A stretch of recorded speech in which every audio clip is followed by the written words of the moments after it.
One day the world changed, and a tower and gates appeared in it, from which monsters came out.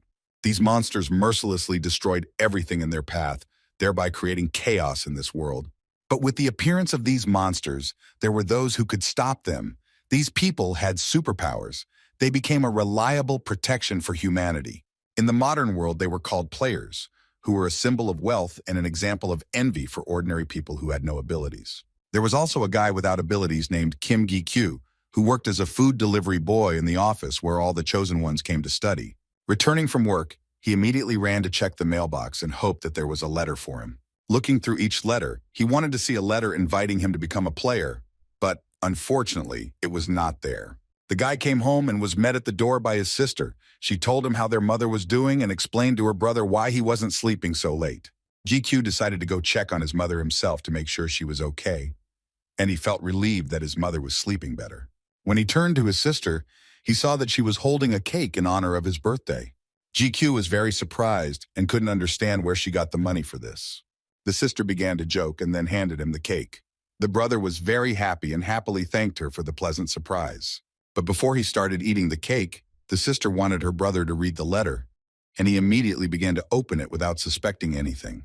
When he opened it, Gichu's face turned white with shock, and in his hands he held the invitation from the Players Association that he had dreamed of for so long. Yujin was incredibly happy to see her brother so happy. She came up to him and hugged him tightly, and he couldn't believe that his life would finally change. The next day, Gichu was already standing in front of the Players Association gates and trying to get himself in the right frame of mind so as not to give in to his emotions. He knew that this was only the beginning of his journey and that many more trials lay ahead of him. When he entered, he was met by a female manager who congratulated him from the doorway. She immediately began to bring him up to speed and explained how he could check his player status. GQ said the necessary words and a table appeared in front of him, showing his level, but the information about his abilities had question marks. When suddenly the girl screamed and said that he had unique abilities, and the question marks meant that they had not yet manifested themselves. The guy was so impressed that he started shaking.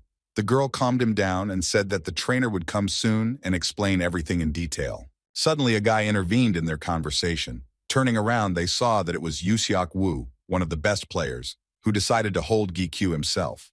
The guy was very surprised that a player like Seok Woo suggested that he learn from him.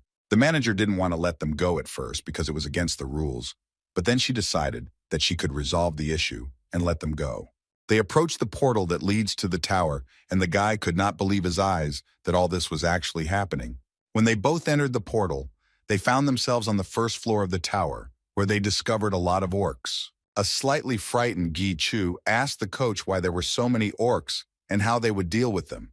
But the coach replied that he himself had never seen such a number on the first floor. The trainer convinced the guy that he had nothing to fear, and that on the contrary, it was good that there were a lot of orcs. Thanks to this, he would be able to explain the whole essence of these trainings much faster.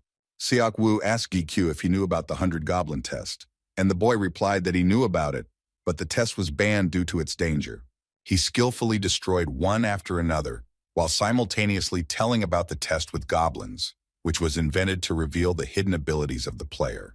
The coach continued to explain without stopping that this test measures the player's potential based on the number of orcs destroyed in a certain amount of time. Gi-kyu watched the coach and was shocked by his skill. A player with unique abilities could cope with such a difficult task in a few minutes.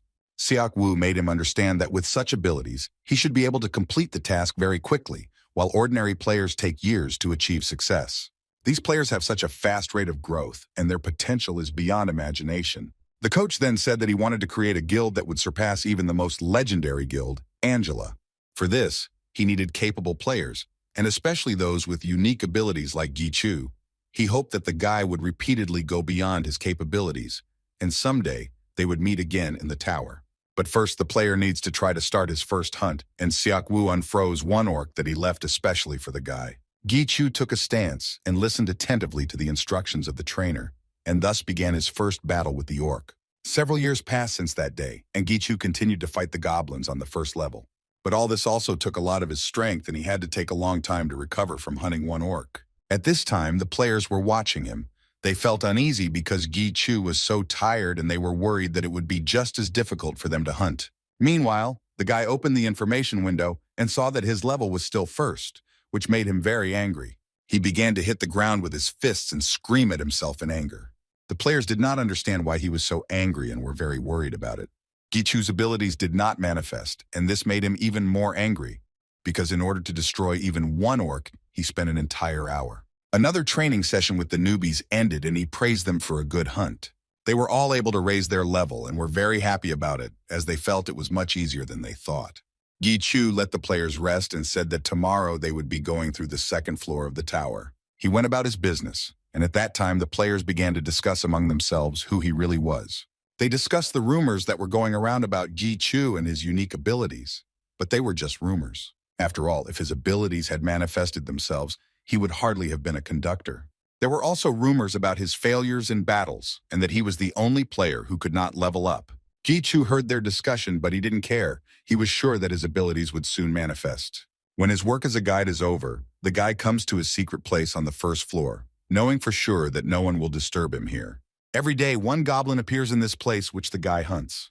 He began to creep up on him quietly to begin the attack, but he knew that if he struck him quickly, it would still not be an easy hunt. When he was already very close, the goblin noticed him and immediately began to attack Gichu. The battle was quite difficult, since the guy had no abilities and he had to spend all his strength to fight. After finishing, the guy took the crystal that was left behind by the orc and returned to the association. He sold them to buy a potion to treat his mother, but this money was still not enough. When he arrived at the conductor's department, he met an acquaintance named Theo. Theo was upset about something. The guy asked him what happened, but he just apologized and left. Gichu went into the office of the manager, Tae-shik-hyun, and asked him about Theo, but there was no answer. In turn, the manager told the unpleasant news that Theo is now working with the players he trained today. The guy was shocked by such news. He did not understand why they refused to work with him, because the training went well. But the manager said that the problem was the rumors going around about him. They didn't want to be taught by a weak player with no ability. At that time, news about the achievements of Angela's guild was broadcast on television. Listening to this, the guy thought about how far he was from such victories, even though he was also a player. Without thinking twice, he turned off the TV so as not to get even more upset, because there was enough bad news for today. Afterwards, the manager handed him an envelope containing payment for a job well done. He asked Gichu not to hold a grudge against Theo, as he already felt guilty towards him. Gichu understood that Theo was not to blame for what happened, so he told the manager that he did not hold any grudges. Tae-shik-hyun agreed with him and asked the guy not to be late for work. And in exchange for that work, a request appeared in his name. Gichu was surprised by this news, and he wanted to quickly find out who left him. The next day, he met with the new team of students, as well as Sung Pil, who said that he had heard a lot about the guy from Seok Woo. It turned out that Song Pil and Seok Woo were cousins. Gichu mentally thanked the coach for the nice comments about him. First, he decided to introduce him to the rest of the team, since Song Pil was the leader. The guy introduced 3 players named Jae-won, Sun Woo, and Kim Hanul, who were also happy to meet them. He reminded them that they had 5 days to complete the training floor. Gichu suggested not to waste time and hit the road, and he would tell the players everything else that would interest them along the way. After walking quite a long way and destroying several goblins, Gichu decided that it was time for the team to take a break. Having settled down in a small clearing, the students began to set up tents, and Gichu began to prepare dinner. When the guide finished preparing the food, everyone gathered together and sat down to dinner, while at the same time they shared their impressions of the day's hunt. Gichu praised the team, saying that they should always be attentive and raise their level. Then they will definitely succeed. He also said that the main thing is not to meet the gatekeeper, a monster that is hunted by more experienced and larger teams. It is a patron spirit that is on each floor. In other words, it was a powerful monster that is the guardian of the gate. For such a monster, you can get a lot of experience points, but it is very dangerous and low-level players cannot cope with it alone. The students were frightened and looked at the guide with stunned eyes. They clearly did not expect that they would have to face such a monster. But Gichu began to convince them that there was nothing to fear, and that the guardians of the first floors would be easy to defeat, and that they were not encountered so often on the other floors. A few days later, at another halt, everyone was busy with their own business. Passing by one of the students, Gichu noticed that he was keeping some notes. The guide asked why he was doing this, to which the student replied that he had been writing a diary since the first day of training and would write an autobiography in the future. The rest started chatting about how in just a couple of days they would be conquering the 5th floor and couldn't wait to raise their level. At this time, Gichu was sitting near the fire, and he was not at all happy about this thought, because his level was not rising. In the morning, the team was already hunting on the 4th floor, where the goblins were faster and stronger. So they decided to repeat their trick from the last battle to destroy the monsters faster, with Gichu watching them. While watching the students fight, Gichu noticed a wind with dust appearing in the distance. This meant only one thing: the guardian would soon appear. The guide started shouting at the players to finish the fight quickly and run for cover, otherwise trouble would be inevitable. He rushed to collect their backpacks with things in order to leave this place faster. The students were distracted from the battles for a few seconds to understand what the problem was, and this was enough to lose control in the battle. The orcs were causing a lot of damage to each player, and the situation was getting tense, as the slightest inattention could lead to the death of the entire team. Another premonition did not fail Gichu, and on the horizon he saw a huge guardian who was heading straight towards them. Having grouped together, they began to leave the battlefield, and in order to distract the attention of the keeper and the orcs, the guide threw a smoke grenade. Thanks to this, they gained some time to break away from the monsters. Then the guide showed them a shelter where they could hide, and they quickly headed there. When they got to the place, they tried to catch their breath a little to come to their senses. They began to examine everyone for injuries. Unfortunately, one of the team was poisoned by goblin venom and did not regain consciousness. The guide wanted to give her an antidote that would quickly cure her and reached into his backpack to find it. But there was no potion in the backpack, and Gichu realized that he had most likely lost it during his escape. The guy was angry with himself because he didn't understand how he could have made such a mistake. Then Gichu decided to go back to find help, and maybe he could find the potion. The players began to dissuade him because it was very dangerous outside, and they did not want anything to happen to their guide. The guide in turn convinced them that he knew this floor by heart, and that there was no point in them worrying. When he went outside, he saw goblins everywhere. He had to think of a plan and find another way. On the way, he thought over his plan of action, and he didn't have a single chance to make a mistake. Trying to move quietly so as not to be noticed, Gichu was only worried about not meeting the guardian. But as luck would have it, the keeper was already behind him and dealt him a strong blow, from which the guide was thrown back several meters. At that moment, a smoke grenade fell from his backpack and went off, thanks to which he managed to buy a little time. The guide quickly pulled out a pistol with signal lights and fired a shot, hoping that someone would notice and come to the rescue. Continuing to run in hopes of finding shelter, Gichu suddenly came across a gate that led to the 5th examination floor. For a second, the guide thought about rushing there and saving himself, but he understood that only death awaited him there. Hearing the sounds of the keeper approaching behind him, GQ became very scared and realized that he urgently needed to do something. He had a choice: certain death or a possible chance of survival. It was better than staying here. Without thinking twice, the guide, with a quick and sharp movement, leaned on the gate, opened it, and entered the portal. Waking up after the fall, tables appeared in front of him. One after another, they informed him that his difficulty level had been reduced. Getting up, Gichu saw another window with the first task, in which he had to hunt a goat. Surprised by such an easy test, the guy passed it very quickly and destroyed the goat. The charts continued to appear before him, confirming that he had passed the test and that his untested abilities had appeared. GQ was expecting some kind of catch, since he didn't believe that it could be so simple on the 5th floor. Suddenly, the conductor began to be surrounded by tentacles of shadows, forming a black shell, the center of which was him. Suddenly, a voice addressed him, which began to call the guide its master and asked him to establish contact with it. Gichu didn't understand how to act or what connection was being discussed until the system started giving him hints.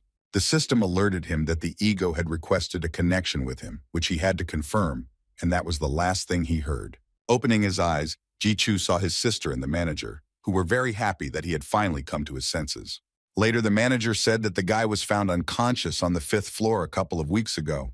The guild players noticed a flash in front of the entrance to the 5th floor, and then saw an enraged guardian and tried to chase him into a dead end, but he managed to escape. GQ began to worry about the team, because if the keeper escaped, then his team was in danger.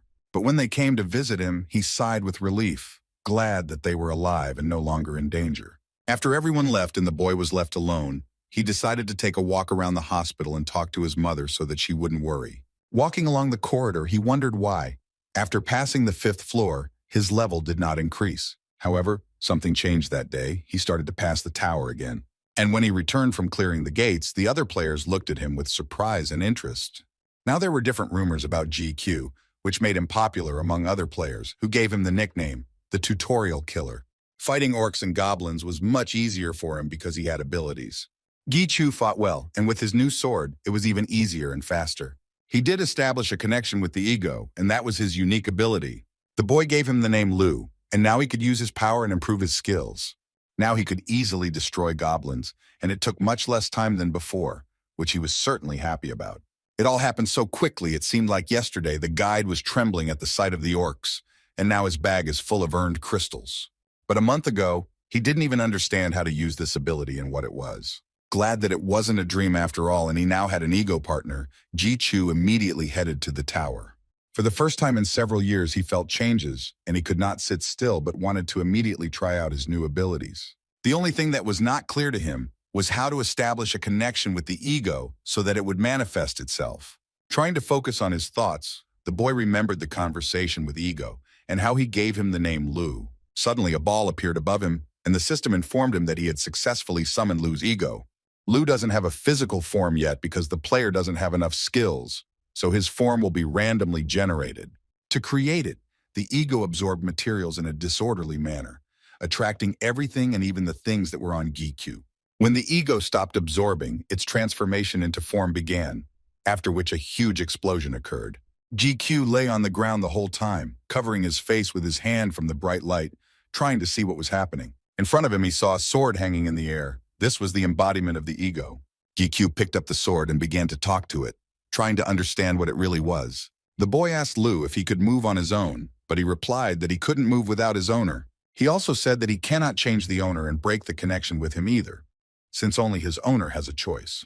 Hearing this, the boy asked Lu a few more questions about whether he could harm his owner if he moved around on his own, to which the ego replied that it could attack him, but if its owner died, then the ego associated with it would too, so that would not happen.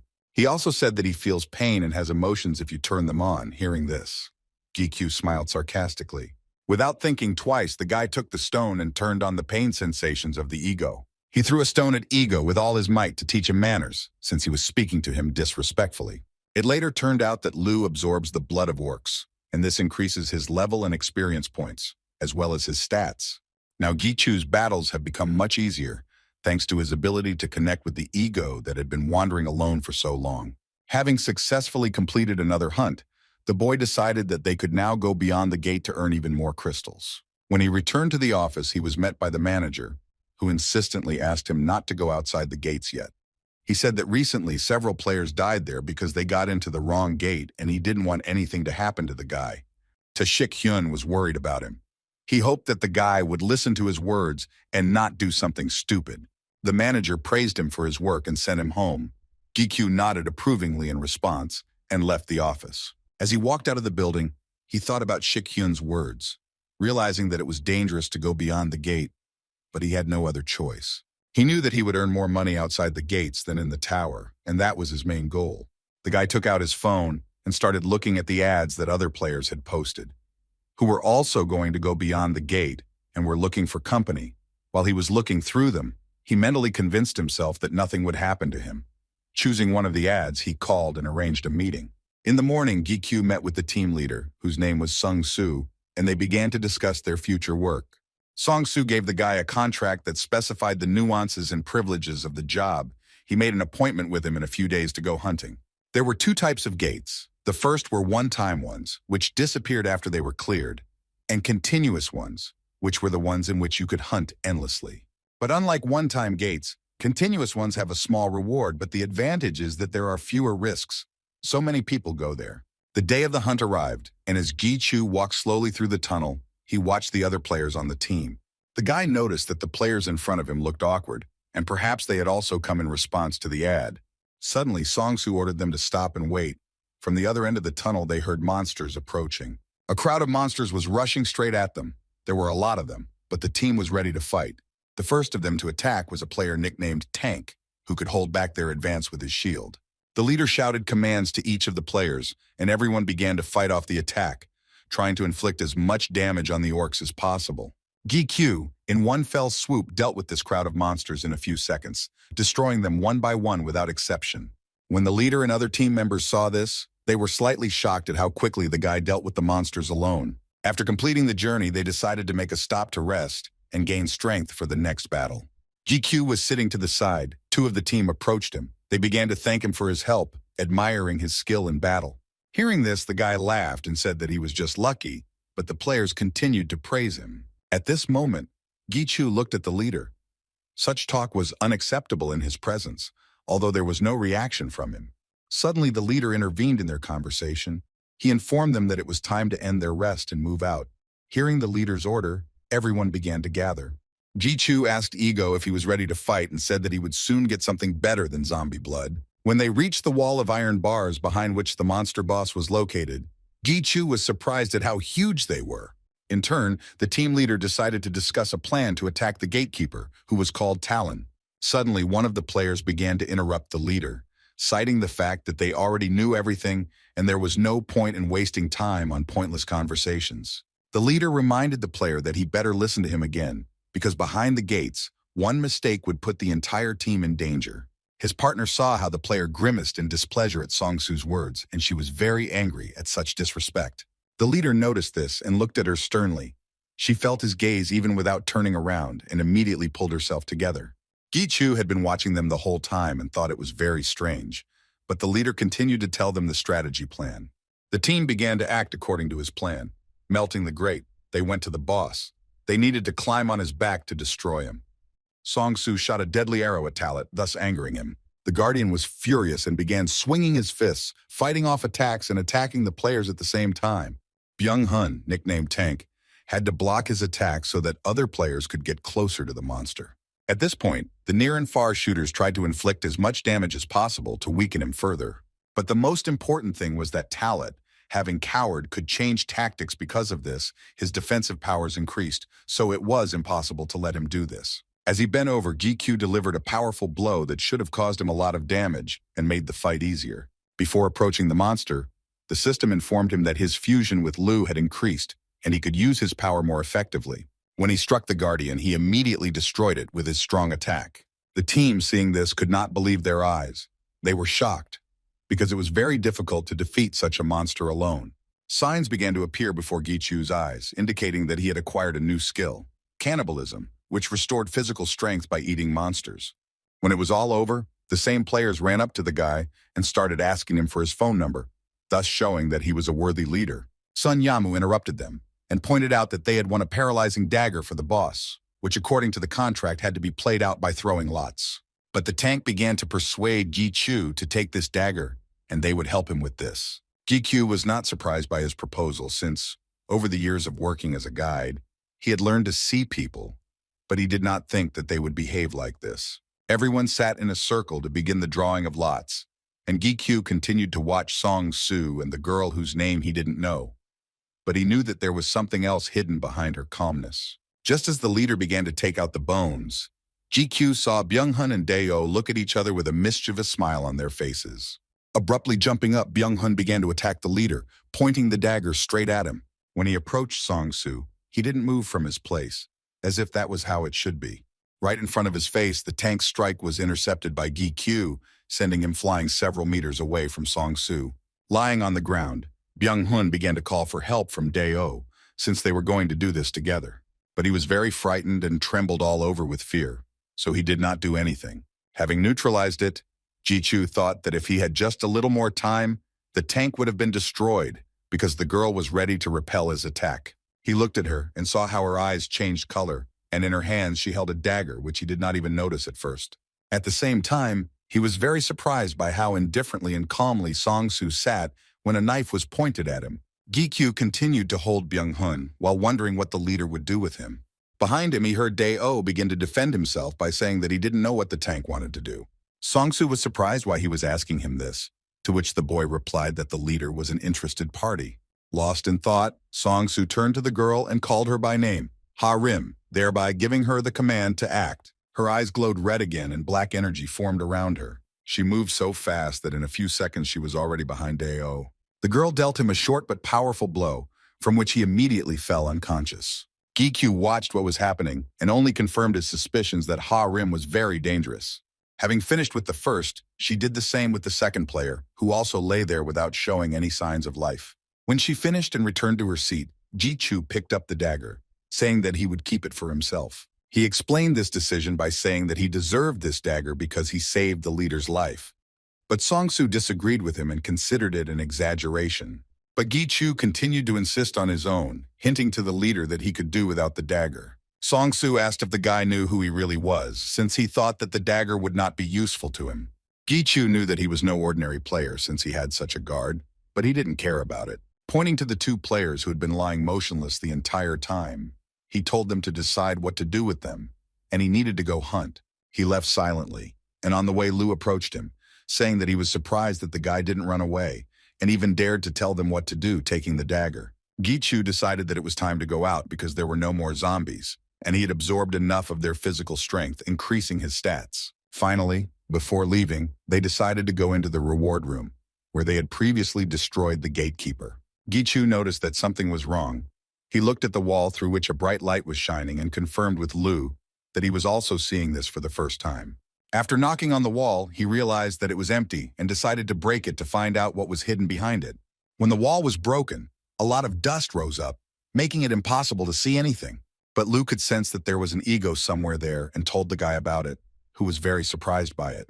Gi-Chu was surprised that this was possible and why he hadn't found it before, but Lu just laughed at him and said that he needed to look for it here. When the dust cleared, the boy saw the Excalibur sword sticking out of the stone in front of him. He didn't know what to do, so he just grabbed it, trying to get it off the rock, and it easily gave in. A pure white space appeared in front of him, almost the same feeling as when he met Lu. It was the ego inside the sword. It was waiting for its owner and asked Gi-Chu if he was that person. The guy replied that it was not him, but he would be happy to become its owner. Then the ego asked to give it a name. Gi-Chu confidently said that now the ego's name is L, and the ego accepted his choice. The white space dissipated. Gi-Chu continued to hold the sword in his hands, examining it. Suddenly he saw that everything around him began to crack, and the ceiling along with the walls began to collapse right on top of him. In one voice, the ego began to tell him to leave here quickly, but he himself understood this perfectly well. When they heard each other, they started talking to each other, which distracted the guy even more. On the way, he saw Talon's body in another room, which he needed to get to as quickly as possible. Gi-Chu tried to concentrate to find a way out of this trap, but it wasn't that easy. Trying to move very quickly in order to run into another room, he saw that the floor under his feet also began to collapse. He only needed to touch the guardian's body to move, and with maximum effort, he still did it. But at the last moment before moving to another room, he saw something strange, a huge eye that was looking straight at him. When he returned home, the news was abuzz that the continuous gate had disappeared, but Gi-Chu was above suspicion since it had disappeared some time after he had left. All he thought about was how to get a reward in the form of crystals for passing through the gates and sell them to support the payment for his mother's treatment. He also began to climb the tower again, having overcome the 5th floor, where he was once found unconscious. And following him, he passed other floors, thereby raising his level, although he could not even dream about it before. Seok Woo was right, you can't give up, and Gi-Chu didn't do that and was able to reveal his unique abilities. The guy was glad that his ego levels were increasing, and thanks to their fusion, he felt stronger. He thought that it was also connected with the fact that he had a sealed demon with him, or maybe that giant eye was a demon. He himself didn't know for sure. His ego had the ability to transform into an accessory in the form of a ring that he wore on his fingers, and the stronger his ego was, the stronger Gi-Chu was. Looking through the information tables of his egos, he decided that he needed to find another one, and he knew exactly where to look. Gi-Chu came to the auction, where various items useful to players were being raffled off and sold. Sitting in the room among other people wanting to buy something, Lu and Elle tried to feel the presence of ego in each lot, but unfortunately, so far without success. The last main lot was brought onto the stage, the Bracelet of Wounds, which increases the speed of recovery from wounds. At that moment, the egos unanimously said that this bracelet is the ego. The auction ended, and Gi-Chu was a little upset because he was unable to get the bracelet as it was beyond his means. The only thing the guy was happy about was that he was able to sell the paralyzing dagger for good money. On his way home, Shik-hyun called him to ask if he was okay. Gi-Chu started complaining that he was having a hard time finding a good team and that he didn't like the previous one. When the manager heard that Gi-Chu had gone outside the gate, he started to swear loudly because he was worried about him and didn't want him to take risks. But the guy began to justify himself by saying that in the tower without equipment, he would not be able to move from the first level and would not receive a player rank. After the conversation, Gi-Chu thought that he could continue his advancement in the tower, but his ego needs blood, so this is not the place to hunt. Besides, There was a good income behind the gates last time, and that was the most important thing for the guy. Whatever the case, he wanted to earn money quickly and move to another city so that his sister would be in a safer place. Absorbed in his thoughts, he walked home, but suddenly he saw a strange light in front of him, which grew larger and larger. As he got closer, Gichu saw that the point of light was expanding faster and faster until it turned into a gate. Immediately after the gates appear, they do not pose a danger, so you need to call the association service and leave a request about it. It is also dangerous to enter the gate of an unknown level without confirmation of the association.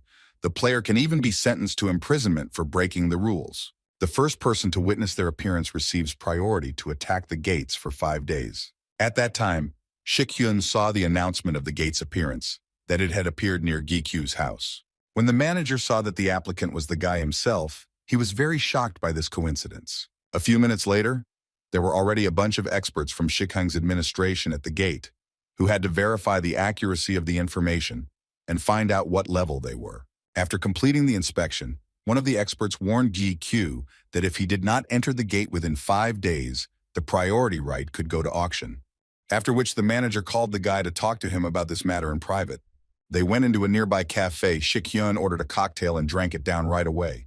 He asked if Gi-chu was ready to go beyond the gate alone, to which the boy replied that he had become much stronger than he thought. Shik-hyun thought the guy was very stubborn, as he always did things his own way, despite his request not to take risks. After finishing with the questions, the manager gave Gi-kyu 4 days to prepare, after which he was supposed to come to him.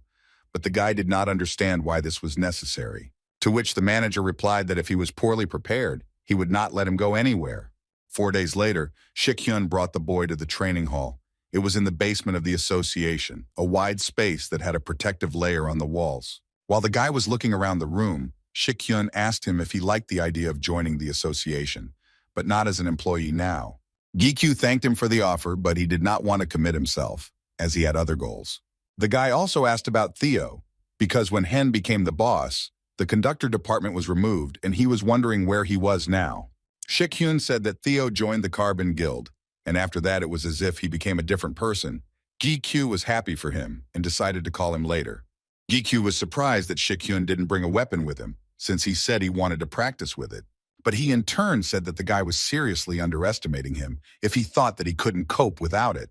He raised his hand and released his internal energy at Gi-kyu, showing him that he was still good at fighting. Shik-hyun saw confusion in the boy's eyes, but he calmed him down, telling him not to worry and to attack him immediately. Gi-chu tried to focus, knowing he couldn't beat him, but he wasn't going to stand still either. Before he could even begin, the teacher suddenly began to attack him first. He was so close that if he had been a little closer, Gi-kyu would have missed the blow. The guy was able to block his attack and jumped away from Shik-hyun, dodging the blows while trying to keep his distance. The teacher stopped and asked the guy if he was really preparing for the fight, since the top rankers outside the gates were different and no one would feel sorry for him. He got angry and shouted at Gi-chu to pull himself together, because if he was distracted even for a second outside the gate, he would die. Gi-kyu understood that he needed to pull himself together, otherwise nothing would work out, but the guy had something to surprise the teacher with. 4 days earlier, Gi-chu entered the in-game item market to buy himself some new equipment. There were a lot of ordinary people in this market, so he couldn't communicate with his egos as usual. He took out his phone and pretended to talk to someone. They didn't understand why he came here. He was already strong, to which the guy told them that his protective equipment was weak and he needed new ones. Besides, here he could try his luck and stumble upon the ego, which was an important aspect for him. Walking among the shops, he looked at different types of equipment, but they were quite expensive. The prices were too high and he could not afford to buy such equipment. He sat down on a bench and thought about how it wasn't easy to find what he needed. Everything was either too expensive, but good, or cheap, but very bad. Suddenly, his thoughts were distracted by the ego, which pointed to the boy. He was standing there like a craftsman and furiously proving something to the adults. Gi-chu heard the boy say that his grandfather was a great master and that he made equipment well, but no one believed him. They cited the fact that the store was doing very poorly and that the equipment his grandfather sold did not even show information about the item. The boy was very upset by this. He really wanted to help his grandfather. When the people dispersed, Gi-kyu approached him. He asked him to take him to his grandfather's shop so that he could buy something for himself. Hearing this, the boy, without hiding his delight, immediately agreed and took Gi-kyu to the store. As they walked down to the shop, Gi-chu asked Lu and El again if they were sure there was an ego there, to which they replied that even the boy's things were imbued with its power. When they entered, the boy called out to his grandfather with delight to show that he had brought him a visitor. But the grandfather was not too happy with this news, as he asked him not to bring anyone. GQ followed the boy in and smelled some good stuff, to which his assistant said that all that was there was ego. The guy couldn't believe his eyes. On the shelves lay parts of the ego that had no self of their own. The blacksmith immediately told the guy that he didn't have any items suitable for him and that he wouldn't understand their value anyway, so he wouldn't sell him anything. The man didn't want to waste time, as he was sure that the guy was the same as the previous visitors, who didn't even know how to use it. GQ told him that he would sell him the item if the boy could use it, but the blacksmith stood his ground, allowing the boy to only look around, but then ordered him to leave. The guy walked up to one of the shelves, picked up a sword and began to read the description of the item. At that moment, the blacksmith's face seemed to turn pale. Jumping up from his seat, the blacksmith was delighted that someone who could see the abilities of objects had come to him. Then the man allowed the item to be used, because GQ knew its value. It was the blacksmith's greatest desire. Gichu began to demonstrate his skills with pleasure. He gave the sword a name, Edge, but it did not react in any way. Ego didn't like the name the guy gave him. He was a little upset, so he put the sword back in its place. Shikhen stood motionless, waiting for the attack. The boy began to quickly approach him to strike with two swords. The teacher, without even moving from his place, repelled his attack with one swing of his hand, throwing him aside. After which, Shikhyun shouted for the boy to use all his strength and aim for his vital organs, because with such attacks, he wouldn't even scratch him. Ji-Chu knew that his opponent was a former top ranker. He needed to focus, and that it would be difficult to defeat him. He began to attack the teacher again. This time he tried to do it quickly, but he deftly dodged every blow. As Shik-Hyun was about to receive another attack, he swung his arm to strike back. Gi-Chu didn't understand why he couldn't establish a connection with the ego, having already sorted through a bunch of items, to which Lu replied that the ego was picky in choosing its owner. He and L established a connection with it because there was no other choice, but it doesn't work that way with everyone. The guy walked up to the next shelf without any hope that it would work. He tried one last time to establish a connection with the object. He touched it and said its name, Brunard. When suddenly he succeeded and the connection with the object was established, Brunard had the skill to reflect accumulated damage, but the guy could not use all of its abilities, since most of them were lost. The teacher struck with such force that Gi-Q flew back several meters and hit the wall, but he still managed to use the reflection. When he tried to get up, he saw the bottles that Shik-Hyun had thrown to him in front of him. He told the boy to drink this. The bottle contained a potion for internal damage, so he could quickly recover. Gi-Chu took the potion, wondering why such an expensive thing was in such a bottle. His hands were shaking so much that he couldn't even unscrew it. The teacher was pleased with Gi-Q's result, as he really didn't think the boy would be able to scratch him. He understood that this was not an accident, but a carefully thought-out plan, and he was wrong to underestimate it. The teacher asked what it was, to which Gi-Q replied that these were all his subjects. When they returned to the gate, Shik-Heng explained once again that if the gate was not cleared within a week, the association would send agents there. He only gave the guy 5 days to clean up, and if he didn't come out during that time, then Shik-Hyun himself would come and get him out of there. But Gi-Q convinced the teacher that there was nothing to worry about, and that he could handle everything on his own. Shik-Hen checked again whether the guy had taken everything with him, and asked him not to relax, even though this was not a difficult level. Lu asked the guy why he was so worried if the level was the same as the last one with zombies, to which he replied that Hen was like a father to him, so he was worried. They said goodbye and Ji-Chu entered the gate. He hoped that it would be a continuous gate. Lu didn't understand what difference it made what kind of gate it was. Gi-Chu explained that you could make more money there. The guy will only understand whether this gate is continuous or not after he clears everything. It was F rank. Unless it was a difficult tower type and there were no labyrinths, he would be able to clear it quickly. After finishing their conversations, wolves approached Gi-Chu and he began to clear them out, despite the fact that there were a lot of them. Destroying the wolves one by one, he did not stop for a second until he had completely cleared the cave. Lu and L's levels and skills increased time after time. Brunard deftly reflected the accumulated damage. When he finished clearing the place, he suggested that he take a little rest, as he had been fighting for 5 hours without a break. Wolves were not much different from orcs. It seemed that they were even easier to destroy, probably because they were F rank. Gi-Q took out some food from his backpack to have a snack, and continued to talk about how in his situation it was difficult to get here alone. but he was very lucky. He thought that he needed to increase his level, and since the level measurement takes place without equipment, he would be at level 1. Because he will be at a distance from the ego, he will not be able to receive a normal assessment. L suggested that if the guy developed his abilities, then the ego would be able to establish connections with him at any distance. But Gi-Chu didn't even know how he could develop his skills to increase his level. The guy decided that he could deal with development later, but he was still confused by one detail. Looking at Lu's information window, Gi-Chu was confused by only one point: cannibalism. He thought about the fact that the ego can eat its own kind. Hearing this, Lu was shocked by the owner's conclusions. But the guy calmed him down and said that it was just a joke. Gi-Q had enough rest and continued to follow his plan. His backpack was filled with crystals. He thought he needed a new one with expansion magic, since there was very little space in this one.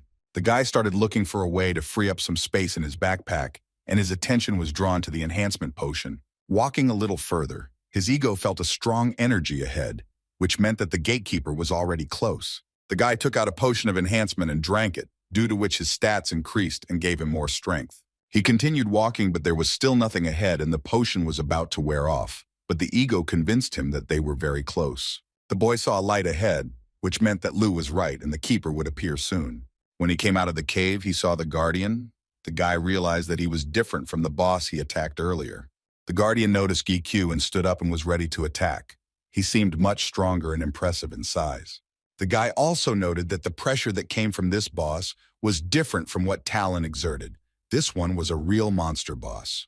Without thinking twice, the monster began to attack the guy, defending his territory. Gi-Q fought off all his attacks and in turn tried to inflict at least a little damage. He struck the guardian with his sword, but he was unable to hit him deeply, as the monster constantly dodged and attacked again. After his blow, the monster threw the guy forward several meters. His blow was so strong that the guy had to help himself with swords to stop. The monster's attacks were stronger than he thought, and all he could do was accumulate damage and wait for the right moment. It was a long battle because the opponent was very strong, but Gi-Q was a professional in this fight. He continued to fight off the monster's attacks, trying to inflict at least a little damage on the enemy. When enough damage had accumulated, he reflected it back at the guardian, thereby immobilizing him. The monster could no longer attack. It lay motionless on the ground, and the guy sat next to it and tried to catch his breath after the fight. The guy felt that the effect of the potion was starting to wear off, and he also admitted that if it weren't for Brunard, they would hardly have won so quickly. Looking at the monster one last time, he thanked it for falling by his hand and plunged his sword into it. After the guardian was destroyed, Lu's stats and skills began to increase, and he could now quickly recover if he received heavy damage. Also, the monster's blood activated his cannibalism skill, which hadn't played any role before. After activating this skill, Lu began to absorb the guardian's body, after which it was successfully transformed into an ego. When it was all over, a large crystal appeared in the place where the monster's body had been. The guy, not understanding anything, began to ask Lu what happened, but he replied that he had never heard of a monster transforming into an ego before. Then he asked L if he knew anything about it, but he also couldn't help him. Gi-Q couldn't fully understand where that ego was that had transformed from a monster. He decided to open an information window. There he saw that this ego had appeared in him, but he still did not understand how to use it. Gi-Q decided that he would deal with this later, as he had more important things to do. Having stood up, the guy began to list what he managed to do today. The first was that he checked the cannibalism skill and how it was useful. The second thing is that he got a blue crystal, which was more valuable and more expensive than the usual ones. Now all he had to do was go to the reward room and return home. Suddenly he realized that he couldn't do this, because in order to return to the room, he would have to touch the body of the gatekeeper. But the guardian's body was absorbed by Lu, and now getting out of there was much more problematic. Gi-Q began to search for the guardian, hoping that at least some part of him remained inside the gate. Lu and L tried to convince the owner to just go out and not waste time. But the guy couldn't do that because if he didn't find another way to get out, he would be in big trouble. If he went out, the gate would break and it could harm people, so he had to find another way out by any means. Besides, in 4 days, Shiken was supposed to come and get him out of there, so he would be able to avoid the worst turn of events. But still, he understood that it was better to manage to leave before he arrived. The next day, the guy also combed everything around, but found nothing. Sitting down by a tree, he decided to have a snack and think about what to do next. Thinking, he decided to destroy all the other monsters, hoping that this would help. They passed through all the caves that they had previously skipped in order to get to the keeper faster. but now they destroyed all the blue wolves. On the fifth day, the guy finished with the last monster and didn't understand what to do next. Because Tae Shik-hyun was supposed to come soon, but he still couldn't find a way to get out. Suddenly, the ego turned to the guy, drawing his attention to the place where all the energy inside the gate was collected. He asked them where exactly this place was, and they pointed to the field where the gatekeeper was. A few hours later, Gi-kyu was taking a shower with Shik-hyun, who kept asking the boy about the gate. The teacher didn't understand why the boy stayed there for so long. If his abilities were good enough to handle it in a couple of days, Gi-kyu said that he dealt with the guardian that same day, but then a small problem arose because of which he was delayed. Shik-hyun was surprised. What problem could there be if he destroyed the monster? The guy explained that after the destruction, the keeper's body disappeared, and he could not return to the reward room. He also told Shik-hyun that he had to kill all the remaining monsters, which is why he had so many crystals. Continuing, he said that when he caught the last wolf, all the energy inside the gate began to gather in the boss room. When he saw this flow of energy from the room, he hurried back into it as quickly as possible. But when he ran into that room, he saw something incredible that was difficult to describe in words. It was as if pieces of the world were accumulating in one place, shimmering with rainbow colors. A ball of energy appeared in front of him, which he touched and received fragments of the ego, thereby moving into the reward room. Shik-hyun looked at Gi-kyu in confusion. He didn't understand what it meant, and the guy suggested that perhaps the gate was the ego. After they discussed everything, Shik-hyun said that he would transfer the money for the crystals to his account. Gi-kyu thanked him and decided to visit his mother and sister in the hospital so that they wouldn't worry about him. Shik-hyun offered to give the guy a ride in his car, but he wasn't particularly happy with the offer. The teacher was surprised why the boy didn't want to go with him. He thought that a real man's car should be pink. He still gave the guy a ride and continued to admire the car, but the whole way Gi-kyu felt ashamed, trying not to comment on Shik-hyun's words in any way. Upon arrival, Gi-kyu went into his mother's room to see how she was feeling, and she asked him to go get a drink for his sister to perk her up after her sleep. When they left, Shik-hyun stayed with his mother, and she began to thank him for looking after Gi-kyu. While walking down the hallway, Yujin started to yawn, and Gi-kyu asked why she was so sleepy if it was just dinner. She answered him that exams were coming soon and she had slept a little, but now she would continue studying. Gi-kyu asked her not to overdo it, otherwise she might get sick, to which she replied that he could buy her a guardian amulet so that everything would be fine. Suddenly they met a grandmother who was walking alone down the corridor. Yujin asked why her grandmother wasn't sleeping. She replied that she wanted to take a walk before going to bed and heard her voice. She turned her attention to Gi-kyu. She took his hands and began to praise his sister for such a good upbringing.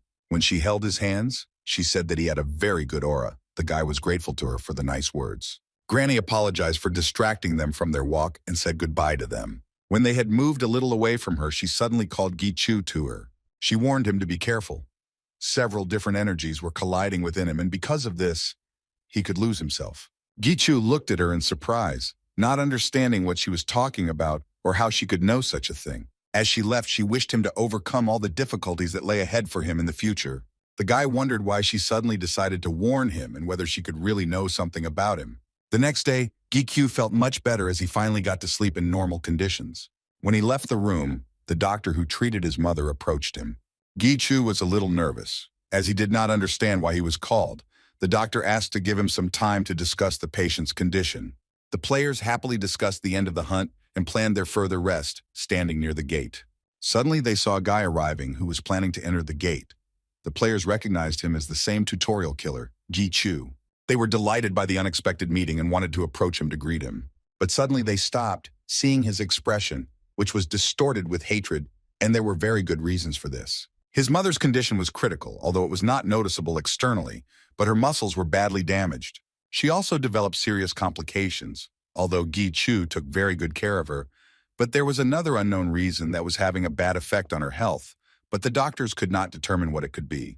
Gi-kyu was so shocked by what he heard that it felt like his heart was breaking into pieces. He couldn't believe that this was actually happening. The last thing the boy heard before his eyes were covered with a veil of hatred was that his mother had at worst a few months to live. That day he went beyond the gate and began to destroy everything in his path, destroying monsters one after another. Gi-kyu blamed himself for hesitating for so long and not being able to muster the courage to continue working on himself. He took out all his anger and resentment on the monsters in the tower and didn't think at all about the consequences. The guy scolded himself for the fact that it took him so long to gain the strength he has now. Then all this could have been avoided. They saw how their master was suffering and they felt very sorry for him. Lu also tried to reason with him so that he would not completely lose his head. The players who came to hunt on the 19th floor were attracted by a strange noise behind them. When they turned around, they were shocked by what they saw. Gichu looked very exhausted, and the stubble on his face and the pile of backpacks on his back indicated that he had been in the tower for quite a long time. Suddenly, someone from the crowd offered the guy to share his load, but the offer sounded as if he didn't really intend to help. When everyone turned around at the sound of the voice, they saw the Smurf Guild, whose leader was smiling slyly and not taking his eyes off GQ's backpacks. The guy didn't react to his offer, so the leader repeated his offer once more and headed towards GQ. With a sharp movement, GQ stopped the guy with the tip of his sword, thereby maintaining a distance between them. The leader did not expect such a reaction from GQ and warned him that he would be in big trouble, but this did not play a weighty argument. Gichu looked at the boy as if he was ready to destroy him with just a glance, letting him know that he should not covet what was not his. He continued to hold the sword in the same position, not allowing the enemy to move. Suddenly, they heard a voice. The guy turned around and saw a representative of the association approaching them. Sharply dodging GQ's sword, they began to run away to avoid trouble. Leaving, they threatened the guy that they would get even with him. As the man came closer, he began to ask Gichu what had happened. Having calmed down a little, the guy turned to the man and looked at him with distrust. The representative immediately showed him the documents, thereby confirming that he was indeed the security guard of this floor from the Players Association. Then GQ said that the red players tried to steal his things, and he simply did not let them do it. Security guard Song-hoon smiled indulgently at the guy, noticing the number of backpacks on his back. The guard also asked GQ if he was the player they were looking for, and when the guy heard this, he was very surprised. He returned home and immediately hurried to Shik-hyun to find out what had happened and why he was looking for him. Song-hoon asked the guy to be sure to say that it was he who found him and brought him to the boss, for which he promised to give him a bonus. GQ still didn't understand what could have happened and why the teacher was looking for him. But Shik-hyun argued that there had been no news from the guy for 2 weeks, and because of this, he began to worry about him. Gichu was surprised when he heard this. He thought that this was not a reason to worry so much, but there was something else. The teacher said that there was another reason why he was looking for him. He found a way to cure his mother, and hope immediately appeared in the boy's eyes. Shik-hen said that there is a method that can cure a disease whose cause is unknown. Gichu knew what it was about. It was a panacea elixir that could cure any disease, but it was not so easy to find. The teacher confirmed the boy's guess and wanted to remind him of several cases when this elixir was found. But Gichu himself began the story of how the elixir was first awarded to the guy who passed the 50th floor first, and the others came out as a prize for clearing the gates. Shik-hyun was surprised that the boy knew about these stories, but Gichu said that he had also looked into the matter. There was a similarity between those gates. They were both labyrinth gates. They differed from ordinary ones by the presence of monsters of different levels, with different traps, and a strong guardian. Shik-hyun also said that a third labyrinth gate appeared in the States.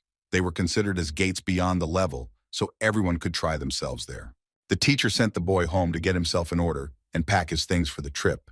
GQ left the backpacks with crystals in the office, since the teacher himself would count everything and send all the money to him.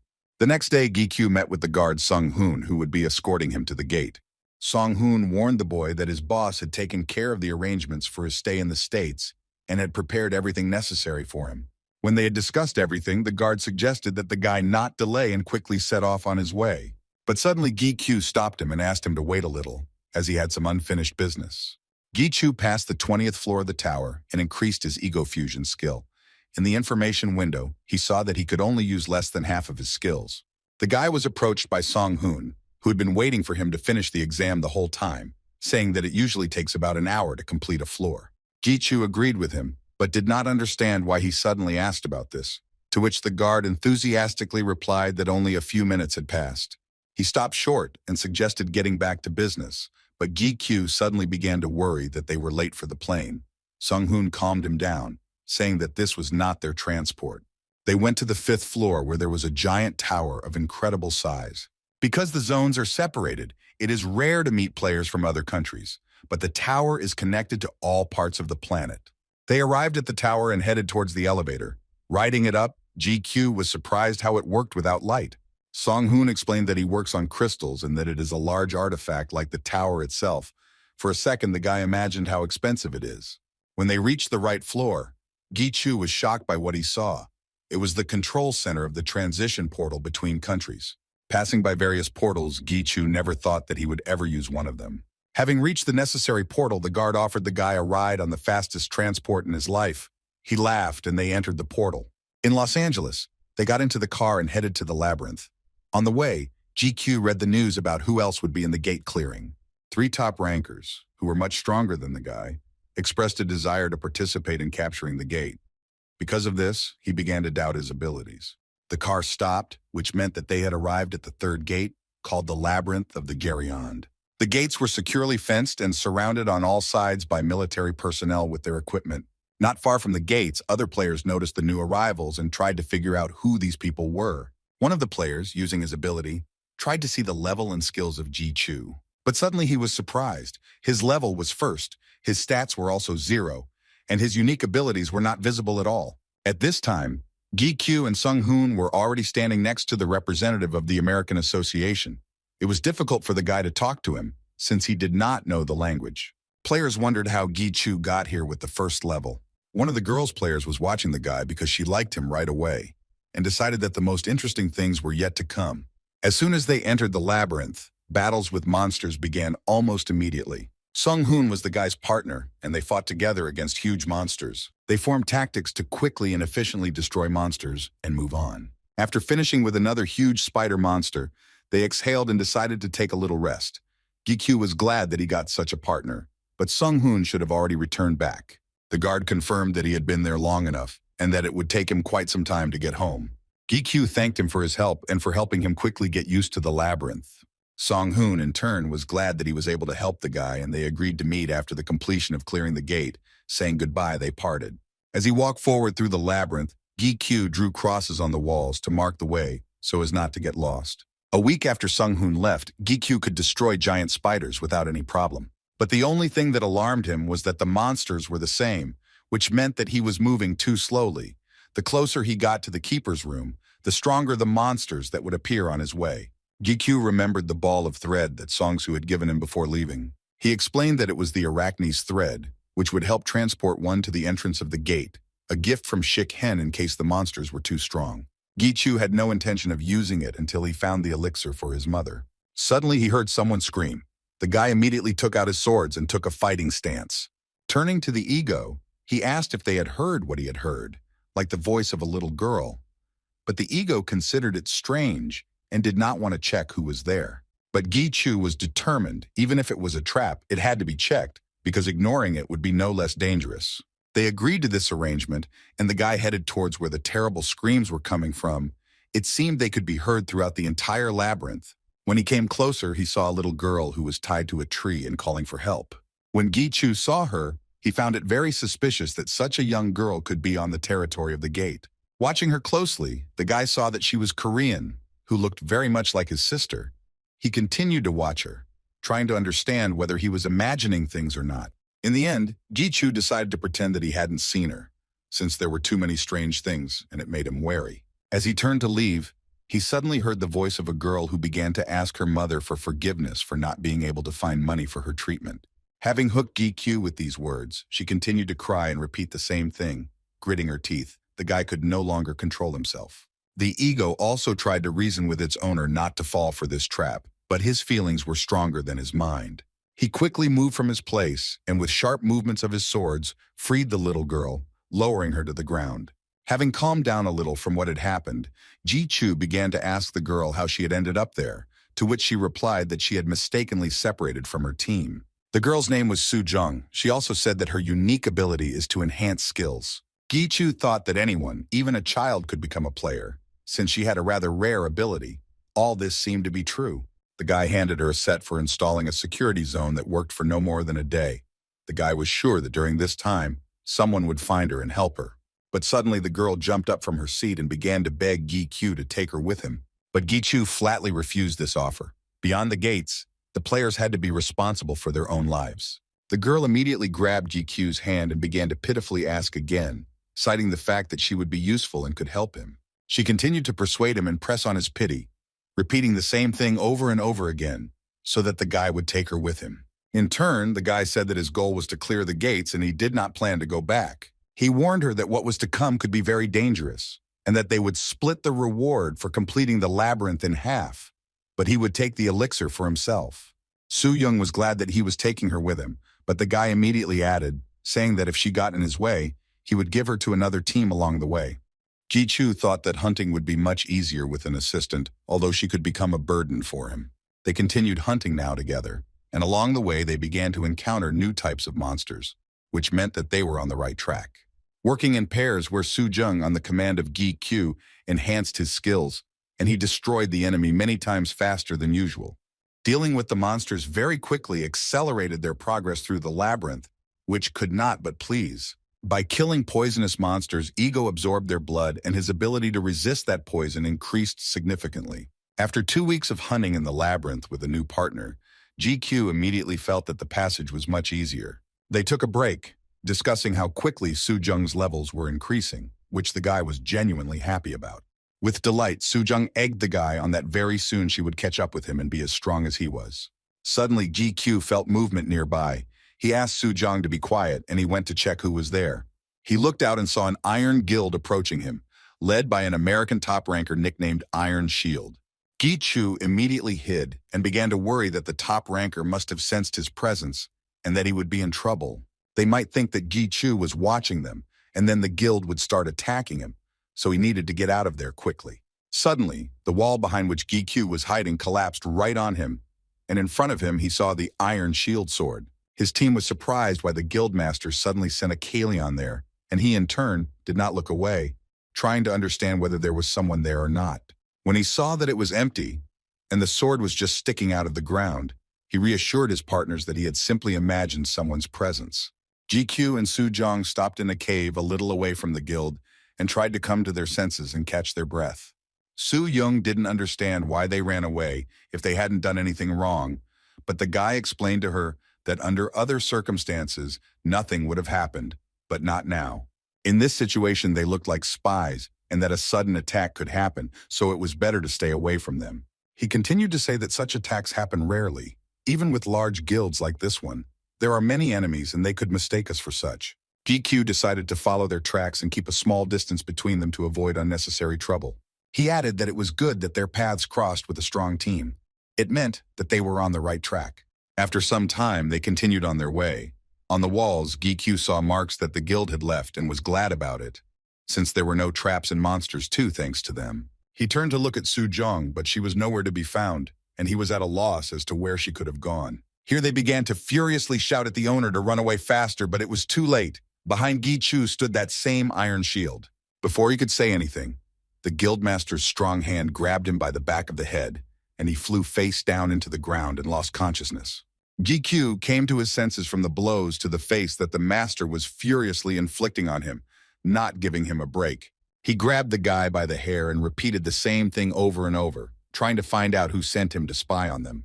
The master spoke in English, so Gi-chu didn't understand what he wanted from him, but most likely they mistook him for a spy. The guildmaster continued to interrogate the boy, trying to understand who he was and how he managed to deceive him. Gi-q did not understand well what the master was saying. He tried to explain in their language that he was not a spy, because if he remained silent, they would not leave him alive. When they heard his bad speech, they realized that he did not know the language or was pretending not to understand. The master then called one of his subordinates, Rogers, a Korean American who could continue interrogating GQ.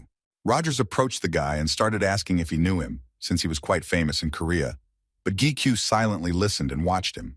The player realized that GQ was Korean by the writing on his backpack, and when he took the items out of it, he saw that they were all expensive and smiled sarcastically. He also apologized to GQ for the master's rude behavior, although the apology did not seem sincere, but the guy still hoped for peaceful negotiations. Rogers continued to question the boy, wanting to know why he was following them and where his team was hiding. In his defense, GQ said that he was hunting alone without any team and in no way tried to follow them. The player just smiled slyly. It was clear that he did not believe a single word he said. On the contrary, he was convinced that the guy was hiding something. Rogers decided to get the guy to talk in another way. He took out a knife and pierced his leg, and the guy immediately screamed from sharp and severe pain. Leaving the knife in his leg, the player continued to interrogate the guy. Ignoring all his words said in his defense, he believed that he was simply hanging noodles on his ears. He immediately guessed that Gi Chu was most likely hunting for the elixir, but the guy didn't answer him. While Gi Chu's interrogation continued, not far from them, the guildmaster and other players were examining his weapon. They couldn't look up the information about this sword, and it looked very dull, and in their opinion wasn't even capable of causing any harm to an orc. The guildmaster decided to keep the sword for himself, and upon his return, he ordered it to be handed over to the workshop to see what had happened to it. His assistant added that compared to the leader's sacred sword, this sword was just an old piece of iron. Meanwhile, Rogers continued to torment GQ, stabbing him with a knife and then healing him with his own potion. The guy looked at him with hatred, and he continued to press him with mockery and heal his wounds again. Rogers asked again about the team and where the guy was hiding it, but GQ repeated the same thing, that he really was here alone. When the player heard this again, he became very angry and hit the guy in the face. He didn't believe that the guy was telling the truth. After checking his stats while he was unconscious, he couldn't understand why Gi Chu wasn't resisting. He had a normal rope on his hands, not a player item, but he still can't untie it.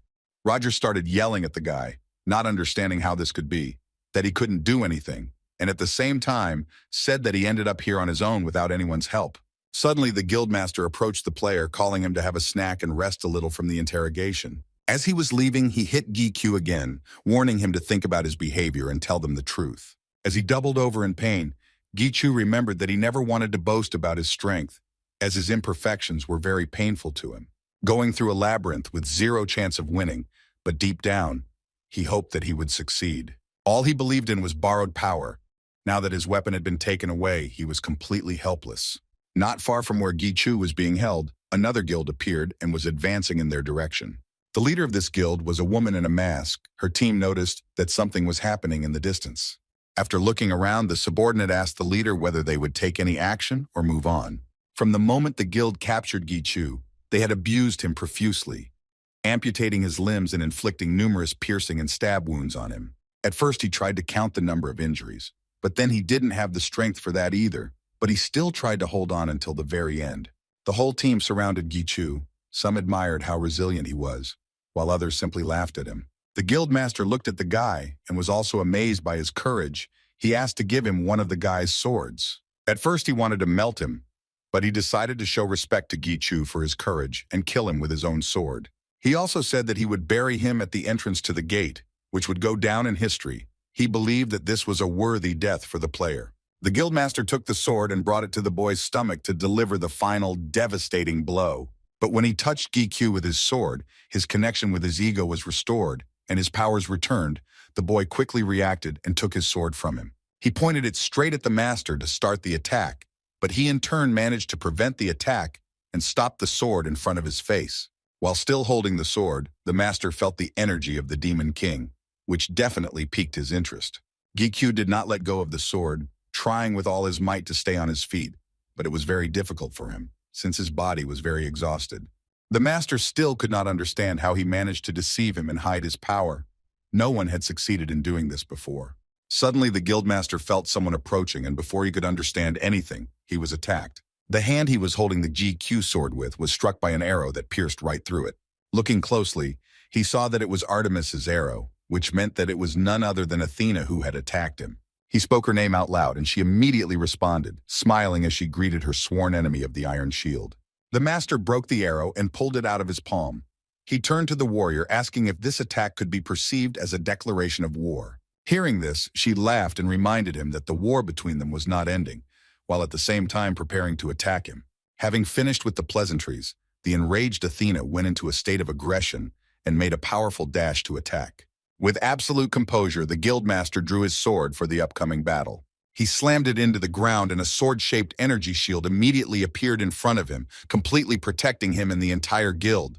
The collision of Athena's sword with the master's shield caused a great burst of energy that destroyed everything around it. The sound wave was so powerful that huge trees were uprooted. At this point, the master instructed Rogers not to kill the spy yet. He wanted to finish what he started himself. Iron Shield was determined to finally put an end to this war. With a battle cry, he called the guild to prepare for battle. They immediately supported him and went on the attack. Meanwhile, Rogers watched the battle from afar and made fun of the guild leaders. Gichu didn't care much about what he said. He was only interested in finishing him off and using this opportunity to escape. Roger saw that the guy was not in the mood for conversation, but there was no order to kill him. But then he decided that if he deceived the master and destroyed Gichu, nothing terrible would happen.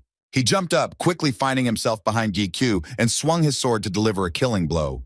When the blade was already at the guy's throat, he quickly reacted and used his skill.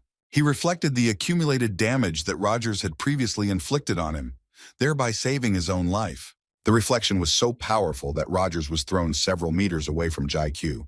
Gichu could barely stand on his feet, as he had not had time to recover from the interrogation and bullying by the guild. The damage that Brunhardt's ego could absorb exceeded its limit, and thus it was destroyed. The boy walked up to Rogers and raised his sword to finish him off, his face showing no mercy for his opponent. When the player saw that Gichu had no intention of stopping, he became contorted with fear and began to beg for mercy. But the guy didn't pay attention to what he was saying. It seemed like he was not himself at all.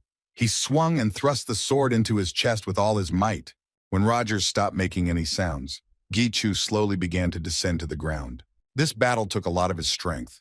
Although when the iron shield struck him, he managed to transform Lu into an accessory, and because of this his wounds were not deep. But the consequences of the reflection were too great, and the blood did not stop. He was sure that this was the end, when suddenly he heard someone's voice. Opening his eyes, he saw in front of him a girl who looked very much like his sister. As she came closer, he realized that it was the girl, Jung, the one who was with him before he was captured by the guild. She sat down next to him and began asking strange questions. Asking if she saved him and got the elixir, how would he thank her? Jung offered the guy to become her slave, or give his life to her in exchange for her help. Gichu listened to her and tried to collect his thoughts. He understood that she was his only option to survive, and he had no other choice. Suddenly he raised his hand and said there was one more request he needed to make. His wish was to destroy the Iron Shield, but he also added that he wanted to destroy the Iron Guild. Jung was glad that Gichu agreed to her proposal, even though he asked for 2 requests instead of 1. But then he remembered that his second sword had been taken by one of the guild players, and it also needed to be returned. Jung nodded approvingly at the guy, agreeing to his requests. She was glad that everything was going according to her plan. At that moment, her subordinate approached her, with whom they began to discuss the guy and how he restrained his anger, trying to seem kind. She drew his attention to the hatred with which Gichu dealt with the player, precisely aiming for a vital organ. Jung also noted that this was most likely his first kill, but he still acted in cold blood and without the slightest hesitation, and this delighted her. The subordinate looked at Roger's body and asked what to do with him, since his wound was fatal, although his level was not bad. Jung decided that they would leave him lying there, and if he survived, then that was his fate. She was not going to finish him off, citing the fact that revenge is sweeter when it ripens. Suddenly she began to change. Her appearance took on a completely different look, which was incomparable with what it was originally. The subordinate congratulated the girl on returning to her true form as the Demon King, but she did not like this nickname, because it was invented by fools who do not understand anything. Now Jung was a mature and confident girl. After a spectacular transformation, she was the one who would destroy the Demon King. Meanwhile, Gichu lost consciousness and fell into a deep sleep. Opening his eyes, he saw that he was in a box. This nightmare haunted him for several years until he met Lu, after which it no longer tormented him. His nightmare was that he couldn't get out of the box, no matter how hard he tried. He reached out and grabbed the rope and was able to get out of the box, but ended up in a well. It seemed to him that even the dream was mocking him. This could be interpreted in such a way that he did not achieve success by his own efforts, but with the help of others. Suddenly he heard a voice behind him. It was his ego, who said that the connection between them was broken for a short time and everything would soon change, convincing him that the power that was lent to him is no different from other players who also have some abilities. In this way, he made him understand that even if he did not achieve this power himself, but was simply lucky, it was still his power. At that moment, he heard L's voice and turned to him, who also confirmed that their power now belonged to Gichu, and he did not need to be discouraged and blame himself. Waking up suddenly, the guy did not fully understand what it was, and whether they really were talking to him. He was distracted from his thoughts by the voice of his subordinate, who was standing not far from him. He asked how the guy was feeling. Gichu looked at the man and remembered that he was somehow related to Jung, who was the Demon King. But he only saw the confusion on the guy's face and only smiled back at him. The subordinate immediately pointed to the sword he had found at Gichu's request. The boy lowered his head and saw that both of his swords were lying next to him. The guy tried to get up, but a sharp pain in his chest did not allow him to do so. His subordinate asked him not to make any sudden movements since his wounds were still healing. Suddenly, the ground beneath Gichu's feet began to vibrate, and everything around him lit up with a bright red color. When he raised his head, he saw Jung floating in the air. The ground beneath her began to collapse, forming a hole of incredible size. Gichu had never seen anything like this before, so he was shocked, but his subordinate reassured him, saying that this was the very same Legion commander. At first, the guy didn't understand who they were talking about, but when the monster appeared, he guessed that it was the very owner of the labyrinth, Gariand. Gichu felt both fear and surprise at the same time. He had never seen such a huge monster. He suddenly thought about how he would fight him, and whether he had enough strength to defeat such a monster alone. Jung looked so tiny compared to the Guardian that it seemed like he could destroy her with just one finger. When he fully appeared in front of her, he began to create a huge ball of electricity above his head, which looked like a gate. Gichu was taken aback when he saw this, but his subordinate immediately ordered him to come to him. Otherwise, the guy could be sucked into that gate and die. The guy obediently stood behind him and carefully watched the actions of his subordinate. He in turn made a cut on his palm, blood dripped onto the ground, and thus he summoned a dome that protected them both. Gichu continued to watch what was happening. He saw how dragons began to fly out one after another from the gate that the Guardian opened. The dragons flew towards Jung, but they didn't scare her at all. She looked so confident that she simply watched them motionless. When they flew closer to attack her, they burned right in front of her, all because she also had a unique ability, Black Flame. It was as if she was burning through and through with this flame. So every attack of the monsters was in vain. They simply disappeared as they approached her. Forming a huge sword from the Black Flame, she pointed it at the Guardian with one flick of her finger. The sword was so big that it seemed it could destroy all living things around, and with incredible speed it attacked the Guardian. When the sword reached its target, a powerful explosion occurred, which ultimately destroyed it without leaving a trace. After the battle was over, they returned to the reward room to collect the prizes for completing the maze. Gichu opened the box and saw the long-awaited elixir. He couldn't believe that it really happened. He was happy, but at the same time confused because he still could not come to his senses. Jung was also happy and reminded him that she had fulfilled her promise. Although she remembered that the guy still wanted to take revenge on the Iron Guild, he didn't intend to kill everyone. Gichu suddenly asked if the girl's name was really Jung, and she honestly answered that she was also Korean like the guy. They received 3 elixirs as a reward, one of which was promised for his mother. She handed the second one to Gichu, and he was surprised why Jung was giving him another elixir. But she explained this by saying that he needed to finish his recovery, and the elixir would help him with this, and it was also her help in the upcoming revenge on the Iron Guild. Jung and Baal, as the subordinate was called, were after the Legion commander, not the elixir, so they gave it to the guy as an investment, since they would still need it. The guy held the elixir in his hands and thought about how easily he got it. He decided not to compare himself with others anymore, but simply to become stronger. Gichu didn't believe that they were giving him the elixir for free, so he asked what they wanted in return. He remembered that Jung wanted to make him her slave, but in response, she only laughed at his words. In turn, she offered him to become her student, but only when he was fully recovered. He needed to get to the 50th floor of the tower, and only after that would she seriously take care of him. When he heard this, he even became a little embarrassed. She came closer to the guy and touched his temple with her hand, and a small object appeared in that place. Jung explained that it would be a sign of the contract and the connection between them, but now this thing has no abilities or functions. She also noticed his swords. They seemed very unusual to her. There was very little time left before the gates closed, and she decided to tell him how to strengthen one of his swords. But first he needed to drink the elixir, as this method would require a lot of strength. They returned to the battlefield where the Iron Guild had been fighting their enemy until now. Gichu held a sword in his hands and prepared for battle. Ellen Lu began to warn the guy about Jung. It seemed to them that she was very dangerous. A few meters away stood Iron Shield, holding his sword with one hand and the enemy's body with the other. When he turned his attention to them, he saw that the Demon King was with the guy, who instantly destroyed the Keeper of the Labyrinth. Jung smiled back at him and said that it wasn't his and that she found him first anyway. She also began to encourage the guy, hinting that he should already start attacking the shield. Gichu gripped his sword tighter and shouted at Iron Shield that he would destroy him, thus beginning the battle. The guildmaster was ready for battle, and suddenly he jumped up and began to attack the guy. As he approached Gichu, he saw that he had changed since their last meeting. The guildmaster called him the Demon King 6, but these words did not affect the boy in any way. Before they arrived at the battlefield, Gichu still drank the elixir to restore his strength. He recovered but did not feel any particular changes.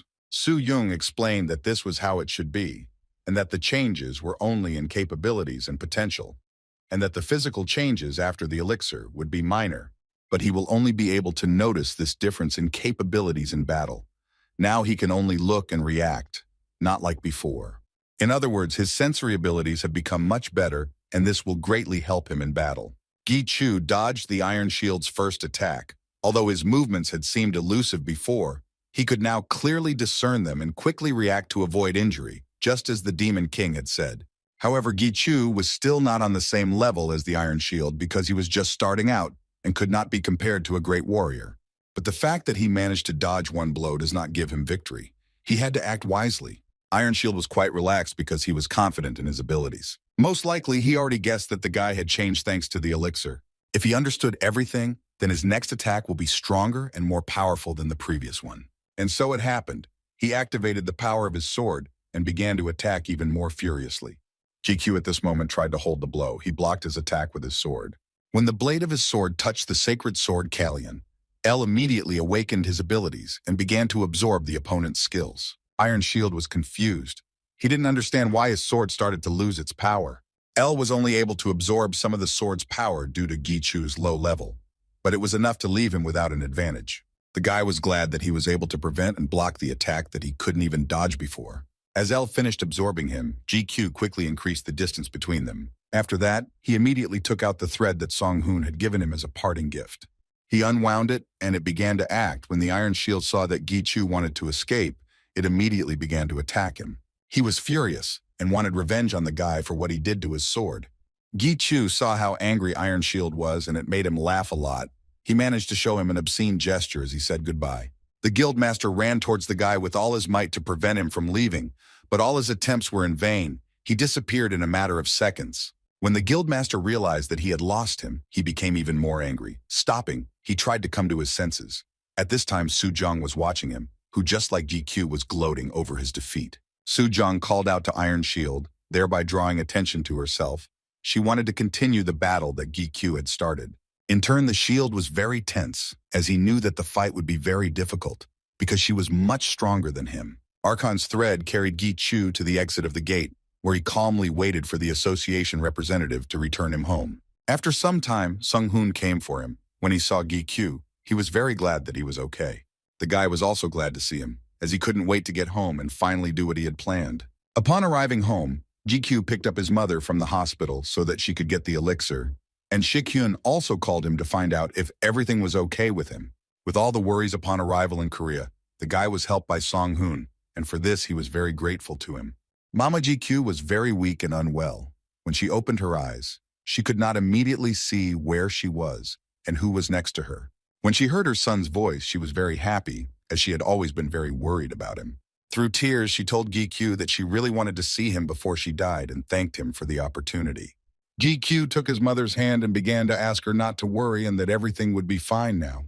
She tried to tell him something else when suddenly a sharp pain pierced her entire body. GQ became very scared and began to ask his mother to be patient for a little while. He quickly opened the bottle of elixir and began to give it to her. She obediently drank it. Her pain stopped and she immediately fell asleep. GQ was glad that now his mother would be cured, and suddenly he himself lost consciousness. He fell right next to her bed. He was too exhausted by what was happening, and he needed to rest, which he had not done for a very long time. Lu and El were also worried about their master, but they understood that he needed rest. He had been through too much in the last 24 hours. They were only worried that he had gotten into a strong connection with the Demon King, and this could bring him a lot of problems in the future. But they decided that they would not disturb him for now, so that he could rest and recover sufficiently. While he was sleeping, the whole room was illuminated with a bright light, which meant that the elixir had begun to work. At that time, his sister Jung was rushing home while trying to call her brother. He sent her only one text message asking her to come home quickly, and after that there was no news from him. Jung was very angry about this because she didn't understand why her brother wasn't answering his calls, so she decided to quickly go home to deal with him. Walking home, she started cursing at GQ from the doorway because he invited her home without explaining anything to her. But her swearing was interrupted by her mother, who asked her to be quieter and not disturb her brother while he was resting. When Jung heard her mother's voice, she was stunned.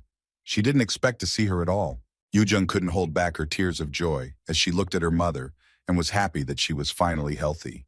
GQ was awakened by voices in the kitchen. Waking up, he sat on the bed and could not collect his thoughts.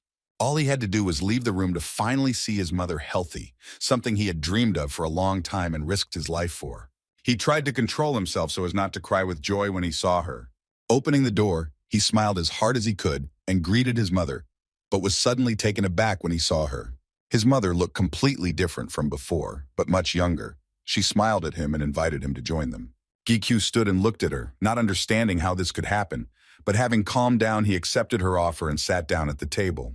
Over dinner, they began to discuss how he had obtained the elixir and beaten all the top players. Also, the sister could not understand why their mother became younger when she drank the elixir, but GQ himself did not understand how this happened. My sister still couldn't get over such drastic changes in her mother and didn't understand how to behave. Suddenly, she turned to her brother with a request that he obtain the same elixir for her, but GQ refused her, since he knew at what price he had obtained it. Mom was pleased that her son tried so hard for her, but GQ felt awkward from such praise addressed to him.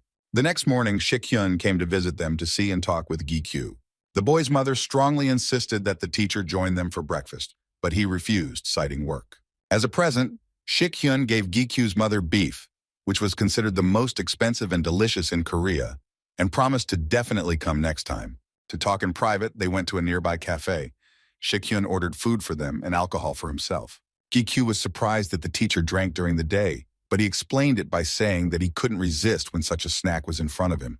In turn, Shik-hyun began to ask the guy how he got the elixir, since they had no opportunity to discuss it. But then GQ interrupted Hyun and asked him an immodest question, causing him to choke on his drink out of surprise. He asked if he liked GQ's mother. The teacher did not expect such a question at all, and his face immediately turned red. He also said that he had long suspected that he liked her and that he took such good care of her while the guy was away. GQ was all for it if he had a father like Shik-hyun, and he wouldn't be ashamed in front of him. That's where they ended, and they returned to talking about the elixir. The guy warned that the story would be a bit confusing, since a lot of things happened to him. When Shik-hyun found out what had happened, he was outraged and so angry that he wanted to immediately break loose and go and sort things out with GQ's offenders. The guy was pleased with Hen's reaction, but he asked him not to do anything. He wanted to take revenge for all the bullying of the Iron Guild himself without anyone's interference. But Hen was very worried about the guy, reminding him that revenge also needs to be done wisely, otherwise he could lose. When they started talking about revenge, Gi-chu remembered that he owed something and asked what happened to the guardian of the 4th floor. Shik-hyun said that a C-rank squad was sent there to destroy him. He was confident that they would quickly deal with the keeper, since most of the players were strong, and therefore they would finish soon. Meanwhile, terrible things were happening on the 4th floor because the keeper destroyed all the players. The last of the survivors, trying to save himself, kept thinking about how he needed to somehow warn the association that his squad had been completely destroyed. But unfortunately, he was unable to do this, as the monster caught him, and his chances of survival were extremely slim. The next day, the guy met with Sung-hoon, and their task was to check the condition of Gi-kyu and his mother after taking the elixir. Sung-hoon convinced the boy that Chief Shik-hyun would take care of it, so there was no need to worry. Along with the elixir came a reward, a yellow crystal which Sung-hoon sold and transferred half of the cost to the boss's account, as Gi-kyu requested. He resisted for a long time and refused to take them, but the guy did not want to remain in his debt, and he still took the money. Then Sung-hoon calculated the remaining money in Gi-kyu's account, and told him that he had also found several options for moving to a new house. He took into account all of Gi-kyu's wishes regarding the new house to the maximum extent possible, and all he had to do was make a decision. The guy couldn't understand how it happened that Sung-hoon was dealing with matters that concerned his family, because he didn't ask him to do it. Sung-hoon said that he was acting on the orders of his boss, and that he would now be his personal assistant. He took Ji-chu's phone and wrote down his phone number for quick contact, in case any help was needed. Sung-hoon gave the guy a ride home and took out the bags of money from the trunk that he had prepared at his request. He casually asked Gi-chu where he planned to spend such a large sum. The guy replied that he needed to buy new equipment and pay off debts. The equipment cost the guy a decent amount last time.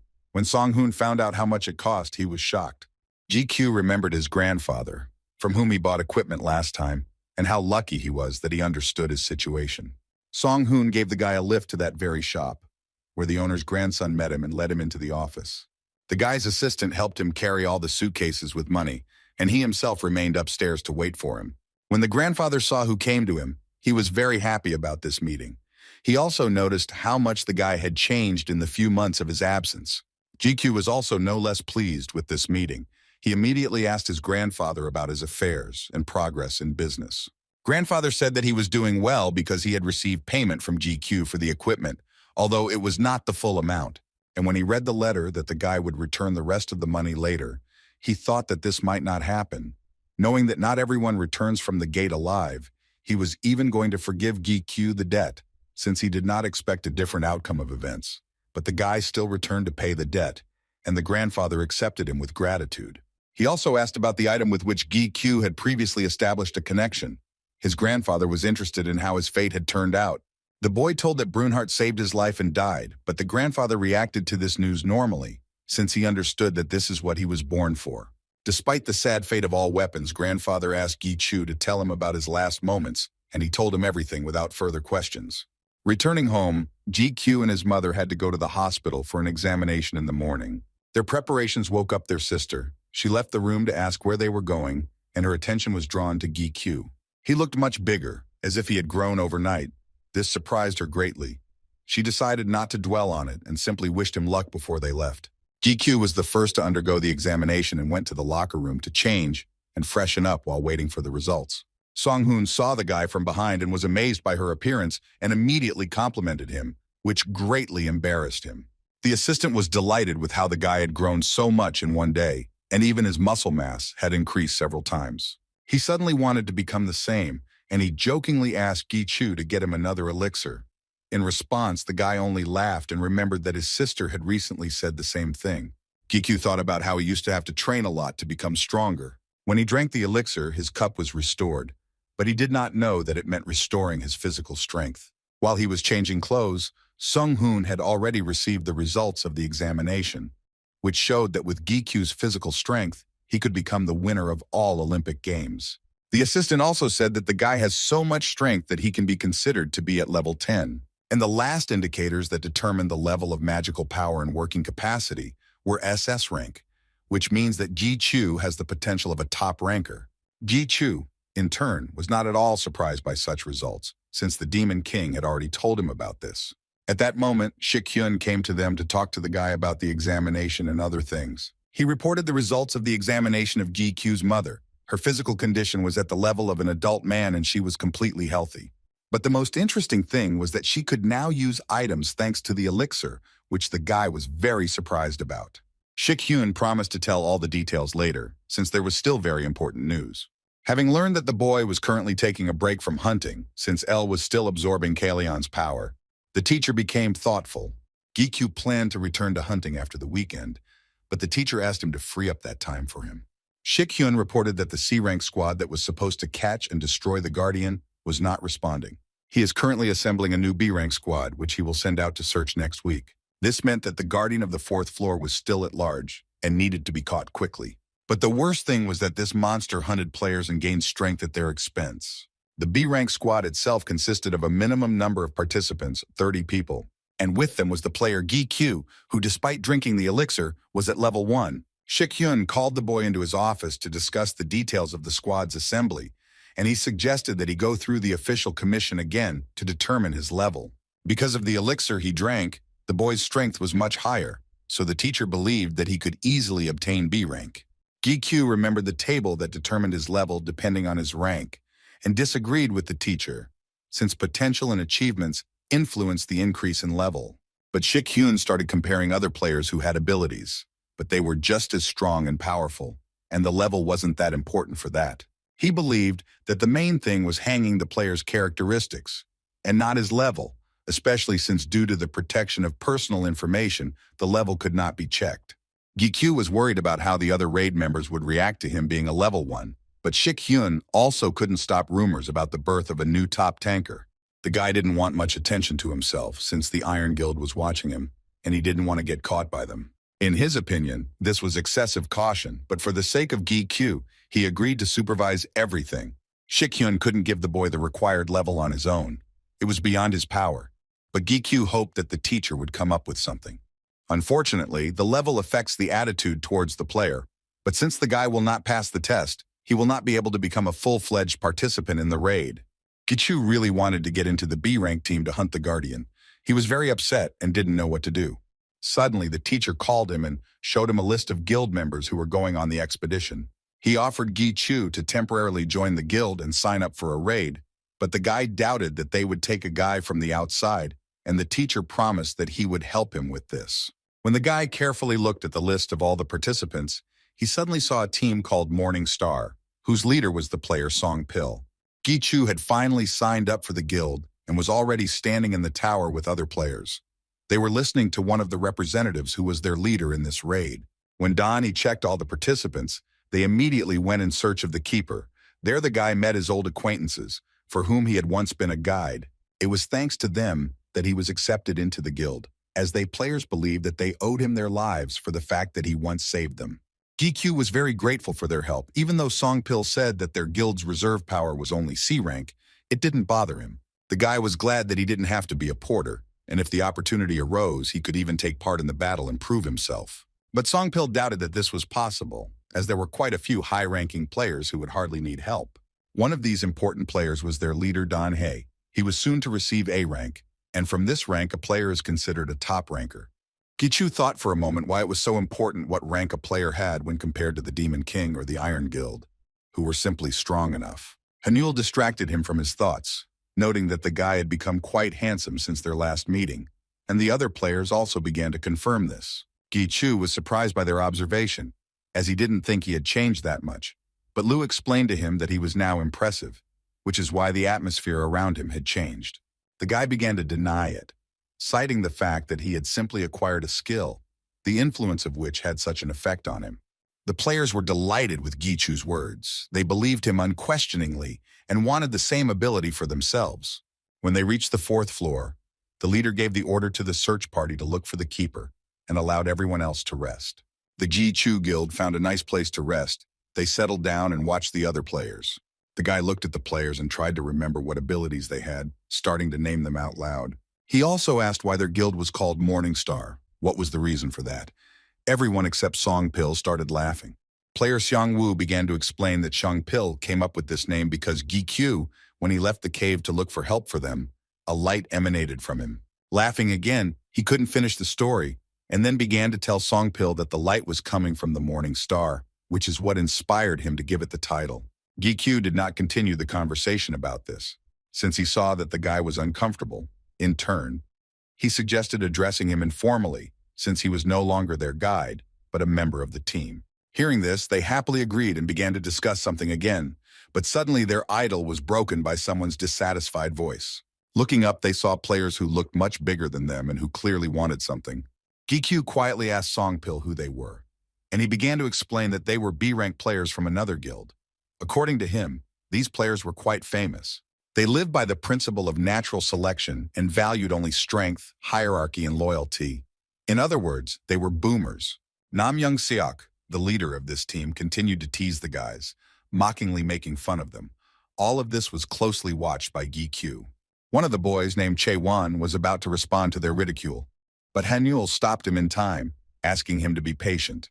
Yeon-Seok continued to laugh at them, calling them too overconfident for getting into a B-rank raid. He was annoyed that instead of looking for the keeper, they just sat and talked, and he thought that they were of no use, and in this way tried to show his importance in the raid. In turn, the C-rank guild did not react to his words in any way, so he decided to leave them alone and leave. The guys started apologizing to Gi-Q for witnessing such a situation, but the guy didn't react to their words. The raid leader was standing not far from them and was talking to other players, when suddenly he felt a strong negative energy and turned around to see who it was coming from. Turning around, he saw Gi-Chu, who was beside himself with rage and seemed to be unable to control it. The rage that Gi-Chu felt came out of nowhere, and he himself did not understand why he was so angry about this situation. But suddenly the leader's voice, who asked about what happened, brought him back to reality, and he immediately came to his senses. He didn't intend to interrogate Gi-Chu and the other players. He just needed to assess the situation and how much it required his intervention. The guy told about a small quarrel between them and the B-rank players and asked the leader for one request, which surprised him a lot. Gi asked for permission to fight the player Nam Yeon Seok in order to resolve this misunderstanding before the battle with the Guardian began. The other players heard Gi words and immediately perked up and began to come closer to see what kind of fight was brewing. Donnie asked the guy again if he was sure he was ready to fight a player who was significantly higher in rank than him, to which the guy nodded approvingly. Gi added that he was a lower rank and was a reserve force, and the B-rank guild was the main raid team. He offered to fight on his terms, because combat power was more important than any ranks. This meant that if he won, the guild's positions would switch places, and they would now be the main team allowed to fight. Hearing this, Songpil tried to stop Gi, as he was not at all prepared for such a situation, but he asked him to trust him. Yeonseok intervened in the conversation, not understanding why they were deciding this without their knowledge and that they had no benefit from it. Gi offered to pay him 50 million if he defeated him. The guy was sure that he would not be able to resist such a condition. The Yongseok Guild began to discuss Gi's offer, doubting his honesty. But they decided that there was no point in lying in front of everyone, so they agreed, rejoicing in their premature victory. Watching them from the side, the leader Don. He thought that he shouldn't have supported such unrest in the raid, but the energy he felt from Gi did not give him peace, and this was the only chance to test his guesses. Having addressed both guilds, he agreed to the conditions they proposed and gave official permission for their duel. They stepped forward, and a crowd of spectators from other guilds gathered around them. The leader announced the rules of the battle, which were that no weapons or powerful attacks were allowed. Gi gave his swords to Sopil, who was at a suitable distance so that the boy would not lose touch with his ego. He asked Lu and El again if the distance was okay, to which they responded positively, and asked him to be careful anyway. Yeon Seok gave Gi the opportunity to attack first, as he was confident that if he did it himself, the fight would end quickly. Gi looked closely at Yeon Seok and tried to understand his weaknesses. Doubting his honesty, he thought that the player had a hidden weapon since he was so confident in himself. He decided to use a speed attack first, trusting his wits more than just analyzing the battle. When Gi was close enough to strike, he noticed that Yeon Seok was so confident that he didn't move at all. The guy immediately thought that perhaps the player's counterattack skill would instantly activate, which is why he was so calm, but it was too late to retreat. Gi immediately thought about how he would quickly need to dodge his attack and prepare his next strike. When the guy hit him, he instantly flew forward several meters from its power and did not move anymore, thereby losing the duel. The leader was shocked by what he saw, but pulled himself together and announced that Gi was the winner of this fight. His team began to joyfully shout his name and congratulate him on his victory, and the players from Yeon Seok's team ran to help their leader. When they approached Gi, they began to ask him how he managed to become so strong and praised him in every possible way. Don-hee, in turn, saw that Gi was elusive in his actions, and it seemed to him that the guy would become a significant figure in this raid. The leader was distracted from his thoughts by a player who said that the search party would return from the mission. Meanwhile, Shik-heng was summoned by the president of the association, to whom he told all the details of the expedition he had assembled to urgently destroy the keeper.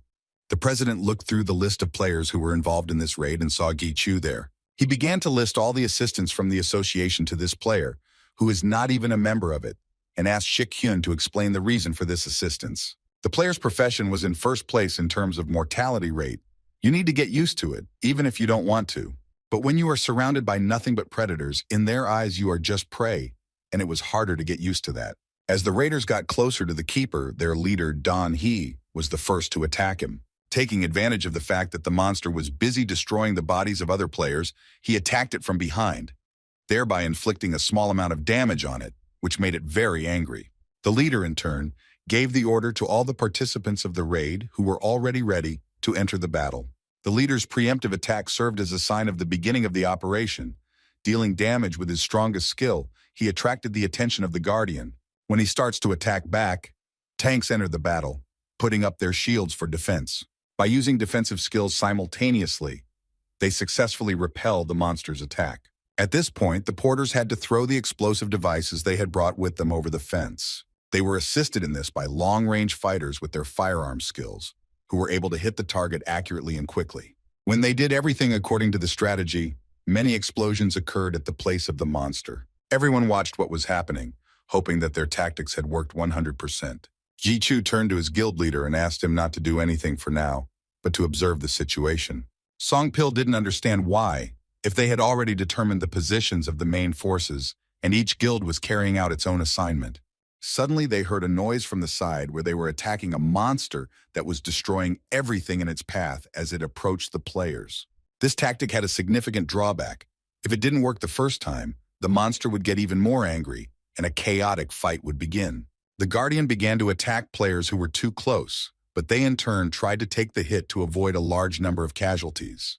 The players covered each other to have time to heal their wounds and drink healing potions. It seemed to them that the fight had lasted at least half an hour, but in fact only a few minutes had passed since the start of the fight. One of the players saw the leader fiercely fighting the keeper, thus impressing the guy with his courage. When most of the players retreated, the raid leader Donnie decided to confront the monster without retreating. He dealt him powerful blows, but the monster's wounds healed too quickly. His recovery power was at the level of the Guardian of the upper floors. The leader gave the order to replace the first team so that they could heal themselves while the others fought. He also ordered the backup team to prepare for an explosion. When Song-pil heard this, he turned to Gi-Q to also intervene in the fight. But Gi-Q didn't react to his words and started moving towards the keeper. The guy thought that he agreed to his proposal, but then he saw that it was not so. Gi-Chu confidently walked towards the monster, which scared his team members and they tried to stop him. But the guy was so confident in his abilities that he didn't attach the slightest importance to their words. He came close enough to him and assessed the situation once again. Gi-Chu's guess was correct. This monster moved just like normal orcs, and he could easily dodge each of its attacks. The only thing that distinguished him from other orcs was his physical appearance and regeneration speed, so this opponent was suitable for Gi-Chu. He wanted to test the powers of the new ego with whom he had previously established a connection, and the orc was just perfect for this. Moving very quickly, Gi-Chu struck the monster, dealing quite a bit of damage, all thanks to his new ego, which he named Hermes. His skill was that he would speed up the speed of Gi-Q, and after a few minutes he would be able to move at maximum speed. All the participants of the raid simply watched Gi-Chu's tactics and could not believe their eyes. Where did he get such abilities from? The leader decided to help the guy, telling him not to waste his strength on multiple blows, but to deal one strong blow that would not allow him to recover immediately.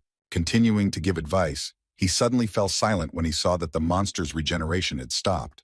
This effect from the sword strikes was due to his ego, which he acquired in the shop, the skill of which was to slow down the enemy's regeneration and worsen the damage inflicted on him. The monster was furious. He continued to wave his arms trying to resist.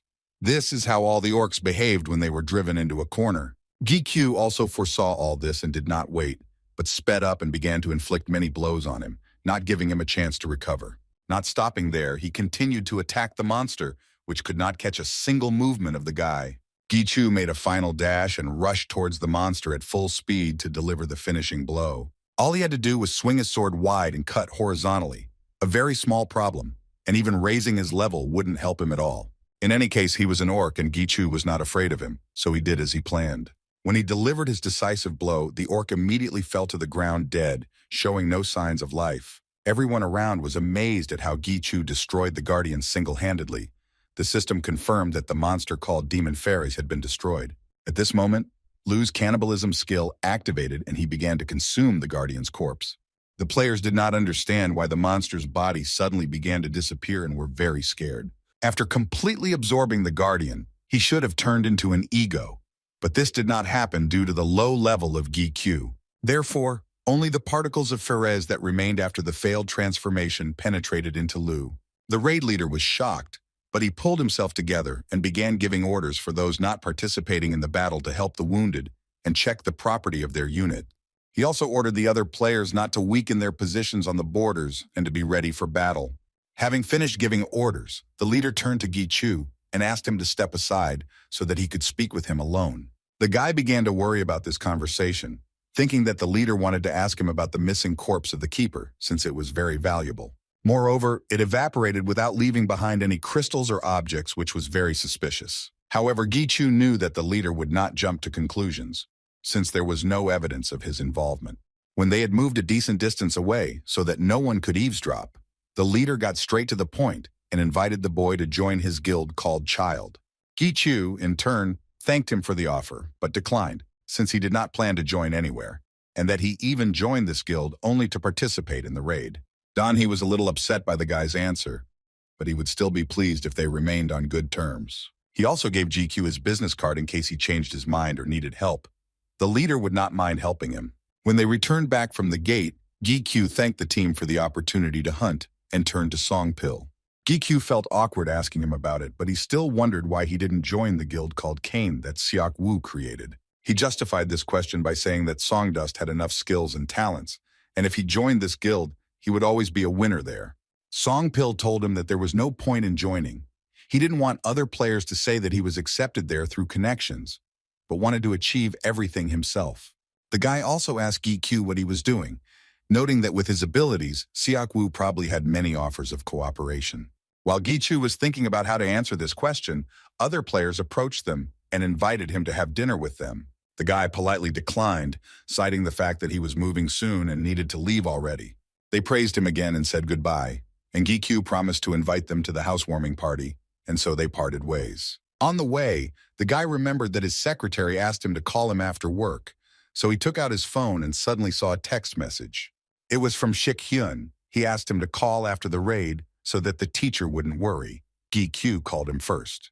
When they met, Shik Hyun told the boy that the association president wanted to have dinner with him. As they rode up the elevator, GQ began to worry that he looked less than presentable, but the teacher reassured him that there was no need for that. GQ knew from rumors that the president was quite an outstanding figure and that he always remained in the shadows and was rarely seen. The guy didn't understand why he wanted to see him and what he was doing at Shik Hyun's house. The teacher said that the president wanted to personally cook dinner and treat GQ, explaining that his hobby was cooking. When they approached the teacher's apartment, the only thing that worried the boy was what the association president was doing at Shik Hyun's house. Having crossed the threshold of his house, GQ was a little confused and did not know how to behave. Shik Hyun indicated that they had arrived and an adult man came out to them. The man noted that they had arrived on time since he already had everything ready. Shik Hyun asked what he had prepared for dinner since the refrigerator was empty. But the man replied that he had bought the food in advance and asked the teacher to come over and help him set the table. Watching their conversation, GQ did not understand what was happening. He was standing in the kitchen in an apron preparing dinner and making comments to Shik Hyun about cleaning the house, and he was the same association president. When the man finished scolding Shik Hyun for the mess, he turned to GQ to greet him. Gichu extended his hand in response to greet him and began to introduce himself, but suddenly he stopped. The president, in turn, also introduced himself. His name was Otaegu, and he was very pleased to finally meet the guy. GQ suddenly felt the pressure of the power that emanated from the president and realized that not everyone could be the leader of the superhumans. Shik Hyun asked them to sit down at the table, as they had been looking at each other for a long time and were tense. Suddenly, GQ heard the teacher call the president father and was stunned, as he did not expect such a turn of events. Shik Hyun set the table, and they began to eat dinner. Taegu wished everyone a bon appétit, hoping that they would like his cooking. GQ ate quietly, trying to digest the information in his head, but was distracted from his thoughts by Shik Hyun's father, who said that he had talked a lot about the boy. He also recalled that Shik Hyun helped GQ a lot, taking advantage of his position in the association. GQ confirmed his words because the teacher helped him even more in many ways. Shik Hyun began to scold his father for starting such conversations while eating, citing the fact that the boy might have indigestion. They started arguing with each other again, and the guy just silently watched what was happening. After they finished arguing, Taegu returned to talking to GQ again, telling him that he wanted to make a special offer regarding working in the association. The guy immediately started to refuse because Shik Hyun had already offered him a place in the association, but he didn't want to join anywhere. But that wasn't what Taegu wanted to propose. He wanted GQ to become a mercenary for the association. After finishing dinner, Shik Hyun gave the boy a ride home and tried to convey the president's words correctly so that GQ wouldn't think that his father was pressuring him in any way. In fact, he meant that GQ, on the contrary, would be able to receive help from the association, and if he wanted, they would help and provide him with what he needed. For GQ, it wasn't the worst option, even though he wouldn't be an official employee, but there are many advantages to this position. As he walked up the stairs, GQ thought about Shik Hyun's words that being in the association wasn't so bad. But while he is still at level 1, Seok Woo is already leading a guild, of which there are not many in Korea. GQ was tormented by the thought that all he did was receive help, and he couldn't be in debt all the time. He needed to get back on his feet. Meanwhile, Seok Woo's guild was fighting a monster in the tower that was quite strong. The monster was approaching faster and faster. Hearing this, the players were ready to confront it. A few seconds later, a huge lynx, blazing with fire, rushed at them, but the players were ready for its attack. One of the guild members attacked her back with a sword and dealt her heavy damage, causing the lynx to fall to the ground and no longer move. The player suggested ending the monster hunt since it was already quite dark, to which the other player replied that they would catch a couple more of them and be done. They went further into the forest in search of prey. Suddenly they felt that it got colder outside, but did not attach much importance to it. The player just assumed that it shouldn't be that cold on the 26th floor, and he thought it was strange. When they reached the foot of the hill where the monsters were supposed to come out, they saw something terrible. Below stood the animals, who were completely covered in ice, like everything around them, standing like statues frozen in motion. They reported their discovery to guild leader Seok Woo, who came to check what had happened. But he found nothing. He didn't like what was happening, and he gave the order to the team to go back. Meanwhile, GQ came to Shik-hyun to discuss the details of his work for the association, at which point the teacher turned on the TV to watch the news. The news began to talk about the achievements of the Angela Guild, and that she had recently announced the capture of the 80th floor, causing shock throughout the world. The best in this guild were the leader and #1 ranker in the world, player Lee Shan-ho, and newcomer Shin Yu-bin. Her name was added to the list of top rankers only recently. And then the host of the program began to list the chart of the best players for the week, and the first on her list was Asura.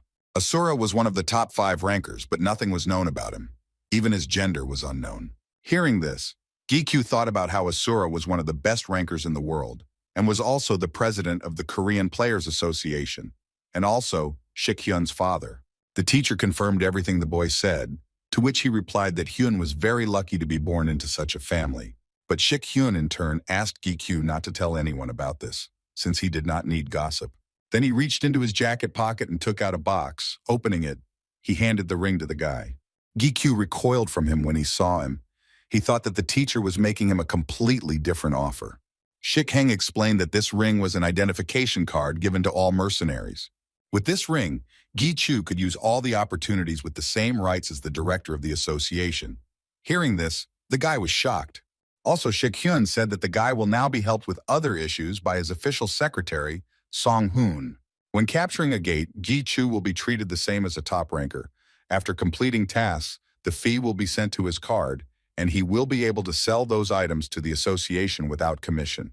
And another significant plus, the guy could refuse tasks if they did not suit him. When Gi-chu heard this, he was simply delighted. Meanwhile, in the Iron Guild office, standing facing the window, Iron Shield was thinking about something of his own. There was a knock on his door and a man approached him, who really wanted to discuss something important with the guildmaster.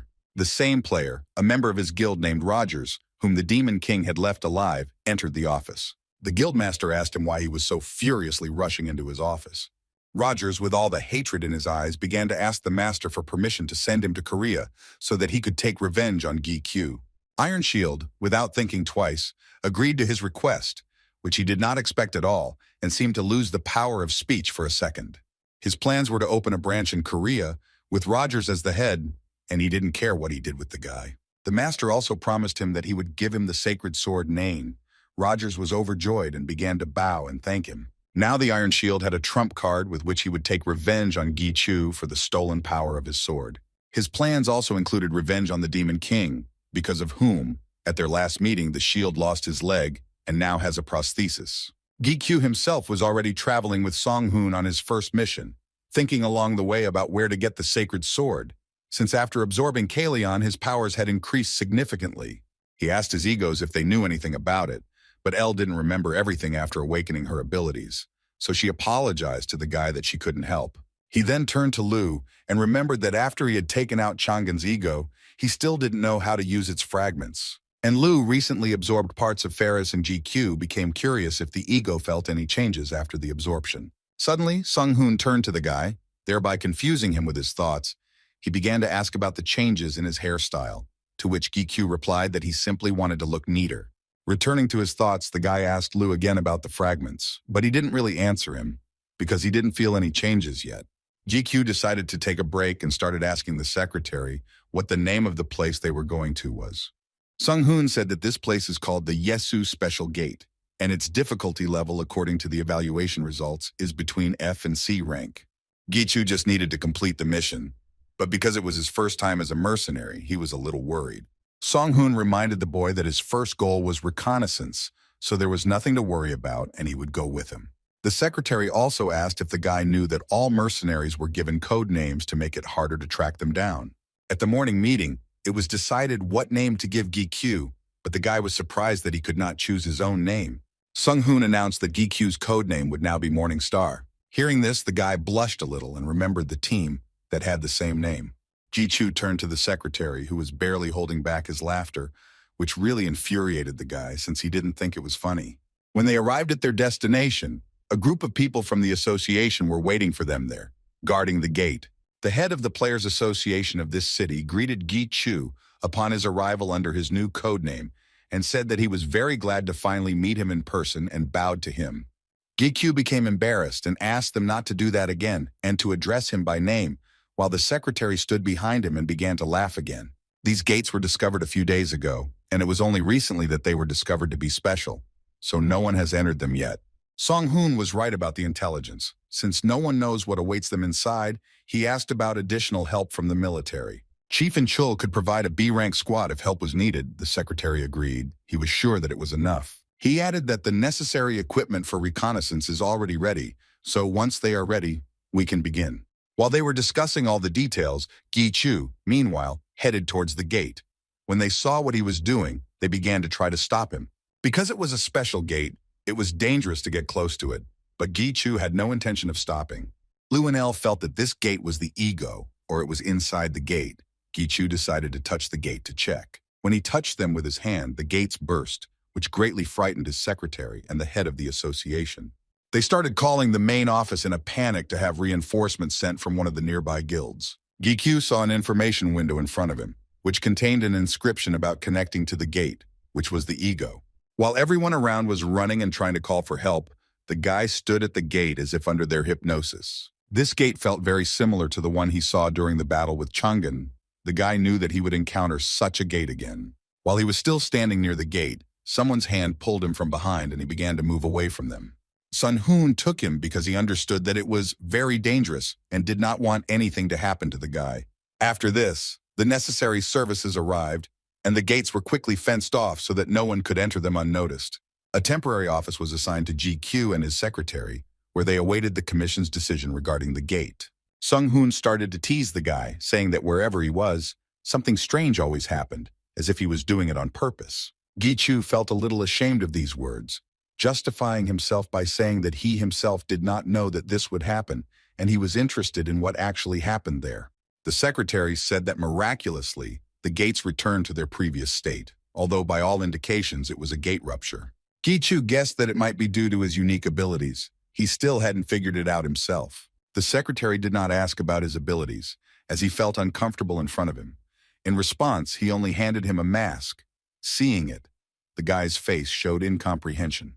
Sung-hoon explained that due to the obvious signs of the gate being torn apart, they urgently gathered the players and placed them outside to guard the gate.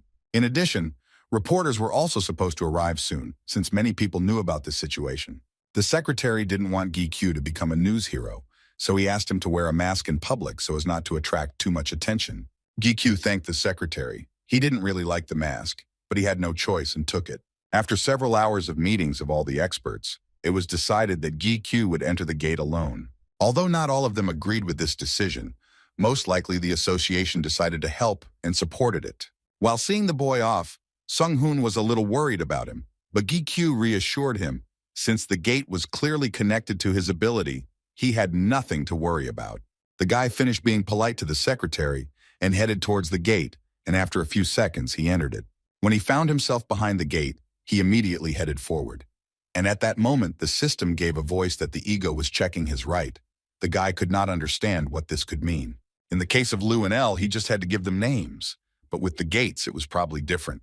He suggested that perhaps he just needed to take possession of this gate. Thinking about this, he took off his mask and hid it in his backpack. The guy continued walking and felt uneasy about the tense situation. He decided that his mental health required an urgent cleansing of this dungeon. At that moment, El felt a dark magic. While Lu, on the contrary, liked it, the guy suggested that they go in the direction where the magical energy is felt stronger. Suddenly, Lu asked the guy not to hurry anywhere, since the prey was walking towards him on its own. At first, he didn't understand anything, but a second later, he heard a noise behind him. A few meters away from his location, an enraged crowd of monsters was rushing at full speed. These were the skeleton warriors who were approaching Ji-Chu very quickly, and he began to prepare for battle.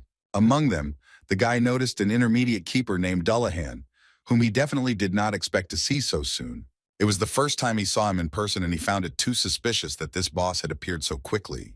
Ji-Chu took out his swords and commanded another ego to increase its movement speed. He deftly, and without any hesitation, began to destroy the skeletons one after another, getting closer and closer to the boss. When he reached him, he knew that normally you had to cut off the boss's head, but this one didn't have one. So Ji-Chu dealt him one strong blow, which destroyed him. When he destroyed all the skeletons, he collected the crystals and went in search of the main guardian of the gate. He reached the so-called skeleton cemetery and saw in front of him a path that led to a large grave. Lu began to warn Ji-Chu. He thought what was happening was strange and wrong. There were too few skeletons, and the intermediate boss appeared literally right away. Compared to the magic that was floating in the gate, all this was too weak. The guy agreed with Lu's opinion. He also thought that the passage was much easier than he heard from other players, but he still did not understand what the catch was. Suddenly, he heard the sound of a tomb opening in front of him. He looked intently towards it and felt alarm inside. He knew that it was at times like these that the main boss of the gate usually showed up, so he watched the tomb as it began to open with caution. Lu warned Ji-Chu to be careful, as there was probably a reason why Dullahan was so weak. The guy listened to Lu and took out both swords. He assumed combat readiness and waited for the boss's next actions. According to Lu, the magical power that should have been in the gate was all concentrated in the main boss. This boss looked like the skeletons the guy had seen before, but he had a lot of strength and power, and it certainly scared him. Watching him, Ji-Chu knew that someone like him could only be found in the gates of the highest level, or after the 60th floor in the tower. Before him was none other than the king of immortals named Lich, whom not everyone could handle. The Lich raised his hand, pointing towards the boy, and asked if he was the one who wanted to become his master. His gaze was so frightening that Ji-Chu was speechless and did not understand what he should do. The guy was very tense and kept eye contact with the boss, so as not to miss anything. The only thing that seemed strange to him was the system's voice that came from him.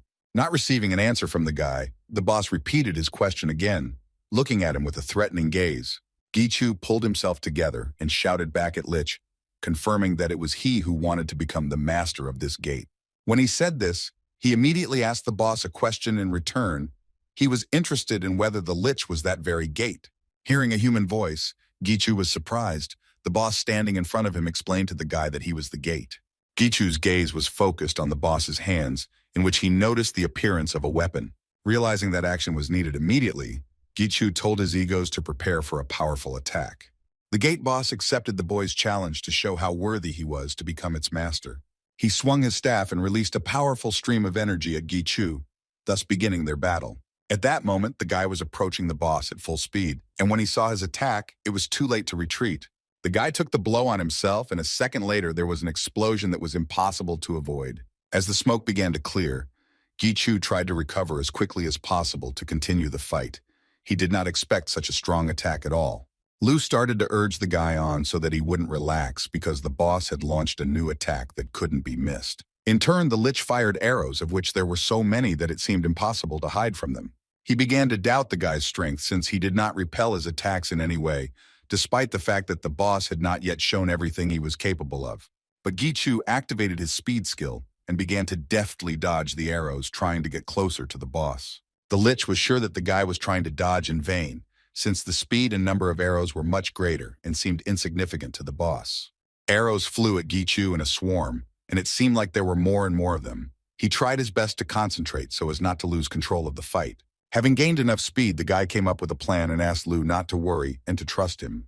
Lu was a little confused because he couldn't quite figure out what his boss was planning. So Ji-Chu launched Lu towards the boss so that he wouldn't lose touch with his ego when he got close to him. Dodging another barrage of arrows, Ji-Chu picked up Lu and dashed towards the boss to deliver a devastating attack. When he was already close enough, the guy pointed his sword straight at the boss, but he immediately prevented this attack. The boss was sure that at this rate, Gikyu would never become his master. His attacks were too predictable. But the guy very quickly dodged and made it clear that this was not all. He delivered a powerful blow straight to the boss's chest, thereby taking him by surprise. The guy quickly dodged in case of a counterattack and jumped away from the boss, thereby maintaining a distance between them. The boss doubled over in pain, saying that Gichu's weapon was too annoying and that this fight needed to be ended quickly. The guy raised his head and tensed up. He saw flying arrows, of which there were even more than last time. A huge swarm of arrows was aimed at him, and there was nowhere to run, so he decided to fight them off with his swords. Lu wasn't sure he could escape this attack, so L, who was confident she could handle them, wanted to take charge. After gaining speed, he began to move and counter the attack with L without Lu's participation, as Gichu believed that he was not suitable for it. But Lu wanted to prove the opposite. Even though he wasn't completely sure he was right, he still wanted to help his master. While continuing to fight back, the guy simultaneously watched the boss and realized that he was getting stronger and stronger and was not sure whether he would be able to hold out any longer. Gichu asked Lu again if he was confident in his strength, as he needed to fight back quickly and start attacking again. Having heard a positive answer, the guy transformed the ring into a sword and began to fight back with both of them. But as soon as the arrow touched Lu, the system began to inform that he was absorbing the energy of the magical weapon. The consciousness of the magic weapon master was awakening in Lu. Hearing this, the boy did not understand what it all meant. After a few seconds, a huge dome formed around them, protecting GQ from the boss's attacks. The lich also got under this dome. He had never seen anything like it, and he was very surprised how a person was capable of such a thing. When the boss stopped attacking, the dome disappeared. He knew that the guy really wanted to become his master, but he still couldn't recognize him. He decided to begin the final test for GQ, which would show whether he was truly ready. The lich raised his hands, and the dead began to crawl out of the graves and head towards him. They fell at his feet and formed into one whole, turning into a huge monster. Watching this, Gichu wanted to ask many questions about what happened, but decided to put it off until later. When all the dead gathered together, they formed one monster of incredible size, with a boss standing on its head. Gichu was contorted in horror. He had never seen such a large creature created from the flesh of the dead, which looked like a golem. The monster struck with all its might, which was aimed at Gichu, trying to destroy him. The guy understood that if his opponent was very different from him, then he had to take him with a force superior to his. Otherwise, nothing would work.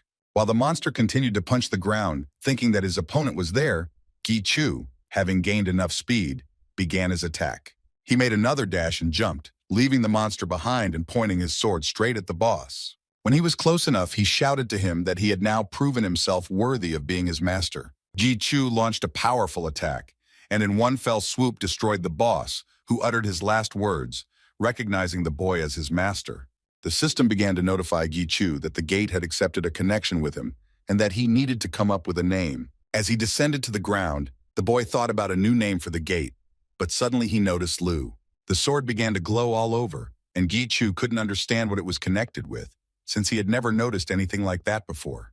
Lu started shouting and laughing loudly, trying to indicate that it was all thanks to him. He began to shout at Gichu that he was not going to stand aside and not let the sword become stronger than him. Continuing to laugh loudly as if he had gone crazy, the boy was shocked by his behavior. Gichu shouted at Lu again to come to his senses and began to scold him for being rude and waiting for him to explain it. El interrupted them, saying that Lu was confused, but the guy still didn't understand what it was about. But Lu didn't let her finish and told the owner that he needed to rest, citing a headache. Gichu had a lot of questions for Lu, but he decided to deal with them later and give him a rest after the fight. He opened the information window and began to think about what name would best suit the new ego. He remembered the dead ego named Brunard and decided to name the new ego after him. Meanwhile, the situation in the city was extremely tense, as everyone was warned about the gate breaking, which was dangerous for ordinary residents. The association's staff warned people of the danger and helped them get to shelter for their own safety. Players from different guilds who had not been in such a situation for a long time gathered near the gates themselves. Song Hoon brought the boss Hyun's box to the gate, explaining the situation to him, and that they had gathered all the guilds that were nearby to help. The secretary also informed the chief that the evacuation of civilians was proceeding calmly and would be completed in a few minutes. But the biggest problem was that the journalists did not listen and did not leave the territory, among whom were the players. Because of this, the situation became more complicated. Shik Heng got angry and told them to leave them alone. If they didn't want to leave themselves, then he wasn't responsible for their lives. The gate break wasn't much of a problem since there were quite a few strong players, including Shik-hyun.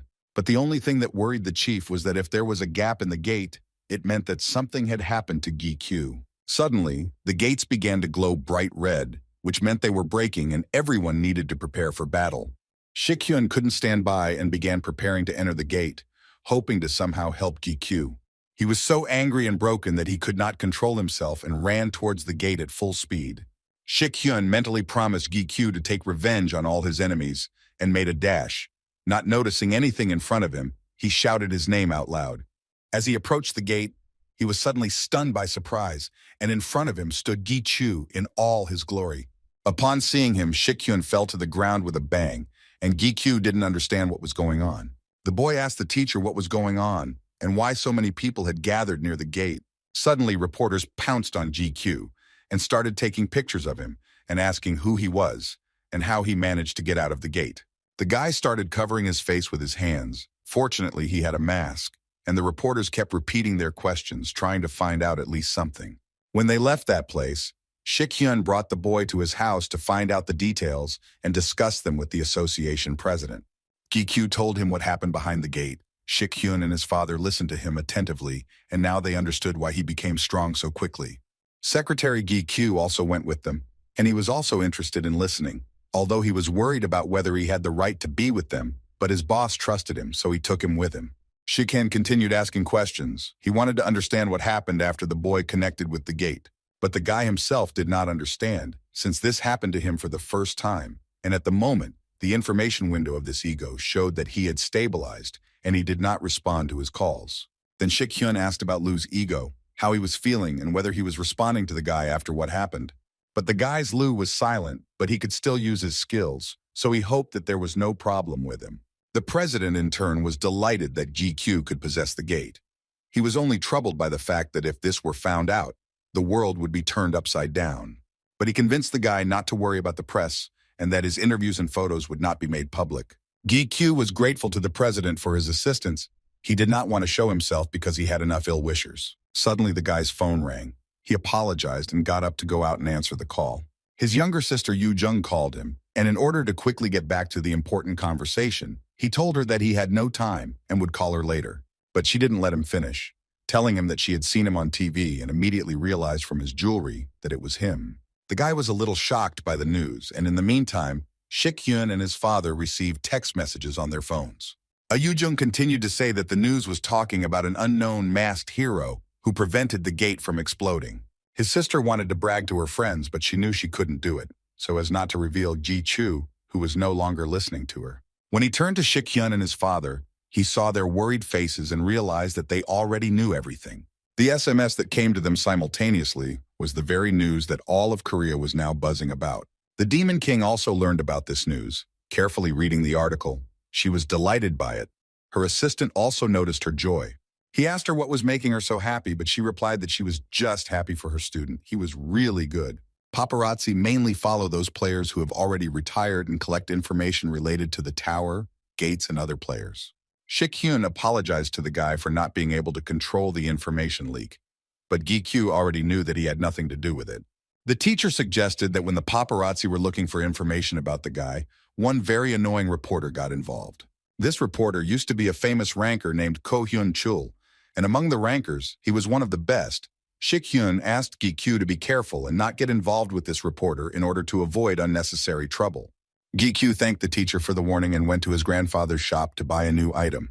When he arrived there, he remembered how Lu would have reacted to this purchase, as he believed that new items were spoiling him. The boy felt a little lonely without Lu's comments, but he could only wait for his ego to come to its senses. Hearing the owner's thoughts, Elle wanted to somehow support him, but Gi-kyu convinced her that everything was fine with him and asked her not to worry about it. The grandfather saw the guy and asked why he was talking to himself, but without answering, Gi-kyu changed the subject. Grandpa also noted that he saw an article about Gi-kyu and called him a celebrity because now the items started selling better, and he even offered to pay the guy for advertising them. The guy was a little embarrassed and decided to get straight to the point. Since he couldn't show himself in public, he needed something that would hide his identity. Grandpa remembered that in the photo in the article, the guy was wearing a mask and suggested that this was the one he wanted to buy because he thought it was terrible. But there was nothing suitable in his workshop to hide his face. So the guy explained to him that it was not a mask that was needed at all. Everyone knew about the mask and the ego now, but the mask could be removed. But he couldn't do the same with the rings, and they attracted a lot of attention. He needed to somehow hide them, but at the same time, not lose the opportunity, and also not take them off.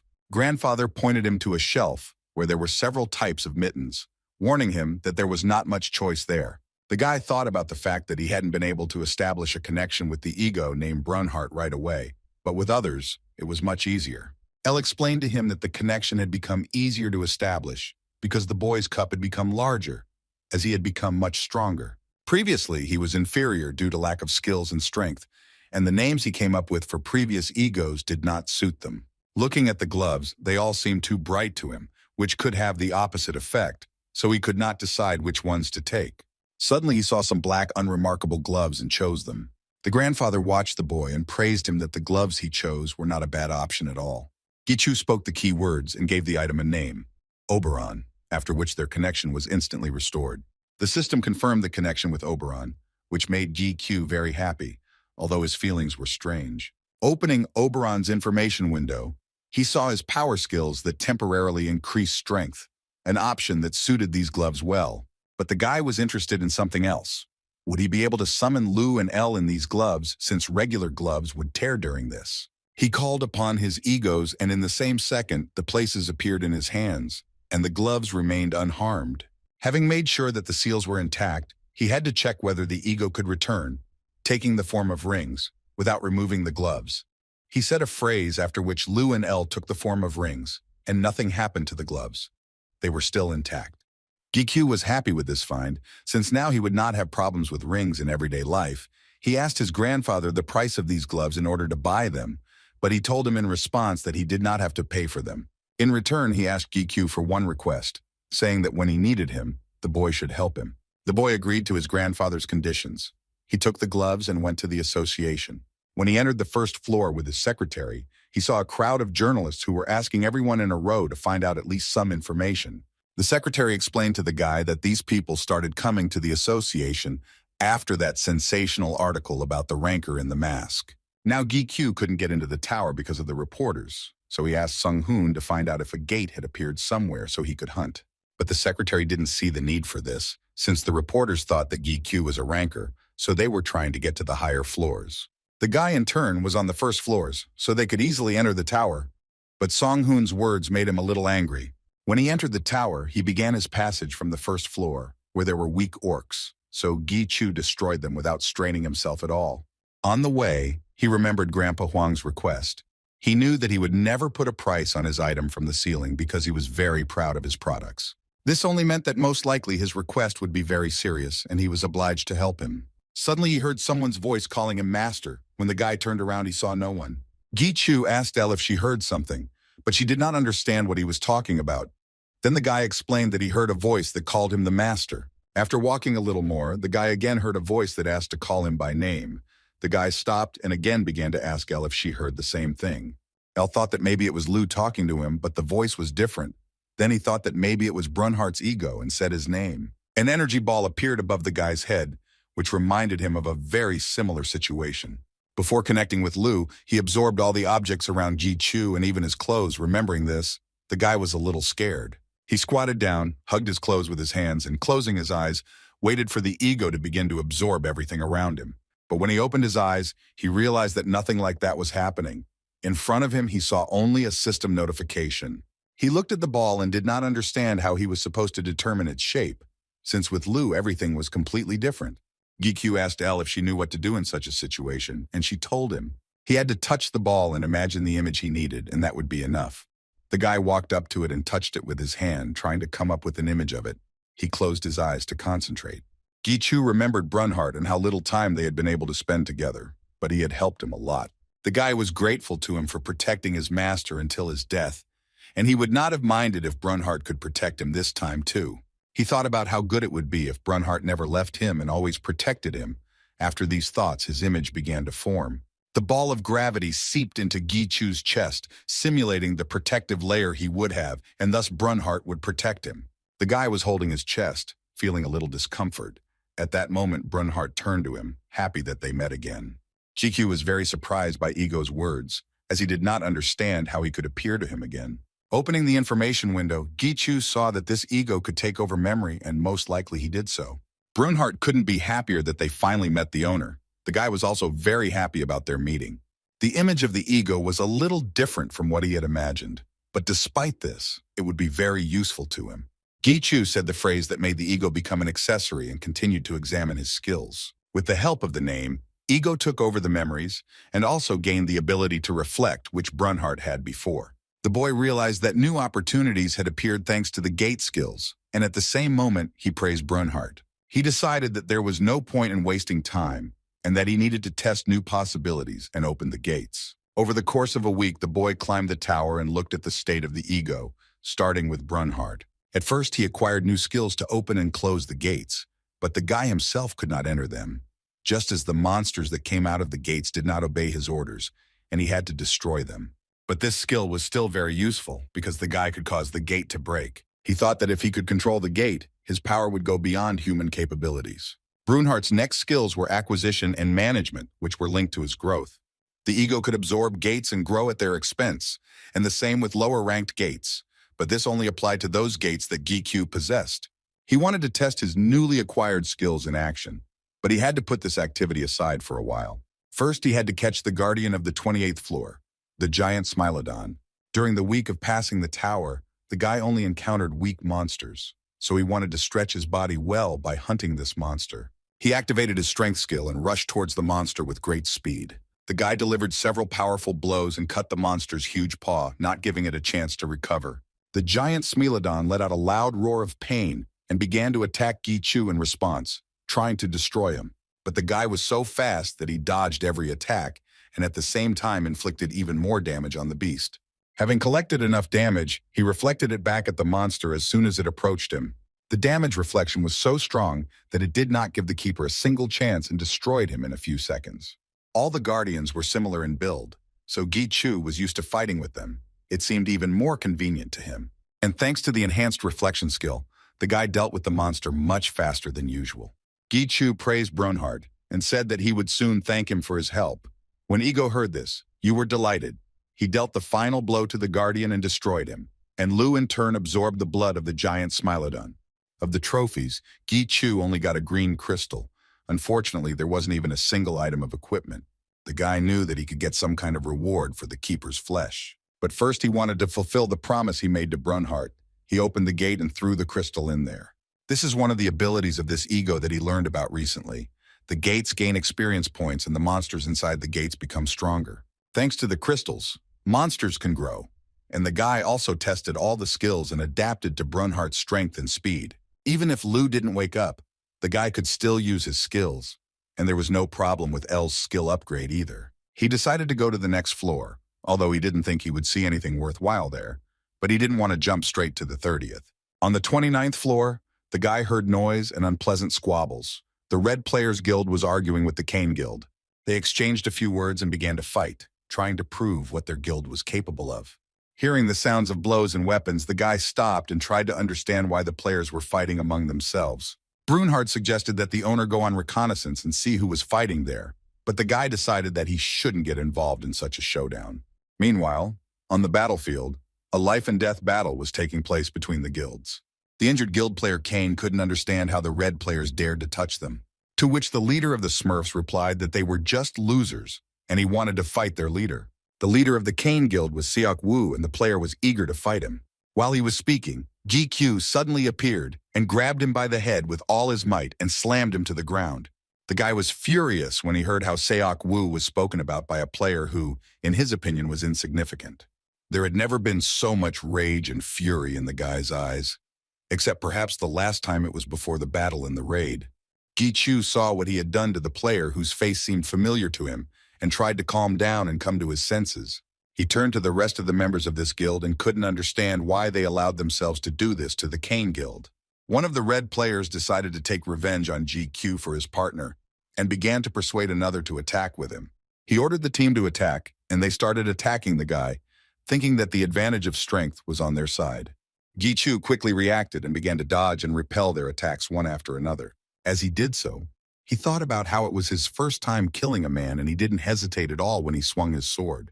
When he felt the sword pierce the flesh and his heart did not stop beating at a furious speed, as if it brought him pleasure. He destroyed players mercilessly, without feeling any guilt or fear. He was covered with a veil of hatred, hearing and seeing nothing around him. He was controlled only by the thirst for blood, and through force, Elle was able to reach him, trying to reach him. And she succeeded. When he finally heard her voice, he seemed to come out of a trance and began to calm down. When it was all over, and the criminals were tied up by the players of the Cain Guild, their guide once again thanked Gi Q for his help. The guide began to tell that he had heard a lot about Gi Chu from the guild leader, but he did not expect him to be so strong. The guy was glad that Seok Wu remembered him, and the guide also said that the leader constantly said that he wanted to take him into his guild. But Gi Q was very different from the guy Seok Wu told him about. He said that the guy was very soft and even worried about him.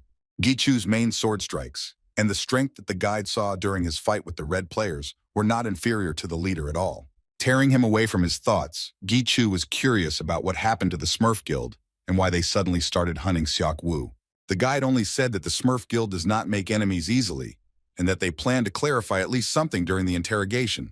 He added that the red players would have to be destroyed in any case, and torture might be required to obtain information, even though they themselves didn't like it, despite the fact that the association allows such lawlessness. After finishing the conversation, Gi Chu decided to move away so as not to be present at the interrogation, and not to disturb the players. The guy remembered how he took part in a raid on the keeper, and for some reason could not control his emotions, thinking that such behavior was a consequence of torture. Besides, the stress of being wounded had taken its toll on him. But when the guide started talking about torture, the guy didn't show the slightest bit of interest. At first, he blamed it all on the fact that these guys were criminals, and he had no reason to feel sorry for them. But he still didn't understand the reason why he couldn't control his anger that time. But more importantly, in this battle with the red players, he was so happy killing people.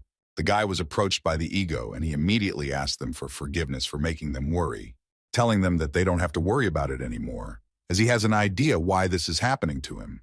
He believed that the Demon King was to blame for everything, as she touched his face and clearly did something to him. Returning back, the guy was noticed by the guide, who felt awkward because Gi Chu saw them torturing the players. The guy treated the situation with understanding. He knew that they had no other choice. Gi Chu asked what they had learned about the hunt for the leader, but the guide said that the red players kept repeating the same thing, that they were simply following orders. The guy thought that these players were the lowest of the guild, who couldn't do anything and didn't know anything. But the player thought that it was Gi Chu who was too strong. The guide began to say goodbye to Gi Q, saying that they were glad to go together to the chief, but they still had unfinished business. Suddenly, Gi Chu stopped them as he felt someone approaching. A second later, they were surrounded on all sides by none other than the Smurf Guild. There were so many of them, it was as if the entire guild had come to the rescue at once. Gi Q asked the guide if they had sent someone to the association to report the situation, to which he replied that they should not expect any help. The boy signaled to the guide that he would clear the way while they prepared a messenger and a flare. The guide was a little shocked, as he did not understand how the guy was going to clear the way for them, since there were too many players. But Gi Q was so excited about the fight that he could not wait, and asked him to hurry up and rush into battle. He moved at such a breakneck speed that the guild did not have time to react to his attacks, much less fight them off. Not understanding what was happening, they tried to concentrate on the enemy, but he was much faster and stronger than them. With quick movements of his swords, the guy deftly destroyed the players, continuing to move forward. The Cain Guild was horrified by what they saw, but decided not to lag behind and also began to advance. This fight was no different from slaughtering monsters for Gi Chu. He didn't feel any guilt or heaviness in killing people.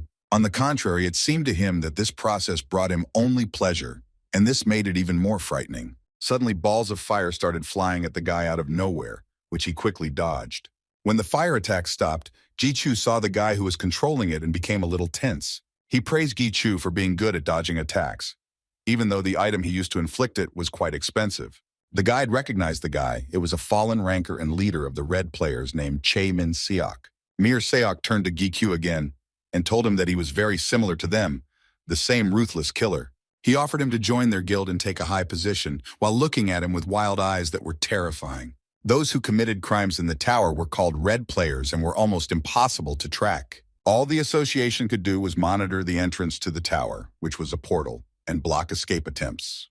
Former ranker Seok was the leader of the Smurf Guild. He gave up all the privileges of a ranker and chose the path of a wanted person. Gi knew that Seok was a real psychopath who was simply obsessed with killing. As Gi watched them, the leader repeated his proposal, hoping for a positive response. He continued to say that he immediately understood that the guy was the same as them, and he would not be bored with the blue ones. When Gi heard this, he immediately remembered the fury with which he killed players, and he felt uneasy. In response, he shouted at him to shut up and not to classify him as a criminal and ruthless killer like himself. One of the members of Seok's guild became very angry at Gi words and decided to teach him a lesson. But as soon as he headed towards Gi the player's head suddenly caught fire and he fell down dead. Seok was so ruthless that he killed his own deputy who interrupted their conversation without permission. Turning to Gi he apologized to him for the unworthy behavior of his team members. Seok decided to continue the conversation by calling on Gi to become his new deputy.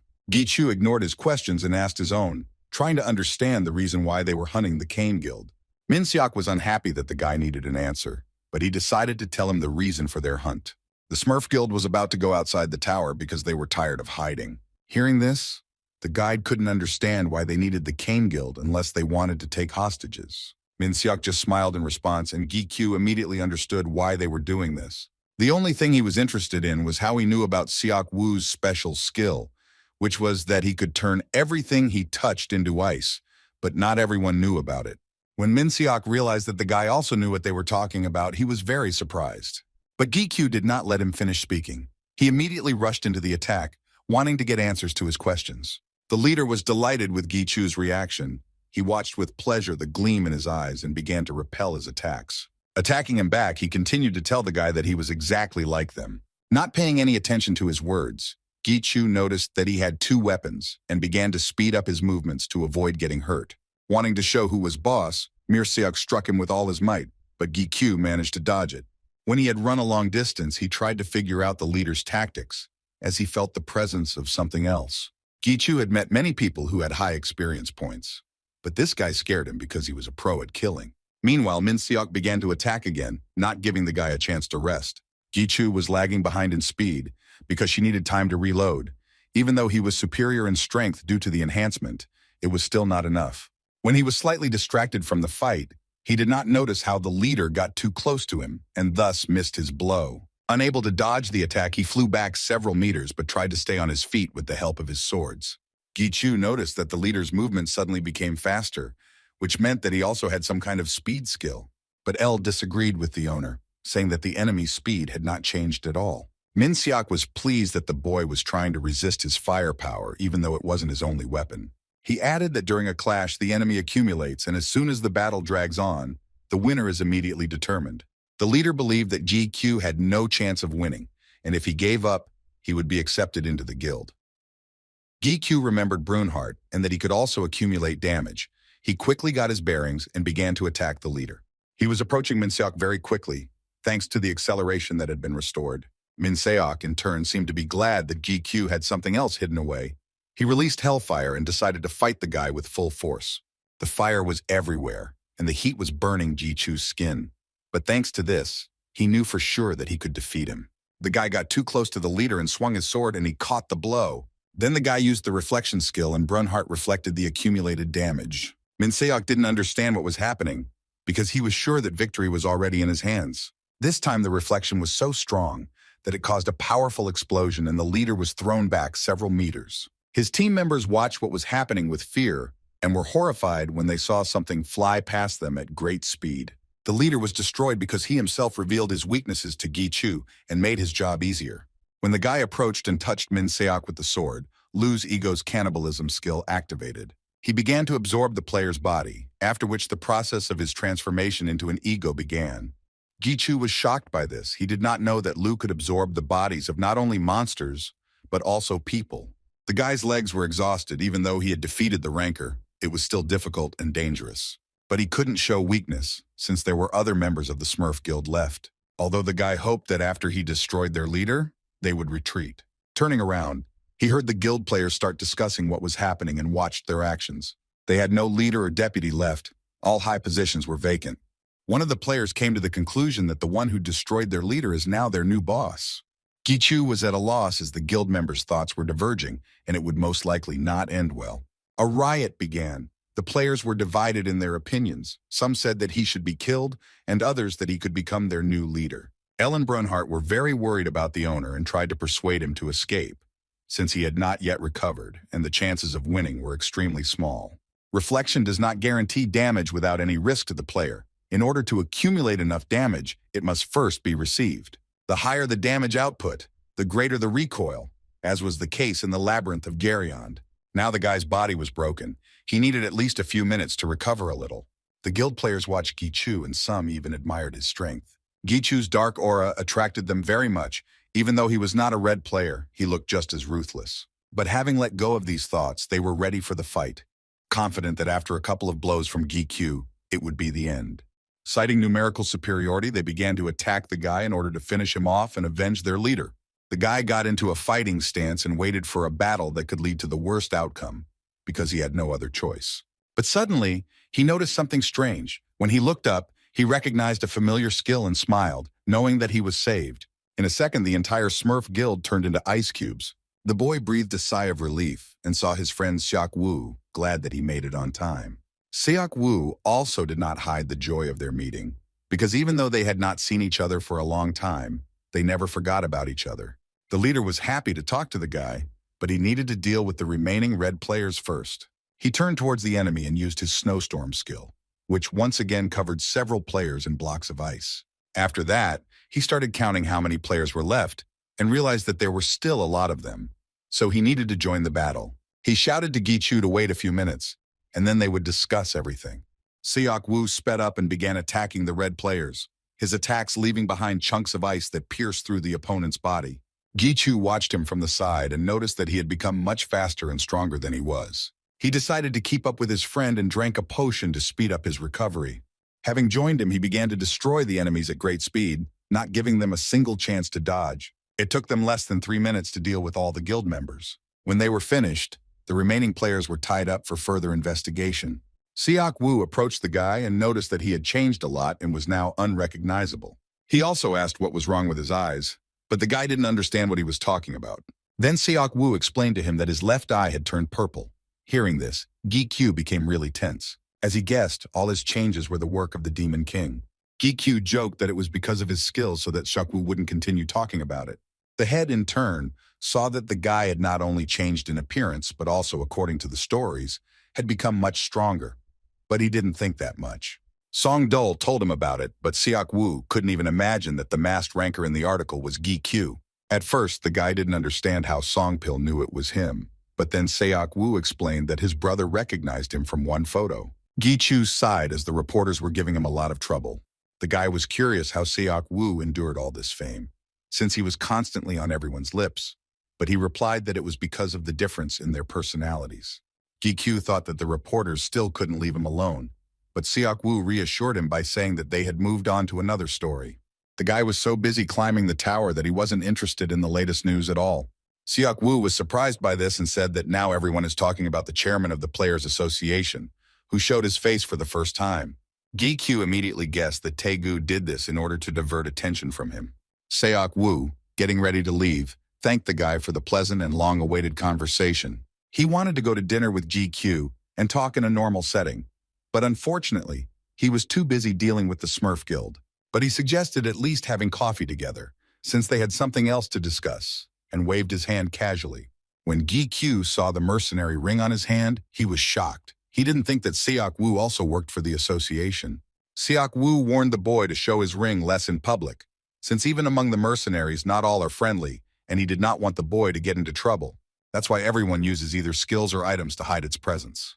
Gichu thanked Seok Woo for the warning and asked him about his code name. It was obvious that Seok Woo was embarrassed to say it, but he still answered that his name among the mercenaries was a rock. Gichu also said that he knew the reason why the Smurf Guild attacked Kane.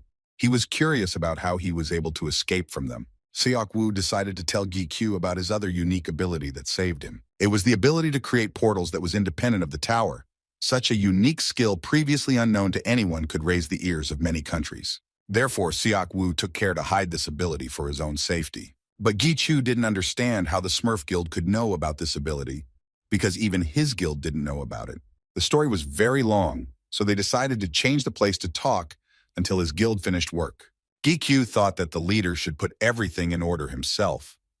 But for Seok Woo, it was more important to talk to the guy, especially since his guild was doing well on its own. The guy was glad that they would finally be able to have a normal conversation and said that he would choose the cafe for their meeting himself. When they left the tower and returned to the city, they immediately headed to the association.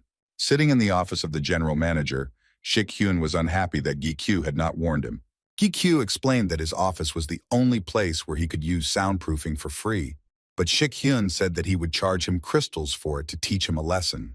The teacher noticed the boy's eyes and asked why they were different colors, but the boy lied and said it was because of the skill, so as not to worry him. Without answering, Shik-hyun asked about the Smurf guild that they had destroyed. He decided that if they came to him, it meant they needed his help. But Gi-kyu said that they didn't need anything and that they really came to talk. Seok Woo began his story about how a few months ago he had to open the gate right in front of several guilds. Among them was a player who was later captured by the Smurfs, and most likely tortured and tormented by them in order to obtain information. Shik-hyun was upset by such an accident that brought so many problems. During the interrogation of the Smurf Guild, they did not find out anything about this player, which means that he may be alive. Seok Woo admitted that it was possible that a new group could form from the remnants of the guild, which would cause problems again. Then the manager decided that it was necessary to extract as much information as possible from those whom they had captured in order to destroy them for sure. Seok Woo agreed with Shik-hyun and was willing to help carry out the operation by further analyzing where the missing player might be and preventing information leakage. At this point, he said goodbye, citing business, and left. Gi-kyu and the teacher looked after him with regret, since they knew that he was only pretending that everything was under control. In fact, he was very angry about the situation, because he considered every member of the team as his family. Shik-hyun also asked the guy how he was feeling, to which he replied that he had drunk the potion and was already feeling much better. But the manager didn't mean that. He meant that Gi-kyu had killed a person for the first time in his life, and he probably didn't feel as good as before. But Gi-kyu remembered that he had once been ready to kill Rogers from the Iron Guild. Shik-hyun reassured the boy, saying that those people deserved such a fate, so there was no point in regretting it. Gi-kyu was fine. The only thing that bothered him was that he felt joy from killing a person. Shik-hyun patted the boy on the head, saying that it didn't matter, because in their business, there were many people with black souls. The main thing was that Gi-kyu could control it, no matter how much he enjoyed it. Gi-kyu responded by making fun of the manager, saying that he didn't know how to speak beautifully at all. The next day, Gi-kyu went to the tower again to the same floor, since he could not pass it last time. On the way, he found the remains of frost and ice from yesterday's battle. Looking at the ice fragment, he was curious about Seok Woo's level. Just yesterday, he injured so many people on this floor that now he can't even believe it. Looking at the tracks, he couldn't say that he was shocked. Most likely, he was surprised that he didn't feel shocked. He touched his eye and was puzzled why it was not becoming the same, or maybe it had changed so much that now it would always be like this. When he reached the gates that led to the 30th floor, he stopped to collect his thoughts. He remembered going through exam floors several times, where he was informed that the difficulty level had been reduced and given easy questions. But that was before. Now he knew that it would not be so easy for him, and he needed to be prepared for it. As he reached for the door, his hands suddenly began to shake, as if his body was giving warning signals. Gi-kyu knew that the player couldn't ignore his premonition, and his senses became twice as sharp after drinking the elixir. He pulled himself together and cast aside all doubts. He just needed to go in, and Ellen Brunhart supported him in this. When he opened the gate, he hoped that he would receive as a reward not only an increase in skills, but something better. With these thoughts, he entered the gate. When he reached the 30th floor, the system notified him that a special test was beginning for him. There was a lot of sand around, and in the distance a castle was visible, which he decided to head towards, expecting a trick. There was a strong enough wind on the floor that sand was flying straight into the guy's face, and he was constantly covering it with his hand.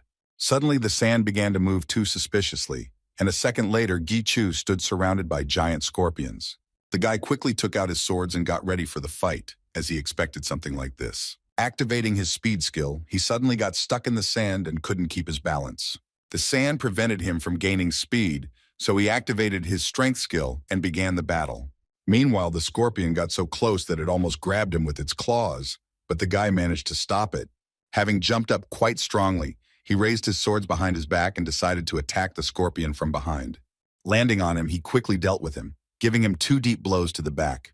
The sand wasn't the best place to use the boost, so he had to climb over the monsters to get to the castle. Suddenly, the guy's face distorted in surprise. He heard Lu's voice, which was speaking unintelligibly. Ji-Chu immediately started asking what was wrong with him, since he had been sleeping all this time. But when they entered this place, Lu suddenly woke up. But now this was not the most important thing. Lu wanted the guy to go to the castle faster. Ji-Chu asked again, not understanding what the ego wanted from him and why he needed to go to that castle. But Lu repeated the same thing, saying that his body was there.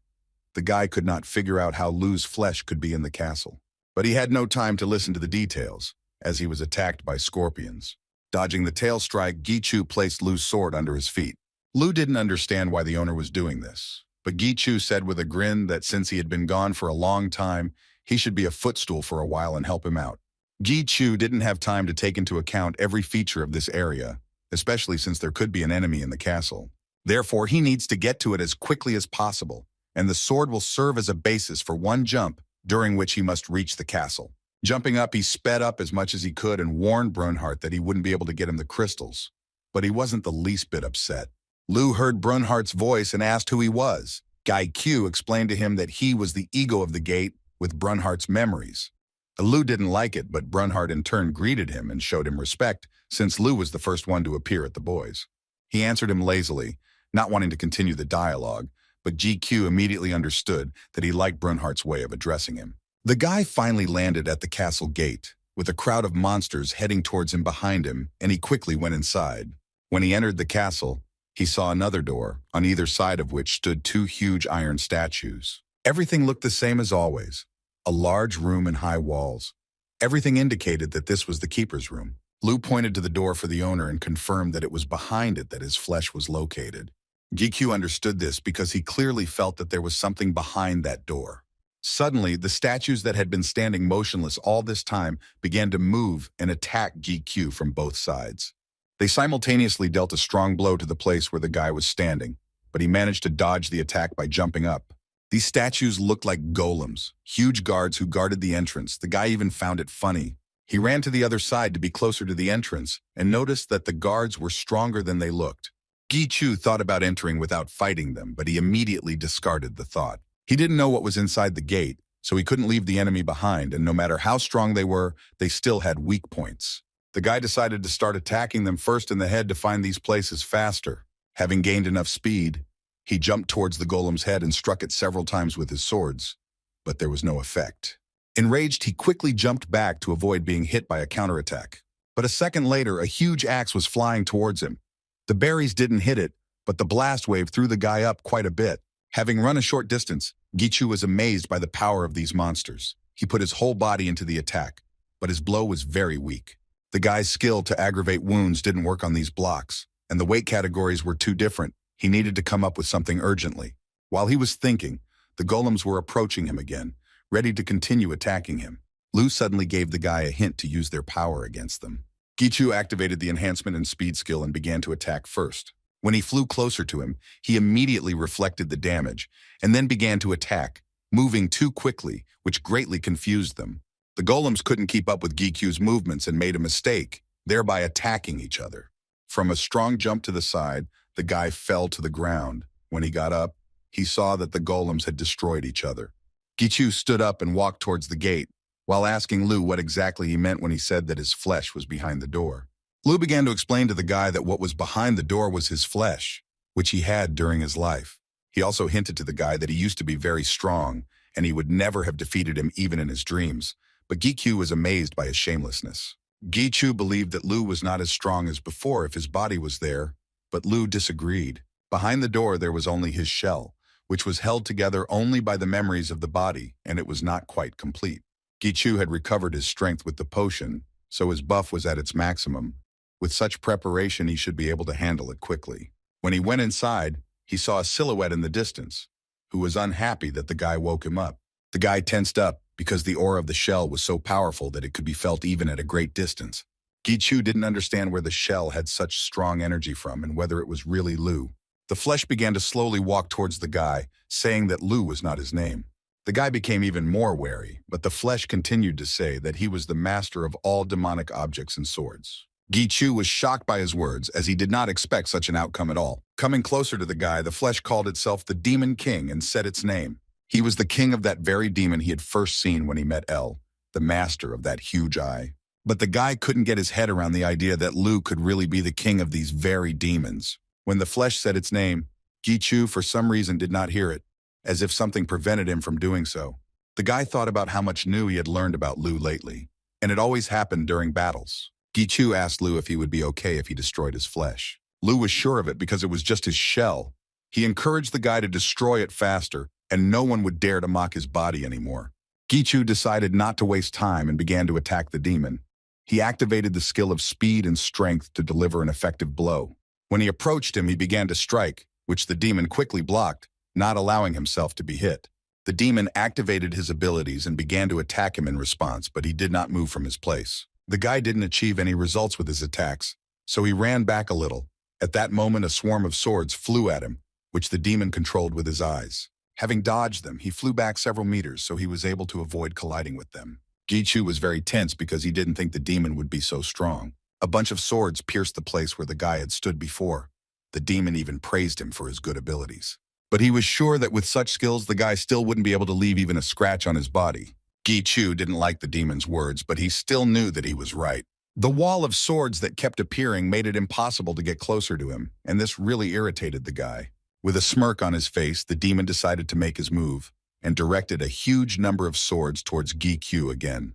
The guy saw that the demon was attacking him again and prepared to dodge the swords, even though their number made him very wary. A second later, a series of powerful explosions sounded in that place, from which it seemed impossible to escape. When it was over, the demon saw that the guy was not there and was a little upset about it.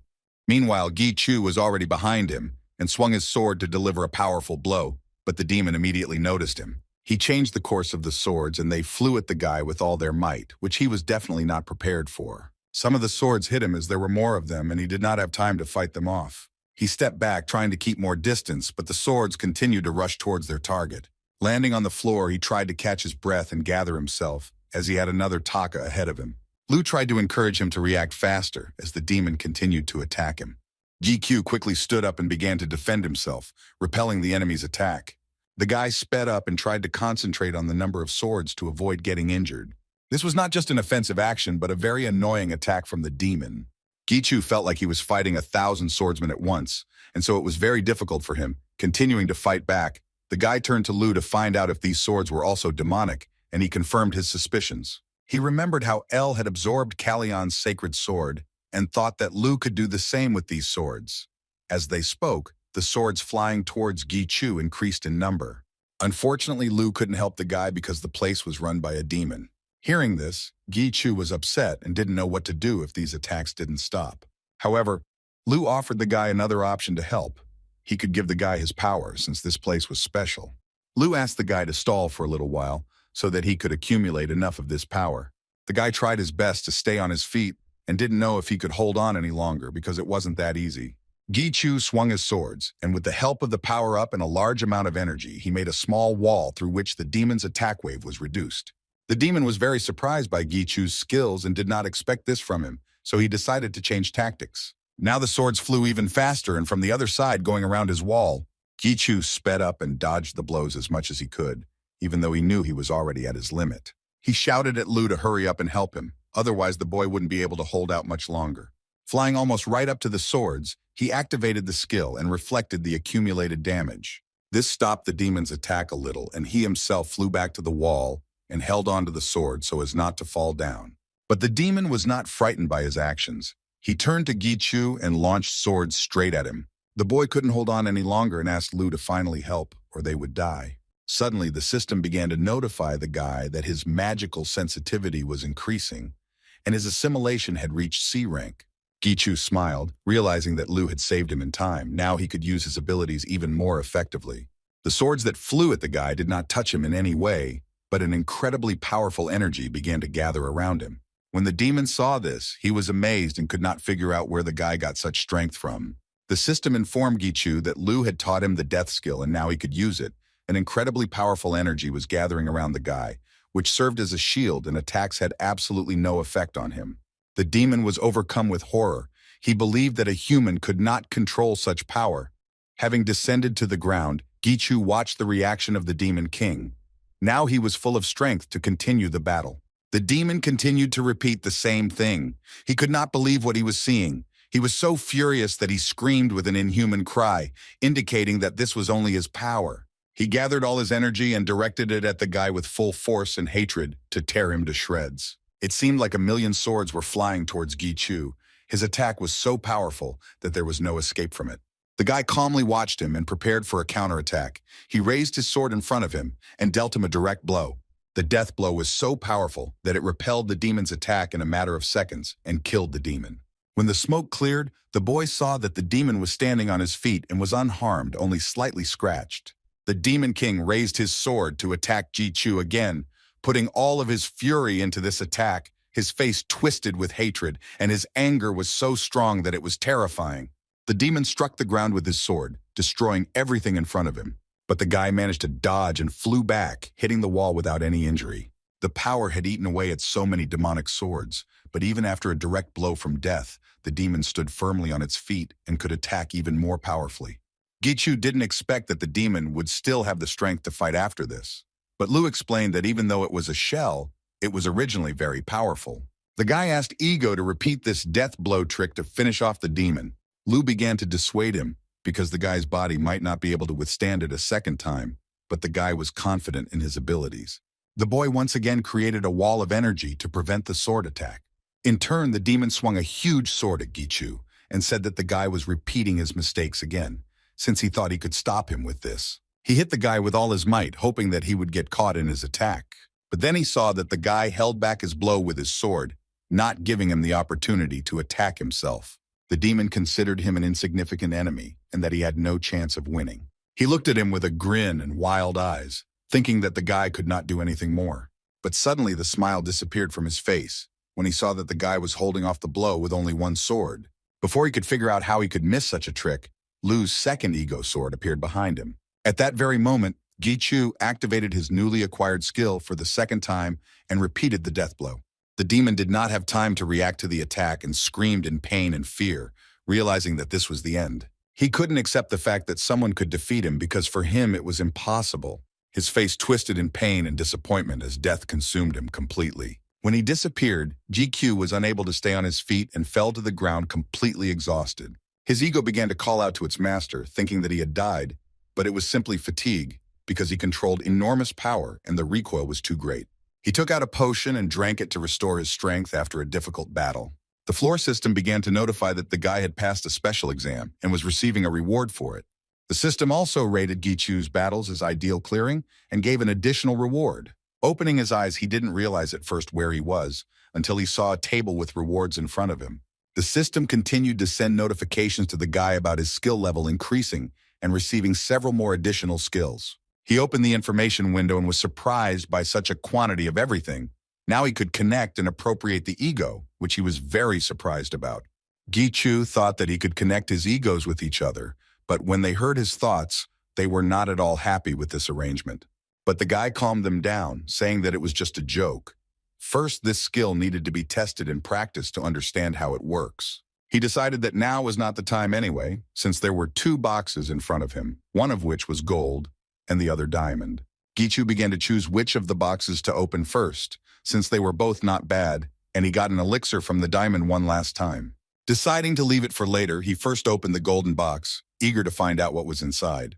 When he opened it, he saw 3 round objects that seemed very familiar to him. The system notified him that he had received 3 ego fragments. When he heard this, he immediately remembered the same fragment when clearing the gates of the Blue Wolf. But why the same reward appeared in the tower then remained unclear. He closed the box with the hope that these fragments would somehow help him in the future.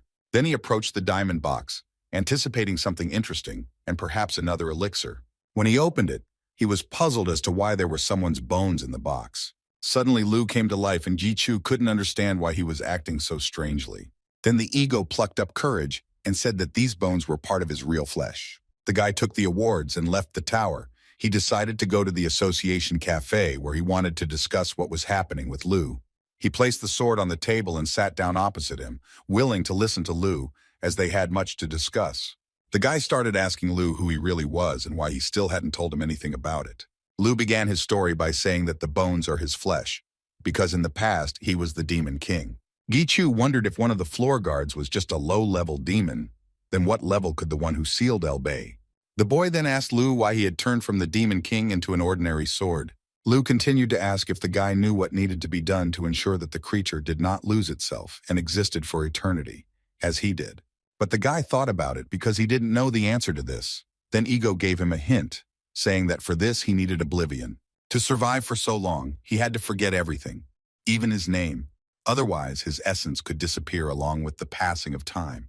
He was the king of all demons, but there were traitors who imprisoned him, and he had to languish for eternity. And in order to hold out as long as possible, he had to forget his feelings, his goals, and even who he was. But when he awakened as the demon swords, his memories were briefly awakened. It was too little, but even this tiny part of the memories was able to confuse him, and he did not know what he should do. Therefore, he chose to forget everything again, as he was confused and saw no other way out. In the end, the guy didn't manage to learn much from the conversation with Lu. He decided to fall into oblivion again, so there weren't many options for what to answer to this. And Gikyu himself didn't want to see him suffer, so he decided not to ask anything else and to deal with his remains later. Whatever his past, Lu was the first one to give the boy hope for the future, and he decided to create new memories for it from now on. Heading home, he wanted to get there quickly so he could have a good rest, because he had a lot of things to do tomorrow. Meanwhile, in the department head's office, Box Hen was typing something at a rapid pace on the keyboard. Seok-hoon looked into his office and looked at his boss with concern. Noticing him, Shik-hyun praised him for his work and allowed him to go home, but the secretary was in no hurry to leave. He knew that Shik-hen had been busy lately due to the incident with the Smurf Guild, but he had not left work for 2 days already, and this greatly frightened the secretary. But the boss wanted to finish all the work first, and only then leave, continuing to quickly click on the keyboard. Seok-hoon noticed that Shik-hyun was using magic to speed up the work, but he didn't understand why he was in such a hurry. When he stopped, smoke was coming from his fingers, and he explained to the secretary that he had to be at Gi-chu's housewarming party the next day, which was why he had sped up so much. The next day, GQ's friends from the guild began to come to his housewarming party, and they were stunned by the new home. GQ saw their reaction and tried not to focus on it and invited them to go inside. The boys admired the beauty of his new home. At that moment, Brunhart decided to say hello to them, but El reminded him that only the owner could hear them. When they entered the house, they doubted that it was GQ's house because it looked like a cottage. The guys walked around the area with their mouths open, mesmerized by the house, compared to which their guild premises were simply insignificant. When the leader Songpul heard this, he became a little angry, but GQ asked them not to argue and to go into the house. Upon entering the house, they were met by his mother and sister, who began to smile sincerely and greet the guests. The boys greeted each other in return as they entered the house, and mom and sister continued to set the table. Sundust approached GQ's mother and presented her with a gift from the entire guild. She was very pleased. She thanked him and asked him to take care of her son. When they heard that she called Gi-chu her son, they were very surprised and could not hide their shock. GQ's mother didn't understand this reaction and asked why they were so surprised by her words.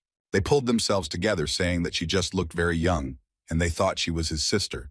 In response, she just smiled and thanked them for such a compliment.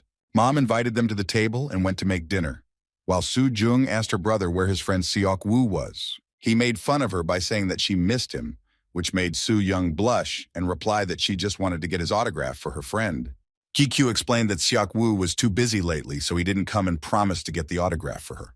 And his sister in turn suggested that he take off his mask in order to finally become famous, so that she could sell his autographs to her friends. Kikyu was unhappy because she should have understood that he didn't need this at all.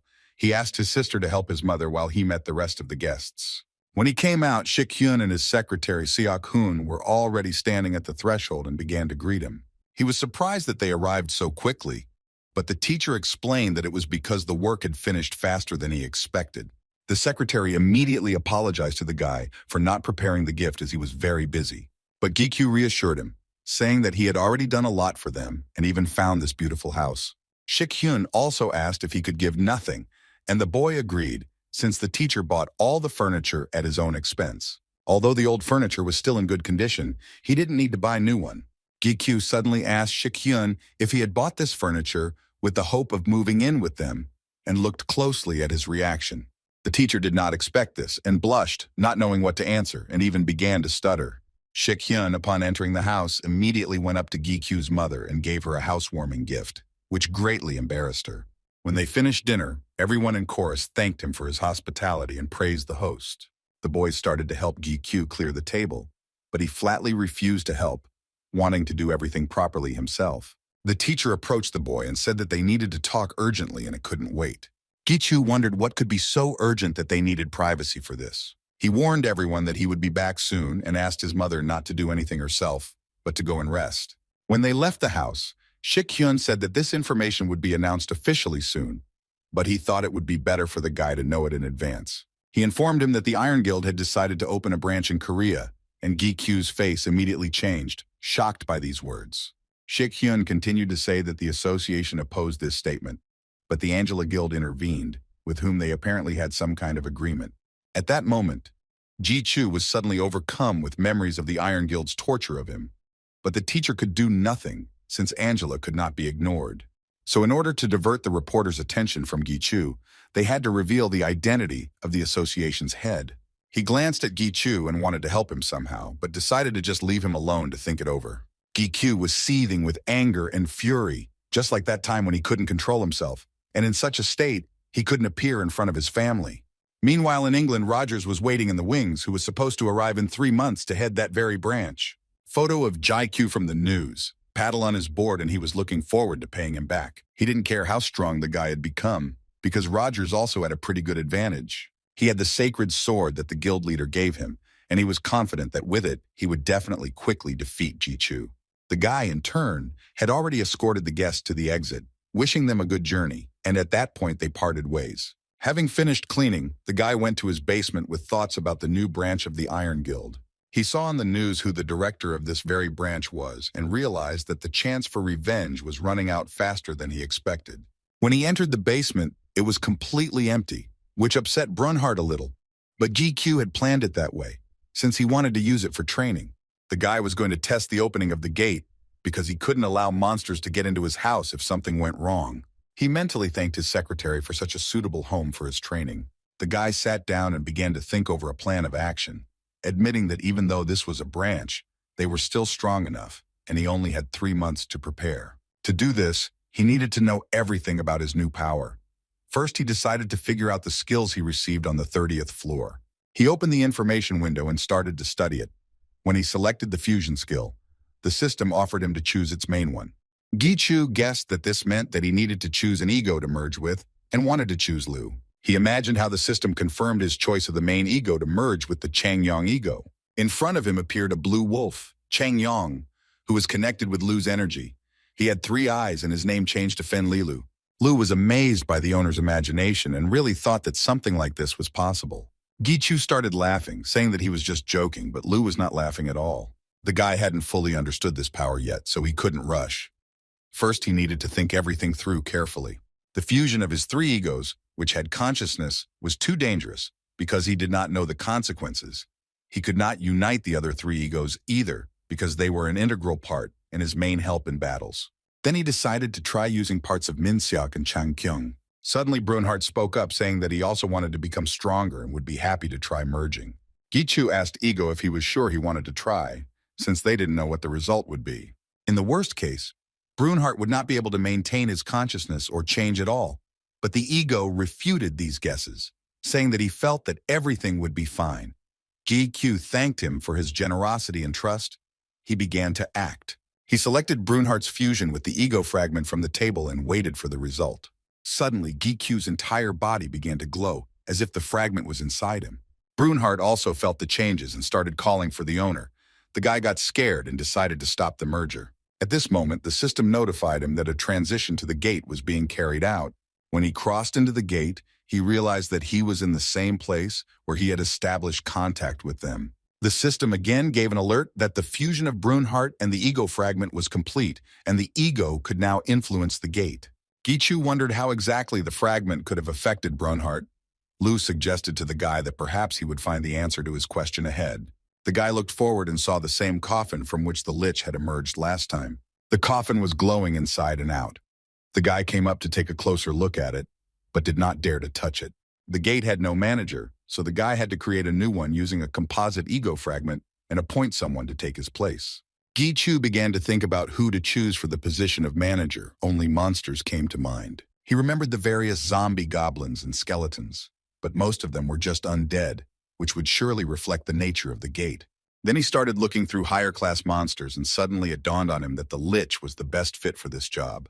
When the boy said his name, the coffin immediately opened and the lich came out of it, and the system confirmed the appointed manager. After this, the lich knelt down and bowed before his new master. Gi-Chu felt a strange feeling because just recently he fought with him, and now the master of the gate serves him. The guy asked the lich if he was really the gate manager, to which he agreed without raising his head. Gi-Chu decided that now the lich would be able to control all the monsters inside the gate and would obey his every order, but he upset the guy by saying that everything is not so simple. He extended his hand towards the guy, and his information window appeared in front of Gi-Chu. Now the lich's control level was at 0. In order for him to control the monsters, one of them needed to destroy the monsters in the gate's territory. This will increase their control level, and they will be able to summon more monsters. Gi-Chu turned around and saw in the distance the very monsters that needed to be beaten so that they would start to obey him approaching him. He took his swords and was ready to fight, confident that he could handle them with ease. Lu warned the owner to be careful because after the gate was changed, the monsters might become stronger. But in response, Gi-Chu said that he too had become much more powerful than before and rushed into battle. Meanwhile, Gi-Chu's mother was very worried about him and invited Shik-Hyun and Seok-Hoon to help find him. She told them that the guy hadn't been in touch for several days, although he had always warned her before if he was going somewhere for a long time. Shik-Hyun tried to calm her down, as he was sure that Gi-Chu was strong enough and that he was definitely okay. According to Jung, the last place the guy went was the basement, and she also added that he forbade them to ever go there. Upon hearing this, the secretary found such a warning strange. When Gi-Chu's mother and sister went into the house, Shik-Hyun and the secretary immediately went to the basement to check what was going on there. Once inside, they started looking for clues, but saw nothing suspicious. Shik-Hyun didn't understand how a person could disappear in the basement unless there was a gate there that he could enter. After his words, everything around lit up, and when they turned around, they saw those very gates. Shik-Hyun was very scared. He did not understand where such magical power could come from. He did not dare to enter them, because he felt that there was something behind the gate. Gi-Chu came out of the gate, which shocked them even more, as they didn't expect it at all. The guy looked at them and was confused as to what they were doing in his basement. Shik-Hyun and the secretary began asking the boy questions at the same time, regarding the gate and his magical power. Gi-Chu did not have time to answer all the questions and asked them not to be nervous, because he was just about to contact them. Then Shik-Hyun grabbed the guy by the ear to make him explain everything in order. Gi-Chu, grimacing in pain, began to explain to him that these were the gates he had established a connection with last time, and that he could now control them.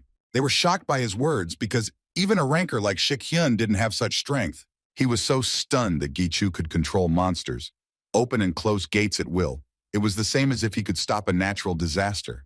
Shik-Hyun tried to pull himself together and asked the guy if anyone else knew about his new ability. The guy replied that he hadn't figured it out yet, especially since it was his first time trying his hand, so he didn't want anyone to know about it.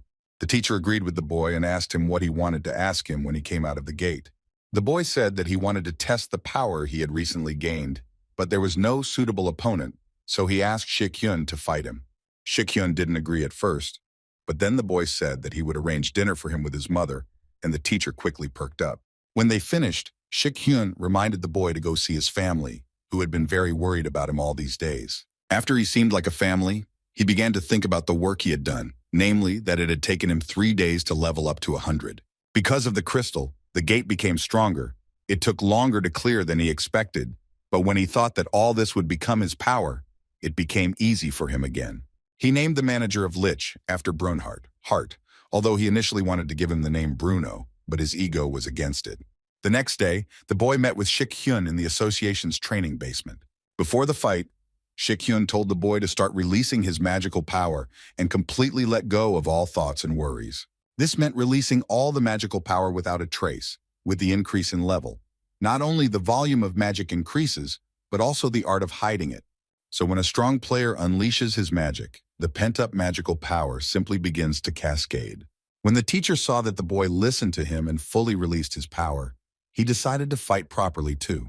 The office upstairs was shaking from the intense energy of the two players. The workers began to talk among themselves, trying to understand where such vibrations were coming from throughout the building. GQ in turn began to fight Shik-hyun with full force. The teacher also did not lag behind him and released a powerful stream of energy from his weapon. The secretaries, meanwhile, were not sure that this vibration was coming from the training hall because there was so much barrier there that no force would leak out, unless the boss makes every effort to destroy everything there, but for that he needed an appropriate opponent. GQ was such an opponent, he attacked Shik-hyun with all his might, but he deftly repelled them. Repelling another attack, he easily held it and delivered his own counterattack. Not expecting this, the guy missed his attack and fell face down on the ground. But he immediately reacted when he saw that Shik-hyun was not going to stop at one blow.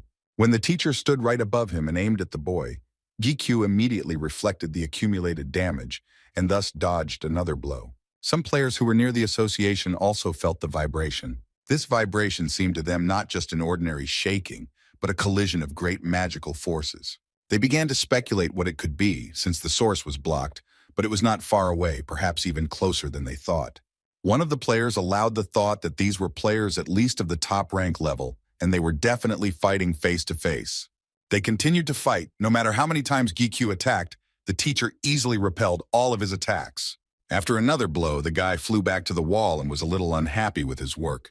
They tried to convince him not to push himself too hard, but he was fine. He was driving stronger than before. The boy was amazed by Shik-hyun's strength as he was able to break through his gloves. Although Gi-chu hit him with the defeat skill and the aggravation of the wounds definitely affected the teacher, but at the same time, his movements did not change at all. Others might have died from that many blows, but not this man. So the guy decided to attack even harder. GQ attacked with speed and began the attack again, hoping for a good result. As he approached the teacher, he dodged, and the boy realized that the teacher had anticipated his high-speed outburst in advance. After all, a person like Shik-hyun is not just a player, but a top ranker nicknamed Behemoth. And the reason he was nicknamed that was because he used his legendary weapon, the Behemoth Spike. Gi-chu had no choice but to use his most dangerous skill and signaled Lu to prepare for an attack. Lu was a little afraid for Shik-hyun, although he was still weakened after the 30th floor, but he had enough strength to destroy the teacher. Despite this, he released the energy for the death strike and directed it towards Shik-hyun. There was a huge flash that was visible even from the association building. Two strong energies met and destroyed everything in their path. The secretary was very worried and came to them to make sure that everything was okay with them. When he entered the training hall, he saw that everything around was destroyed, and his boss and Gi-Q were lying on the floor completely exhausted. He asked them what had happened, but in response he only heard a request that he bring them an elixir for healing. The secretary immediately fulfilled their request and brought them a potion. They got up and began to heal their wounds. Shik-hyun didn't understand what kind of skill the guy had. He spent a lot of potions, and his wounds still healed very slowly. The secretary waited for an explanation as to why the training hall was in such a state. Shik-hyun looked around and didn't know what to answer. It was as if a nuclear bomb had exploded in the hall. After finishing the healing potion, Gi-chu asked the teacher how good he had become in combat, but he replied that he was still far from him because he had acquired enormous strength too quickly, so his movements were very primitive. The hundreds of weak enemies he had encountered before might seem like a piece of cake until he encountered a truly strong opponent and was no longer so careless in battle. The first thing Gi-Q had to do was to understand his opponent, and the second was to make it so that his opponent could not understand him. He needed to use technique rather than rely on strength, since he wasn't very good with the double sword yet. Gi-Q thought about the fact that he still wouldn't be able to master the technique without being in a real fight. Strength without technique is only half of the total power, but the guy still managed to surprise the teacher. His weapon was a legendary rank weapon that had no concept of wear and tear, but Gi-Chu was still able to leave a scratch on it. There will be no need for technology if the guy manages to fully master the new power and learn to control it. Shik-hyun decided that it was time for the guy to apply. When he heard this, he did not understand what was being said.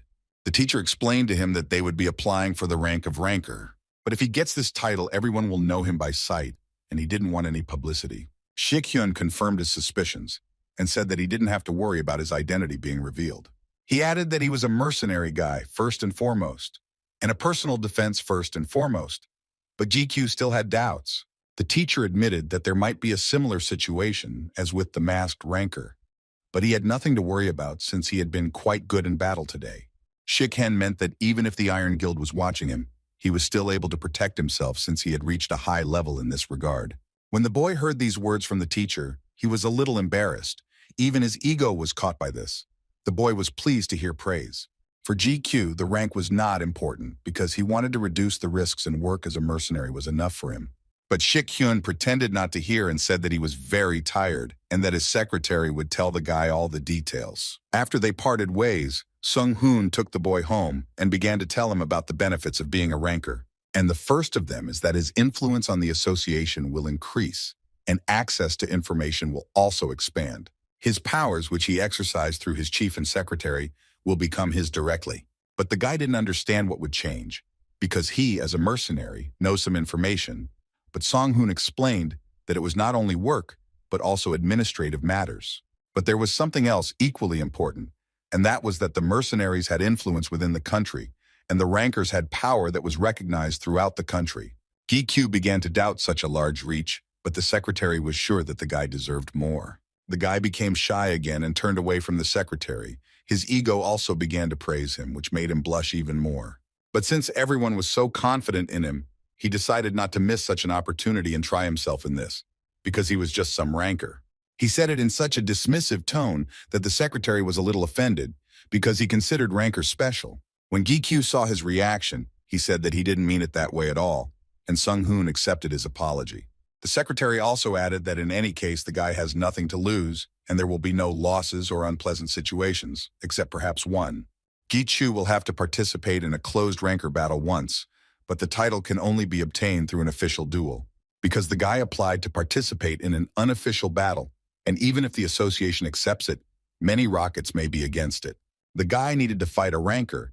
He started to worry that he would have to fight a high-level ranker, but Sung-hoon reassured him that there were newbies participating. He gave the example of a girl who had recently become a ranker and was currently conducting a cleanup on the 45th floor of the tower. There was nothing around except huge stones and rocks. The guild stood in anticipation of the monster that was approaching them at full speed. The leader of this guild was a young girl named Shin Yu-bin, who stood confidently in place and looked straight into the monster's mouth. When he was very close, the monster suddenly stopped, as if his opponent had disappeared somewhere. Yu-bin climbed onto his head at this moment and began to explain the battle strategy to her team. Having said that, this monster has thick skin, so instead of fighting face-to-face, it's better to do as she does. After that, she began to attack him, striking him in the eyes, which was much more effective. When she jumped off him, the monster began to scream furiously and wave its tail chaotically. She then showed her team how to act in such cases and struck the inside of the monster's knees to make it easier to hunt. After which she dealt several more damaging blows, thereby destroying the monster. She added that the most important thing is to be strong enough to deal that kind of damage and hit the enemy quickly. The players were amazed by her fighting skills and began to praise her in every possible way. Once they finished and returned from the tower, Yu-bin went to get her things and met with her grandmother, who wanted her to hand over the guild's affairs to someone else. But she enjoyed doing it, as her late father had said that mentoring future players brought more joy than leveling up. He tells her especially a lot about the guide who helped him a lot when he was a beginner. At the same time, she was watching the news on her phone and saw an upcoming closed battle of rankers and asked her grandmother what exactly it meant. She explained to her that this was a formal battle for those who had already been approved as rankers, which made Yu-bin very angry. Yu-bin believed that he was accepted through connections, and in her opinion, such a ranker not only does not educate the younger players, but also steals their chance. Looking at Ji-chu's photo, she realized that she couldn't let him get the title so easily, hoping that he would be even a little bit like the conductor her father had told her about. The observers at the closed battle of rankers were the head of the association, Director Shik-hyun, and ranker Seok Woo. When Gi-kyu read this news, he realized that it looked like a pull, but the secretary began to convince him that it was just a formality and not worth paying attention to. Moreover, these people were not the kind who would judge based on their personal attachments. They would judge honestly, no matter what. Song-hoon believed that the guy had long since reached the level of a high ranker, and it was not he who should worry, but his opponent. Ji-chu looked at the information again to see who he would be fighting. He saw Yu-bin. She was a dealer of a guild that only included girls. The guy was surprised. The girl's face seemed very familiar to him, but he couldn't remember where he had seen her. The secretary in response only looked thoughtfully at the guy and admitted that perhaps he could have seen her on TV since she was a ranker. The day of the battle arrived, everyone gathered in the association's training hall, and the players stood opposite each other, waiting for the start. Sung-hoon explained the rules of the match. He talked about excessive attacks that were prohibited, and if the rules were violated, the player would be expelled. Seok-woo started shouting words of encouragement at the guy, and Shik-hyun joined in, making him feel a little embarrassed. When Yu-bin heard this, she only confirmed her suspicions that he got here thanks to connections. But RNA still doesn't acknowledge him so easily. If he is not qualified enough, she will make an official refutation. Sung-hoon announced the start of the battle, and they immediately rushed into battle, attacking each other. The fight started with swords. GQ did not use his strength, but fought only with technique. He blocked and parried every one of her blows, which made her even more angry. She sped up a bit, as her fighting technique was also quite good. When she found herself behind him, she tried to strike, but the guy deftly dodged it. He ran a short distance to avoid her direct blows. Liu praised the guy for holding back his strength and speed as much as possible. GQ needed to work on his technique, just like Shik-hyun said, and Yu-bin was a worthy opponent for that. She didn't expect the guy to be so good with swords, and it made her a little angry. The guy blocked all of her attacks well and was quite focused on the fight. He deftly dodged her attacks. It was the best option to avoid direct blows, so he dodged instead of blocking them. The judges watched the battle closely. It seemed to them that the fight was quite calm, because they were fighting only with equipment. The head of the association noted that both players move excellently and dodge each other's attacks. Yu-bin was very tense, deciding that she had jumped to conclusions. Her opponent was quite strong, even though he had come through connections. No matter how hard she tried, she still couldn't get closer to him because he blocked all her attacks. She didn't want to use her skills, but she decided that she couldn't defeat him any other way and began her attack. Yu-bin activated her sword power skill and attacked the boy with a wave of energy that destroyed the floor beneath his feet. She did it so fast that when the guy dodged, he didn't notice the sword in her hand, his ego telling him that it was her special skill that caused hallucinations. The guy was glad that she used her power first and decided not to drag out this fight. He sped up and in a second was already next to her, which scared her a lot because she didn't expect that he could move so fast. He then activated his strength skill and attacked her. In response, she tried to hold back the attack. But with his blow, he knocked the sword out of her hands, and now she had no advantage because she was completely unarmed. After that, the guy stopped, and Yu-bin stood with her head down and understood that she had lost this fight. Without thinking twice, Sung-hoon began to declare GQ the winner, as a result of which he was awarded the title of ranker without additional fights. Yu-bin felt ashamed that she had jumped to conclusions too quickly, thinking that the guy was weak and losing, and she couldn't even lift her head from shame. Suddenly, the guy extended his hand to her, thanking her for the fight and saying that he was very pleased to see her again. She raised her head and looked at the guy, not understanding how he could know her. Then he asked about her father, who was in his group when the guy worked as a guide, and he often told the guy about her. Everyone watched them with surprise because 5 years of experience as a guide finally made itself felt. The guy explained that the last time he saw the girl was at her father's funeral, and when he saw her now, he immediately recognized her. The girl was flooded with memories of her father and his story about how he met a guide who couldn't level up, but still helped others rise. And then she remembered her words about Gi-chu, how disrespectful she had been to him and to their battle. She felt very ashamed in front of him. She extended her hand in response, but could no longer look him in the eyes. The judges began to disperse. Shik-hyun once again congratulated the guy on his victory, and the head of the association said that they would need to meet and talk separately. When they left, the secretary called the guy to sign the documents about his new status. While he was finishing up his last chores, Yu-bin approached him. She asked for his phone number so that she could contact him if she had any questions, and she was very shy when looking at him. The guy happily agreed and wrote down his number in her phone.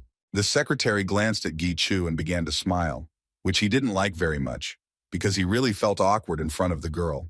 When they parted, the guy took the elevator down to the teacher's office. He didn't want to go to the tower, so he decided to chat with Shik-hyun. He approached the door and began knocking, asking if he could come in, but there was no answer. He then opened the door to check if the teacher was there, but when he walked in, he saw Shik-hyun twisted in pain on the floor. He immediately rushed to him and was very scared, because he had never seen him in such a state. The guy looked at him closely and saw that the teacher was bleeding. He became even more scared, not understanding who could have done this to him. Gi-kyu began to ask Shik-hyun who attacked him, or perhaps it was poison and someone poisoned him. In response, he heard only wheezing. It was difficult for him to speak, but he was still able to say about the head of the association. GQ decided that he needed to contact the head of the association and started looking for his phone. But Shik-hyun stopped him and said that it was the association head who beat him up. The guy helped him up and brought him a potion to restore his health. Shik-hyun began to talk about how he once took the podcast to court for such an attitude. Gi-kyu asked him what was the reason for his father's attitude. The teacher replied that it was because the headmaster offered him to go on blind dates, but Shik-hyun only wanted to marry the one he truly loved. The boy thought that his father was offering him a marriage of convenience because he was rich, but the teacher did not agree with him. The thing is that Shik-hyun's father is afraid for his grown-up son, who is still alone. He told him that there could be no mutual love at his age, and there was no guarantee that the girl liked him. Gi-kyu thought for a moment and asked if the teacher had been very busy lately, and he confirmed that he had a lot to do. He pretended to be upset to get the teacher's attention. He continued to say that he was very worried about his family. The boy needed someone to help his mother when she went shopping or for a walk. When Shik-hyun heard this, his eyes immediately widened. He jumped up from his seat and started shouting that he was not busy at all and that he had plenty of time to help his mother. His face expressed a feeling of anger and joy at the same time.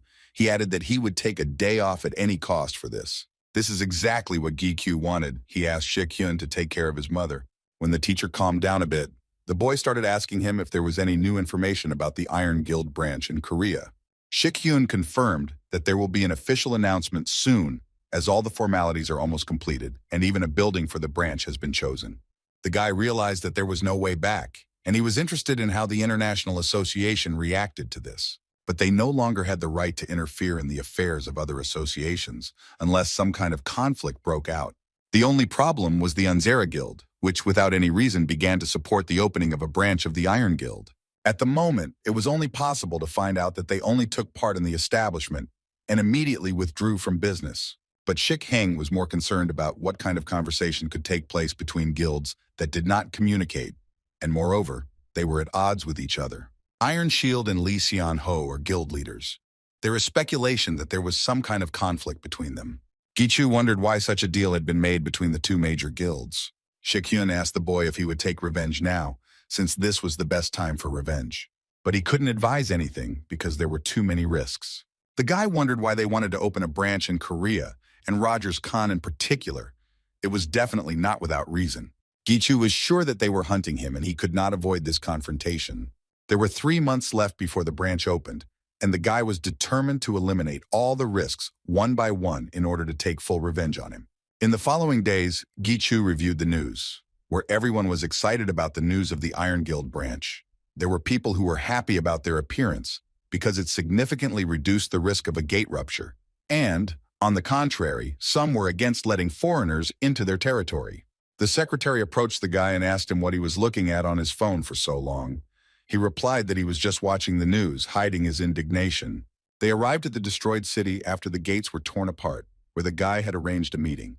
The guy didn't understand why this man chose such a place for the meeting, once again making sure that this was the correct address. The secretary noted that the man was late, but they would have to wait for him anyway, because this meeting was important.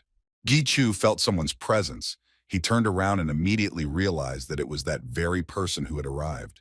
This was the first step in preparing for revenge in 3 months. The guy was serious. An inconspicuous guy approached them and introduced himself as Ko Hyun-chol's assistant.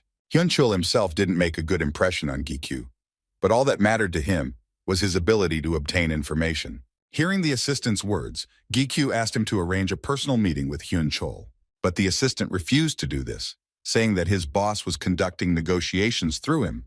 But the guy stood his ground, talking about the importance of the matter and that he would guarantee safety. The assistant did not agree at all, repeating that only he was present at the negotiations and could either accept the offer or reject it. He asked Gi-kyu to begin telling him what his request was and not to worry about anything. The secretary began to whisper in the guy's ear that it was too dangerous to give information to this assistant, but the guy himself knew this, and he had a plan. At first, Gi-kyu named the initial payment at 5 billion, and if he got the information, the guy would pay another 10. The assistant was very surprised by such a huge sum and immediately asked what the deal was. Gi-kyu began to explain that he needed information about what kind of deal the Angela Guild made with the Iron Guild when they decided to open a branch in Korea. When the assistant heard Gi-kyu's proposal, he was overcome with horror and immediately refused him. He turned around and started to walk away. He didn't care what the reward would be. He didn't want to risk his life. He made a dash from his place to fly away as quickly as possible and added that he would forget about this conversation. But the guy managed to grab him by the leg, not allowing him to leave, because he heard everything and GQ couldn't let him go so easily. Although the assistant flew to the guy of his own free will, he won't be able to leave so easily. Gichu ordered him to come down if he didn't want to die and asked him to stop pretending. The assistant pretended not to understand what Gichu was talking about and continued to try to escape. Then the guy pulled him by the leg with a strong jerk and threw him to the ground with all his might. Gichu reminded him that he had given him a hard time last time, so he was left with some unpleasant feelings. The boy looked at the assistant with the power of his eye and asked him to start cooperating with him, calling him by the name Ko Hyun-chol. When the dust cleared, Gichu saw that Hyun-chol was standing much further away from him. The assistant continued to say that he did not understand why Gichu was acting like this. But the guy didn't pay any attention to his words. He knew for sure that it wasn't the assistant standing in front of him, but Hyun-chol himself. He told him again to stop pretending, because the guy knew who he really was. The day before, the boy looked at information about Lu and saw that he was fully awakened in the body of a magic lord. So much happened to the guy there that he forgot about Lu's changes after waking up. Gichu started asking Lu if he felt any changes. He thought for a moment and said that the guy's magic eye skill should have opened up. Because by demonic objects, we mean everything that belongs to the devilish world. Gichu didn't understand what kind of demonic eye Lu was talking about, because he didn't have anything like that. Lu explained that the guy's left eye was the demonic one. Shocked by these words, Gichu did not understand why he did not tell about it earlier. But at that time, Lu was not yet sure of this, because the magic eye is not so easy for a person to obtain, in his opinion. This was influenced by the woman who praised the demon king. Although the eye has not revealed its full power, it can now see the demonic essence. Gichu could now see the names of the players hiding under the appearance of another person, and he was glad for such a useful skill. The guy opened Lu's information window again, and saw another new ability of his. He could put the power of demonic objects into the ego, thereby making it more powerful. He needed to invest a skill that matched the ego's character. Without thinking twice, he tried his gloves first. And he succeeded. He used a new power called binding, which bound the enemy with the help of black magic. When he extended his hand, black energy burst out from his gloves, grabbing the assistant and preventing him from moving. The secretary, seeing this, was surprised by the guy's new skill and didn't even expect this from him. The boy continued to hold the assistant in the threads of black magic and repeated his warning, wanting to see his true appearance. When the assistant saw Gichu's demonic eye, he immediately realized that he had met the demon king. A second later, he broke free from Gichu's grip and transformed into his true form. Now standing in front of them was not just an assistant, but the former ranker Hyun-chul, who was now interested in Gichu's proposal. The guy was glad that Hyun-chul had finally become himself and now he could talk to him normally. Gichu repeated his terms of the deal again, but Hyun-chul did not agree to such an amount. His life was not that cheap. Then the guy asked the ranker what else he wanted to get. Hyun-chul didn't think long and immediately answered that he needed information about the relationship between Gichu and the Demon King and details about the power of his eye. The guy was surprised by his request because he didn't consider this information so valuable, but this was enough for Hyun-chul. The guy told him that he was a disciple of the Demon King, and with the help of a magic eye, he could see the essence of other people. Hearing this, Hyun-chul immediately believed him. He stood up and said that he was accepting payment, and as soon as he got the information, he would contact him immediately. Lu and El were surprised that this man believed their master so quickly. Most likely, he had some kind of skill. The secretary was confused because he did not expect that everything would be recorded so quickly. The guy suggested that he not waste time and go to another place. They went to the Players Association, where he met with the head to discuss further plans regarding his situation. The chief couldn't help him in any way. Even though the guy was a mercenary, all he could do for him was just turn a blind eye to all of this. Gichu didn't want to call his plans against the Iron Guild revenge. It was more of a preemptive attack because he was sure that they would start hunting him. And if the head of the association would stand aside and not interfere, then this would be the best option for the guy. But he had one more request. The guy needed control over all information about the guild. And he also wanted the association to evacuate everyone who was within the radius of the guild's actions. And to make sure that other guilds couldn't get in there. That was his only request. And he really hoped that the leader would help him with this. Taegu reminded the guy that he was fighting one of the strongest guilds, but the guy understood this perfectly well, which is why he prepared so carefully. The association was not so powerful as to organize such a large control, but there was one option. If the gates break, the association will evacuate people and will be able to close such a number of territories without any risks. It was Gi Q who could have done something similar, but the head didn't know about it yet. After all, he himself had tried many times to destroy the gates but had never succeeded. He believed that it was beyond the power of one person. The guy hesitated a bit and decided to say that he could do something similar to a breakup. The head remained silent because he expected something like that from the guy. He himself wished he had such an ability or would gladly take it from Gi Chu. The guy only had 3 months to do all this, so he needed to act urgently. He entrusted some dubious matters to Hyun Chol and received, albeit small but significant, help from the association. Now he needed something else. Even though he could control the gate, his strength was still not enough to fight the guild. When Brunard heard his thoughts, he thought that he was completely useless to his master. But Gikyu calmed him down and explained that he helps him a lot, and he becomes stronger when he absorbs crystals, but the power of the ego is not limited to just that. In any case, Gichu's opponent is a guild that is among the top 10 strongest, and even if the guy manages to become stronger, he still can't cope alone. The association cannot help in battle personally. So Gichu needed to look for a force with which he can fight a large number of enemies. First, he came to his friend Seok Woo, who was bogged down in the affairs of his guild. They greeted each other. The guy saw in him not only his friend, but also an ally who would fight alongside him. Gi told all the details regarding his feud with the Iron Guild, which Seok Woo heard for the first time. Seok Woo reminded the boy that his guild was indebted to him, and he would try to satisfy any of his requests. But he also knew that the boy's case was too big a risk, and Gi himself understood this. He approached Seok Woo not as a friend, but as someone who wanted to offer him a deal. If the Iron Guild branch disappears, there will be many benefits that will be transferred to the Cane Guild through the association. But that was already clear. The guy had one more condition. If the Cane Guild asks GQ for something, then he will fulfill their request, no matter what it is. Liu taunted the owner that he was being too arrogant and offering himself up as a deal, but the guy just rolled his eyes. Seok Woo looked at the guy carefully and remembered how he recently trembled at the sight of goblins, and now in front of him was a worthy person who was ready to do anything for the sake of the goal. Gikyu's offer was tempting, and Seok Woo clarified with him that his guild's mission was precisely to confront the members of the Iron Guild branch. The guy confirmed his words.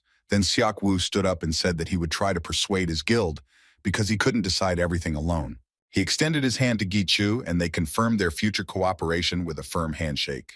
There were less than 2 months left until the branch's opening day, and in the meantime, Gichu was clearing various gates to collect as many crystals as possible. The representative from the association and Secretary Gi stood at the gate waiting for his return. Sung-hoon began to get nervous due to the boy's delay.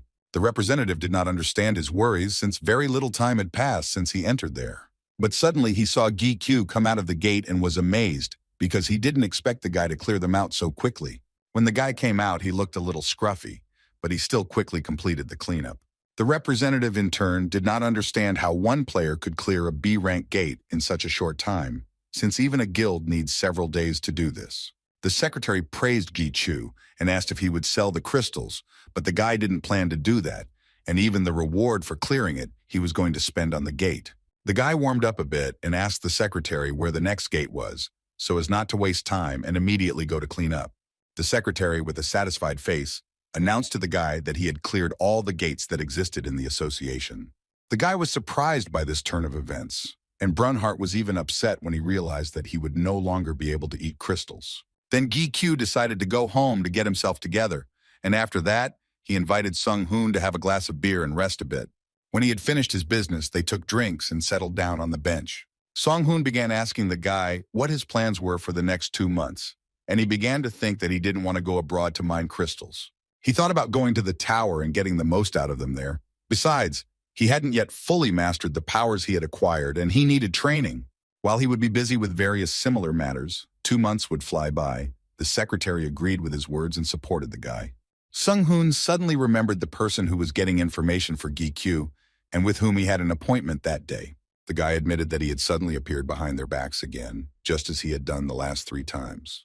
Gi felt that Hyun-chul had just appeared behind them again.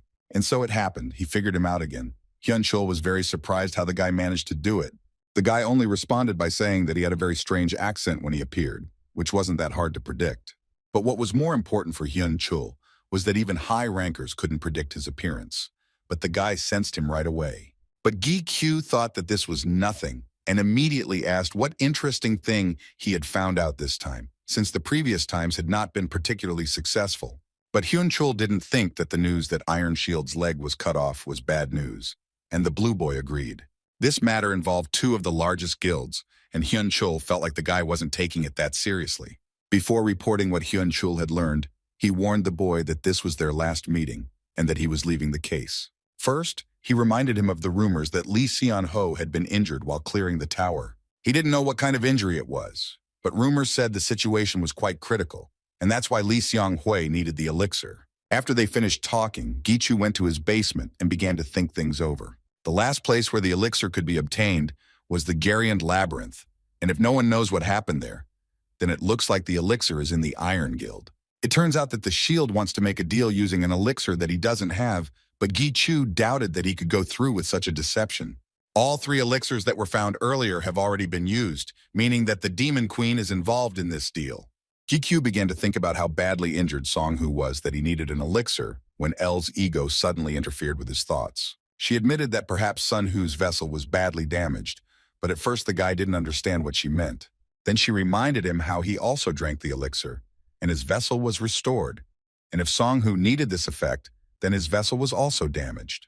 The guy thought again about the fact that he needed to meet with the Demon Queen, even though she told the guy to come after clearing the 50th floor. The guy's thoughts were interrupted by Brunard.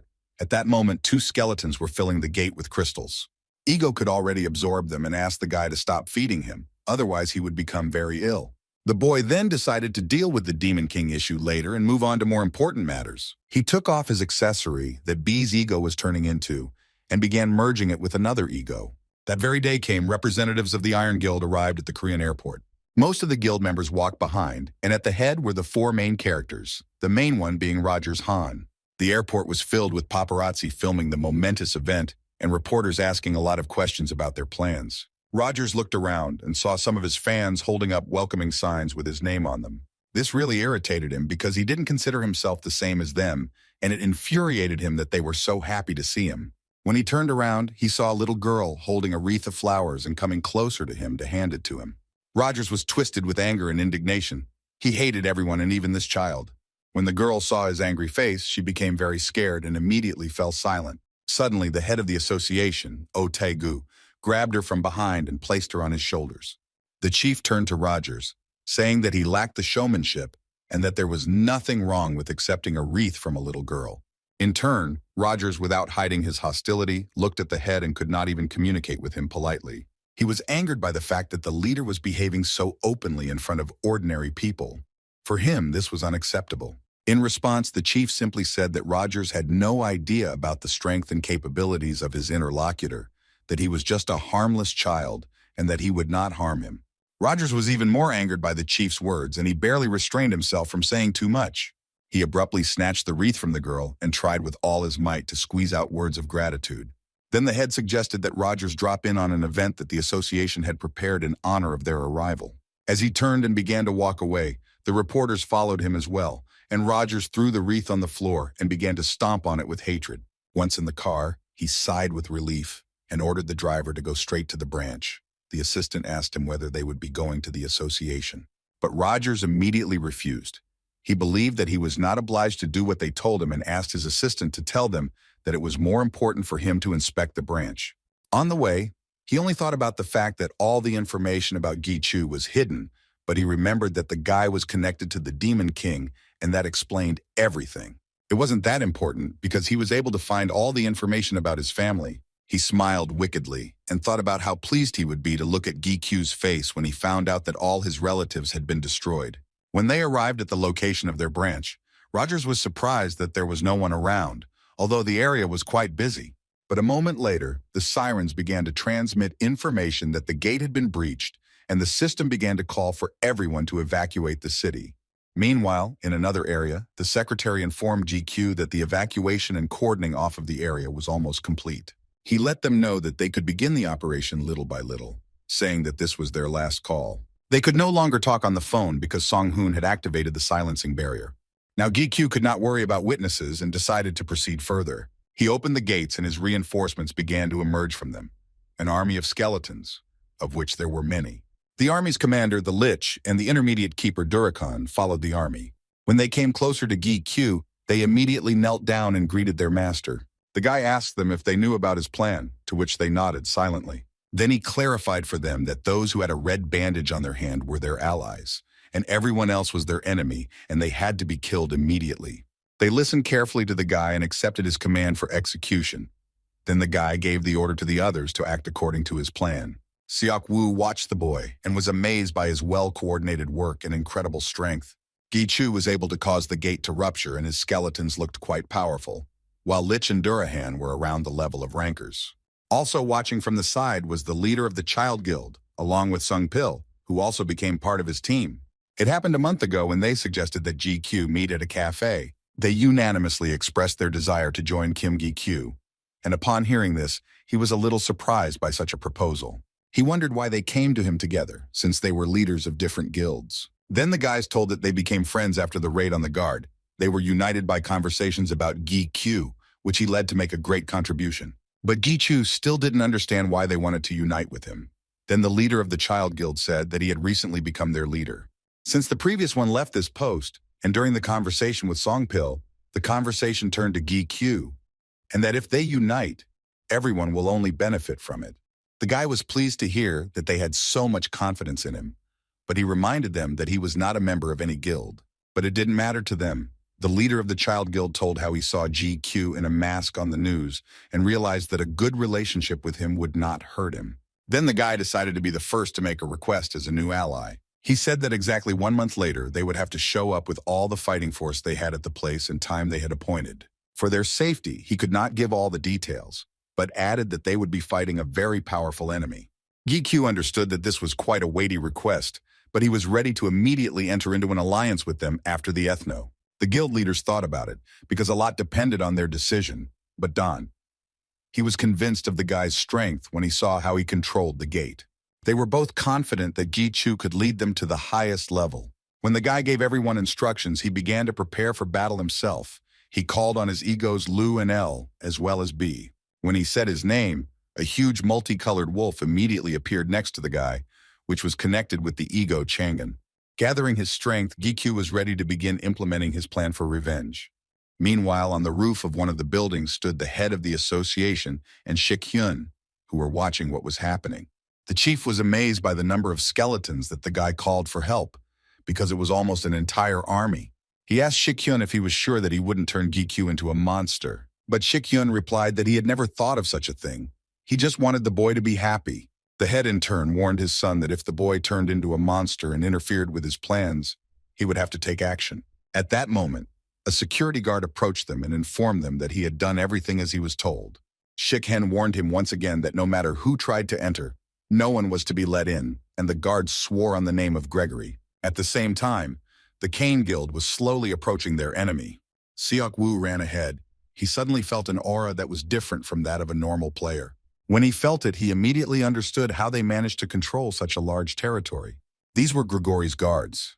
They seemed to be members of the association, but in fact they were the soldiers of Chairman Shik-hyun. Their origin was unknown to anyone, but this organization was the guard and protection of South Korea and all of humanity. One of his team members distracted Seok Woo from his thoughts by pointing out that there was something ahead. And so it was, the Iron Guild was waiting for them ahead, but they were not aware of the plans. Seok Woo decided to take advantage of this and launch a surprise attack, which would be much more effective than a frontal attack. He flew closer to them and decided to take them by deception, saying that they came for reinforcements because of the gate rupture. But suddenly one of the Iron Guild members began to attack Seok Woo. The leader was not prepared for this, so he received a small scratch, but still managed to dodge the attack. When the player saw this, he praised him, saying that he didn't think that Korean players were so capable.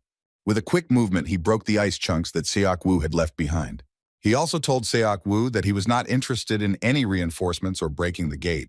He had clear instructions to kill anyone who interfered with him. He looked at Seok Woo with wild eyes. He was only interested in the fight, which he got great pleasure from. Seok Woo looked at him and immediately recognized him. It was the leader of the second group of the Iron Guild, Mad Rhodes. Meanwhile, Gi Chu watched his army from the roof of a building while riding a wolf. The boy called Brunard to praise him because he became much more powerful after eating the crystals. Now was the real start of the battle, and the most important thing was to understand the team structure of the Iron Guild branch. The guild leader was Rogers Han, The leader of the first team was Chaelmont, the leader of the second was Rhodes, and the leader of the third team was Carlin. And GQ's role was to prevent these teams from uniting with each other. He activated his new elemental water skill, which could turn a person's body into water, and flew at full speed to help his allies. In terms of the number of his armed forces, he was superior to the Iron Guild, but it was too early to make positive predictions. After all, they were an impromptu alliance, and if the guild teams united, then Gi Chu would be at a disadvantage. At the same time, the Child Guild, along with the Morning Star Guild, fought against Chaelmont. Songpil attacked him with his arrows while the other players held back the enemy's attacks with their shields. The effect of his arrows was such that when they approached and reached their target, they were accompanied by multiple explosions. When the smoke cleared, Chaelmont stood there completely unharmed and without a scratch. Songpil's team and the Child Guild continued to fight the Iron Guild. Even with ordinary guild members, it was not easy to deal with, and there was no way to come to the aid of your team. Meanwhile, Chaelmont began to attack with his huge sword, which made his blows difficult to stop with a normal shield. Then the Dust Dream Guild used their skill and summoned an earthen shield that was supposed to hold back the enemy for a while. But Chaelmont was much stronger than they thought, and he immediately destroyed this wall. One of their guild members couldn't withstand the attack and was thrown back several meters. Chaelmont was fully dressed in protective gear that was difficult to penetrate. He considered his opponents weak, and all their attempts to somehow hurt him were useless. He needed, at the very least, a ranker if they wanted to defeat him. When he said these words, suddenly the very ranker he wanted to see appeared behind him. Gi Chu jumped on his shoulders, since he was huge, and thrust his two swords into him. The guy pulled the swords from his body with a sharp movement, and this movement became fatal for Chaelmont. Everyone around was shocked, especially the Iron Guild, who were not prepared for the loss of their commander so quickly. After the boy destroyed Chaelmont, the system activated Lu's cannibalism skill, and he absorbed him. It was not possible to transform the player Chaelmont into an ego, but his fragments were absorbed. Gi Chu did not understand why only fragments were absorbed. But he didn't have time to deal with it. His friend was wounded, and he needed his help. The guy came closer to the player Jae-won and asked how he was feeling. It was obvious that he was badly injured, but he still held on and replied with a smile that Gi Chu was a little late, but he was fine. Then Gi Chu opened the gate and took out a healing potion for Jae-won, who was very surprised when he saw how the guy got it. On the other hand, the Child Guild continued to fight with the remaining members of the Iron Guild. One of them suddenly noticed that it had become very dark around him, and when he raised his head to look, he saw a huge wolf approaching him. B almost completely swallowed the player and destroyed him, and everyone else was seriously confused. He began to panic when he saw the monster. He didn't understand if it was an enemy or their ally. But when he looked at Gi Chu, who winked at him, thus letting him know that the wolf had come to help them, He gave orders to his guild not to attack him, but rather to retreat back. B was quite impressive in size, so at the sight of him, some of the enemy guild fell into a stupor, not understanding what to do next. Others began to attack the wolf, trying to somehow stop him, but their blows were useless. After another attack, Bai suddenly dissolved and his body turned into water. The Iron Guild players rejoiced, thinking that they had finally destroyed him. But B suddenly appeared behind them and began to attack them again and destroy them one by one. One of the members of Dong Hee's team suggested that he attack from the rear to carry out a simultaneous attack. But he was against such an idea. He understood that if they interfered at the wrong moment, they could also get caught. He suddenly thought about how Chaelmont's body had disappeared, as if someone had swallowed it. And I remembered the same situation when Gi Q destroyed the Guardian during the raid. B aggravated the wounds of his opponents and thus did not give them the opportunity to recover. He attacked them again and again, disappearing and then reappearing where they didn't expect him.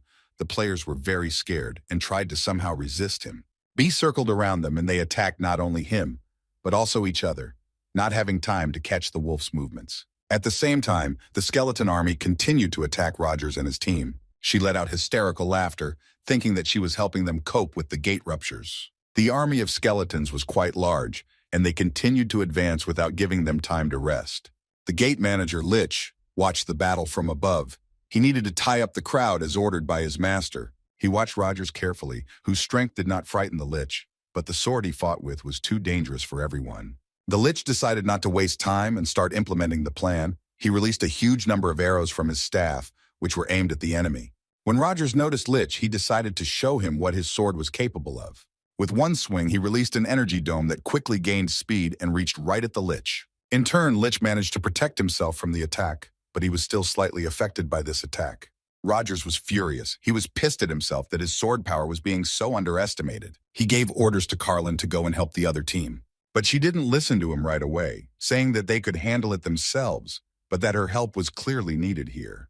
Rogers stood his ground as during the battle he realized that the skeletons were not acting like normal monsters, and he had a bad feeling about it. Meanwhile, Songpil's guild and Child's guild dealt with one of the Iron Guild's teams. They also noticed an unknown green light in the distance and did not understand where it was coming from. Don he admitted that the Battle of the Rankers looked like this, because they were on a completely different level. But GQ did not like what he saw. The boy asked Lu and El if they knew what it could be, and they immediately felt the aura of the Holy Sword.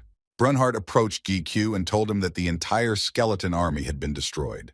The guy didn't expect them to fall so quickly, and now he needs to change his plan. He climbed onto the wolf to fly to the aid of the other team, and the rest, as soon as they finished treating the wounded, were also to join him. Having finished giving the instructions, he took off with lightning speed and rushed to help the other players. Meanwhile, the association gathered guild leaders who were unhappy with being kicked out of their own territory. Guild leader Hephaestus was very angry about this and was not going to just keep quiet. The head of the Blue Dragon Guild also supported him, saying that the association had never allowed itself to be so arbitrary, and this situation seemed very strange to him. They noticed that the guild leader Kane Seok Woo was not present at their gathering, which also seemed strange to them. Then the head of the Doyun Guild took the floor. He wanted to hear the opinion of the leader of the 10 Guilds Union, Lee Seon-ho, on this matter. At that time, GQ was still heading to other teams and asked Brunhard about the condition of Hart and Durakan. Brunhard said that they were fine and fighting, because they had eaten enough crystals, so they should hold on. But on the other hand, the armed team that the monsters were dealing with had already split into two, but no matter how many crystals they ate, it would be difficult for the two of them. It turns out that the Kane Guild was now fighting two teams, and GQ needed to rush to their aid. The day before, in the manager's office, Shik-hyun explained the details of the barrier they would put up to fence off the Exum area, but it wouldn't be possible to do so for long. Besides, it wasn't cheap, and even if they managed to convince other guilds, the guy would have a maximum of 3 hours to finish everything. The guild leader stood with Shik-hyun a meter away from the barrier and confronted him with the fact that everything would end in an hour. Shik-hyun was in a panic because they had agreed on something completely different, and this time was not enough. But he replied that he could not help in any way, and that this was the maximum he could allow. Oh Tae-gu felt someone else's energy and assumed that the leader Lee Seon-ho would soon arrive. He asked to call Gregory and prepares for the possibility of a battle if they want to go behind the dome earlier. At the same time, battles continued on the battlefield, which were fought for life and death. One of the guild members, Kane, was also fighting another player, attacking him with his sword over and over again. At some point, the enemy intercepted his sword and was determined to strike back at the player. When he swung his fist at him, it was too late for the player to dodge the blow. Suddenly, another guild member appeared behind the enemy and with a quick movement cut off his head. The player breathed a sigh of relief when he saw that the guild's deputy, Kane, himself came to his aid. The deputy, in turn, began to worry that they would not be able to cope with such a number of players. But the hardest part was for their leader. He fought with two strong guild leaders, who were not easy to divide. They attacked him simultaneously and argued periodically, since Rhodes wanted to destroy him himself, and Carlin knew that he could not cope on his own. Seok Woo saw their discord within the team, but it didn't stop them from working together. He jumped back a little further and immediately used his snowstorm skill. Huge blocks of ice appeared in front of him, thus slightly delaying the attack of his opponents. He took a short break to quickly decide who he would fight first, and he chose Carlin. She had no specific skills, but her speed and reflexes were a problem. She anticipated his actions in advance, so he could not take advantage of the environment. But fighting her was not a problem for Seok Woo. The only obstacle was Rhodes. At that moment, he just fell into Seok Woo's trap, where his legs and arm were now immobile. He called for help from Carlin, who was unhappy that Rhodes was so careless. She walked up to him and with quick movements of her sword cut off his limbs to free him. Rhodes flew several meters without legs, but a second later his body was restored and he could move again as before. He was not cautious because such techniques did not work on him. His special skill was regeneration, with the help of which he quickly recovered. Seok Woo watched them and realized that the further they went, the greater the difference in physical strength, and he needed to attack with a fatal blow from the very beginning. Rhodes' combat power was less than Carlin's. He acts as a tank so she can use her skills. He wanted to separate them to make the battle easier. Carlin suddenly felt someone approaching and told Rhodes about it, who in turn felt nothing. Suddenly, a player appeared behind Seok Woo and flew through his ice barrier. It was none other than Gi Chu who came to the aid of his friends. Carlin didn't even have time to notice how the guy was able to appear behind her so quickly. Gi Chu stopped a little further from them, his speed now exceeding human capabilities. This was a new acceleration skill he had obtained through Lu's demonic powers. This skill was great in combination with speed. Its only downside was that it put too much strain on the legs. Turning around, Carlin saw the guy and tried to understand where he got such speed that she couldn't even follow his movements. At that very second, Rhodes didn't even have time to realize or feel how GQ had inflicted numerous cuts all over his body. Blood began to flow from all sides and he howled in pain, but then began to laugh hysterically. Rhodes thought GQ was very funny, because such scratches had no effect on him, even though there were a lot of them. In response, the guy named Rhodes' special skill and thus let him know that he knew about it. But he also added that now regeneration is unlikely to be able to help him, because he's also quite good. Seok Woo watched them from the side and was glad that the guy came to his aid so quickly. Carlin was confused as to how the boy was able to stop Rhodes' regeneration, which was impossible with normal items or skills. Rhodes looked straight at Gi Chu and guessed that he also had special skills. The guy didn't answer him, but only smiled slightly, which confirmed his suspicions. Rhodes was surprised. He had not been inflicted with such deep wounds for a long time. He admitted that GQ was a worthy opponent, and the fact that his unique skills were a little behind the guys, but none of that mattered. The most important thing was that he was prepared for such an outcome of events and showed the guy another of his powerful skills. He said the word, Berserker, and began to grow before our eyes to incredible sizes. All the muscles in his body became much bigger and stronger, and now he was ready for an equal fight. The guy was a little shocked by its size, and his ego began to worry a lot about its owner. Despite his enormous size, he quickly reached GQ to attack him. When Rhodes got too close, he swung his huge sword at the guy and was ready to strike, after which there was a huge explosion which left behind a large column of dust. The other players in the guild noticed the dust and were surprised where it came from because it was pouring rain and it scared them a lot. Carlin looked in their direction and was sure that Berserker had destroyed the guy. After all, this skill, which temporarily increased combat power, replaced excess regenerative power with increased power of other indicators. The guy didn't stand a chance against a tank like that, although she didn't think Rhodes would use a skill that left consequences. She was distracted from her thoughts by Seok Woo, who wanted to continue the fight since it had just begun and she had not yet defeated him. He broke the ice blocks into small pieces and sent them straight at her. Carlin, noticing them, began to quickly dodge, trying not to fall into his trap. As she knocked away the ice flows one by one, she realized that Seok Woo was aware that his attacks had no effect on her, and she then decided that she could easily deal with him without Rhodes' help. With a quick movement, she found herself behind him and was about to deliver a powerful blow to him. Seok Woo expected this and hinted to her that she was greatly underestimating him, glad that he was so easy to attack. He used his second unique skill and everything around him suddenly started to freeze. Feeling the extreme cold, Carlin realized that she too was turning into ice. Seok Woo had already given in to her in the fight because he was saving his strength in case his plan failed, but with GQ here, there was no longer a need for that. She meanwhile avoided Seok Woo's reception, doubting that his partner was still alive. She was rather sure that he could no longer be helped. But Seok Woo told her that he wouldn't be so sure since she didn't know Gi Q as well as he did. When the dust cleared, she saw something she didn't expect at all. Gi Chu sat astride Rhodes and held both his swords, which were driven into the enemy's back. She couldn't believe her eyes. How the guy managed to stop Rhodes' attack was a mystery to her. Seok Woo turned her attention back to him, preparing to strike again. He was sure that she would hardly be able to block this attack and activated his ice wall skill. Carlin continued to stand in absolute stupor, because it was already too late for her to dodge his attack. A second later, everything around was covered with a thick layer of ice, which could be seen from behind the houses. His guild noticed this and did not understand what was happening. Only his deputy, seeing the huge ice flow, smiled, realizing that Seok Woo was okay. Meanwhile, Seok Woo looked at Carlin, who was frozen under a block of ice, and at the size of his attack, thinking that he had overdone it a bit. He turned around to see how his friend GQ was doing, and was surprised that the guy wasn't finished yet. Sitting on Rhodes' back, the guy couldn't pull the swords off him. Rhodes, in turn, smiled sarcastically and abruptly threw the ball straight into his stomach, trying to hit the guy, but he managed to avoid the blow. The boy jumped away from Rhodes to avoid being hit, but he immediately pulled the sword from his body and headed towards him. Rhodes was certain that in this country, there were no other worthy opponents besides the Demon King and Seon Ho, but he realized that he had jumped to conclusions when he met Gi Chu and his partner. Then he decided that now they would fight at full power to show the guy what real strength was. Suddenly, someone's voice called the guy. Turning around, he saw his secretary, who said that he needed to finish everything as quickly as possible.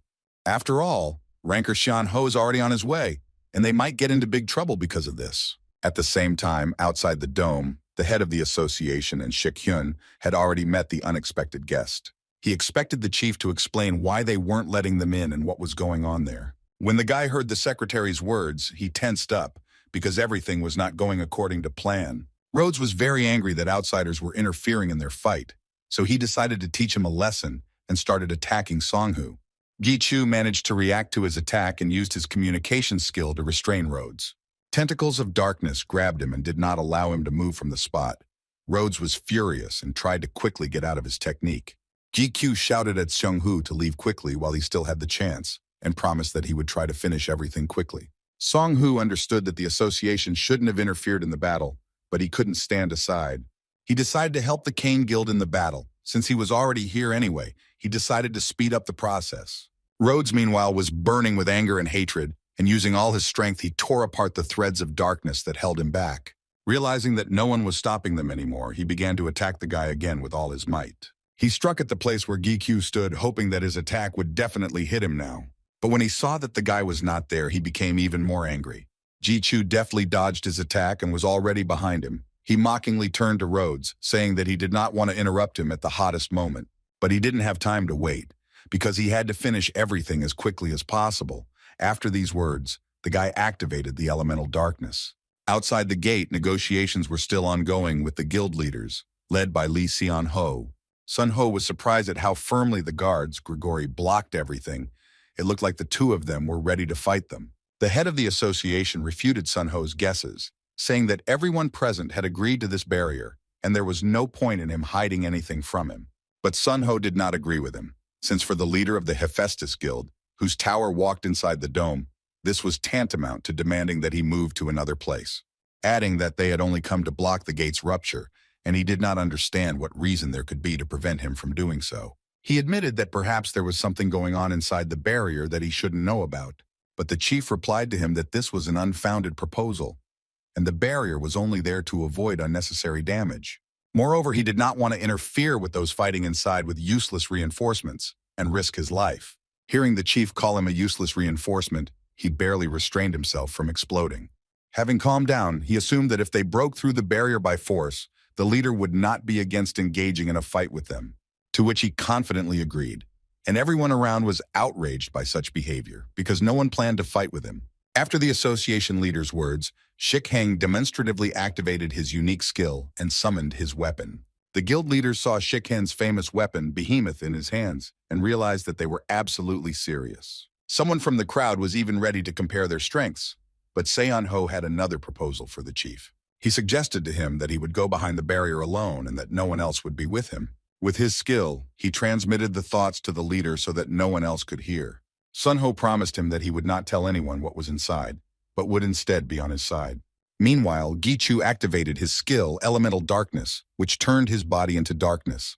A large dark energy formed around him, seeming to emanate from every part of his body. He released tentacles of this darkness, attacking his opponent with them. When they reached their destination, they grabbed Rhodes' body, preventing him from moving. But he was sure that this skill would work on him the same way as last time he broke the threads. And this time, he couldn't do it. Gi Chu's new skill seemed to only change the appearance, but the most important thing about it was the additional effect. It strengthens magical powers of similar meaning and thus makes the threads even stronger. The tentacles of darkness began to pull Rhodes towards Gi Chu, and all his attempts to get out of them were unsuccessful. When Gi Chu pulled him close enough, he quickly moved to deliver a devastating blow straight to his head. This was enough to completely destroy him, after which the system activated the cannibalism skill and began to absorb his body. Once Liu had completed the takeover, the transformation of the Rhodes player into an ego began and was completed successfully. Gi Chu turned off the skill and the darkness gradually began to leave his body, returning him to his previous appearance. The guy sighed with relief, because he had been saving this skill until the last, since it puts too much strain on the body. Liu reminded Gi Chu that if he rested too much, all his training would go down the drain. The boy turned his attention to the guild of Cain and Seok Wu, and was glad that they had already finished fighting. He summoned B and activated the elemental water skill to get to the next point faster. On the way, GQ asked Brunhard about the condition of his subordinates Hart and Durahan. Brunhard replied that they were still holding out and showed where their location was. At the same time, Rogers was fighting Durakan face to face. Meanwhile, Hart had assembled a huge monster from the flesh of skeletons and attacked him in the same way. Rogers was puzzled as to why his opponents were Lich and Durakan, when his weapon was the Holy Sword, and it was no problem for him to fight against the likes of them from the start, even if there were more of them. He considered them pathetic parodies of a truly worthy opponent. He swung and used the power of the sword, pointing it at the huge monster led by Hart. In one fell swoop, he destroyed the monster and dealt a good blow to its creator, who was trying his best to dodge the attack. Watching them, Rogers began to suspect that these were not simple monsters, and that usually a powerful technique was followed by a direct attack. But Durakan does not attack him, but on the contrary, waits for him to recover, as if they are here not to kill him, but only to stall for time. He initially began to suspect that this was not just a gate rupture, and he was right. A huge wolf flew over his head with Gi-Chu sitting on its back and greeted Rogers. When he raised his head, he didn't recognize him at first, because the guy had changed a lot since their last meeting. Gi-Chu jumped off the roof and flew straight towards Rogers, preparing to strike him. But Rogers was also ready, and with a powerful swing of his sword, he released a tremendous amount of energy. Hart and Durahan were surprised by such a powerful force. They did not think that the sword was capable of such a thing. Gi-Chu attacked Rogers from the air, pointing both swords at him. But Rogers managed to fight her off by holding him back with his sword. Suddenly, he remembered the words of Iron Shield, who told him to be careful with his sword. Iron Shield guessed that the boy could absorb the power of sacred swords, and Rogers immediately retreated to prevent Gi-Chu from touching his sword. The guy realized that Rogers had figured out his plans and was a little angry about it. He turned to his subordinates and thanked them for holding out. Hart and Durahan bowed to him in return and thanked him for the honor of following his orders. The guy let them go, giving them the opportunity to rest from the battle and open the gate so they could leave. When Rogers saw this, he was shocked by such power and immediately realized that it was Gi-Chu who caused the gate to rupture. But what worried him most was how he managed to become so strong in such a short time. After the guy closed the gate, he turned to Rogers, telling him that he was now ready to give him a proper fight. Watching from the sidelines was his secretary, Song-Hu, and the guild leader, Kane Seok-Woo, who had arrived in a hurry to help if needed. Seok-Woo looked at the guy and thought about how they hadn't seen each other for a short time, and yet he had become so strong. GQ had worked on his fighting technique and was now able to strike much better and faster. Rogers, in turn, barely had time to fight off and dodge his attacks. GQ accompanied each of his blows with phrases that Rogers himself once said to him during interrogation. The guy struck Rogers again and hit his leg with his sword. At the same time, he repeated his words again about why he was so weak. Rogers was beside himself with anger and hatred towards GQ, and he was not going to back down. GQ was happy to see Rogers' reaction, but Lou asked the guy to finish faster if he had gotten enough revenge on him, and the guy agreed. Then he swung his sword and began to attack Rogers again. He in turn still did not believe how the guy had turned from a good-for-nothing weakling into such a strong player. It was too late to dodge his attack, so Rogers decided to try to fight it off. Meanwhile, Iron Shield invited his assistant to his office to discuss Rogers' arrival in Korea. The assistant was worried if everything would be okay if Rogers used the sacred sword in a fight with someone who could absorb its power. But Iron Shield was confident in his decision, especially since he had warned him of all the risks and was confident that he would not let him down. He also added that this sword is not simple, but when he understands this, it will be too late. When Gi-Chu touched Rogers' sacred sword with his sword, something happened. But what exactly? None of them understood. The guy felt that he had absorbed some kind of power, but it was different from the one that was in Callion's sword. Lou also confirmed that he felt something strange, and Elle determined that it was no longer the sacred sword. She called this sword Fallen. The guy did not understand what Elle meant. Then she and Lou explained to him that he now looked like a demonic sword. Rogers interrupted his thoughts, saying that he would now destroy him no matter what it took, while his face looked completely different, as if the power of the sword was consuming him. Gi-Chu admitted that if the sword was demonic, then Lou would be able to handle it, but this was just words, and in reality, it was not clear how to act. Rogers shouted to GQ again that now was not the time to be distracted and it was time to start the battle.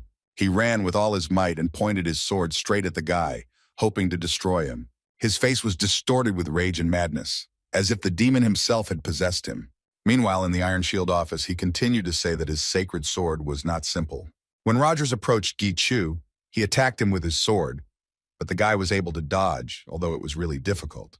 The secretary saw this and considered the situation extremely dangerous, He rushed to help him, but Seok stopped him. He noticed that something was wrong when Rogers raised his sword over Gi Chu's body. A second later, the guy quickly jumped away from the sword and kicked Rogers in the face. He flew forward several meters from the force of the blow, not trying to somehow reduce the force of his hovering. Gi Chu noticed that something was wrong with Rogers, as he was becoming weaker with each attack. El told the guy that his powers were being taken away by the sacred sword, which puzzled Gi Chu greatly. Because the sword was fallen, it initially gave a lot of power to the one who uses it, but eventually it takes away all the power and absorbs it. The same thing happened to Rogers. He didn't understand why his body was so weak, and he thought that GQ was to blame.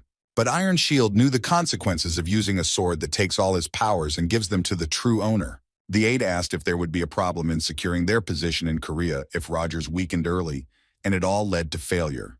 Iron Shield was confident in his sword, which would slowly consume Rogers without him even noticing. And thus it will become the foundation for the Iron Shield's revenge, in his opinion. All this should take about 6 months. But if you overdo it and squeeze out all of Nain's strength, then nothing will work. But he was convinced that this would not happen in Korea. At this time, Rogers was so angry at GQ that he again ran at him with all his might to attack. The guy stood still and didn't even try to dodge. He just raised his sword and struck Rogers back. He didn't even understand what exactly had happened. All his hatred filled his eyes so much that he didn't look like himself. And when he saw that his hand was half cut off, he fell to the ground and began to crawl towards the sword. GQ watched as he suffered but continued to crawl. The guy was surprised that he had been preparing for revenge for so many months, and everything ended exactly like this.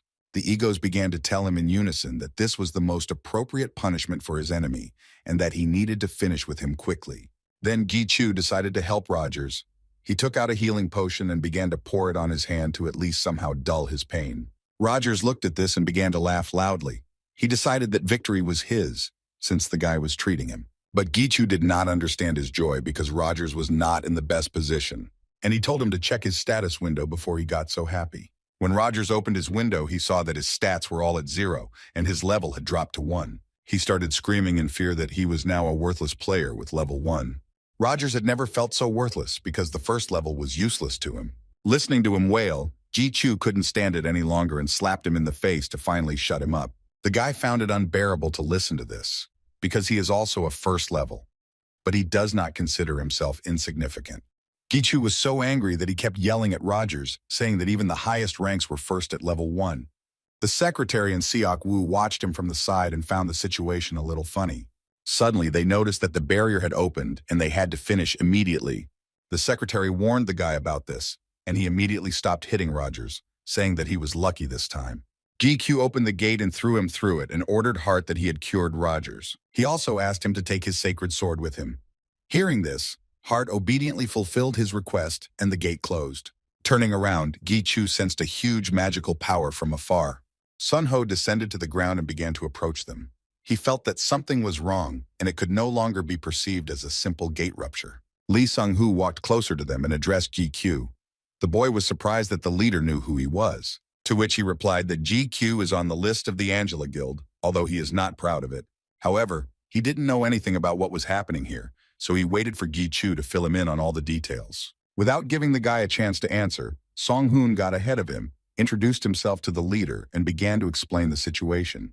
He spoke about the gate being torn apart and how all the members of the Iron Guild had died during its suppression. But Sun Ho didn't believe a single word the secretary said, saying that he knew it was all their doing. He didn't even care, because the only thing that worried him was the deal he made with the Iron Guild. They promised Seon Ho that they would arrange a meeting with someone who had what he needed.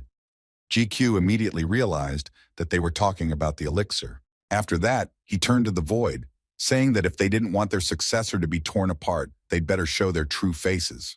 He said the name, Demon King, and everyone, including Gi Chu, were shocked that the man who called himself the Apostle of the Gods was playing such a dirty game. A second later, a gate appeared behind Gi Chu, and the Demon Queen and her assistant emerged from it. She looked at the guy and was glad about this long-awaited meeting with her student.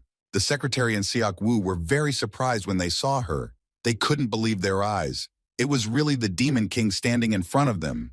Their reaction even made her laugh a little because they were seriously scared. The guy couldn't understand why he didn't feel her presence because she was so close. But then he realized that his subconscious did not perceive her as an enemy, so he could not predict her appearance. The guy's reaction upset her because she wanted to surprise him, but in the end he stood there scared and tense.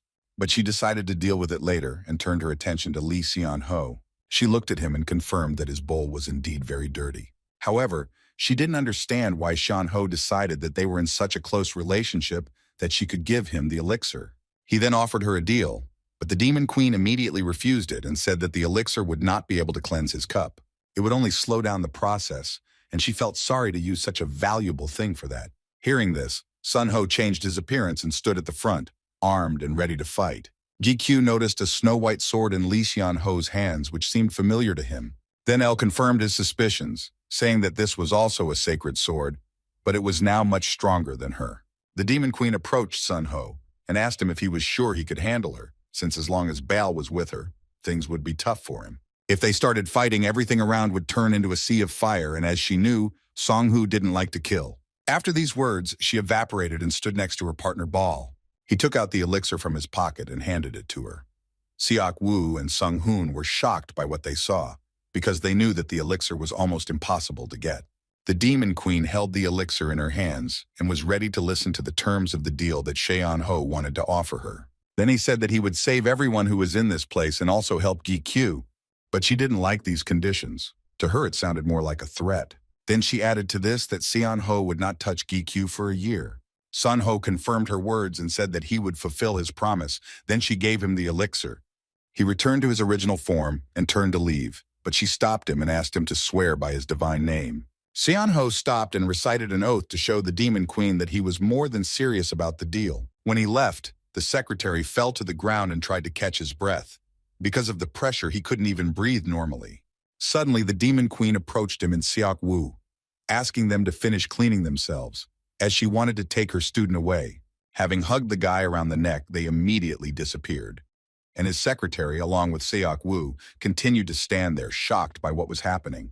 Gi-chu was unconscious and slowly coming to his senses, so he heard the words that the Demon Queen was speaking to him in fits and starts. When he opened his eyes, he saw that they were in his house, namely in his basement. He thought about how the Demon Queen had appeared so unexpectedly, and even knew where his house was. Gi-chu asked her if it was true that the demon's eye served as a means of communication, and that they had been watching him through it all this time. The Demon Queen confirmed his suspicions, saying that everything that the eye sees, she sees too. The guy was very angry about this, because she was violating his personal boundaries, but the Demon Queen only smiled at him in response, seeing that he was embarrassed. Then he stood up and asked why they had come to his house. She explained that as a teacher she had the right to do so. Gi-chu didn't argue, as he understood that he was in her debt, since it was because of him that she had to use the elixir 3 times. The guy started asking her a bunch of questions about who she really was, but she interrupted him. The Demon Queen understood that the guy wanted to know a lot, and she would be happy to tell him everything gradually, but now was not the time. She said she had something much more important to do than all this, but the guy doubted that it could be even more important than what had happened. The Demon Queen turned to the boy and asked him to take her into his home for a while. That same evening, they were already sitting at the table with Gi-kyu's relative, Jung. That was the name of the Demon Queen, was giving out compliments. Gi-kyu's mother was very pleased to hear such words addressed to her. She even felt a little embarrassed by such a number of compliments. Jung also paid attention to his sister, whom she also did not ignore. Gi-kyu's sister began to ask him where he found such a beautiful girl and why he didn't introduce them earlier. The guy, in turn, sat in a stupor and could not understand how it happened that they were sitting at the same table. They kept asking him questions about how they met and such. The guy started thinking about how to find a way to avoid this conversation. He understood that he would not be able to satisfy his imagination, which had been running wild after watching various TV series. Therefore, he needed to come up with something urgently. If he started talking nonsense, they would start asking even more questions. Then all that came to his mind was to get up from the table and say the word dog, thereby changing the subject of the conversation. He suddenly jumped up and ran into the street, saying that he had been given a dog and needed to check on it. When he ran out into the street, he tried to catch his breath and immediately turned to B. He asked him if he could accept the small size, and he deftly turned into a small puppy. As soon as this happened, his mother and sister came out into the street and saw the very dog that Gi-kyu had spoken about. Jung picked up the little puppy and began to admire its color. She asked her brother if she could give the puppy a name, but he replied that he had already named him B. Jung was so excited that she started spinning around with the puppy, happy that her brother had become so cool. Meanwhile, Jung stood behind Gi and praised him for his intelligence, but he only responded with a sarcastic remark. She didn't pay attention to this and decided to thank him for his efforts and still discuss the issues that were troubling him. They arrived at a nearby cafe. The guy was in no hurry to go in, as he had received a call from Songhoo, who was worried about him. The guy apologized to him for disappearing so quickly and asked him to restore order without him. He finished the conversation and was tormented by a feeling of guilt because he had smashed everything there, and other people had to clean up after him. When he entered the cafe, Jung noticed his expression and understood why he was upset. She told him not to worry about it, as his friends were real veterans in this business, and he would only get in their way. Having calmed down, Gi was surprised why they were sitting in an ordinary cafe where there was no soundproofing, and suggested that they go to the tower, where there were a lot of suitable establishments.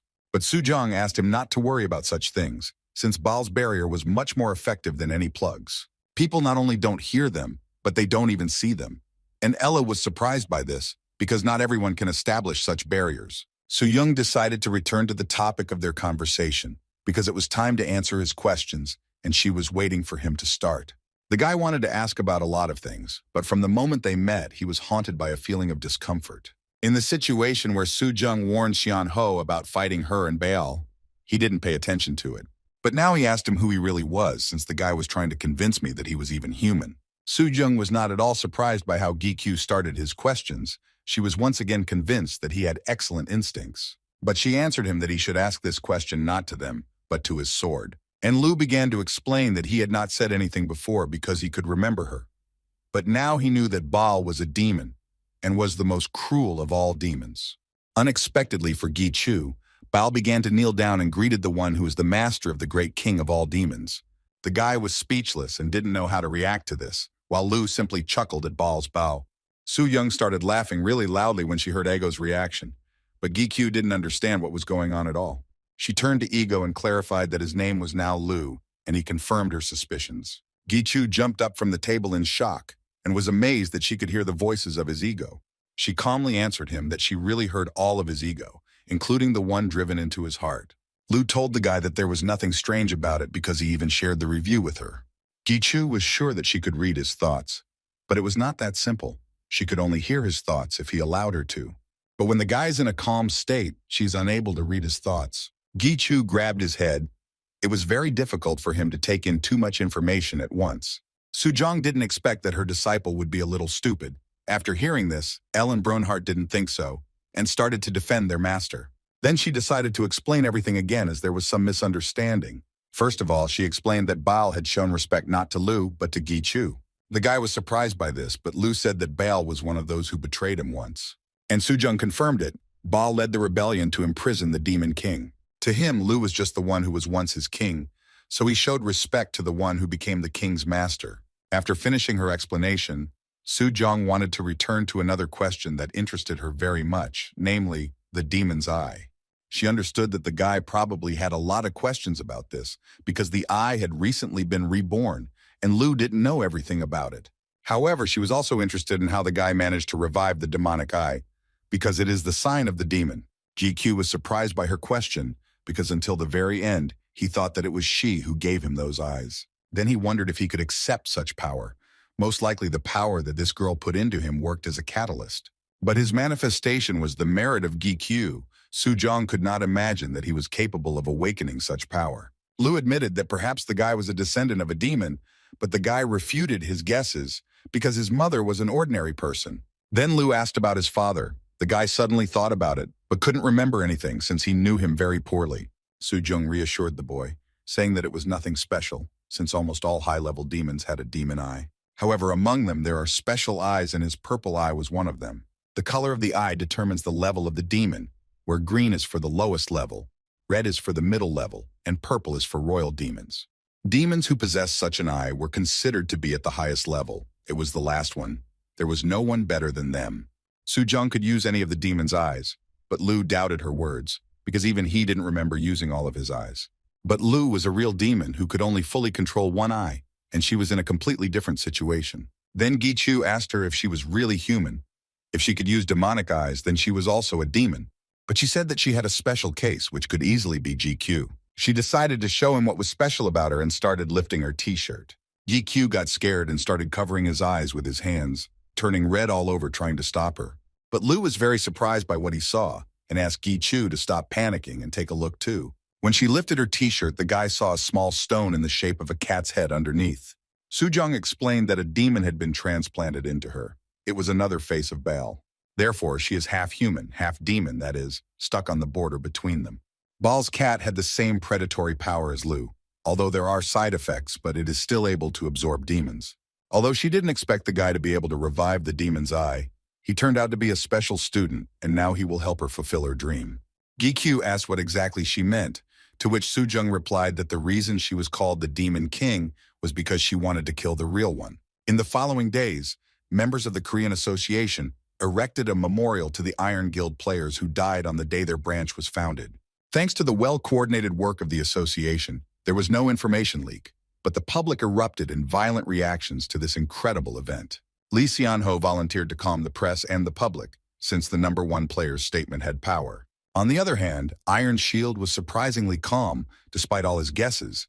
At the conference, he limited himself to expressing grief for the dead. Due to such a cold reaction from the immediate participants, the American media soon calmed down. And so the incident ended, leaving a small residue in the form of weak doubts and disputes. Even though the damage to Gi-Chu's team was minor, the numerous casualties still weighed heavily on their hearts. But Elle and Lu's egos began to calm the owner down, because it was not his fault. They themselves made their choice. After the event, the guy returned home and greeted Jung. She was glad to see him back and continued to eat while sitting in front of the TV. He asked how long she planned to live with him, but she still didn't have a place to spend the night, although the guy didn't understand where she had lived before that. He went to his room to change his clothes and began to think about how he had never heard the whole story that day. After all, Jung said that he didn't have the right to know the whole truth yet, and only after he passed the 50th floor would she tell him everything. Gi-Q asked Jung where his mother and sister were, and she replied that they went to a restaurant to have dinner with Shik-hyun, and they also took B with them. The boy smiled because his teacher didn't waste his time and he was happy for him. Suddenly he remembered that Jung could watch everything he did through his eye, and quickly went down to her to find out if she was watching this time too. She smiled and complimented his figure, but he asked her to do something about it, because he couldn't even go to the toilet normally. Young began to explain to him that she was watching him not because she liked it, but because it was the only way to sort out the situation and not have contact with him. But now it was not necessary, because she was always nearby and he wanted Jung to lose this ability. Then she asked him if he would regret it, but the guy didn't understand why he should do it. To break the connection, it was necessary to take away from him the energy with which she filled him, but it was easier to give it than to pull it from him. Moreover, the guy's demon eye skill has awakened, and in order to get rid of its influence, she will have to do something extraordinary. After which she came closer to the guy and kissed him on the lips. He definitely didn't expect that. GQ walked away from her and started yelling at her, not understanding why she was kissing him. Jung was surprised by this reaction and guessed that this was the first kiss in GQ's life. He covered his face with his hand without answering her, and she realized that he really hadn't kissed anyone yet.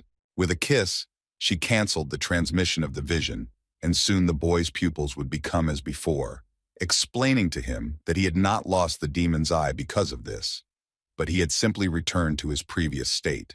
Now she could not hear the voice of the ego, although she was very interested in it. She also apologized for his first kiss, but the guy got angry again, so much so that he wanted to hit her, but he had little chance of winning, so he kept quiet. Since no one was home, Jung suggested that they also go to the basement, since Baal had prepared something special there. When they arrived at the basement, the guy stood with his mouth open because his basement was different from what it was before. He would have been surprised how Baal managed to do this, but Elle explained to the master that he had put up a barrier that increased the space. He also set up a shockproof barrier, and now they could train here without any problems. The boy didn't understand why they would do this, but Jung decided that there was no need for a reason for a teacher to fight with a student. She was already standing in full combat readiness and waiting for the guy to begin the attack. At the moment, she couldn't teach Gi-Chu much, since he hadn't passed the 50th floor yet. After all, on this floor there is a second-class change, and for those who have unique skills, the floor was considered special.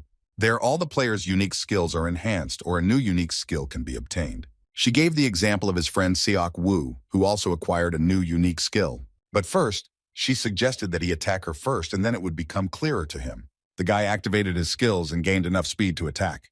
When he approached Jung and stabbed her with his sword, she was not there. Before he could react, he was already standing motionless as she held her sword right at his throat.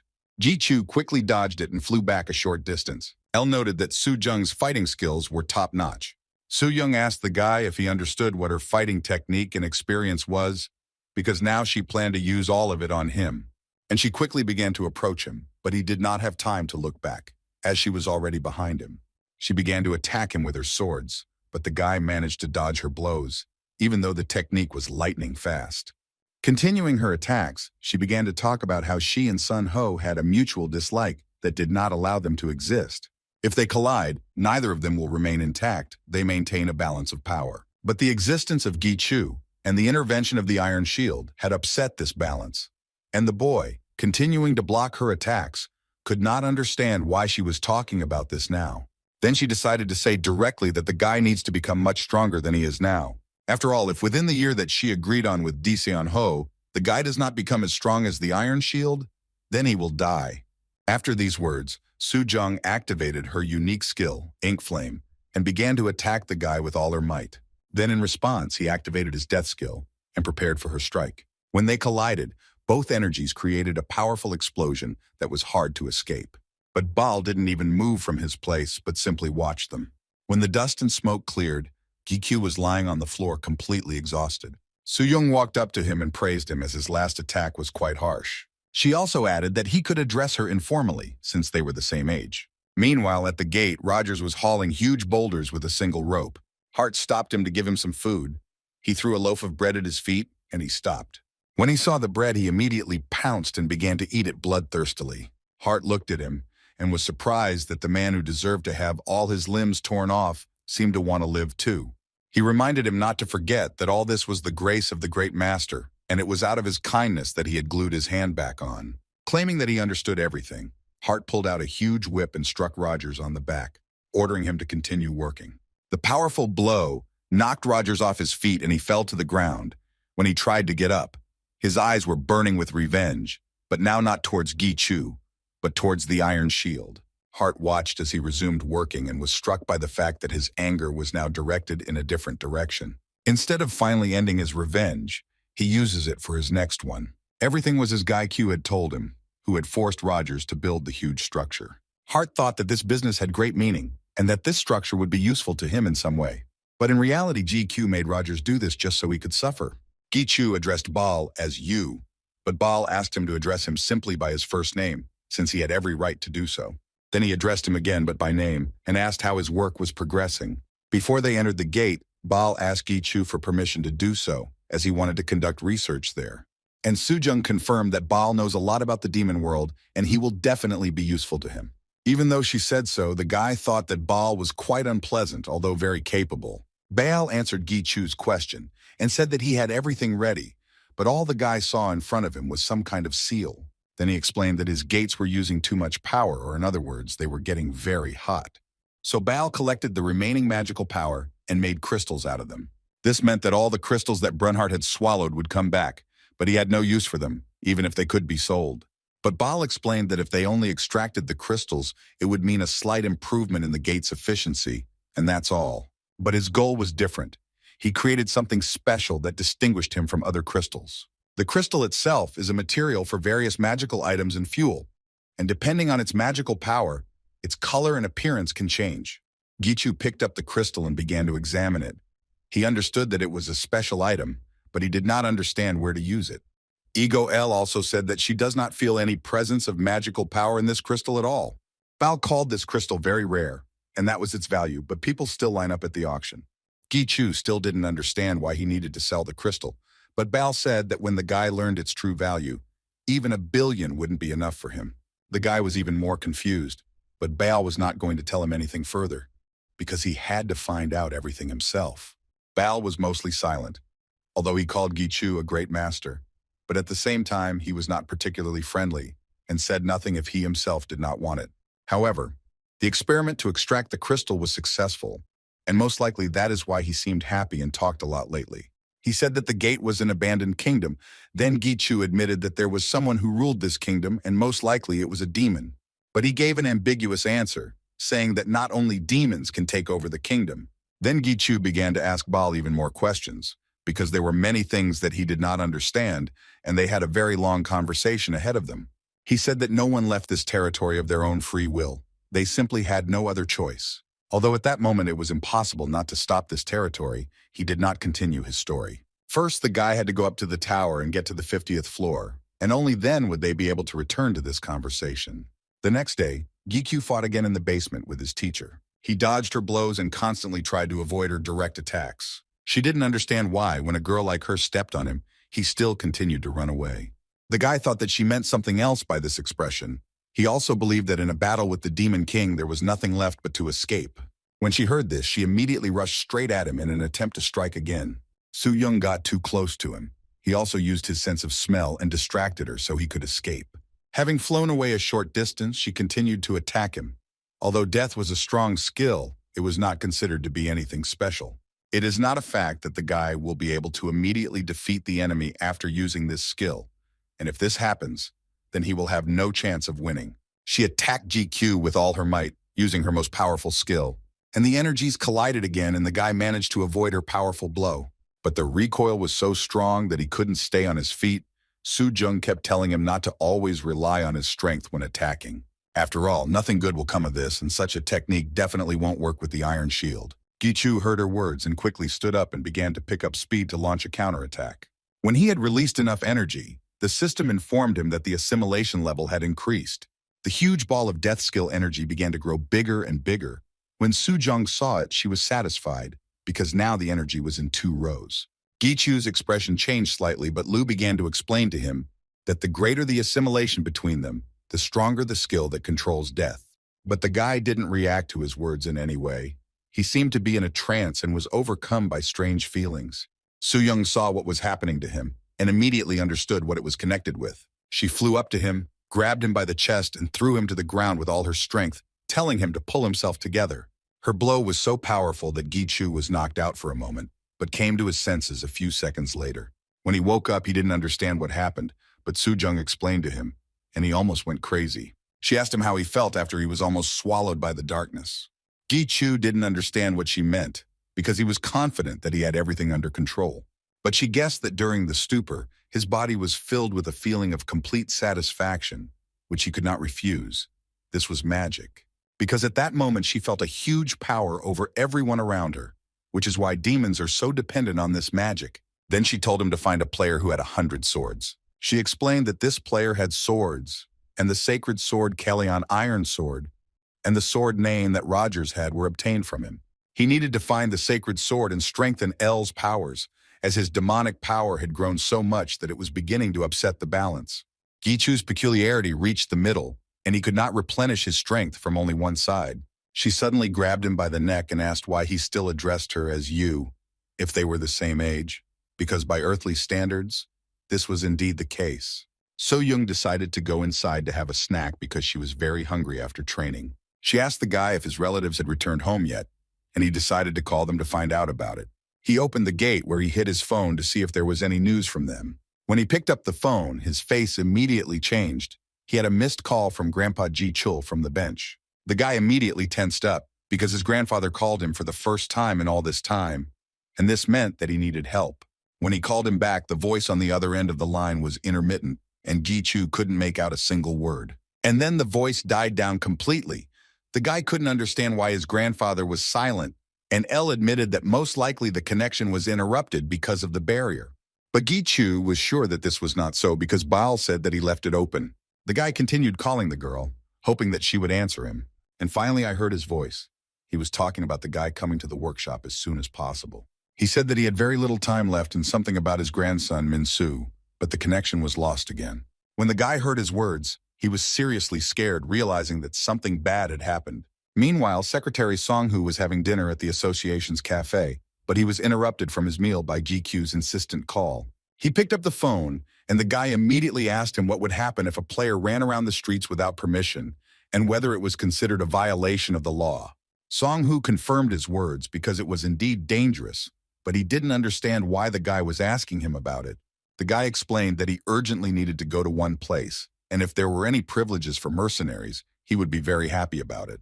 Sung-hoo started asking GQ questions to figure out where exactly he needed to go, since he could easily give him a ride. But the guy, without waiting for an answer, hung up, which seemed very strange to Sung-hoo. Gichu immediately took off and activated his acceleration skill to get to the shop faster. He moved so quickly that no one around even noticed him. When he stopped in one of the areas, a column of dust stood around him. Ellen Liu confirmed that he had arrived at the appointed place. Then the boy activated his defense and took both swords in his hands, preparing for the worst. When he began to descend into the basement of the workshop, he did not feel the presence of other people. But Ellen Liu's ego still asked him to be careful. No matter how good his perception was, it was better to be prepared. The guy went down to the workshop door and decided not to rush into it. Gichu decided to use his eye skill and tried to see what was behind the door and if there were any strangers there. When he saw that it was empty, he decided that he could go in and open the door. Then the guy opened the door a little and started asking his grandfather what had happened to him. But when he saw Ji-chul lying on the floor with his head down and not moving at all, he panicked. The guy quickly ran up to him and began to see if he was okay, trying to see if he had any injuries. Gichu saw that his grandfather's hands had become completely weak, as if all his strength had left him. When the guy looked around, he realized that all the weapons from his workshop had been stolen. Suddenly, the grandfather began to wheeze and spoke up, asking GQ if it was really him. But the guy asked him to wait with the conversation, because the grandfather urgently needed to drink the potion and then take him to the hospital. But Ji-chul stopped him and asked him not to do anything because he felt that he didn't have much time left. The guy was shocked by the old man's words because he could not leave him in such a state. Ji-chul asked the guy to listen to him because he didn't have much time left. He asked Ji-chu if he remembered his request, and the boy nodded approvingly because he remembered it well. Then Ji-chul began to explain that he was one of the pioneers they had talked about so often. The boy was stunned by his grandfather's words and asked him again if it was true. But the grandfather confirmed this with confidence and continued to talk about the fact that the guy himself knew about the people who became the first players when the tower appeared. At the beginning, there was no information about the tower, and it was difficult to hunt goblins. So many players died, but his comrades continued to fight to protect humanity. Jin-chul admitted that he had no interest in getting stronger and stopped lifting, after which he began to cough heavily, which frightened the guy even more. But he tried to calm him down, saying that he just had a sore throat. He went on to say that at the time he was a tank and was not involved in making weapons, but had already been involved in blacksmithing before that. As a player and using his blacksmith skills, he could make good weapons, although back then he couldn't make special weapons like he can now. It was precisely this type of weapon that he began to make later, since he had a good incentive to do so. Gi-chu listened attentively to the old man and became curious about what prompted him to create a special weapon. Grandpa said that this happened before he went to the 50th floor to get a new class, trying to find a way to improve his blacksmithing abilities. And then a question came to his mind, which he and the guy asked, why in the tower you only need to go up and not the other way around? At that moment, he was consumed with thoughts about whether the tower was directed only upwards and what could be in the basements of the tower. It took Ji-chul several years to find that very dungeon of the tower. He had to circle around the first floor over and over again, passing the same places. He has even been to places where no one has ever wandered before. Perhaps no one but him knows the first floor so well. And then he finally found the door that led to the basement, which was hidden from other players. And through it, he entered another world. The guy was so shocked by Ji-chul's words that he was speechless. But after he heard them, he suddenly felt ill. He fell, and his brain felt like it was pierced by an electric current. The system began to notify him that he had received information to which he had no right, and that he would be punished for this. His brain felt like it was being torn apart from the inside. He grabbed his head and couldn't understand what was happening to him. The pain was so terrible that it completely disoriented him, and he could not see anything in front of him. The sharp pain continued to dull his brain so much that blood began to flow from his mouth. Liu tried to reach him and shouted at him to pull himself together. The guy remembered Soo-jung's words that he had no right to know the whole truth until he passed the 50th floor. Also the words of Baal, who said absolutely the same thing and could not tell the guy any details. All twisted in pain from what he heard, Gi-chu now understood what they meant. The grandfather looked at the boy with confusion and did not understand what was happening to him and why he was so tense. But Gi-chu asked him to continue his story and not pay attention to him. He felt as if someone was picking at his brain, but he couldn't stop talking because he didn't know when he would get another chance. Then the old man continued talking about the tower's dungeon, a place that turned out to be not so incredible. All around there was only burning earth and barren desert, not the most suitable place for life. Gi-chu still felt pain but continued to listen. but Lu seemed to remember something but decided to tell about it later. The old man wandered and explored the area for a long time, but found nothing special, as if he had entered an endless gate. So he decided to go back along the same path, but at that moment he met a monster. Among the other pioneers, Ji-chul was also considered to be among the strong, but when he saw the monster, he stood there dumbfounded. The monster was much stronger than all those he had encountered in the tower. He was so exhausted that he prepared himself for death, because he had no chance of winning. But suddenly a girl appeared in front of him and saved him from a terrible monster. This girl was his wife, and their first meeting was very bright. Then the guy assumed that perhaps she was also a player like him. But the old man suddenly fell down without strength and could no longer answer him. Gi-chu was overcome with panic and quickly ran up to the old man and started calling him, trying to bring him to his senses. Ji-chul briefly came to his senses and pointed to his pocket. The guy took a map and a small object from his pocket that reminded him of a hammer. The old man, with his last strength, began to explain that this was a map that indicated where the door leading to the dungeon was. He tried to say something else, but a strong cough prevented him from doing so. Life began to leave him, and he still tried to say something about his grandson Min-su, but he didn't have time. He lay completely immobile, and it was clear that he could no longer cope with the pain. Suddenly, Brunhart remembered that his master could turn a person into an ego, and perhaps he would be able to save the old man. The guy thought about it, but El thought it was too dangerous, and there was no certainty that everything would work out, and he would be able to revive him completely. But Lu, on the contrary, thought that this was a good option, especially since the old man was dying anyway. Gi-chu turned to his grandfather and said that he would try to help him, but there was no time to explain the details. To do this, he would have to take his life once, but the probability of success was extremely small. Ji-chul tried to smile and told him to go ahead. This was his only chance to try anyway. The old man added that he called the guy because he trusted him, and these words touched the guy's soul. Then the boy took out his sword and asked his grandfather to be patient for a little while, as it would hurt a little. He thrust the sword into the old man's body and he thanked him, telling the boy to be sure to save Min-su. Meanwhile, the sword activated its cannibalism skill and began to absorb Ji-chul's body. The last thing Gi-chu heard from him was that his grandson was an excellent blacksmith, and that the boy should take care of him. When Lu had completely absorbed his body, the boy opened an information window. The system informed him that the player Ji-chul had failed to turn into an ego and had only absorbed its fragments. His ego began to calm him down and tell him that they would find a way to get him back because the fragment was not a complete failure. Gi-chu agreed with them, since it was still better than if nothing had happened at all. He asked Lu if he knew anything about it, because he thought he remembered something. But Lu was in no hurry to tell him, since this information could have led to another punishment. But the guy was very lucky that everything turned out that way. Since this is usually punishable by death, Lu decided to tell the guy some safe information. He said that the old man was right and another world exists and he is far from alone. There are so many of them that they cannot be counted. After these words, Gi-chu felt sick again and grabbed his head. Then Lu stopped telling, since the guy first needed to get a license. Meanwhile, some kind of ceremony was taking place on the first floor of the tower. In the center stood a man who said that soon the gods would come to them, who would punish this world, and their apostle would become the king of the gods. The excited crowd began to shout that they needed a sacrifice, which they would make to open the gates. They were all dressed in white cloaks and their faces were hidden behind masks. The man who was standing near the sarcophagus where the little boy lay suddenly stopped. He thought about how all these people who had gathered for the ceremony really didn't understand what would happen when the seal on the door was removed. But despite this, the apostle decided to hold the ceremony and began to open the seal. Suddenly, a loud explosion sounded behind them, which frightened everyone around. As the dust began to settle, they saw the outline of the guy who had gotten in their way. GQ, with complete hatred in his eyes, looked at them and tried to figure out where Min-su was.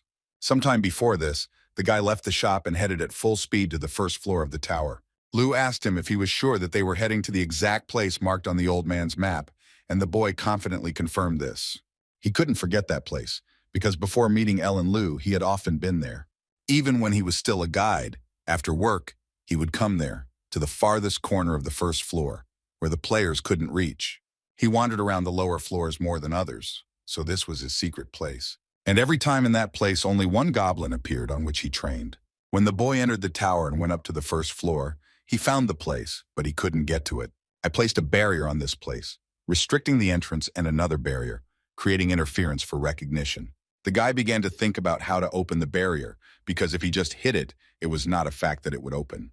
Then Lu told him that usually such barriers require a key, and the guy suddenly remembered. The old man gave him a map and a small hammer-shaped object. Perhaps it was the key to the barrier. The guy took this object out of his pocket and touched the barrier with it, and a moment later it opened. Gi-chu landed right into the crowd of people waiting for the ceremony, and with such force that some were thrown back several meters. The guy was ready for battle because he knew that no one would give the boy to him just like that. He noticed a coffin ahead and felt Min-su's aura emanating from it. On the way to this place, Gi-chu interrogated the guards and was able to find out something about them. First, they all belonged to the Carbon Guild, and their purpose was to hold the ceremony. Namely, they wanted to sacrifice Min-su, who is the descendant of the Guardian, and open the door to another world. The Carbon Guild seemed somehow familiar to the boy, but he couldn't remember where he heard about it. Most of them were mid-rankers like the leader Don Hai and a few high-rankers. But the most dangerous thing was that their so-called apostle was almost on the same level as Gi-chu. Then the guy began to think of a plan, because while she would fight with the others would choose the moment to attack him. He decided to call on his wolf bee for help, who immediately began to attack the crowd. On the other hand, Gi-chu opened the gate and summoned an army of skeletons led by Heart and Durahan, who covered his back. The assistant who stood next to the apostle could not believe his eyes. How could a man possess such divine skills because it was impossible? He was sure that the guy had used some kind of trick and decided to teach him a lesson for his antics. Thus he began to attack him and ran towards him with all his might, shouting furiously. When he started to strike towards Gi-chu, he deftly dodged them. Then the player began to attack the guy with even greater fury, trying to destroy him. But all his attempts to somehow touch Gi-chu were in vain. He dodged absolutely every one of his attacks. This made the player even more angry because he thought the guy was acting like a coward. Once again, the player tried to strike. Gi-chu dodged and struck him back. When the guy destroyed it, he still managed to say a few words, but they were incomprehensible. The boy looked at him and suddenly heard one of their guild members call the man by the name Andras. When Lu heard this name, he immediately became so angry that his anger was too strong. The guy felt it and realized that Lu had never had such a rush even on the 30th floor when he met his flesh. But Lu decided to tell about it later, because first the guy needed to think about the enemy who was right in front of his nose. The boy looked at the man called the Apostle and noticed that he did not react to him in any way. Gi-chu began to think about his plan, because if he attacked first, it would be too risky. Then he asked him what his goal was in this matter. If he was in cahoots with the members of the chain, then why didn't he attack first? The Apostle, without thinking twice, replied that he too did not want to see his son being used. The guy was shocked by his words.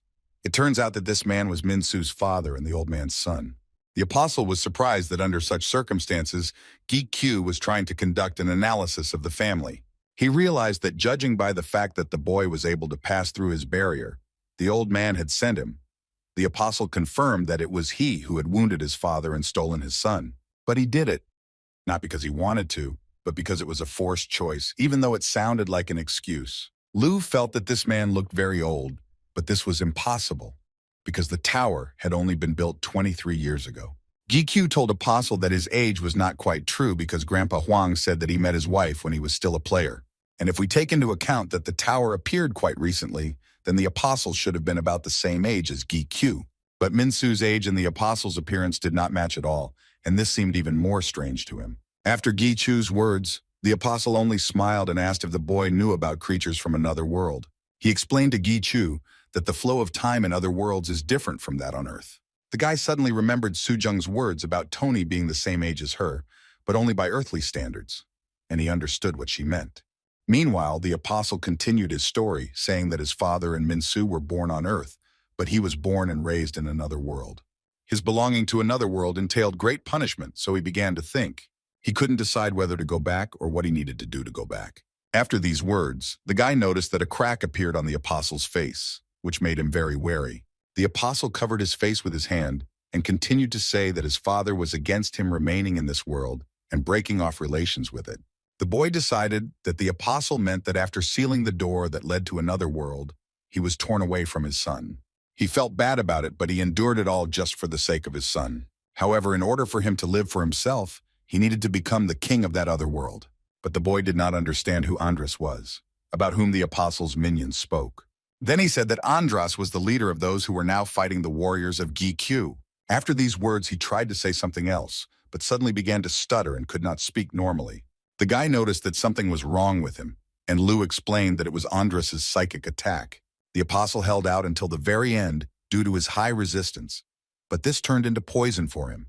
After prolonged brainwashing, the apostle developed a completely new consciousness. His face began to glow like fire, and he kept repeating the same words about sacrifice and how he would become king. Suddenly it exploded completely and everything around started to burn with fire. Everyone started shouting that this was the coming of the apostle and tried to run away in order to somehow save themselves. Hart gave orders to his warriors to catch every single one of them and not let anyone escape.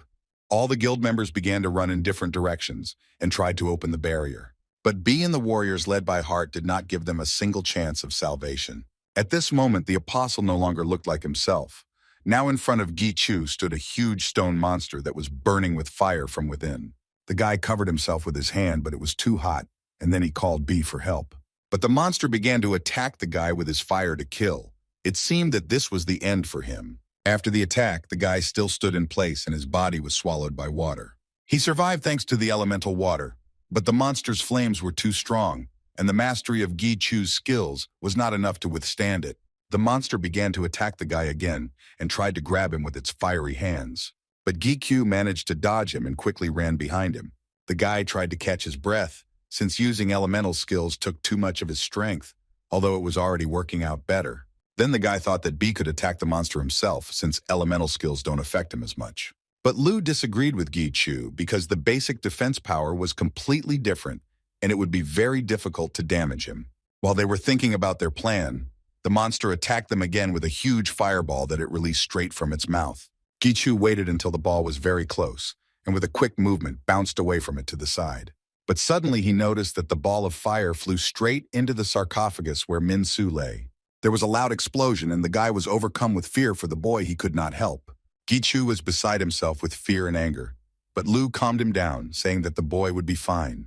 When they came here, Lu felt that Min Su had good skills. When the smoke cleared, the boy saw that the sarcophagus was protected by a barrier. He breathed a sigh of relief and asked Du to talk about such things in advance. Now the guy had only one thing left to do: fight the huge monster. He came up with a plan, and if he couldn't destroy it with elemental water, he would use elemental fire.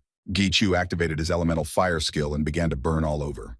He sped up and flew towards the monster with all his might to check whose fire was stronger. When he approached the monster, he began to inflict a huge number of blows with swords all over its body. And just as quickly, he dodged his attacks and flew away a short distance. He asked Lu what the monster's condition was now, to which he replied that there was some progress from the guy's attacks. Then the guy established a connection, and tentacles of darkness began to wrap around the neck of the huge monster. They hit him so hard that the monster couldn't hold his head up, and then the guy pulled him harder towards himself. After that, he swung his sword and dealt him a strong blow, aiming straight at the head. The monster let out a loud cry of pain, but it still didn't stop him. Then Lu asked Gi Chu why he was not fighting him at full strength. Because the enemy was much stronger, and he needed to be finished off while there was still the opportunity. But the boy didn't fight with his full strength, since it was still Min Su's father, even though he was consumed by the forces of darkness. While lost in his thoughts, the boy noticed too late that the monster had begun to attack him. The demon hit the spot on his back where Gi Chu stood, and barely managed to jump back from the blow and flew with all his might to the ground. When the boy noticed that his equipment was starting to suffer, he realized that the damage was piling up and he had no time to hesitate. The demon's eye that had disappeared when Su Jung took away his power began to gradually return to him. Thanks to the demon's eye, he realized that this giant was the same man and at the same time not him. But they did not understand what he was talking about, and he could not explain it to them, because he himself did not fully understand everything. But he knew exactly what he had to do because Su Jung had told him that death was not just about resolving something. And if a guy looks at it a little deeper, then he will be able to use this skill more extensively than before. This fire, which is not Min Su's father, he will try to destroy only him. The guy sped up and climbed onto the monster, avoiding its attacks. He jumped away from his head and now hung right above him and activated his death skill. Gi Chu began to attack him and swung his sword through the monster's entire body, cutting it in half. After his blow, the monster began to fall to the ground and his fire instantly began to go out. As he fell, a huge explosion occurred. The fire that had engulfed part of the floor was gradually dying down, which Elle was very happy about, as she was worried that the fire would destroy everything. Min Su's father lay on the ground completely charred, and it looked like he was dead too. Gi Chu came closer to him and saw that he had come to his senses. In pain, he began to say that his real name was Huang Che-il, and his other name is Peiman's descendant. Suddenly, Lu responded to his words, saying that he understood this from the very beginning. Gichu didn't understand what Lu meant, but he didn't bother to explain anything, since that wasn't the most important thing. Then the boy told Che-il to tell him who Andras was. He replied that the guy should find the Carbon Guild, in which that same Andras was. Life was leaving him, and he reached out to the boy and asked him to take care of his son. The boy silently accepted his request, then raised his sword and plunged it into Che-il's body. The system activated the cannibalism skill and began to transform the fire giant into an ego.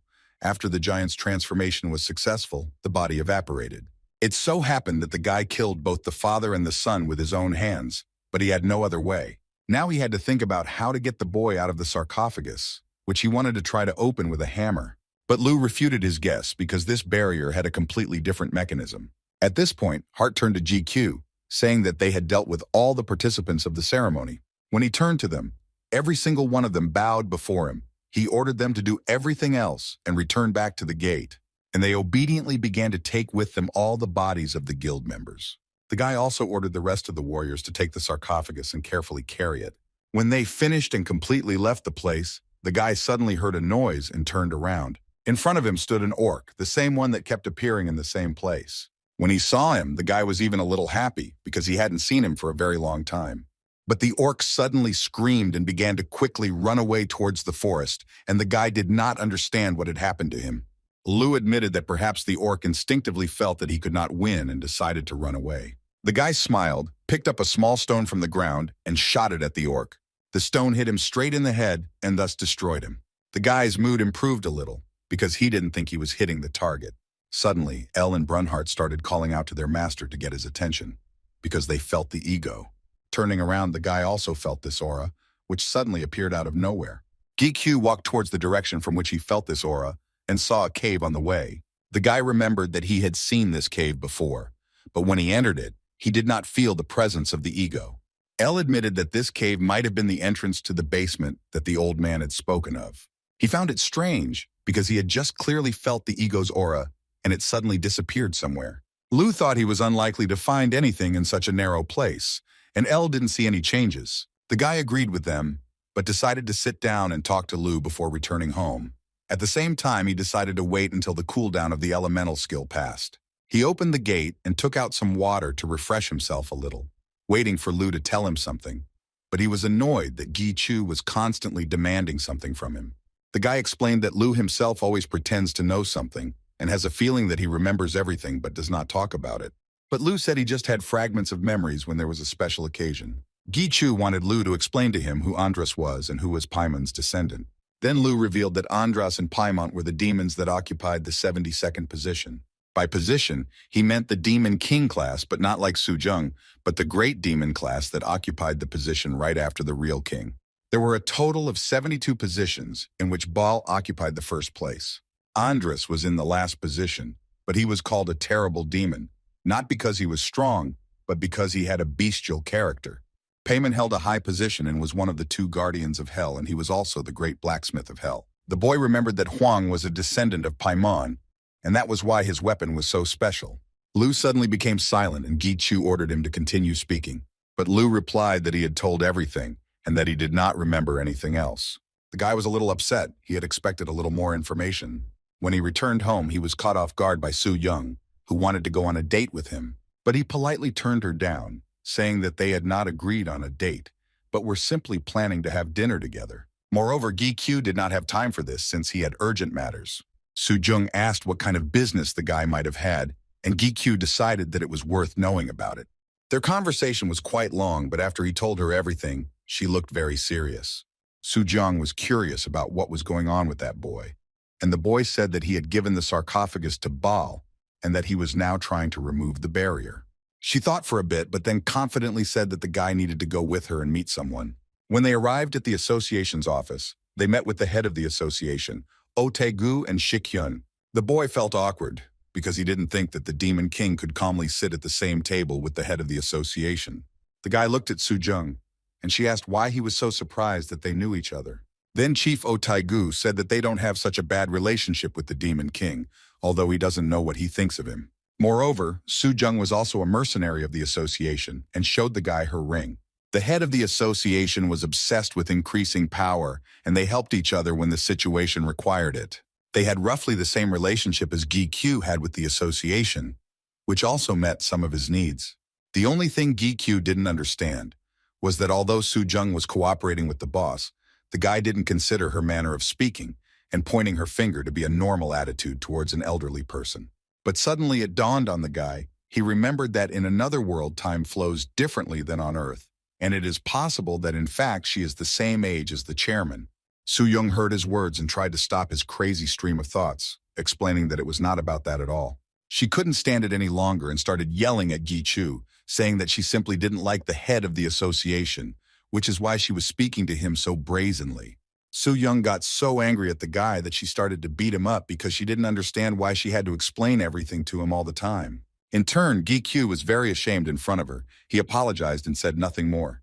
After a short argument, Jung decided to get straight to the point and asked the leader if he knew that the Carbon Guild had already begun to act. Hearing her words, Shik-hyun was very surprised because it seemed like he didn't know about it. Jung looked at Shik-hyun with a puzzled expression, as she thought he should have known since he was also a pioneer.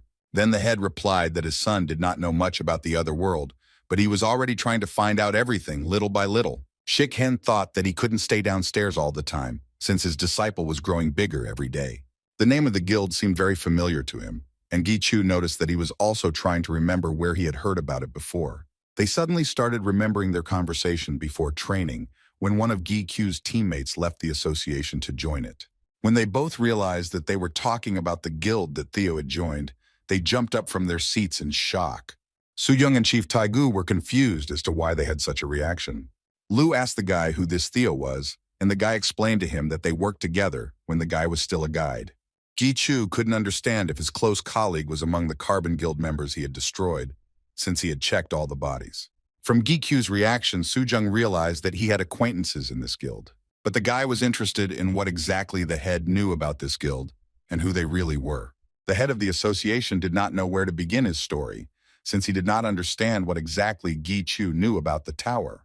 And then he started from the very beginning of the story, that the tower is an innumerable number of other worlds. The tower is a wedge that passes through each of the worlds and connects them with a chain that binds them together. She gradually devours and captures all these worlds, and the proof of this is the gates that began to appear simultaneously with the tower. After hearing this, the system began to give the guy signals that he had received information that he had no right to and that he would be punished. Hellish pain engulfed him again, and everything around him seemed blurry, and he was completely disoriented. The leader and Shik-hyun were very scared for the boy and started asking what was wrong with him. Then Jung remembered that due to the lack of rights, the guy had to endure punishment. The head of the association was shocked that the guy still hadn't passed the 50th floor. They all suddenly fell silent, and the guy continued to sit holding his head and trying to come to his senses. The guy began to think that because he hadn't passed the required floor, they all despised him, and that's why they didn't say anything. The leader turned to Chu and said that until now, there had been no cases of such rapid growth as the guy's, so he thought that he had passed the 50th floor. Jung thought for a second and touched the guy's head with her hand, asking him to be patient for a little while. An electric charge passed through her fingers into his head, and thus, she activated the stigma.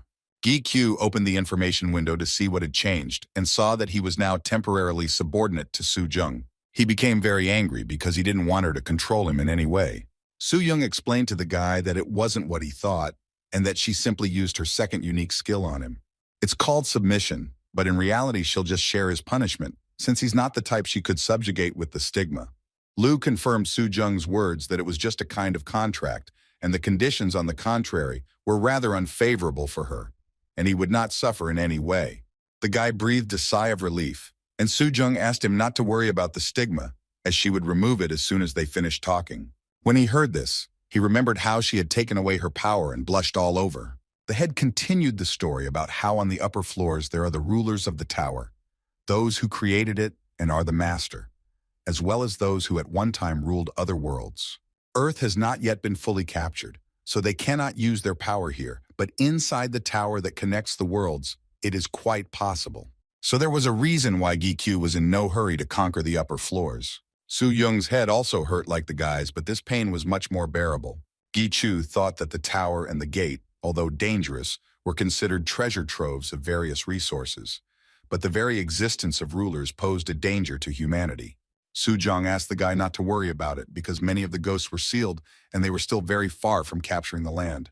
On the upper floors, Xian Ho was inferior to them in strength, but there were many times when they descended to the ground and were unable to resist him. The boy was surprised at how strong Xian Ho was, since he could fight back against such great rulers.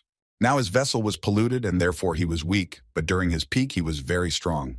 Even if everyone present in that room had joined forces, they would have had difficulty resisting him. Chu was once again lost in his thoughts, thinking that even though he had become stronger, he was still far from that kind of strength. On his way, he had already met so many strong players that he had no idea how much more he would have to overcome. Lu distracted him from his thoughts and reminded him of one girl who was also very strong. The guy couldn't understand who they were talking about. Then Lu called her by her name Harim, and Q remembered her. She was the one he met at the very first gate, Talon's dungeon, along with the team leader. Q thought she seemed strong enough, and he wondered how much stronger she was than him now. Lu's assimilation level was low back then, so he doesn't remember how strong she was, but she was most likely no less strong than Jung. The guy looked at Jung carefully, and she in turn thought that he was looking at her because he liked her. He started to deny it, saying that he was just talking to the ego and glanced at her, but she didn't believe him. Then the head took the floor, saying that the most important thing now is Andras, because who would have thought that he would become the leader of the Carbon Guild?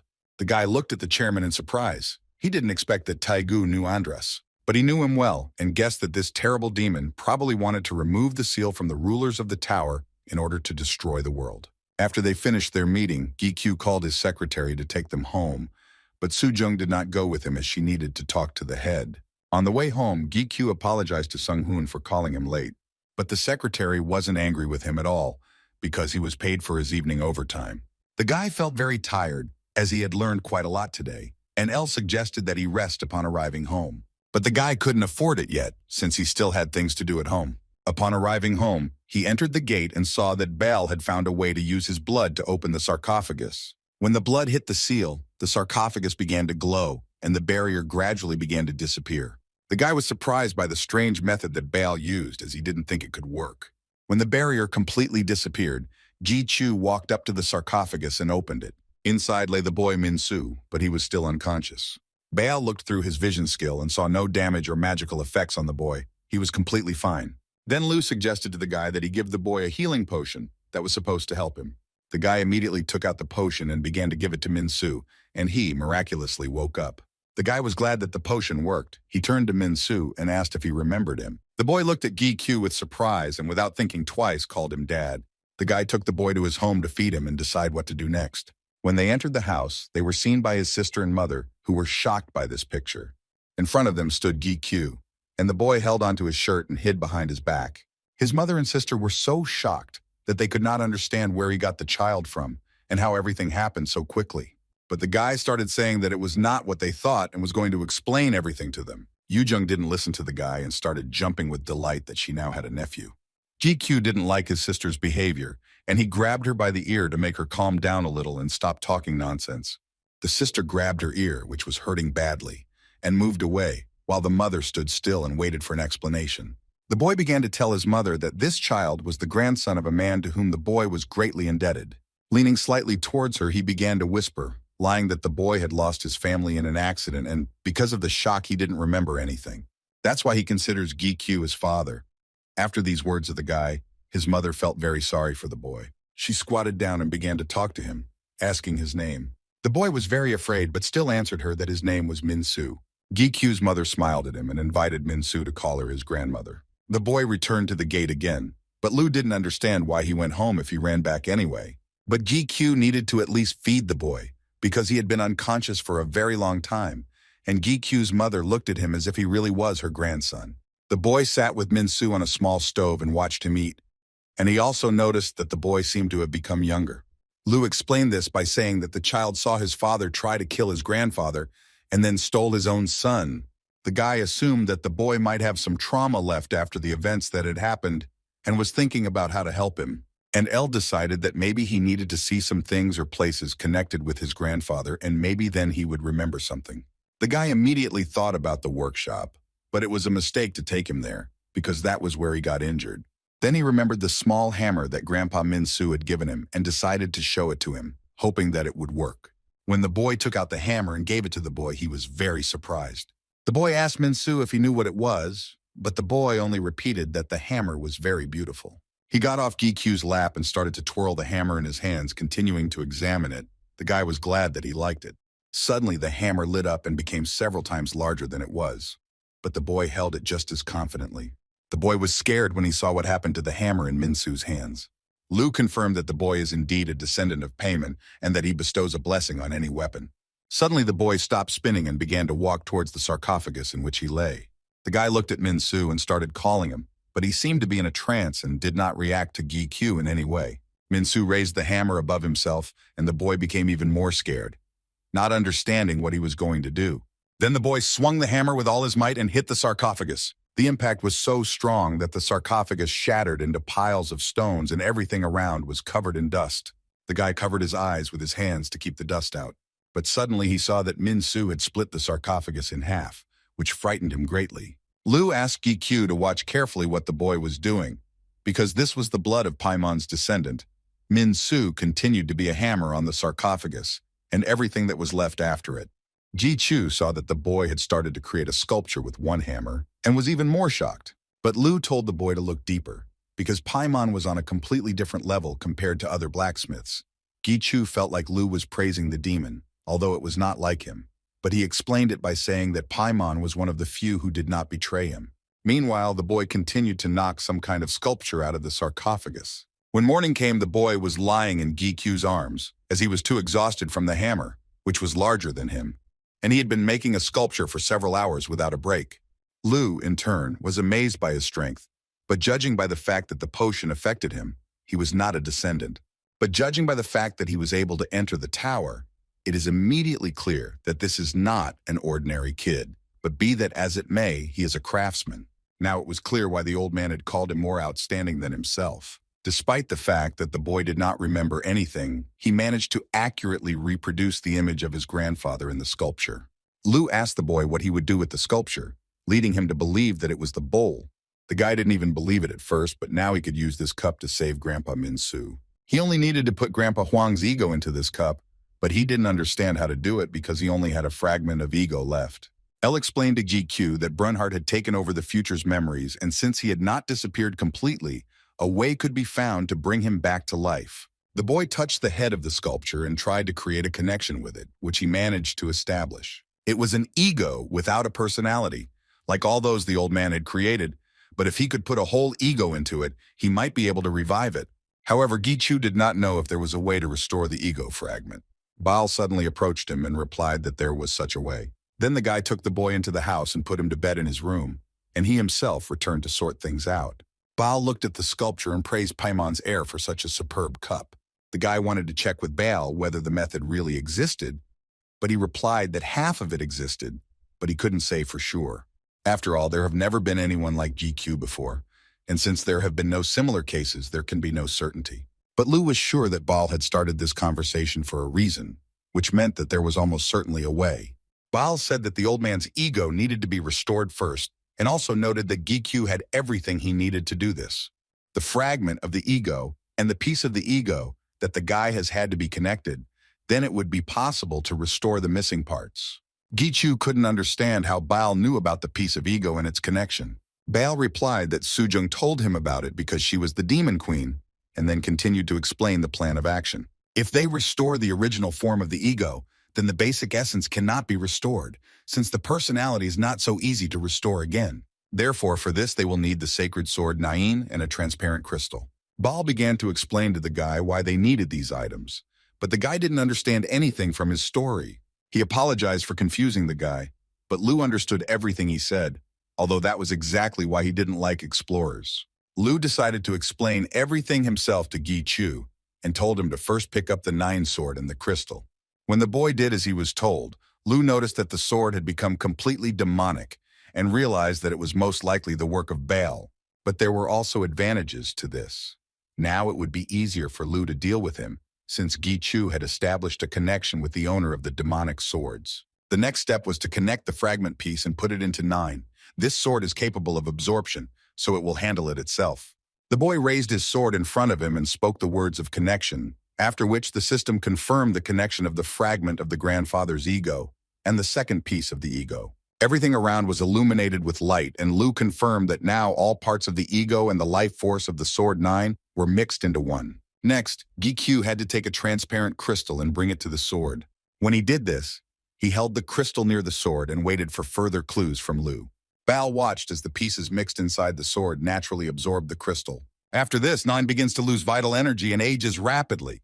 Baal's face changed from calm to one of anticipation of the outcome of what was happening, because he was amazed that everything was going as it should. Meanwhile, Rogers, while carrying the slabs, noticed a flash of light in the distance and could not understand what was happening there. After the crystal had completely absorbed Nain's energy, the system confirmed that the connection had been successful. Now GQ was holding Huang Jichul's ego in his hands and couldn't believe his eyes. Baal suggested finishing the experiment and pointed to the statue of his grandfather. All that was left for Gi Chu to do was to put his grandfather's ego into the cup, since this was no longer just making a new ego, but returning the personality to the dead.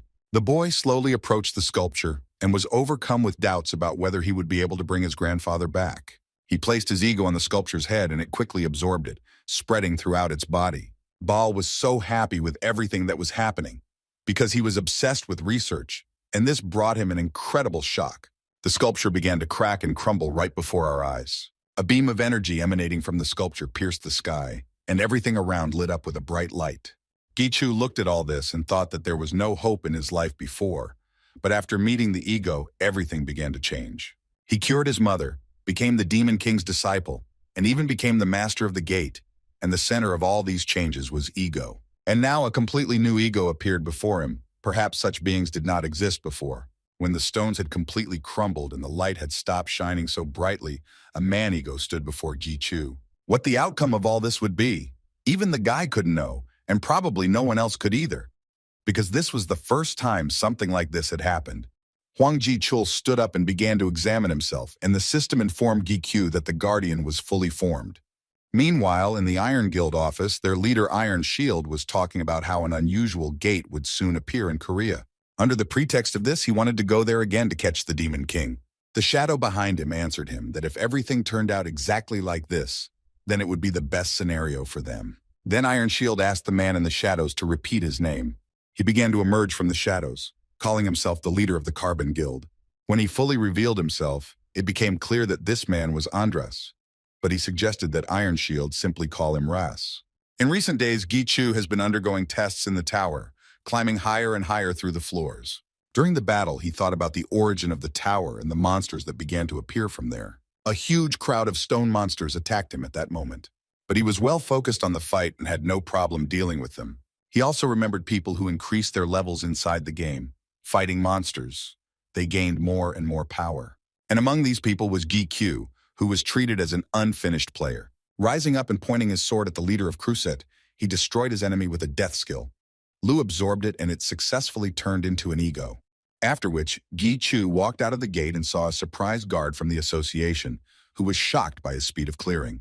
He ran up to Gi Chu and thanked him for his work, calling him by his new name, Morning Star, which the boy didn't really like. Gi Chu was pleased to be treated with such respect, but he could not get used to it. His secretary Song Hu suggested that he should enjoy it if he couldn't avoid such praise. He also gave GQ his phone number and said that his sister had called him. She was looking for something and wanted to ask him about it. When the guy called her, Jung started yelling at him and asking where B's dog had gone. GQ asked her to speak more quietly, but she couldn't contain her emotions because he kept taking the dog away and she couldn't play with it. Then the guy started making excuses, saying that he took him to the hospital to get a vaccination.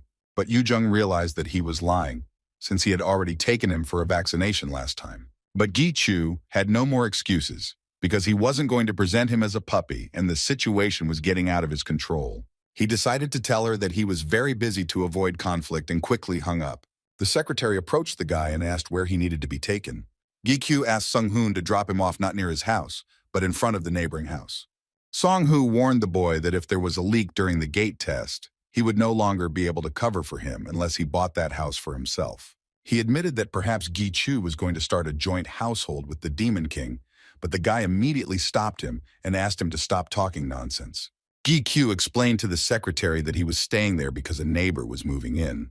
When the guy arrived at the place, he rang the bell and the door to the yard opened. He was met by grandfather Huang, who was very happy about his arrival. Grandpa called him a precious guest, but joked that he could also call him master. When the transformation from Huang's ego into a real person was completed, the boy began to doubt. Outwardly, the grandfather looked exactly the same as in life, but he still could not understand whether he was the same creature as in the past. An information window appeared in front of the guy, which said that his guardian was completely ready, but the guy was wary of this. After the table, a magic map appeared in front of the guy, which showed the surroundings of his house. He needed to determine the keeper's zone, and the smaller it was, the more reliable, and the larger, the weaker the protection. GQ began to think about which zone to set, and whether there would be a suitable zone within 500 meters from his house. He said it out loud, and the system accepted this setting.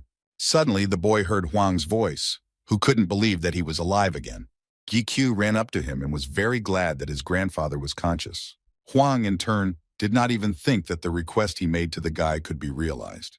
He grabbed the boy by the shoulders and started asking about his grandson and what happened to him. The boy smiled at him and asked him not to worry, as the boy was fine. The grandfather was very happy to hear this, and succumbing to his emotions, hugged the guy and began to thank him for his help. Now he invited Ji-Chu into the kitchen and treated him to tea, thanking him again for being alive again and for saving his grandson. Grandfather didn't even know how to thank the boy for all his good deeds.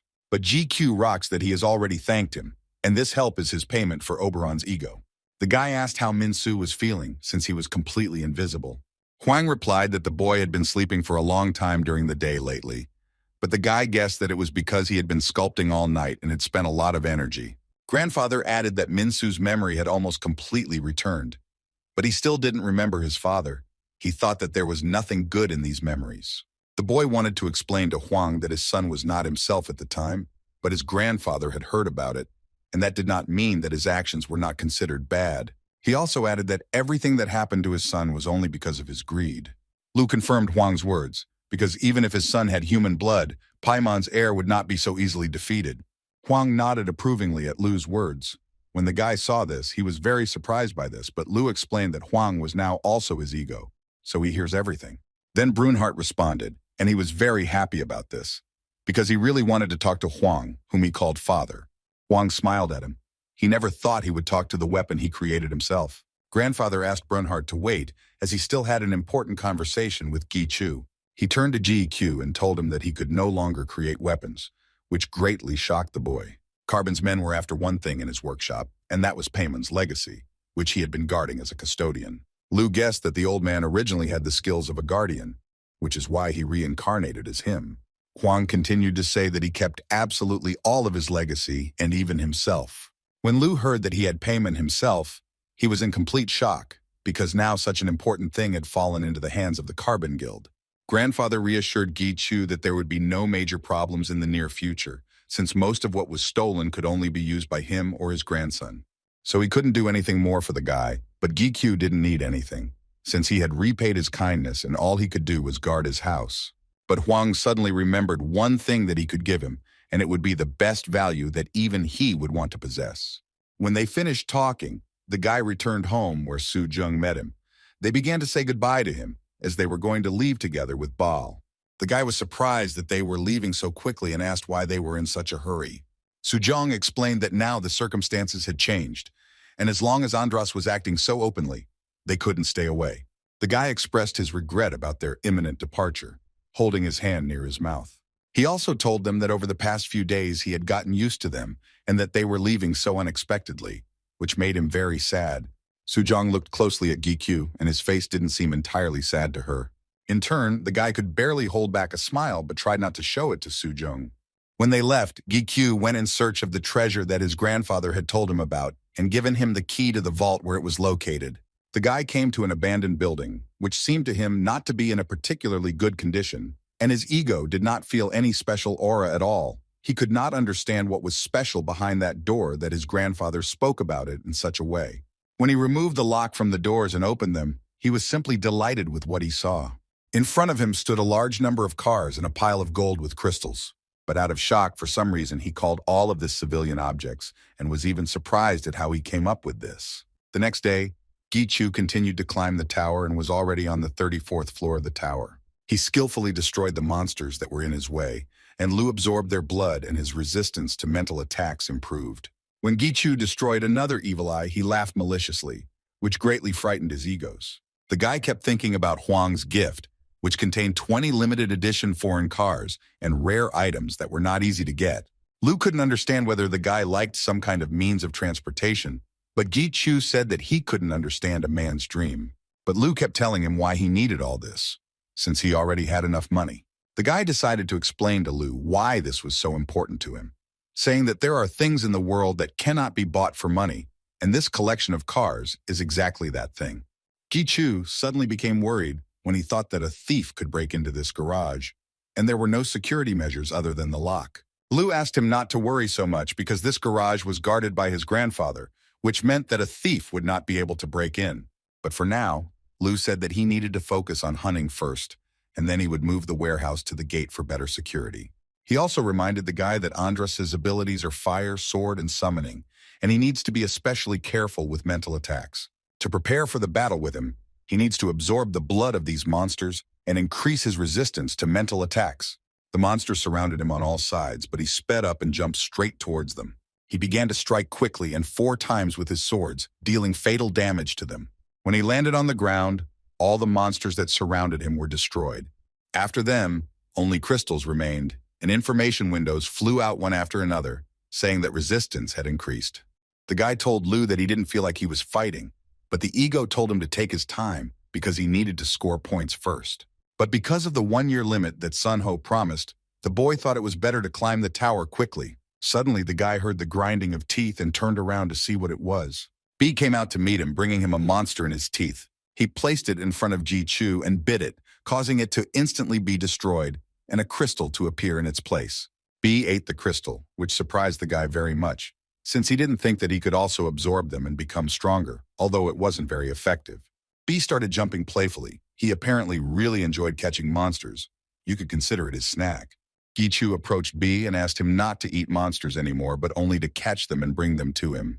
Hearing the guy's words, B quickly ran back to look for the monsters. The guy was sure that he had nothing to worry about because he was not like other players. For him, hunting was the only way to become stronger, so he decided to continue hunting.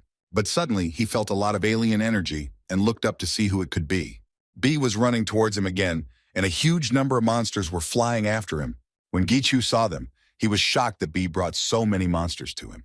But the guy didn't lose his head and prepared for battle, activating all his skills. He started to destroy the monsters one by one using his death skill. His movements were so precise and fast that the monsters had no chance of survival, as he deftly dodged their attacks. After all the monsters were destroyed, Brunard began to grab Lu, because in his opinion, he was the strongest among the egos. Lu really liked that Brunard spoke so nicely of him. When GQ heard this, he did not understand why they were suddenly being so polite. Suddenly, Elle turned to the guy and tried to tell him that she was completely useless to him. But he didn't hear her, because at that moment, a huge monster, who was the guardian of the floor, began to attack him from above. Gichu apologized to Elle and asked her to wait to talk as he needed to deal with the keeper. He sped up and jumped straight towards the keeper, who had already opened his mouth, which contained a huge number of teeth, and was ready to swallow him. When the boy flew too close, the monster immediately swallowed him. The monster thought it had destroyed its enemy, but Gichu, who was inside, pierced it with his sword. He quickly walked through the monster from the inside and cut it in half, destroying it. As he landed on the ground, the system began to inform him that the Evil Eye Guardian had failed to turn into an ego, but had only absorbed its fragments. The guy asked Lu to try harder, because when he can't turn the monster into an ego, Gichu can't collect items. Gichu remembered about Elle and again began to ask what she wanted to talk to him about.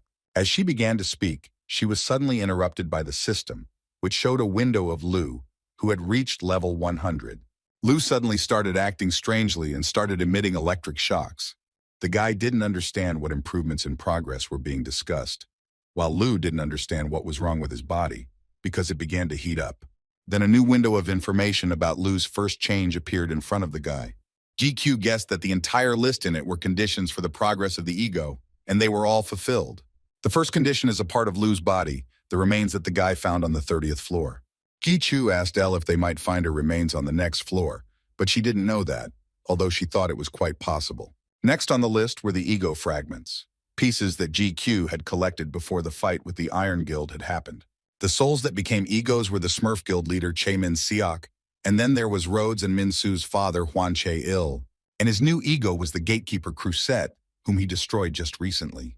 Everyone except Hwang Chae-il will become ego, but one day he will be able to resurrect him too. The final conditions for improving progress were a demon fragment and monster blood. Gichu guessed that the demon fragment was most likely the fourth floor guard Fairies, and on the section, the monster's blood, there were question marks. And Gichu thought that perhaps there was too much of it, so there was no specific number. So far, only 5 have been converted into egos, including Changyan, and the exact conditions are still unknown. This meant that he had to think again whether all the ego could be used for progress or not. But Gichu understood that Lu still wanted to try to make progress right now. The guy wanted the same thing, so he decided not to wait and started making progress. He placed the sword in front of him, and after he said the right words, the sword glowed bright red. The sword suddenly slipped from Gichu's hands and began to change right before his eyes. After which, he completely changed form, and a new window of information about Lu appeared. The guy began to examine the sword, the appearance of which had changed, and asked Lu if he felt anything. But Lu replied that he hadn't experienced any particular changes, and that he would most likely need some time to process the new power, and they decided to end it there. GQ remembered Ella again and asked her what she wanted to talk to him about, but Elle decided not to tell him anything and replied that she was fine. The next day, the guy was already driving one of the collectible foreign cars that he had taken from Huang's hiding place. Sung-hoon was delighted with the car, because he didn't think that he would ever get to ride in one. But Gi-kyu himself was in such a car for the first time. Although Sung-hoon didn't mind being the driver, he was interested in why the guy didn't drive the car himself. He replied that he had a license, but he preferred to drive with his secretary than alone. Sung-hoon suddenly became tense and immediately warned Gi-kyu that he liked girls, and Gi-kyu replied that he liked girls too. The ego started making fun of Gi-kyu, but he asked them not to cross the line and not to say such things again. Sung-hoon remembered that Gi-kyu gave his number to ranker Shin Yu-bin after the battle and asked if they had contacted each other after that. The guy replied that they text each other sometimes, but he doesn't know how best to respond to messages. Sung-hoon guessed that Gi-kyu had never met the girl, so he was unable to correspond with them. After some time, they arrived at the location of the guild office. When the guy got out of the car, he saw that the Child and Morning Star guilds had truly united. He went inside where he was met by Song Pil, who immediately apologized for distracting him from his work and invited him to join them as they were also very busy. But Gi-kyu replied that there was nothing wrong with that and that he was glad to come to them. The guy asked where their second leader, Don He, was, to which Song Pil replied that he had gone to a meeting, of which there were now many. Gi-kyu took the cup of coffee that Song Pil had offered him and decided to get straight to the point he wanted to talk to him about. Song Pil was a little embarrassed to ask Gi-kyu such a question, but he still pulled himself together and asked him to lend them his skeletons. Since they have a lot of new members in the guild, they don't have enough people to explain everything, and they could practice with the skeletons. Gi-kyu listened to Song Pil and agreed to his request, which he did not even believe at first. The guy felt guilty that the guild had shrunk significantly, and he had not yet thanked them for their help in the battle with the Iron Guild. Moreover, it was beneficial for Gi-chu for the guild to become larger, since they were now allies. Sung Pil was very happy that Gi-kyu accepted his request, and they bumped fists signifying their alliance. Brunhart was outraged by this attitude of Ji-kyu, who considered them just a tool, but Lu calmed him down, because before meeting the guy, they were just tools. A few days later, Gi-chu reached the 39th floor of the tower. The team of players stood in a stupor and did not know what to do, because there was nowhere to run. At that moment, a huge monster was flying towards them, which had large wings and very sharp claws. Gi-chu swung his sword and destroyed it with one blow, and Lu absorbed the blood of this pseudo-succubus, and his resistance to mental attack increased again.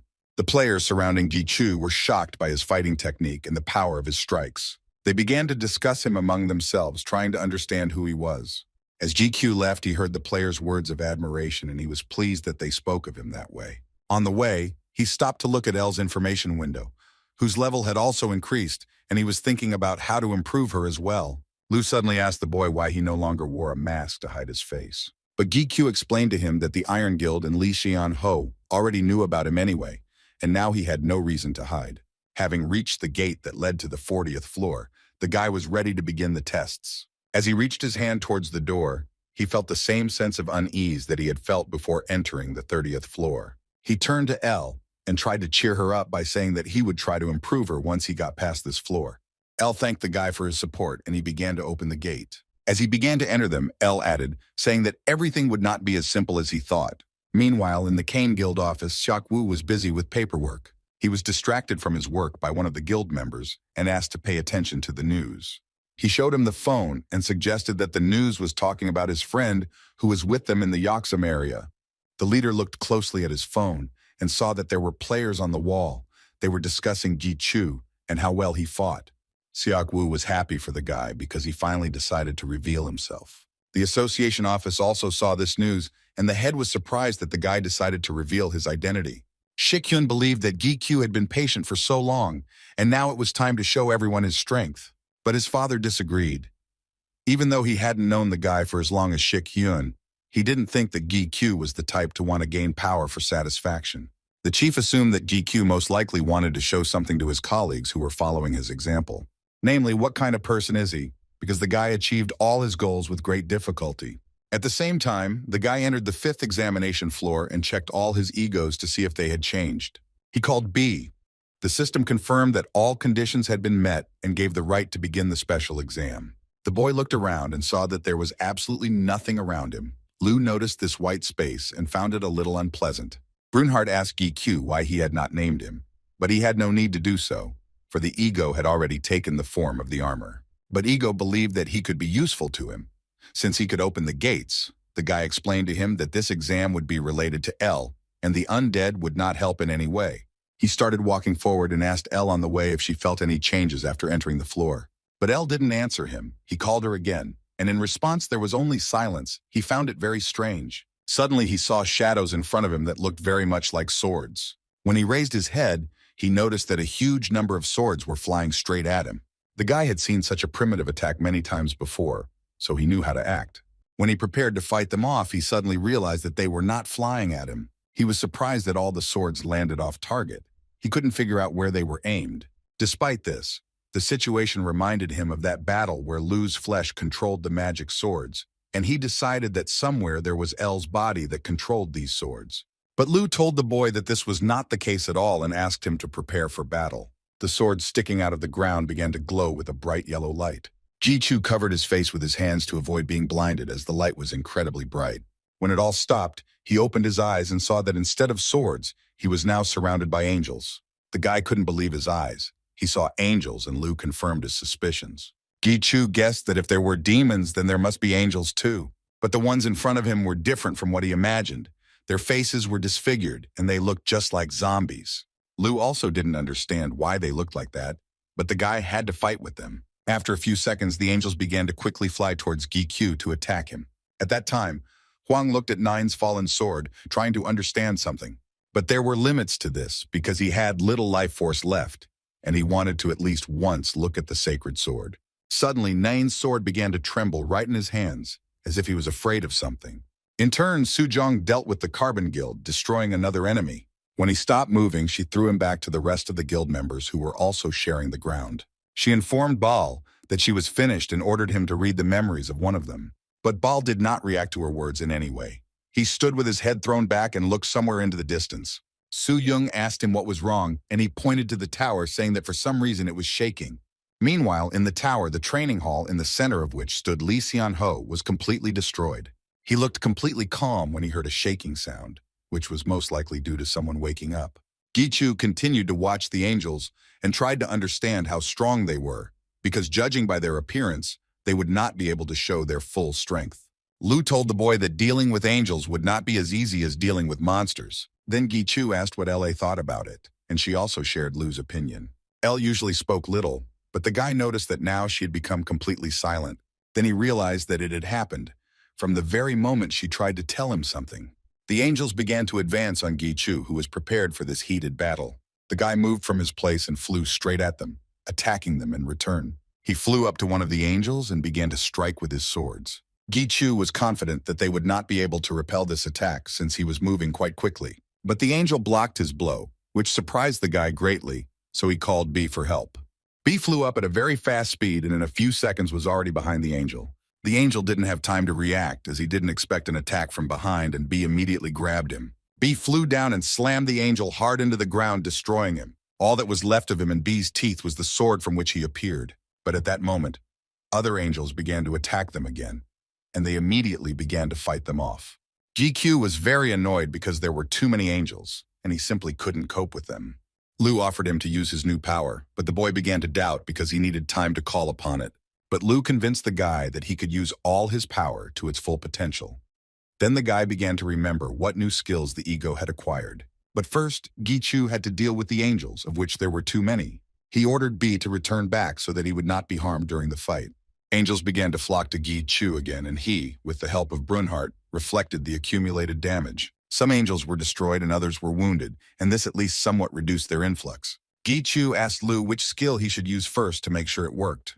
Lu suggested that he try the summoning skill, and Gichu accepted his offer. Invocation is the ability to give form to the absorbed ego and call it forth. When Gichu said this word, the sword began to release a huge amount of energy.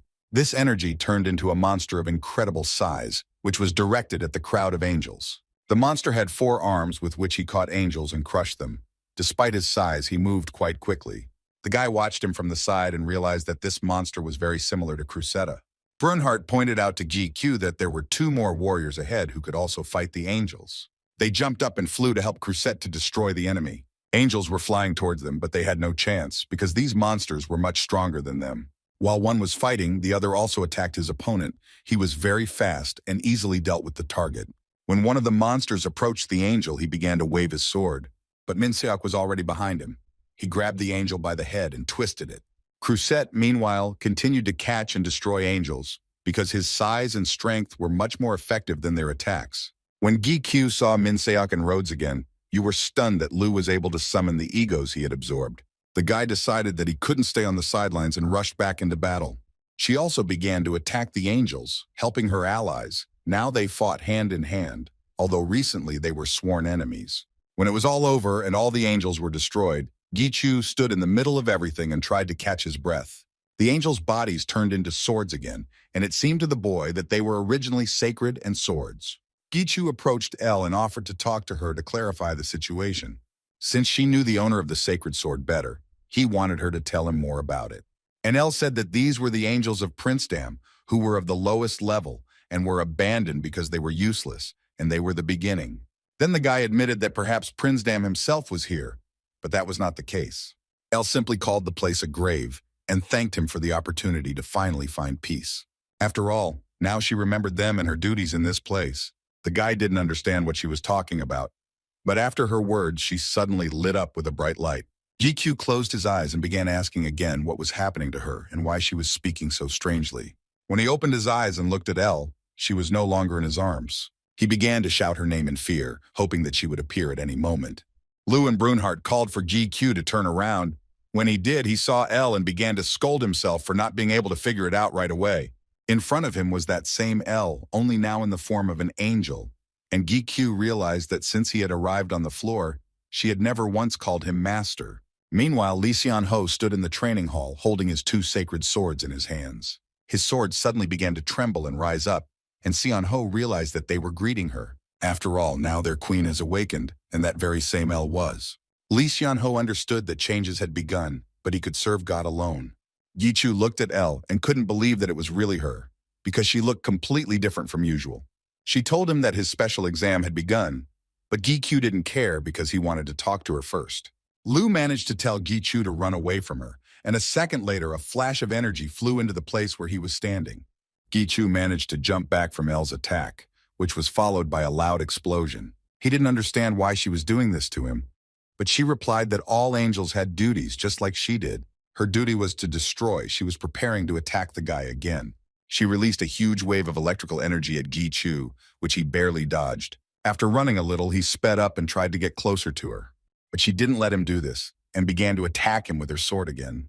The boy covered himself with Lu's sword to block her attack, but her blow was so strong that the boy was thrown back several meters. Having fallen to the ground, GQ was able to stay on his feet, although it was very difficult for him to fight. Lu was very angry about Elle's betrayal, and he was sure that this day would come one day. Jichu felt a very powerful, sinister aura from Lu. This was possible if he remembered the betrayal of his subordinate in the past. While he was considering his actions, Elle was already preparing to strike him again. She unleashed a huge stream of energy on him from which it was impossible to escape. While Gi-Chu dodged her attacks, Lu suggested that he use the death skill so that he could take revenge on her for betraying him. But the guy ordered him to calm down because he was too excited about this situation. Gi-Chu also couldn't control himself. When he landed on the ground again, he noticed Elle attacking again. The guy used the reflection skill because he had already accumulated enough damage. Having fought off the attack, the guy thought about a plan because he could not get closer to her since she constantly attacked him from the air. Then the guy decided to go all out and use the skill, calling on Crusette's ego. When Crusette appeared, he immediately went on the attack against Elle, GQ hoping to weaken her with this. When he got close enough to Elle, she used her Holy Breach skill. The monster immediately began to be sucked into the small black space that she created. Gi-Chu saw that now, instead of the huge Crusette, only a small black dot remained. Lu told the guy that his powers with Elle were directly opposite and that he was much inferior to her. He could still handle the angels, but Lu was unable to withstand such a level of divine power. Brunard began to doubt that even the death skill wouldn't work on Elle, but death was a completely different power, and Lu was sure that it would work.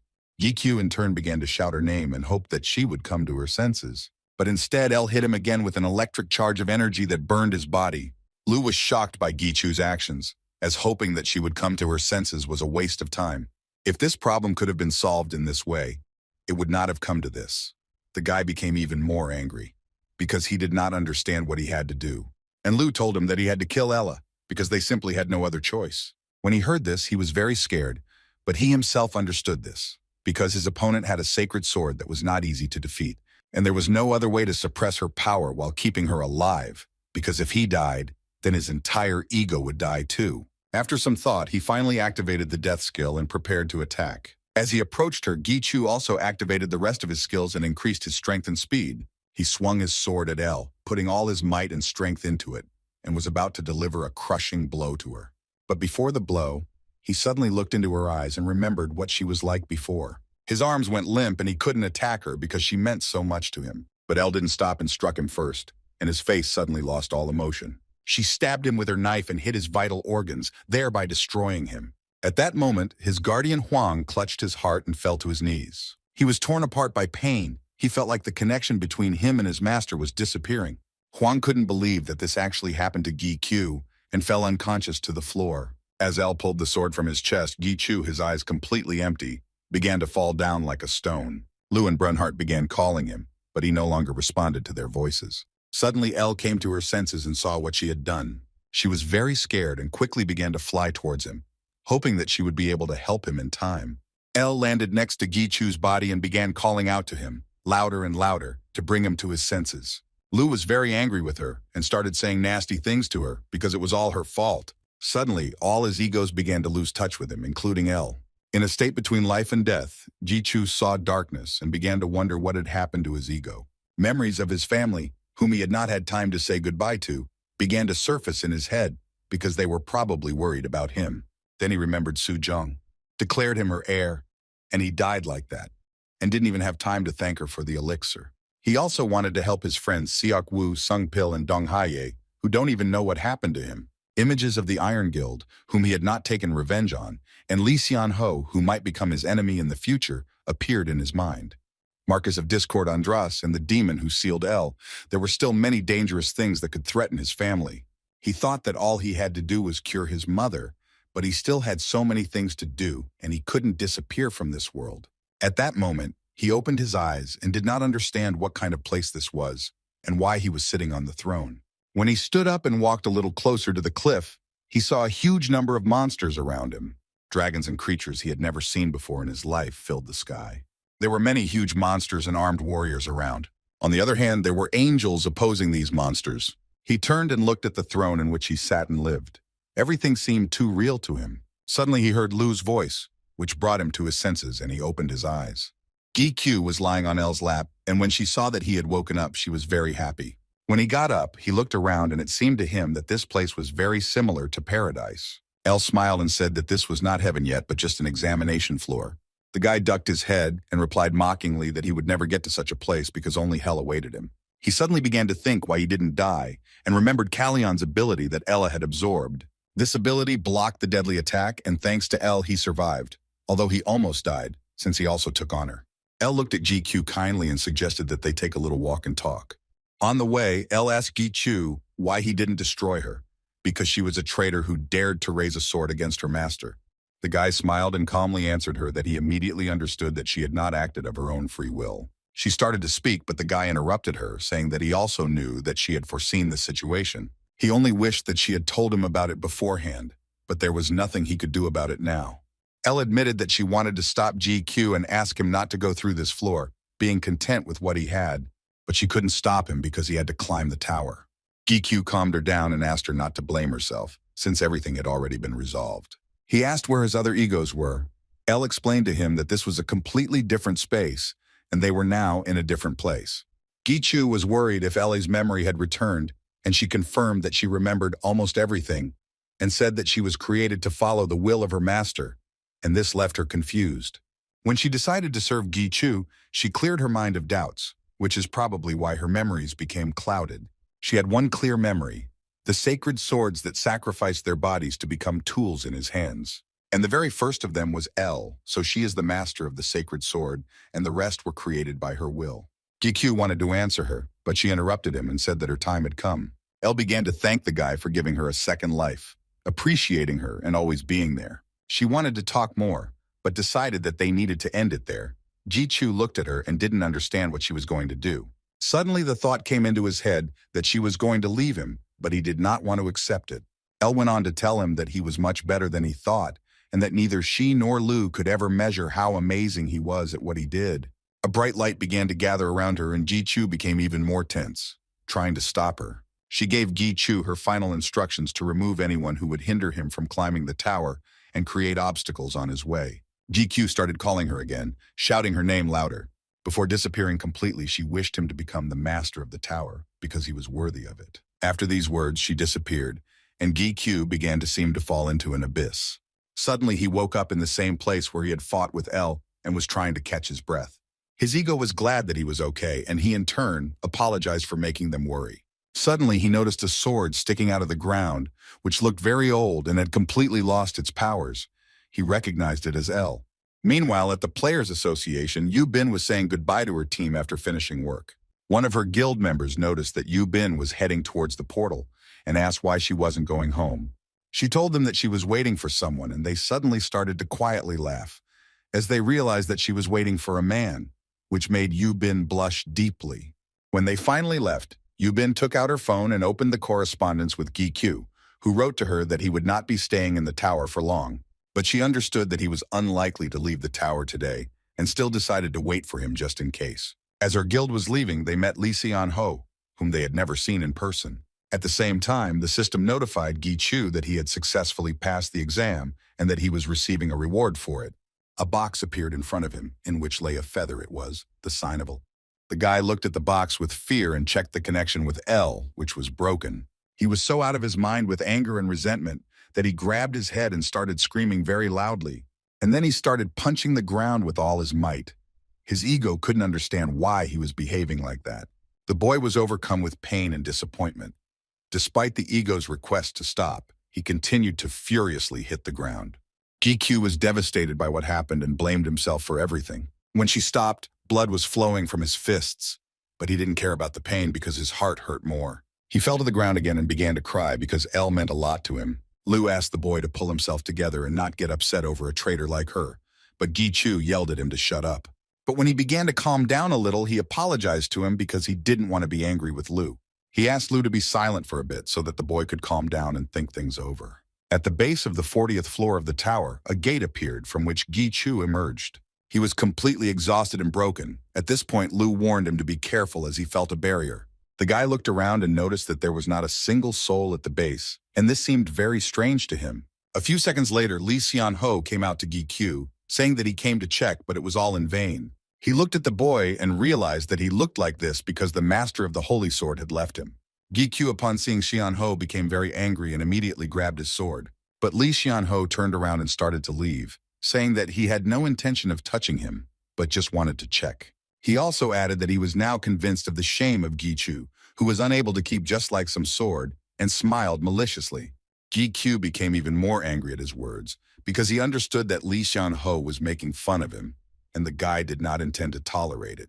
The boy grabbed his sword and activated his death skill in order to attack him. Lu started to stop Gi-chu and ask him to calm down, as this would not lead to anything good, but the guy did not listen to him. He used all the strength he had left to accelerate and began to attack Lee Xian-ho from behind.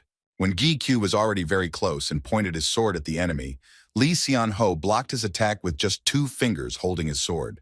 Then he threw the guy aside with the same hand and he fell to the ground with a crash. Lee Xian-ho reminded the guy that he was obligated not to touch him for a year. And the reason he agreed to these conditions was because the guy didn't pose any threat to him.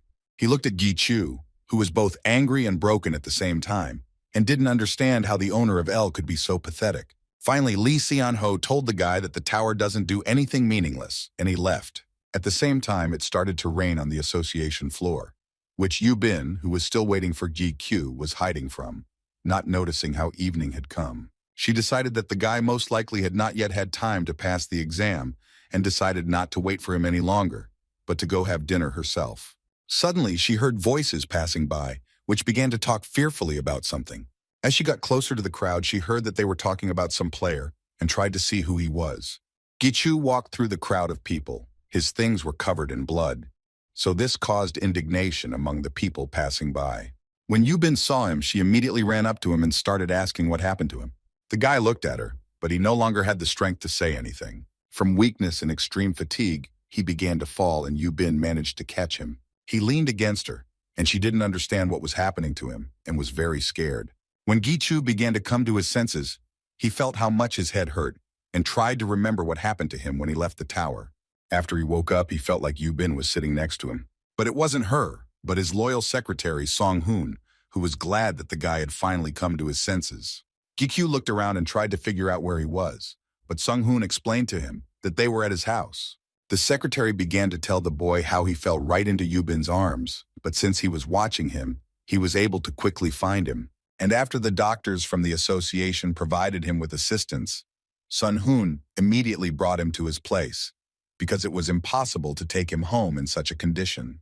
Gi-chu asked him why they were following him, but the association couldn't remain idle while their mercenary was going through such a difficult journey. He added that ranker Yu Bin had been by his side the entire time and had only recently left, so it would be better for the guy to contact her later so that she wouldn't worry. Sung-hoon asked Gi-chu what he was planning to do since it was already late at night.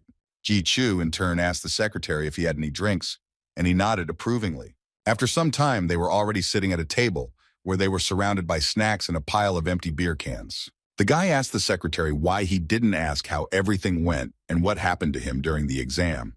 But Song-hoon didn't want to disturb the guy because he understood that he needed to collect his thoughts. And if he wanted, he would tell everything himself. Gi-chu was grateful to him for this. He also noticed that the secretary's apartment was quite spacious, and he wondered why he lived alone. The secretary explained to him that he lived with his mother, but she was in the hospital.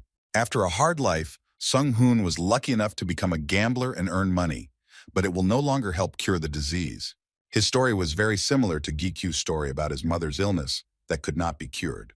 He remembered when Sun-hoo walked him to the labyrinth of Garyand, and then met him when the guy already had the elixir. He wondered what exactly Song-hoo felt at that moment, and whether he was genuinely happy for him. Gi-chu decided to go out onto the balcony and get some fresh air as he was a little upset about the situation. When his mother was in critical condition, he considered himself the most unfortunate person, because it seemed to him that all the troubles of the world had fallen on him.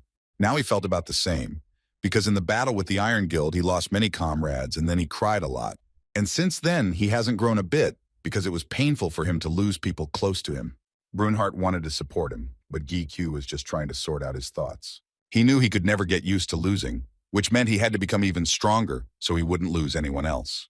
So he decided to talk to Lu, but when the guy approached him, he remained silent. He tried again, and Lu told him that he could not answer his questions because he had to keep his mouth shut. Gi-chu realized that Ego was still upset with him, so he asked him for forgiveness again. Lu thought for a moment, but still forgave him and said that he could ask him a question. Gi-chu told Lu that he had an idea about whether they could save El and bring her back to life, and Lu confirmed his suspicions. The owner of the demonic sword is Lu, and the master of the sacred sword is El, and the fact that Gi-chu became the owner of 2 opposite egos is not a coincidence, because their characters are completely symmetrical. For passing the 30th floor, Ji Chu received the flesh of Lu as a reward, which he then used for his progress. And on the 40th floor, he received the L sign. Perhaps this item will also be useful for progress. When he thought about Li Xianho's words that the tower doesn't do anything meaningless, L's death during the exam for the sake of progress seemed contradictory to him. In the morning with these thoughts, the guy went to Huang and showed him what happened to the sword L and whether there was a possibility of restoring it. Huang examined the sword and said that the appearance could be easily repaired. But this will only be an external form. He will not be able to return L's personality. The guy was happy with this news, because the main thing was that he would be able to fix it, and everything else would be GQ's task. He also asked about his grandfather's well-being after the incident when their connection was almost broken. Huang smiled and said it was an interesting experience, but he wouldn't want it to happen again. Grandfather asked Yi Chu for permission to work on the sword in his gate, since it contained concentrated magic and would be useful to him in the repair process. The guy immediately agreed to his request and opened the gate for him. He ordered Hart to take care of his grandfather so that he would be comfortable, and told Huang that he could also call on the skeletons for help. Huang thanked Giqiu for his help and went to practice his sword. When the gate closed, the boy asked Lu what their next plan of action was. Lu explained that Elle died because she lost her original source, but even with Kallian's defensive skill, GQ was in serious condition. And in order to save her master, she had to sacrifice her life. And now her task was to revive this original source. The source of the sacred sword is life, the fire of death, which was the source of Lu. In order to revive Elle, he had to learn to control the power of life. That is, he had to learn to manage life and death at the same time, which was not at all easy. Lu believed that such an outcome of events was almost impossible even theoretically. Yi Chu needed to get close to the level of a deity, but the guy was ready to do anything to save Elle. The guy came home and immediately went to the basement where he needed to check his bowl. He assumed the lotus position and on Lu's advice tried to concentrate and block out all external information. He needed to feel what was inside him, namely the heartbeat, the blood flow, and the contraction and relaxation of muscles. Concentrate on the magical power that flowed from the heart to the head and limbs. Feel the connection with the ego. Concentrate and observe yourself. The boy did everything Lu told him, following his every hint. But suddenly he began to shake violently and fell to his knees, after which he vomited. Brunard and Lu began to worry about him and wonder why he suddenly felt ill. This happened to him because he saw the boundless emptiness inside himself. Lu began to scold Yi Chu because he asked him to look a little, and the guy saw the entire contents of his cup. The boy sat down to rest for a bit, and Lu began to explain that these lessons would take the boy several months, but he was making very good progress. After all, it is simply impossible for an ordinary person to measure this emptiness. Just the thought of it makes one's head spin. Yi Chu didn't understand if his bowl was supposed to look like this or if something was wrong. Lu told him to think again about his peculiarity, but the boy himself knew that he was not like everyone else. But that's not what Lu meant at all. Yi Chu didn't really understand his own value. And he also didn't know why he couldn't level up, and why those with power were showing such a strong interest in him, and how he managed to take possession of the gates that no one had ever owned, and that was not all. Lu couldn't tell Yi Chu the rest, because if he told more, he would risk being punished. They decided to continue the classes, because if there was a chance to revive her, it would be better not to put it off for long, but to pass everything as quickly as possible. He returned to his position again, and now his task was to find the life force in his cup. It was precisely the life force that Elle had sacrificed to save him that should have remained within him. The guy concentrated and began to try to find that very power. At that moment, Lu asked not to look at all the contents of the bowl, as he did before.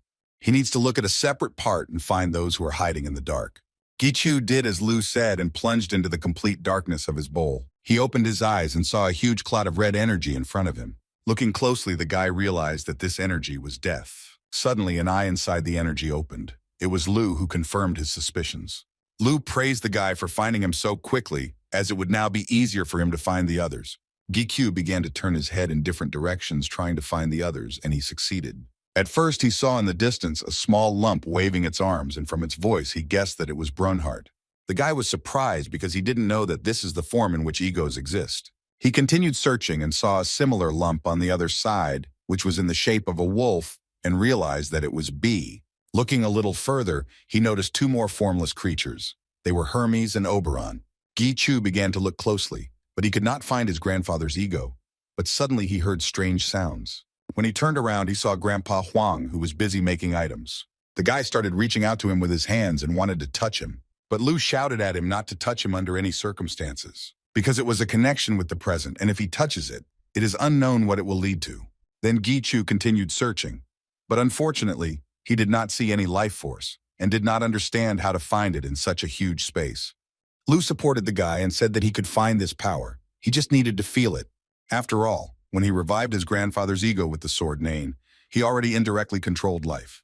He just needed to remember how he felt at that moment, and the boy closed his eyes again to remember. Now he began to grasp a little of the internal structure of the bowl and realized that there were two zones in this place. This is the death zone where Lu was and the ego zone where other egos were crowded. He searched a little more and opened his eyes as he found what he needed.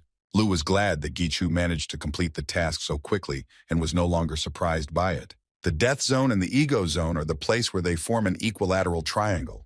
The boy approached the source of life and saw a small bead in front of him. He asked Lu what he should do next, and he told the boy to get ready. Gi-Chu had to touch this energy, however. Lu himself did not know what would happen after that. So he warned the guy to be prepared for any consequences. Gi-Chu knew that he had no other choice anyway, and he would have to do it. He flew closer to the bead and touched it with just one finger. After that, she lit up and everything around her was illuminated with light. The guy came to, and it was as if he was being torn apart from the inside by pain, and he began to scream frantically.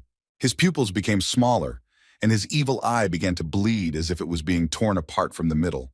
Lu tried to bring him to his senses and began asking him to pull himself together and concentrate. After all, if he cannot do this and relaxes too much, he may die. The guy grabbed his stomach and throat, which were squeezed with such force that he began to spit out blood. It was as if his insides were twisted. He was sure that this was the price he paid for touching the life forces. Lu kept telling him to concentrate or it would be fatal. He took out his sword and pointed it at his leg. Brunard and Lu didn't understand why he was doing this and were scared. Gi-Chu hit himself with his sword and wounded his leg, and this helped him to come to his senses a little. As he put away the sword, Lu continued to say that the boy now needed to change the structure of the bowl. Since these life force energies were now colliding with Lu's death energy, they could not be mixed, and because of their resistance, he would not be able to avoid pain. Therefore, Gi-Chu had to put a wall between them, but the boy didn't understand how to do it. Lu said that he had to establish an order. First death, then the ego zone and life. Otherwise, he would not be able to withstand their resistance. The guy got really angry and started yelling at Lu because he didn't explain to him how to do it, after which he fell to the floor because the pain continued to dull him and he needed to concentrate. Lu asked Gi-Chu not to interfere as the egos began to move inside the bowl. Gi-Chu lost consciousness for several hours, and when he came to, he did not understand what had happened. He stood up and asked Lu about it, but he replied that it would be better for him to look at the cup himself, and then he would understand everything. The guy agreed and closed his eyes to concentrate and get into that space again. When Gi-Chu opened his eyes, he saw two huge energies in front of him, with the ego between them. Looking more closely, he noticed that B and Oberon were pushing death away. On the other hand, Brunhart and Hermes pushed life aside, preventing them from colliding. In the middle of everything was supported by Grandfather Huang, and now a wall has formed between these energies. The system began to inform Gi-Chu that his fusion level had increased, and he could now control life, which he was very happy about. Lu said the guy was lucky because the ego itself intervened to help him, but also the elixir that was left over from last time helped, and his chaga did not break down. Instead, his cup became even wider than before, and now Gi-Chu understood why his wounds had healed so quickly. Now all he had to do was practice with the controls, because he had experience in controlling death, so he should quickly understand what was what. But Lu warned him that it wouldn't be that easy for him to do this, and the boy suddenly released some of this energy from his palm. Brunhart praised Gi-Chu, and Lu was a little angry that he didn't listen to him to the end, but was still glad that the guy understood what needed to be done. All he had to do was learn to properly control this force, at least as well as death. Until his grandfather fixed the sword, the boy had enough time to practice, even though he said that the repair would take a long time. He also told Gi-Chu that he was very sorry that he couldn't see the entire sacred sword. But Lu told the boy that this was the purpose of his training, but Gi-Chu didn't understand what he was talking about. Then Lu asked Brunhart to open the gates from which old swords began to fly out. Gi-Chu remembered that these were the same sacred swords that were on the 40th floor of the tower. When the boy was unconscious, Lu asked the skeletons to collect them. Now Gi-Chu's task was to use the power of life to revive all the remains of the sacred swords. Meanwhile, Gi-Chu's mother offered to help Shik-Hyun with cooking at their home. But he convinced her that he was okay with it and said that he just wanted to thank her for her hospitality. Shik-hyun asked her not to worry, as he was confident in his cooking skills and promised that he would quickly prepare dinner himself. He asked how Gi-kyu was and whether he had returned from the basement, since he had become completely invisible, but Mom had seen him for the last time a month ago and was worried about him. Shik-hyun reassured her and said that he had confidence in her son because he was not the type who could not take care of himself. At the same time, he tried not to lose his vigilance because he might not have such a chance again. It was the most opportune moment to win Soo-jin's attention, because for this, he had done so much for Gi-kyu. He even took cooking lessons from a player with perfect taste, and now it's time for his finest hour. Shik-hyun took the knife and began to quickly and carefully cut the vegetables. When he had prepared everything for the soup, he began to pour the ingredients into the pan. The kitchen smelled incredible, giving hope for an equally delicious dinner. After he had boiled the soup for a while, Shik-hyun decided to taste it for salt. But at that very moment, he realized that the soup tasted terrible. He didn't understand what he did wrong and started trying to fix everything. Suddenly, they heard a loud noise and both tried to figure out where it was coming from. Shik-hyun guessed that the sounds were coming from the basement and asked Soo-jin to stay in the house while he went and checked what was going on there. When he opened the basement door, he immediately began to cough, as there was a huge column of dust there. He tried to see through the dust what was happening, but suddenly froze, and Gi-kyu asked him not to come closer. When the dust cleared, he saw several angels standing in front of him, pointing their swords straight at him. They asked Gi-kyu for permission to destroy Shik-hyun, and for some reason called him their father. Not long before, the boy was holding the sacred sword in his hands and trying to revive it. But it turned out to be not as easy to do as he initially thought. The sword cracked in his hands and once again fell apart into pieces. Lu warned him that it wouldn't be that easy, even though managing life and death were similar. But the guy was too inclined to one side. He added that even for someone like him, it wouldn't be easy. But Gi-kyu was only angry at him because he wasn't helping him in any way. The guy threw the broken sword behind his back and immediately took the next one. She tried to concentrate again and release life energy into the sword. A lot of time has passed since he started doing this. The number of swords that Gi-kyu destroyed increased, but he did not stop training. He continued to concentrate on their inner core, and it seemed to him that he felt something. But when he opened his eyes, the sword was broken again, and this upset him a little. Lu tried to help him and said that if he was talking about a person, then it was comparable to the brain and the heart, and its job was to make the blood circulate. Gi-kyu looked at the remaining swords and counted their approximate number. He tried to set himself up for the fact that he would definitely be able to cope with this task. After some time, there were only 3 swords in front of him out of all that there were. Lu suggested that the guy take a little rest, since most likely the problem was in his mental state. But Gi-kyu categorically refused his offer, because right now he had some kind of feeling, and if he started to rest, he would miss everything. He took the sacred sword in his hands again and began to concentrate. It began to seem to him that everything was going as it should. But suddenly Lu started asking him to stop because he was pressing too hard on the sword, but Gi-kyu couldn't control it. The life force was being absorbed at a tremendous speed, and at this rate, he might not be able to do anything again. The guy started to get angry, but Lu tried to support him, telling him to leave this activity for now. But Gi-kyu did not listen to him and began to grab all the remaining swords in his hands. He decided that if he couldn't do it with one, he would try to divide that power between all 3 swords. And Gi-kyu told Shik-hyun about everything that happened, as well as how he took those 3 swords and tried to revive them, which caused him to lose consciousness. And after he woke up, those same 3 angels stood in front of him. Lu was also shocked by what was happening, because he only asked to revive the sword, but instead, he made angels. The boy apologized for them threatening him when he entered the basement, but Shik-hyun asked him not to apologize for it, and added that they did not pose much of a danger to him. The angels suddenly began shouting at Gi-kyu that the person next to him was very dangerous and needed to be destroyed. He turned to them and asked them to be silent, and they obediently obeyed him. Shik-hyun was a little shocked by what Gi-kyu told him, and when he saw it with his own eyes, it was hard not to believe it. The guy asked him to keep it all a secret, even from the chairman of the association, but Shik-hyun promised that he wouldn't tell about it, because they weren't that close, even though he was his father. He decided not to miss the moment and said that he had an important conversation in Gi-kyu. The guy decided to open the gate to remove the angels on the conversation belt. He ordered them to enter them, because he was also bothered by the fact that they were sitting in front of him like statues. But suddenly, the angels turned to him, calling him father. Although he did not like this nickname very much, he was expecting their question. They all began to ask him to give them names. The boy thought about it, and Lu and Brunard were in anticipation of what names he would give the angels. He came up with names for them, and they all ended in L, Hamiel, Kamael, and Nael. Lu was surprised that the guy would do it so quickly, but he himself didn't expect it to turn out that way. Hearing their names, the angels began to cry and thank Gi-Q. After that, they obediently entered the gate, and Gi-Q decided to continue the conversation with Shik-Hyun. Hen wanted to share information about the Carbon Guild with the guy, as he was sure that he needed to know it. He said that there was little progress because they left almost no traces behind them, and most likely the guild operates not only in Korea, but also outside the country.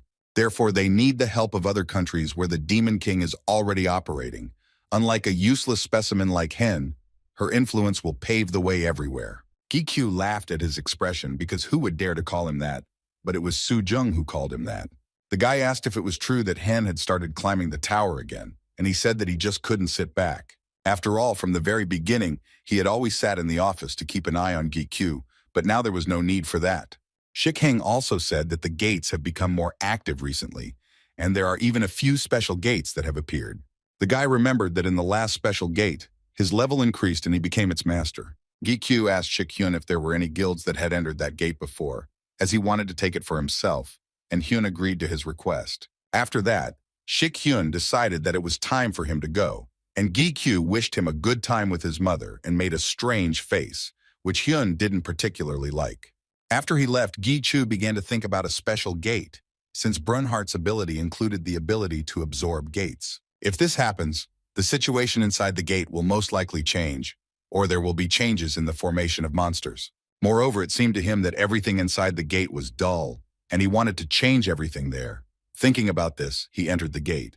Meanwhile, at the gate, the angels decided that their father had sent them to destroy all the undead. But Hart had gathered an army of skeletons and was going to fight them off, because he couldn't allow strangers to be on his master's land.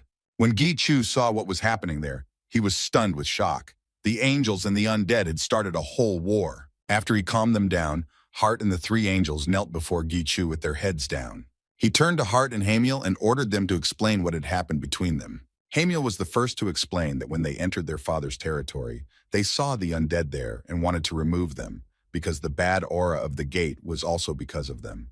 Hart, in turn, also said that when strangers invaded his master's territory, he was going to destroy them. Lu began to tell Gi-Chu that the undead with the power of death are the complete opposite of angels, and that the only one to blame for this is the owner himself, who did not foresee this. The guy was shocked that Lu knew this could happen and didn't tell him anything. He didn't think for a moment and then ordered them to stand up, and they immediately obeyed him. At first, he ordered them not to fight among themselves, since the undead and angels are members of his family. But the angels began to protest, because they did not understand how the undead could be his family. Gi-Q asked them to stop arguing, as he did not force them to become friends, but at the same time they were colleagues, and communicating in such a tone was unacceptable. After all, if you think about it, the undead became his subordinates before the angels, so they were higher in level than them. Although Gi-Chu didn't ask them to treat the undead as elders, but didn't want them to fight, when he finished speaking, he saw that the angels began to cry. Hamiel replied that they were crying because it was all very shameful and embarrassing for them. But for his sake they would do it, and Hart, seeing them crying, began to egg them on. Gi-Q heard this and asked him to stop provoking them. Even though he was a skeleton, the guy seemed to see his expression. Suddenly the boy heard a voice that he recognized as Grandpa Huang. He was glad that the guy could hear him, even though he didn't understand how it all worked. The guy explained that it was all because he was also an ego. Huang asked about the noise he heard outside the gate, but Gi-Q said that nothing special happened. Then he called the guy to come to him, as he had something interesting for him. The guy immediately guessed what was going on, and when he arrived, he was right. Huang had repaired the sacred sword. Gi-Chu was shocked because the sword looked even more beautiful than before. Huang said that thanks to the pieces the boy brought him, he was able to understand how to fix it and was even pleased with his work. Gi-Q thanked his grandfather for his excellent work and asked how he could repay him for it. But Huang refused because he believed that he already owed his life, and now he had barely repaid the debt. He had done everything he could, and the rest depended on Gi-Q. He suggested that the guy get down to business, and Gi-Q thought the same thing, while those feelings after the angels were revived still remained. Lu warned him that the gates with dark magic were not quite suitable for controlling life, and they would only dissipate his feelings. It would be better to choose a familiar place where he could concentrate, and Lu suggested that he return to the basement. Gi-Chu called his grandfather along, who was not against watching the sword come back to life, and he could also help if El got into trouble. Lu advised him to take angels with him just in case, who could help him manage his life. When they returned to the basement, Gichu immediately gave instructions to the angels to wait, and if he encountered any difficulties, then only then to act. He told them that they should listen to Lu's instructions in everything. Even though he had a bad character, he could be trusted. But the angels were against this. They did not want to listen to the ego, from which an ominous aura emanated. The guy grabbed his head again, because he was tired of explaining everything to them, and simply told them to do everything as he said, because it was for his own good. At that moment, they called him father again, and upon hearing this, Huang began to laugh and turned away, covering his mouth. Gichu turned to him and didn't understand why he was laughing, but his grandfather didn't explain so as not to embarrass the boy even more. But he understood everything himself. His face immediately turned red with shame, since he himself did not like this nickname. The guy decided to sort things out with titles and forbade the angel to call him his father from now on. In response, the angels began to beg him not to forbid them this, because he was their creator, and they did not know how else to address him. Lu explained to Gichu that the angels called him father because they were new beings who had no memory of the past. In other words, they were his creations. Then Gichu offered them an alternative and told them to call him master, because that was what the other egos called him. Having calmed down a little, the guy exhaled and decided it was time to get down to business. At the same time, everyone had heard about special gates in which the level is constantly measured or a new structure appears. That is, gates that go beyond the ordinary. None of the players wanted to enter them because of the danger and instability, but for GQ, they were just fodder for Brunard. The guy stood in the center of the battle between his egos, which he summoned and those that appeared only recently, and admired them. Most of them avoided the battle in the air, but Gichu didn't pay any attention to it. He activated his elemental darkness skill, and through the fusion of elements, he was able to make wings out of it. When Lu saw this, he was amazed at his talent, as he was able to use his skills much better than before. But also, Lu reminded him that all this was thanks to his new progress. Gichu grimaced in response to the ego's words, because he was perfectly capable of praising himself. The guy couldn't stand by while his subordinates fought for him, so he flew to help them. Huge birds with large wings circled in the sky, defending their place. Gichu skillfully dodged their attacks and quickly took them out one after another. These monsters did not frighten him in any way, and he was able to deal with them very easily, thanks to his advanced skills. When he finished with them and landed on the ground, he looked at his left hand. It didn't contain his second sword, which he had become so accustomed to and which he missed. He was a little upset, but Lu told the owner to get used to it. Suddenly, he heard Ella's voice behind him, telling him that she had brought the gatekeeper's equipment. When the guy turned around, the same Elle stood in front of him, only transformed into a little angel. The resurrection of Elle that GQ attempted a couple of months ago ended successfully, which came as a big surprise to him. She was reborn in his sword and was now his subordinate again. When he took it in his hands, the sword glowed with a bright light. The guy did not know why this was happening and was a little scared for her. But at that moment, her new skill was activated and now she could gain flesh. Gichu greeted Elle and she immediately transformed into a sword. He was glad that she was able to gain the form of a sword. But now that she had also gained flesh, Gichu wanted to make her more free. When she transformed back into an accessory, he asked how she was feeling in flesh form, but she replied that she couldn't maintain that state for long yet. Lu was sarcastic because he still remembers that she betrayed the owner, but Gichu had long forgiven her and asked Lu not to bring up this topic again. He also understood that the time it took to maintain the flesh and her youthful appearance indicated that it was worth working on it some more. All of this could be solved if there was progress. He opened her progress window to see what she was missing. She needed 3 souls that transformed into egos, while Gi-Q only had 1, which was Huang Che-il. Just like in Lu's case, he couldn't use her just like that. But if we can restore the fragments of Chaelmon and King Evil Eye, as was done with Grandpa, then we can make progress. Still, he was missing one element now, although it could be obtained if he hunted, and the real problem was the sacred sword, which was also needed. The guy thought that perhaps angels would be suitable as victims for him, but he couldn't do it with them. The only option left for him was to find a player who had 100 sacred swords. While Gichu was thinking about this, his subordinates approached him from behind. The angels and undead bowed before him and reported the completion of their task. The guy praised them and asked what they did with the crystals. Hart answered him that the crystals were collecting skeletons, and if he opened the gates for them, then everyone would be transferred from there. Gichu opened the gate and ordered them to also help the skeletons collect the crystals so as not to waste time. He wanted them to collect everything quickly because he still needed to absorb these gates. While he was bringing Elle back to life, An unusual gate appeared in Korea that he kept wanting to absorb. But in two of them, signs of a rupture appeared, and Gi Chu had to give into another guild. Considering the previous experience, when there was a small commotion during the establishment of communication with the gate, he did it differently now. He cleared these gates without witnesses. Using his powers as a mercenary, he managed to carry out the absorption without any problems. It didn't end there. Just like with the undead, he needed to raise his control level by destroying the monsters. However, this was not a problem, since his ego did everything for him, and he simply watched them at that time. When the control level reached level 100, the guy was finally happy that everything was going as it should. He began to redesign the gate to make it a little brighter and not as dull as he had planned. After the changes, the gate became much more beautiful and spacious, which pleased his ego very much, although Lu was the only one who was satisfied with the previous gate. But Lu's preferences didn't really interest his master. Once he finished decorating the gates, he had one more thing left to do. He needed to choose a deputy manager for the Heart Gate. The first candidate was Hamiel. He was the first to receive a name, so he was considered the eldest among the angels, and he was ready to give his life for his master. The second candidate was Durakan. With the development of the gate, his intelligence increased and he began to speak, and he was also ready to carry out any order of the owner. And the third candidate for deputy was the Griffin King. He was the new keeper of the absorption gates. He flew towards the guy and landed right next to him, but from his look, Ji Chu thought he wanted to attack him. But the Griffin only began to gently rub his head against his owner and behaved quite friendly, but had no charisma. He had trouble communicating, and if he flapped his wings, the gate could turn into a mass of bird droppings. Therefore, it was necessary to choose from only two remaining candidates. At this time, Hart sat not far from them and watched what was happening in anticipation of the choice of the owner. He thought that whoever became his deputy would still be below him.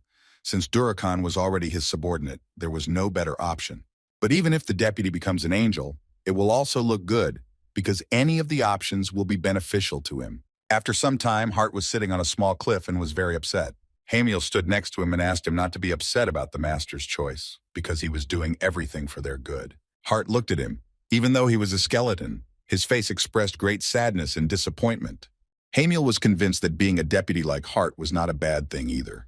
Hart was demoted to deputy, and Huang's girlfriend, who had long had an interest in construction and management, was appointed manager of Gi Q.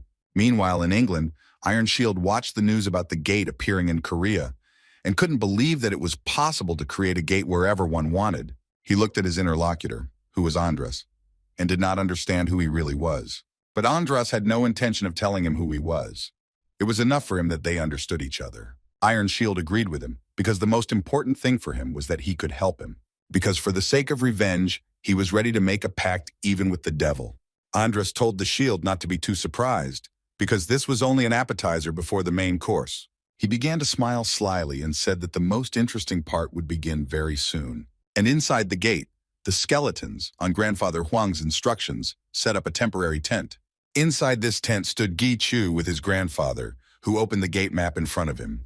The guy was surprised by his trick, because he didn't know he had such a card, but Huang also found out about it when he became the manager, and began to explain everything to him. The changes in the basic environment inside the gate are the same as those he already knew, since the environment of the new gate merged with the environment of the existing ones. He began to talk about their features, and showed that 3 mines appeared along the edges of the gate, in which there were crystals and rare materials. The guy wasn't particularly interested in money, while for Huang, it was a real stroke of luck, and he would be able to create without much expense and with the help of free labor. Huang also noted that there was too much wasted space in the gates. Apart from the pyramids, there is no particular use for this space unless Gi Chu sells it. According to Huang's observations, the pyramid only looked normal on the outside, but inside, there was horror, which he planned to do as well. But Gi Q replied that Rogers would do it. Grandfather looked at the tent and said that it would be better to build a proper stronghold, as well as make a prison and a hunting field. The guy was surprised by Huang's plans, but he explained to the guy that he didn't mean punishment for some guys, but it was also impossible to kill them every time. He believed that it was necessary to re-educate such people, because unlike Rogers, who had lost his power, it would not be possible to control everyone, so a place for their confinement was needed. The guy thought about Huang's words and remembered the rumors that were going around the world about a prison for especially dangerous red players. This prison was called Gehenna. They said that it was the most terrible prison, and it was located inside the gates. but it is quite possible that these are just rumors. The guy understood everything about prison. The only thing he didn't understand was about the hunting field. Huang explained that the advantage of the gate was that monsters spawned there for free, which could be used as soldiers, but they did not use their full potential. This field could be used for his friends to hunt there, and for this the guy would receive payment and thus do two useful things. Grandfather wanted to gradually put everything in order, and in the meantime Hart sat not far from them and still felt humiliated. After upgrading the gates, they became stronger, and with them, the monsters and different types of skeletons also appeared. And there was also a lot more Drayan, and now the guy couldn't tell which of them was real. Gichu asked the real Durahan to call him by his name, and he immediately raised his hand, thereby identifying himself. He decided to give him a new name so as not to get confused, and began to think, but Lu was sure that the owner had thought of everything a long time ago, and was only pretending to think. Having come up with the name, Gichu called Durakana. Hal, the subordinate, heard his name and thanked the master. After that, Hal began to transform into a huge knight before the boy's eyes, and the information window showed that Gichu had established a connection with the Death Knight demon. The boy was surprised by what was happening, and the knight, in turn, bowed to him and swore to serve his master forever. Gichu looked at him and was shocked that he could now create demons. Lu started to get nervous because he didn't understand why this happened, and Gichu himself didn't know what he did. Then Lu told the boy to check this knight with his demonic eye and find out what he was. The guy activated the demon's eye, with which he could see the entity in a little more detail. But suddenly the guy's nose started bleeding and he became very scared for him. Gichu was unable to stay on his feet and began to faint right in front of his subordinates. As he fell, El took the form of an angel and managed to catch him so that he didn't hit his head on the ground. All his subordinates were very afraid for him and began to run to him to help. Lu tried to explain to them that the owner was okay, but they didn't listen to him, and El told them to move GQ to a safe place. But the knight answered her that he would not listen to her instructions and began to command himself. He began to order everyone else to help the master quickly and do it without a single mistake. El picked up Gichu and flew with him to the tent, and the others rushed after her. In this confusion, Lu was shocked by their excessive care. When after some time Gichu came to his senses, he did not immediately understand where he was. El stood next to him and told him that he was lying in a temporary tent and had nothing to fear. He wanted to get up, but suddenly realized that he couldn't do it, because his body didn't obey at all. Lu, standing to the side, who had scared the boy a little, told him that he had been unconscious for a whole week and therefore could not move. Gichu was surprised that Lu could stand without his help, since he had never done so before. The guy just realized that he had really been lying there for a week, and he asked Lu in fear what had happened to him. Lu explained to him that his balance between life and death had been disrupted, and the source that had burst last time had left behind a fragment. And when Gichu activated the demon's eye, a part of the source of life collided with the power of death. The guy felt so bad that it seemed to him as if a bomb had exploded inside him, but in reality, that is what happened. But now he was able to find a balance, as he had been lying in the tent for a long time. When he looked around, he saw that he was surrounded by skeletons and angels. Lu told the guy that while he was unconscious, they guarded him and never even moved once. Gichu was pleased that they all cared about him so much. He noticed the bed he was making, and when he looked at what it was made of, he saw griffin feathers. Gichu was even more scared because he didn't understand what they did while he was unconscious. Lu began to explain everything to him in order, and highlighted only 3 main points. The first is that death and life were activated in Gichu's body. The second is that he lay unconscious for a week, and during this time 2 forces found balance inside him. And the third, everything he saw around him was the result of the fuss that his subordinates had caused. The guy thanked everyone for their concern and decided that it had gone too far. He shouted at them and ordered everyone to disperse and not interfere with him while he went about his business. They obediently dispersed, and Gichu asked Lu to tell him everything in more detail once again. But he answered him that there was nothing more to say, except that there was one nuance that confused him in the location of some of the fragments. Lu told the boy to look through the demon's eye himself, convincing him that he wouldn't faint this time. When he activated his demonic eye, he didn't see anything special, but it was all because the guy couldn't see his face, and Lu told him to ask El to show his face through the sword. The boy turned to Ella and asked her to show him what he looked like. El gave him her hand and transformed into a sword. Gichu began to look at his face in the reflection of the sword. When he looked more closely, he saw that one of his eyes had changed color and was gray. The demon eye's color change wasn't a major issue, but neither Lu nor El knew anything about it, so Gichu was left to observe it. He came to Rogers, who begged him to talk to him about some matter. Rogers began to beg the guy to give him a chance to get revenge on Iron Shield. GQ immediately realized that Hart had done everything as he had planned. Now all the anger that was in him was directed against the Iron Shield.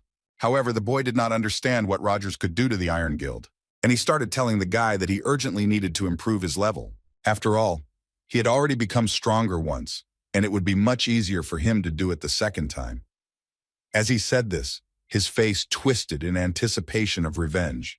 But Gichu stopped him and said that he could not become stronger anymore. Even if he hunts, his strength will not return and he will not be able to level up any further. After all, now the guy could clearly see that Roger's cup was completely broken, and he was surprised that he had not died yet.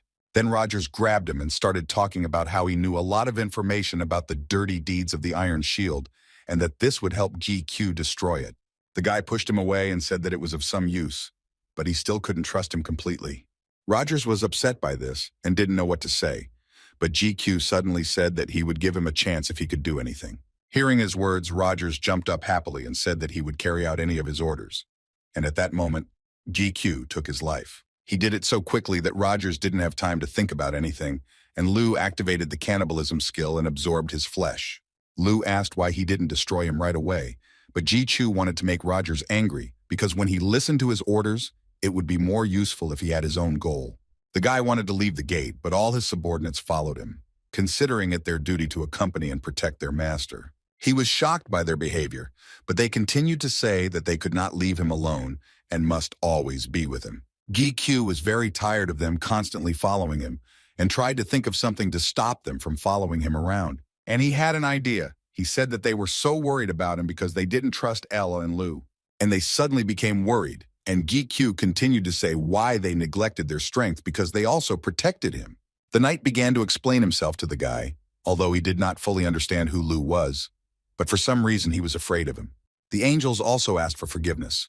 Although they knew who Elle was, they were afraid to meet her face to face. They all apologized to the guy for their rudeness, and GQ was finally able to leave in peace. When he came out of the basement, he saw that everything around was covered with snow and winter had come.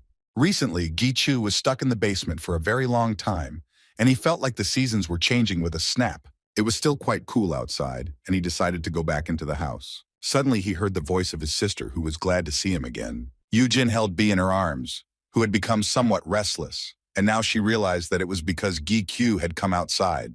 She asked him not to disappear for so long again, but he explained to her that he was simply very busy. Despite this, she was glad that he came out just on time.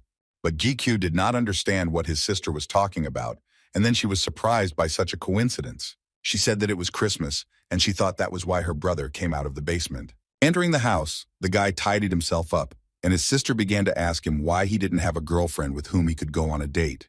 The guy was surprised by her question and responded by attacking her with the same question. But she dodged the question, saying that she was still a schoolgirl, and the most important thing for her was to think about her studies. GQ thought that on this holiday one should spend time with family, but his sister was sure that he would say so, because that is what all single people said. Yujin was going to meet her friends, and their mother also had plans for the evening, so she wanted him to keep up and go on a date as well.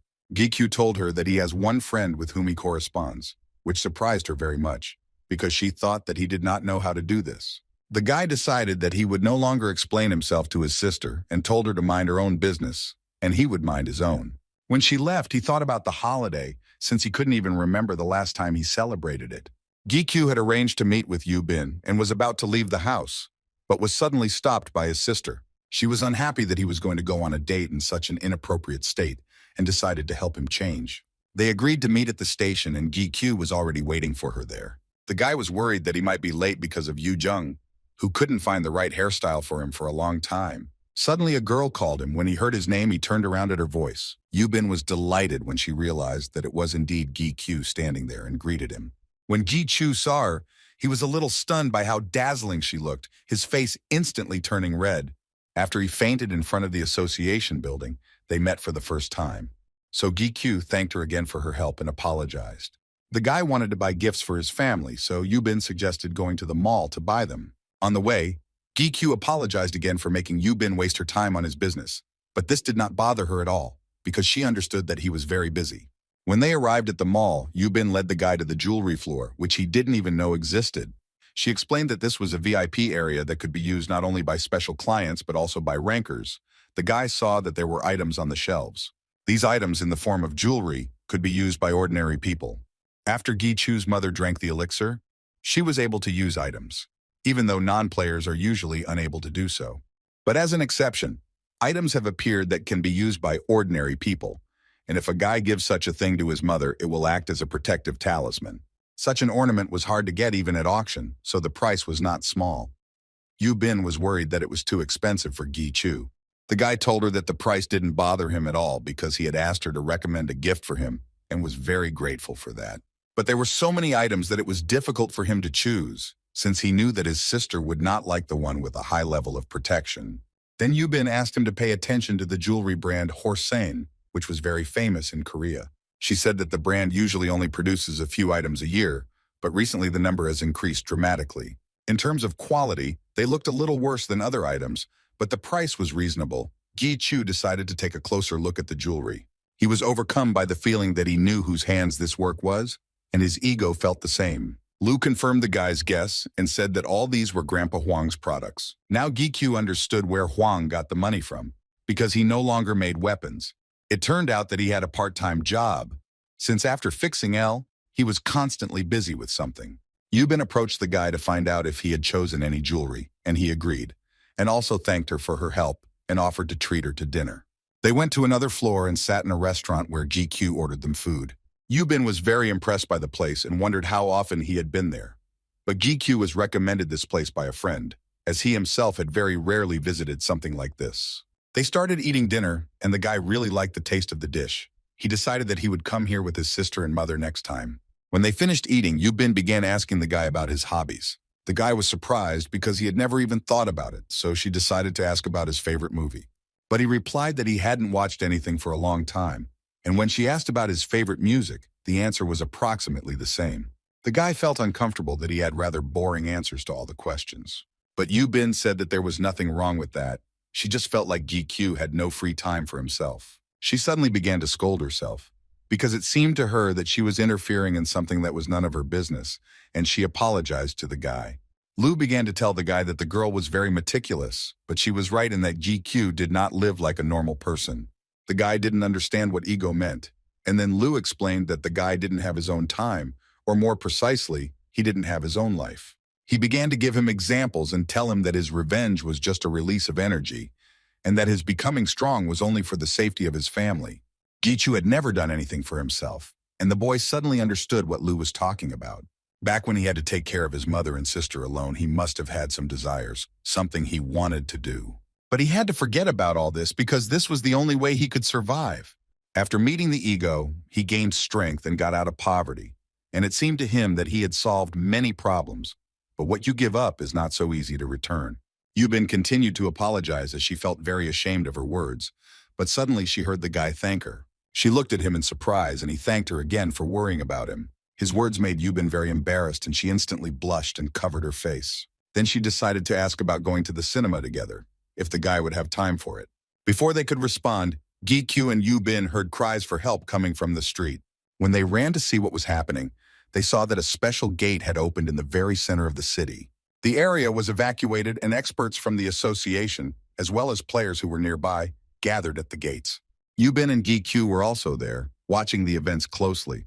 The appearance of gates in the center of the city is not a rare occurrence, but so far there have been no cases of people losing consciousness. The association was nearby, so they arrived quickly, and there were a lot of players nearby, so they were able to help the victims. One of the association representatives addressed the players and thanked them for their assistance, and they will also hold a lottery to see who will get the chance to clear the gate. Gi-chu looked at his watch and asked Yu Bin if they needed to attend, since rankers automatically became participants, and she confirmed his words. Yu Bin noticed his watch, which looked very old, but because of the gloves, she didn't notice it before. She thought that perhaps it was not an object, but simply valuable to him, as he was telling her at that time that their evening had come to an end.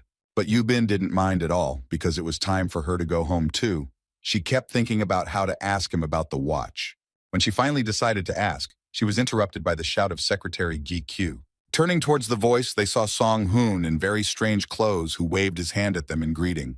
Gi-chu asked why the secretary was walking around like that on his day off, and Sung-hoon explained that he hadn't had time to change because of an emergency call.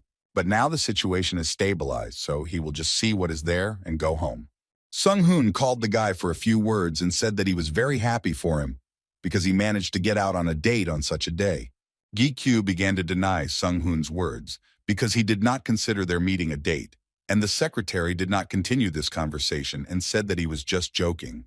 After he left, Yu-bin remembered that Sung-hoon was the person who was entrusted to lead the ranker battle, and she also saw him when Gi-kyu lost consciousness. She noticed that she and Gi-kyu were very close, and the guy confirmed this, since he and Sung-hoon communicated a lot at work.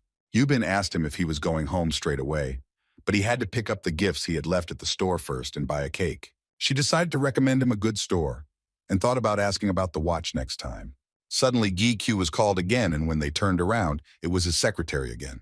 Sung-hoon couldn't reach Gi-kyu because his phone was dead, so he had to run out to tell him the information in person. He reported that the gate evaluation result had come out, but Ji-chu didn't understand why he had rushed to say that unless it was an S rank. But Sung-hoon said that gate evaluation was impossible. The experts were unable to evaluate the rank. Hearing this, Gi-kyu was stunned by this news. When Gi-kyu returned home, he immediately presented the gifts to his family, who were simply shocked by them. Yu-jung started to thank her brother for such a gorgeous gift. She couldn't believe that he was giving it to her. Gi-kyu's mom said that Shik-hyun also gave her a gift from the brand, and she felt very embarrassed about it. But the guy said that she should definitely thank him with dinner. While they continued to admire and look at the gifts, Gi-kyu went to his room to change his clothes and think things over. A gate whose rank could not be determined meant only one thing. Its level was higher than S rank. There are few such cases of such gates appearing, but each time such gates took the lives of many players. Besides, these are special gates, the level of danger of which cannot be described as anything good. Gi-chu remembered that the magical power that flowed out from them at the very beginning was different from other gates. But after that, he didn't feel anything special. The guy approached Lu to see what he thought about it, and he replied that he had some ideas, but he needed to take another look. Lu said that they would consult with El and that he could rest and enjoy the evening for now, and El also confirmed that nothing would happen for now. GQ thanked them for their concern and decided that if he was already in the mood for rest, then he needed to rest, because one evening could change little. In the morning, all the news broadcast important news about the appearance of several special gates, the level of which could not be determined. The association and the governments of various countries declared a state of emergency, and all people from those areas were evacuated. GQ stood in front of the TV and was shocked at how all this could happen in one night. He quickly got ready and ran out of the house, saying goodbye to his family. He also took B. When he went outside, he immediately called Song-hoon to come to him urgently. But Song-hoon was about to call GQ himself, as he was already waiting for him in front of the entrance. On the way, the secretary realized that they needed to go to the Gangnam area so that GQ could check something. Sun-hoo promised to get him there very quickly and safely. He picked up the speed and they drove even faster. They arrived at the place and Gi-chu began to study the gate with his special skill. He looked carefully, but everything was exactly as he had expected, although if you looked at it that way, no special features were visible. The guy asked Lu if he knew anything about this gate, as it looked very strange. Lu said that all his guesses about the gate were confirmed, and it was exactly the gate he thought it was. When he told the guy what this gate was, Gi-chu was very scared. He quickly ran up to Song-hoo and said that he needed to know where else the unidentified gates had appeared, as they all needed to be checked. But the secretary said that Gi-kyu had been urgently called to the association, and they needed to go there right away. The guy grabbed Song-hoo by the shoulders and said that he definitely needed to check the rest of the gates now. The secretary had no choice as he could not refuse his boss, and they went to check the gate. Meanwhile, a meeting of mercenaries was being held at the association, where only Gi-kyu was expected, and this wait was tiring them out greatly. By evening, GQ and the secretary finally finished their business and arrived at the association. While they were sitting in the car, Song-hoo was very worried that he would be scolded for being late. GQ convinced him that he had warned the chairman that they were late due to the special gate, and so he had nothing to worry about. But Song-hoo thought that the guy wouldn't understand him because he had completely different concerns. He pulled himself together and began to explain to the guy that he had been called in as a mercenary, where he would meet people like himself. Song-hoo admitted that no one knows how the other mercenaries will receive the guy, so if he is afraid of being recognized, he can put on a mask. Gi-kyu confidently answered the secretary that he no longer intended to hide, so he had no need for a mask. The secretary was a little upset because he took with him the mask he made for the guy last time. The guy got out of the car and headed to the association to look for a meeting room. When Gi-chu found the next office, he stopped at the door. He felt several sources of magic and decided that this was how the meeting was going. Without thinking twice, he opened the door and entered the office, in the middle of which stood a huge table where other mercenaries, the head of the association and his son, were sitting. The head of the association greeted Gi Chu and showed him a place where he could sit. At that moment, his friend Seok Woo waved to him and the guy sat down next to him. Seok Woo said that he was very late, but Gi Chu explained that it was not because of business that he could not come earlier. A young mercenary sitting opposite him approached the guy and asked what Gi Chu's code name was. The guy found this behavior strange and decided not to answer his question, saying that it was a secret. Gi Chu felt a strong aura from the mercenary, which surprised him greatly because if he had such strength, he could soon become the topic of newspaper headlines. The guy didn't know that there were so many strong mercenaries. He turned the other way to evaluate others. On the other side of the table sat the leader of a one-man guild that was among the top 10 strongest, Kim Do-hyun. He glanced at Gi Chu and called him the 11th mercenary. The guy looked at him carefully and realized that Do-hyun was also a mercenary. Gi Chu found it strange that he called him the 11th. After all, if we exclude the chairman and Shik-hyun, then together with him there are 7 left. Even if we count Jung, then there are 3 empty seats. The head decided not to waste time and to start the meeting as soon as possible, since the matter was urgent. He reminded them that the reason everyone had gathered was because of the appearance of numerous special gates. There are 20 of them in the world, and 5 in Korea, and the level cannot be determined. If the S-rank gate is considered a natural disaster, then this situation is much more critical. Do-hyun didn't understand why the leader didn't address this problem to the top 10, because they were lone mercenaries. There was a big difference between one player and an entire guild. Lu asked the owner why this leader and member of the top 10 was speaking, since he was also a mercenary. Gi Chu suggested that perhaps they had problems with profit.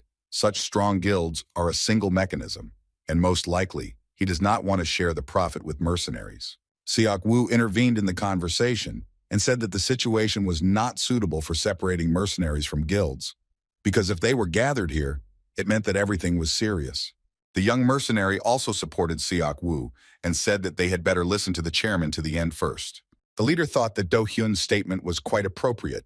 If it concerns the cleansing, then the guild should be spoken to first, but this was not the case. Unlike him, the chairman did not think that the other leaders were ready to send their entire staff to meet an unknown danger. He repeated to them that there had never been such cases, and if players were to suffer during the cleanup, it would be better not to start at all. So what they needed was not a gate-clearing team, but a reconnaissance squad that could return back. 2 twin girls decided that the chairman wanted to sacrifice the mercenaries since they were in the minority, and it would be more profitable. But that's not what the leader meant at all. He's just proposing a plan that will most likely succeed, since he never forced them to do anything. Gi Chu watched the twins, and Lu and El confirmed his suspicions. And if you don't count the leader and Shik-hyun, of all those present, these girls are the strongest. The young mercenary raised his hand and said that he agreed to go to the gate to check because it was his job, and even more so if he received a good reward. Do-hyun also agreed to the chairman's proposal, and Seok Woo also raised his hand. Gi Chu noticed that there were only 2 seats left, so he decided to raise his hand as well. At that moment, he looked at Shik-hyun, who with one look indicated that he should lower his hand, and Gi Chu obeyed. After which, the twins took the 2 remaining places, and the guy was a little upset. He looked at one of the mercenaries who didn't say anything, and also didn't raise his hand to participate, which seemed strange. The leader announced that they had gathered the minimum number of participants, and asked if anyone had any more questions about this. Gi Chu raised his hand and said that he had information about the gate, since he had witnessed the opening of the first special gate and had checked the rest before arriving. He also said that he was able to test the gate using his abilities, but he couldn't go into more detail about his abilities. All he could tell them was that he could see things that were related to the devil. The mercenaries suddenly became very surprised and even looked scared when they heard Gi Chu's words. The guy didn't understand their reaction because they didn't look like they didn't know what they were talking about. The chairman and Shik-hyun told everyone that they vouch for Gi Chu's abilities, and his words are completely true. Do-hyun wondered if it was true that this special gate could be connected to the devil. And the guy confirmed that this is indeed the case. All 5 gates that appeared in Korea, and quite possibly all 20 around the world. This gate was the devil's kingdom. When the mercenaries heard this, they simply fell into a stupor and were very shocked by the situation. They are a kind of kingdom, or to be more precise, an abandoned territory, completely unlike ordinary gates. A special gate with an undefined level that appeared in Korea, and these lands were not completely abandoned. It was a terrible place, ruled by demons who were much stronger than ordinary gatekeepers. Having finished the conversation, all the mercenaries began to go home. Gi-chu finally breathed a sigh of relief, as he couldn't go to bed once this meeting was over, even though there hadn't been much progress in the discussions. He thought about the fact that there were now 5 gates and 5 mercenaries, as had been decided in advance, 1 gate for each mercenary. The guy was worried whether they could cope alone, because this was the devil's domain, not just a gate. But Lu was shocked that the guy didn't listen to what the chairman said at the meeting. Namely, he said that it is better for one player to go there, who can check and quickly leave, suddenly in a critical situation. Only Gi-kyu and Shik-hyun were left in the office, so he asked him why Hyun stopped him when he raised his hand. Shik-hyun, in turn, told the guy to come to the association in the morning in a couple of days, and then he would explain everything to him in detail. He also told the guy to take his things with him, since he would not be spending the night at home. The boy nodded approvingly, and Shik-hyun said that he could go while he stayed behind and talked to his father. Gi-kyu said goodbye and left the office, which seemed to make him feel better. Suddenly, Seok-woo's voice called out to him, standing at the door of the office, and asked him why he hadn't gone home. Seok-woo suggested Gi-kyu to sit in a cafe and have a drink. The guy was surprised by such an offer because usually his friend is always busy. But Seok-woo explained that he was facing such an unusual task and he was a little anxious, so he decided to relax while he could. Lu reminded Gi-chu that he had promised to treat his secretary to dinner for keeping him late. The guy asked Seok-woo about having another person have dinner with them. When they all gathered at the cafe, Gi-kyu set the table for Sung-hoon as promised, and they also bought drinks. The guy apologized to the secretary for calling him to have dinner together because he would soon have no more free time. But Song-hoo wasn't at all against it, since he was already familiar with Seok-woo, even though they weren't in such a situation. Gi-kyu remembered that they had met during the showdown with the Iron Guild, but Sung-hoon added that he often had to meet rankers in his work. Then the secretary offered them a drink to lighten the mood a little. After some time, a considerable number of empty bottles had accumulated near them.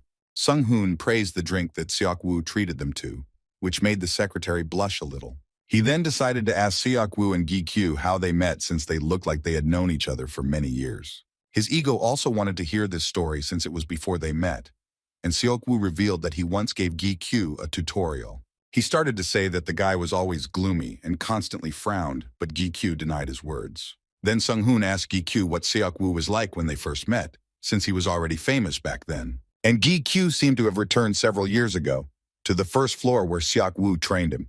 The guy had a hard time fighting the goblins, and Seok-woo was worried about raising his level. He opened his information window and saw that his level was still first. They both couldn't understand why nothing was happening. It was the last day of his training, after which he should have increased his level, but this did not happen.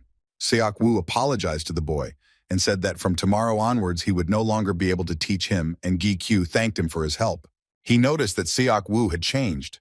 The look he had previously given him as if he were a rising star was gone. Most likely, he no longer saw the point in investing his time and energy. So a month passed. The guy hunted goblins to the point of exhaustion and barely made ends meet, selling a few crystals. Seok-woo would sometimes come to him, check on his condition and leave, which he didn't like very much. Perhaps he was driven by pity or curiosity, or perhaps a sense of superiority. Either option was unpleasant, and it would have been better for him not to pay attention to it at all. That day he met Shik-hyun at one of the cafes to have dinner, because he quickly got tired of the food inside the gate. Gi-kyu noticed that Shik-hyun had been very busy lately, and he was right. He had a lot of work piled up on him. But he still asked if the guy had any difficulties, and that he could safely turn to him for help. The guy thanked him and said that he had already done so much for him, and he simply could not ask for more. Shik-hyun looked at him carefully and asked again to make sure that the guy really didn't have any problems. Gi-chu thought about it, because the fact that he became a player was exactly what he wanted to discuss. But he decided that he would talk to him later when he had achieved something more, because it seemed to him that this was the most correct thing to do. He told him that nothing was bothering him, but he had already decided that he wanted to quit his job as a player.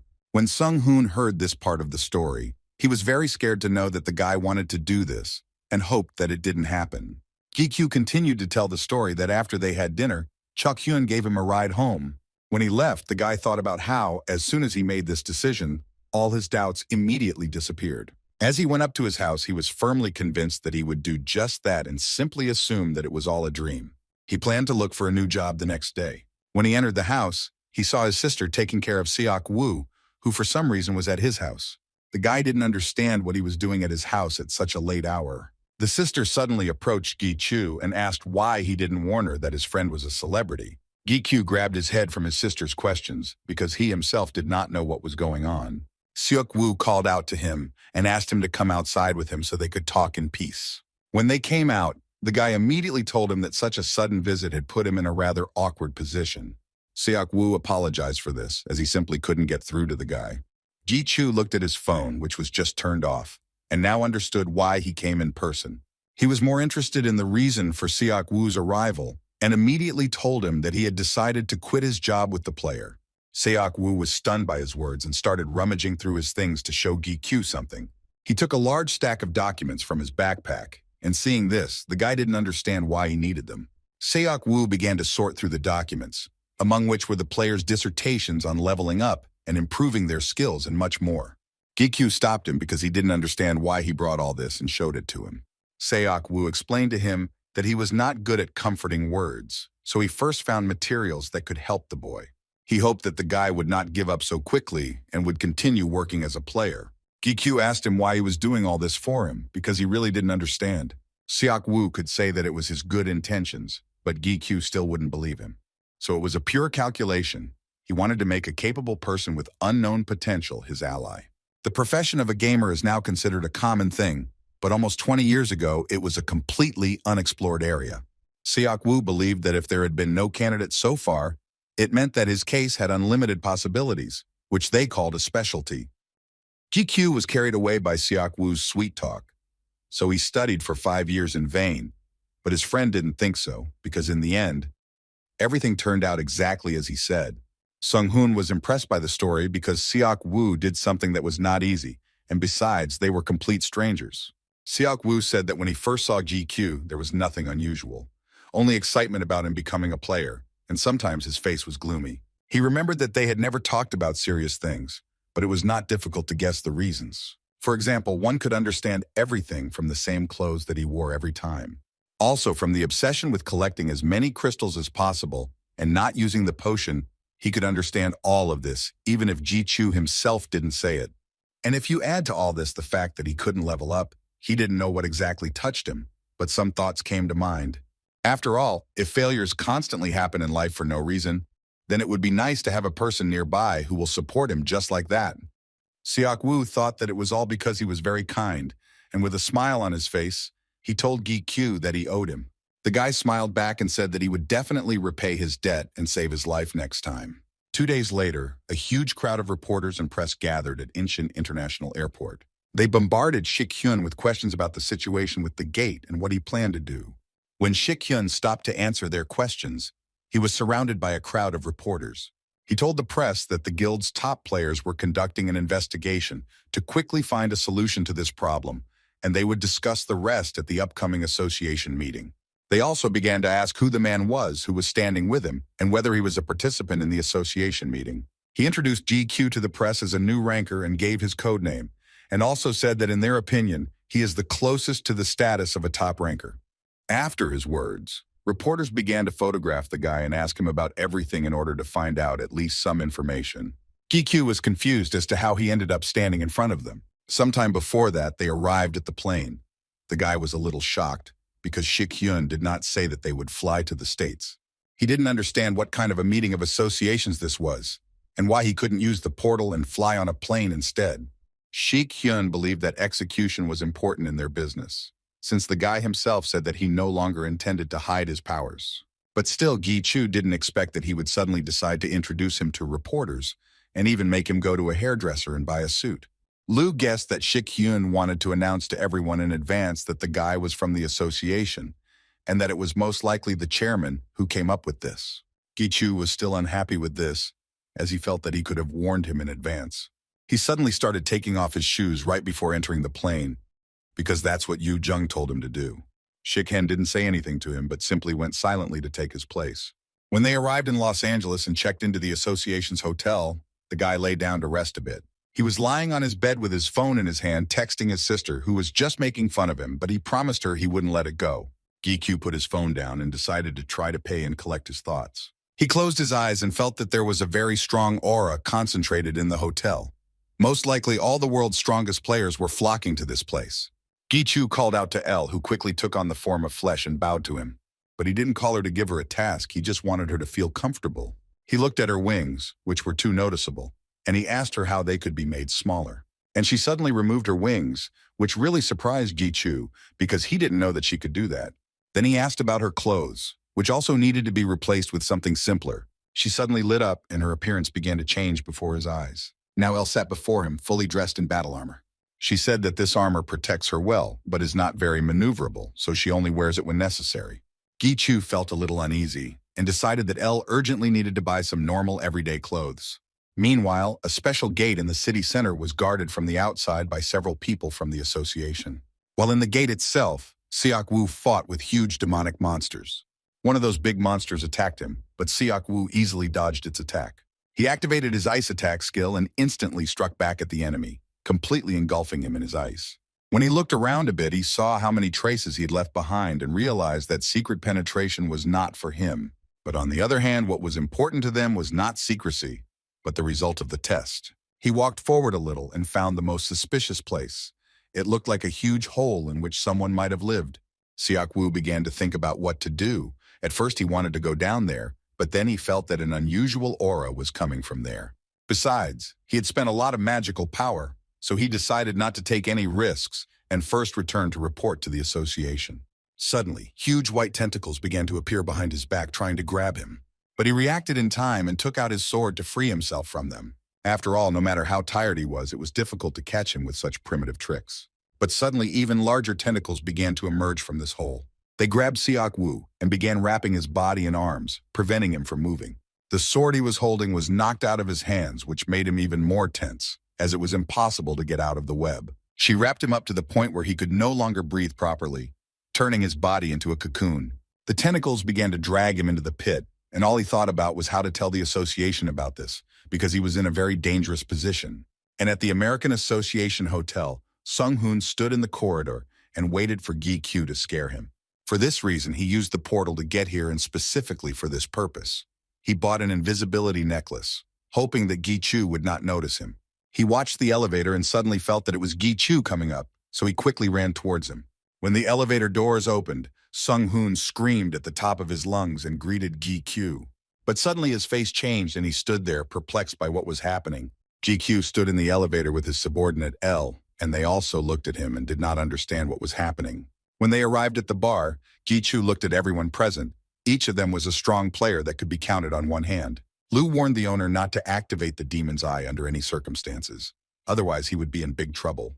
Sung-hoon also noted that it was rare to have the chance to see so many strong players in such a place.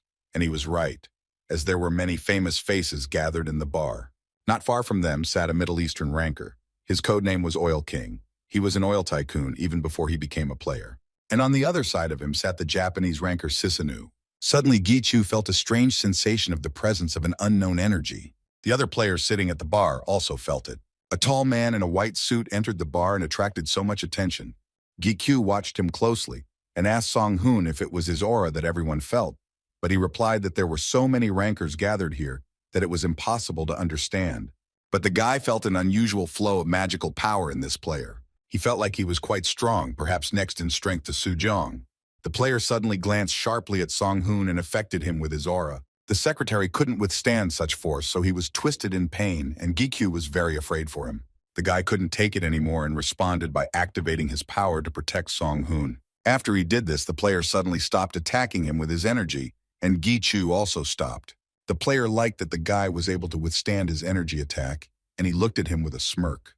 Gi-kyu, in turn, was very angry about what this player had done. But he was interrupted by L, who was also very angry that he dared to threaten her master. She was literally burning with anger and revenge towards him, and Gi-kyu tried to calm her down. The player suddenly started calling Ellie a sacred maiden, trying to find out why she was with someone who had the spirit of an unclean demon coming from them. Gi-chu and Elle looked at each other and couldn't understand why he called her by such a strange name.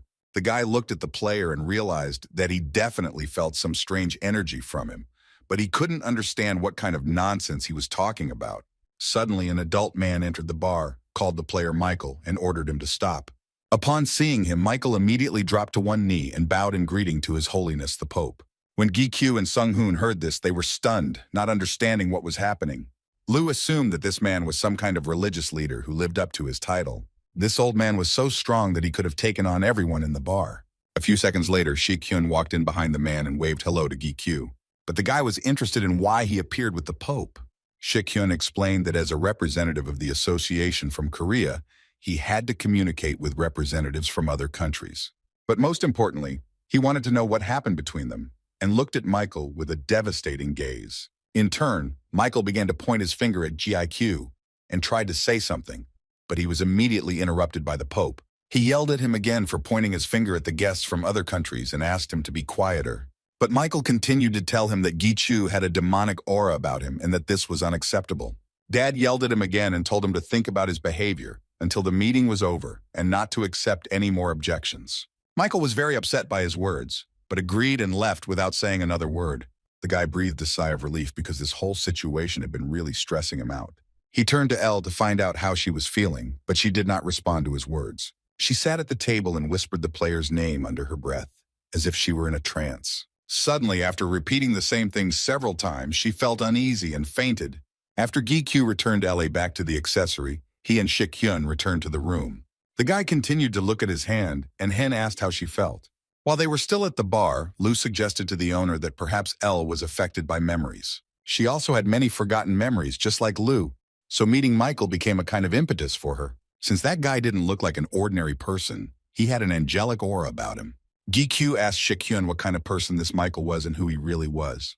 But Hen himself didn't know, and only heard that this man was a very strong player who was raised by the Vatican. After all, he didn't think that a man from the Vatican had such a disgusting character. Shik-hyun said goodbye to the guy and said that it was time for him to go, because there was an important meeting tomorrow. He also added that Gi-kyu would be going with him since it was a general meeting, so he also needed to go to bed early. The next day they arrived at the general meeting, and Hen asked the guy to wait in one of the halls while he went to the conference hall. Gi-kyu wondered why he didn't take him with him and why he went with him then, since he wasn't doing anything at all. Shik-hyun explained that this was a rite of passage, as it was customary for association representatives to come with an escort. Although now the heads of associations are strong rankers, in the past everything was completely different. This condition helps to maintain the balance of power so that it does not shift to either side and also maintains competitiveness. All those present at the meeting were famous players in their countries, so he should not have done anything stupid under any circumstances. But Gi-kyu had no intention of doing anything like that, as he believed that he always behaved calmly. And Lu decided to remind him of several situations where Gi-kyu had shown himself to be less than calm. They said goodbye, and the guy went into the hall to the other players. He began to carefully examine each of the players present. Suddenly, one of the players approached him and started asking what Gi-chu's special skill was and why it was stronger than his. He also added that he had not met anyone who was impossible to read for a long time. The player introduced himself and said that his name was Tao Chen, and he was from China, and his code name was Mimgon. Gi-kyu also introduced himself to him. Suddenly, other rankers started approaching Gi-kyu, one of whom was Suzanu from Japan, the one who was in the same bar as the guy. The next one to come up was the Oil King, who also wanted to say hello to him. Gi-chu was a little scared by the countless handshakes and was worried because they were friendly towards him. He also extended his hand to shake theirs, but suddenly heard a familiar voice behind him. When he turned around, he saw Michael, who again asked about the Sacred Virgin. The guy thought for a second that maybe this guy was somehow connected to Elle's past. Michael apologized to Gi-kyu for yesterday's situation, but also said that he doesn't think he was wrong, but is simply doing it because of the couple's orders. So he didn't intend to fight with Gi-chu. Continuing to say something, he saw that the guy walked past him without paying any attention. Gi-chu smiled wickedly and greeted his sworn enemy, Iron Shield. A strong energy aura appeared around Gi-chu due to him being very tense. The other players looked at him and couldn't believe their eyes that the guy had such enormous power. Iron Shield saw Gi-chu and didn't understand how he managed to become so strong in such a short time. The guy in turn answered him that he missed him a lot, and that he was better off than his subordinate Rogers. But he said this without a drop of regret. Gi-chu also didn't forget to tease Iron Shield about his injured leg, saying that it looked much better already. Iron Shield was so furious at Gi-chu's insolence that he was ready to destroy him right on the spot.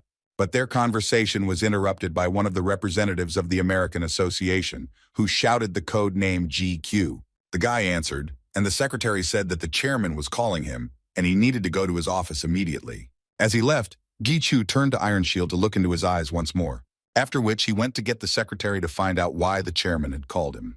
Suddenly, Gi-Chu stopped as he sensed demonic energy. Then he turned around and noticed a man in a cloak walking with iron shield. The boy turned to Lu, who confirmed his suspicions, saying that he too sensed a demon who used the object to hide his identity. But Gi-Chu didn't understand what the demon was doing in association with the iron shield, and it made him very wary. When he finally arrived at the conference hall, representatives from different countries were waiting for him there, sitting at a round table. The guy stood in the center and he felt uneasy from their gazes, which seemed to suspect him of something. He understood that there were both strong players and not so strong ones, but he had to be careful with the representatives of the associations. Among them, Gi-Chu saw one of the 5 top rankers and the chairman of the International Association, codenamed Bloody Emperor. The chairman turned to the boy and asked if he knew why he had been summoned. Gi-Chu tensed up. He knew he had to answer clearly to avoid any misunderstandings. Without thinking twice, the guy clearly and quickly answered that he did not know the reason why he was called. Hearing his answer, Shik-hyun clutched his head, as he had expected a more constructive answer. In turn, the chairman said that they had called him because they had heard that he knew some special details about the case with the gates. Gi-Chu replied to him that he had been to the site where the special gate had appeared, and had also personally checked all 5 gates that had appeared in Korea. As a result of their investigation, he learned several facts, but warned that these were still only his assumptions. He also added that the appearance of the gate was someone's plan, because when he checked the gate, the timing and location looked very strange. And Lu thought that there was a high probability that all of this was Andres's doing, but he couldn't have done it all alone, so he definitely had an assistant. His assumption shocked the representatives a little, and one of them suddenly hit the tables with his fist, calling the guy's words complete nonsense. He was approached by Zeus, a representative of the European Council, who did not agree that it was possible to control the gates purposefully. He believed that no one person could do this. The guy replied that he couldn't be sure about that since he didn't know about the player's abilities. And what's more, he didn't even know about Gi-Chu's abilities, even though he was standing right in front of him. Zeus was shocked by the guy's answer and wanted to answer him, but the chairman interrupted him and asked him to sit down, as he believed that there was sense in Gi-Chu's words. Then the chairman asked the guy what grounds he had for making such loud statements, and the basis of Gi-Chu was his unique ability, which he could not tell them about. He also made an amendment and said that the criminal may not be human, and it is quite possible that it could be a demon. The representatives began to whisper among themselves, trying and did not seem to be very surprised by this. Gi-Chu noticed the confusion on their faces, although he thought that they would be more worried. But Lu explained that people like them are always calm. But the guy was interested in something else. The Blood Emperor brought him with him to the Iron Shield meeting.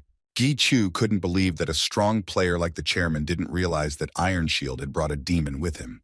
And why did they allow his presence in the association? And yet everyone remains silent and hides it. After the meeting ended, Shik-hyun came to Gi-Chu's hotel to check on his well-being, as he was being overly emotional, which was not like him. The guy said that there was one thing that was bothering him and that he couldn't understand. Then Han asked if his resentment was related to the fact that Iron Shield brought a demon with him, and Gi-Chu was a little shocked that he knew about it.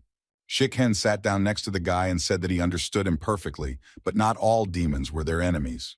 He gave the example of Jung, who also goes everywhere with a demon, but he doesn't bother anyone. Han had recently heard of their history and suggested that they were rather pathetic creatures, much to Lu's anger. They were originally in Hell, but after the Tower and Hell united, they lost their power, and some of them were abandoned and were either imprisoned or executed. There are many who are now on the side of the people, and the leaders of different countries allow their presence and even allocate them land to live. When he finished, he saw that Gi-Chu was having another fit of rage over being punished for information that was not yet available to him. The next morning, the boy woke up in a very bad condition. When he opened his eyes, he saw Elle sitting next to his bed, happy that he had finally woken up. Gi-Chu was glad that she also came to her senses, because she had slept for a long time after the incident at the bar. Elle immediately apologized for making the owner worry, but he told her that she should apologize and could tell him about her fainting later, since she needed time to collect her thoughts.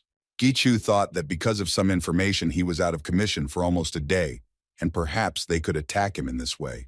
Because players below the 50th floor will have no choice but to take the hits. Elle decided to explain to the owner that 3 conditions were needed for punishment. The first condition is that the listener must be interested in this information. The second is that the listener must have the ability to obtain such information. And thirdly, the speaker should not have the intention of hitting the listener. If at least one of the conditions is not met, then there will be no punishment. Hearing this, Gi realized that the conditions were indeed not simple. He picked up his phone and saw that the meeting had already started without him, as Shik-yun had allowed him to take a rest. Elle suggested that he rest, since she had only healed him a little, and it would be better if he didn't waste his strength. But the guy convinced her that he felt better about him, and moreover, he had important things to do. After all, he came to the States and even met the Iron Shield. He couldn't miss his chance. He started looking at the map to see where New York was, and was shocked that it was very far away.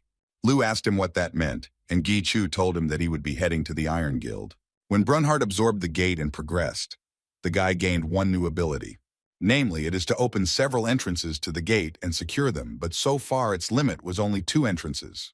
In simple terms, if he opens the gate in New York, he will be able to travel from home to the States and back at any time. Therefore, his business was related to the fact that he would install a gate in the basement of the Iron Guild. Lu praised him, but he didn't understand the only thing. Why, instead of the Iron Guild building, he came to some public toilet. But it won't be easy to infiltrate one of the world's strongest guilds. And besides, Gi doesn't have stealth skills, so the toilet was just right for the job. But Lu didn't understand why the owner started to undress until he saw B's pendant. Gi thought it would be a shame if he couldn't do what his servant could do. He entered one of the booths and activated the elemental water skill, which turned his body into water. And with the new skill of elemental synthesis, it allowed him to use skills, merging with the spirit of the elements. He turned his body into water and entered the building through the sewers. Lu always knew that his master would be able to do something like this someday, but he never thought that his abilities had grown so much. Elemental water, fire, and darkness is a skill that transforms the body into an element with a certain attribute, and the spirits are combined.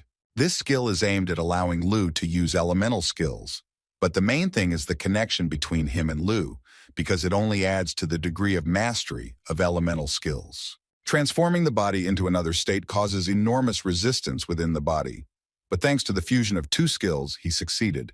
When he reached the sewer basement, he was completely unharmed. He raised his head and felt that he was underneath the Iron Guild building, just as he had followed his feelings. Gi opened the gate, and the system informed him that there was one place left to install the gate, and he confirmed its installation in that place. After which, Grandfather Huang came out of the gate, surprised that he was in the basement of the Iron Guild. Gi apologized for calling him so suddenly, but Huang, on the contrary, was pleased to see the States, even though they were only in the sewers.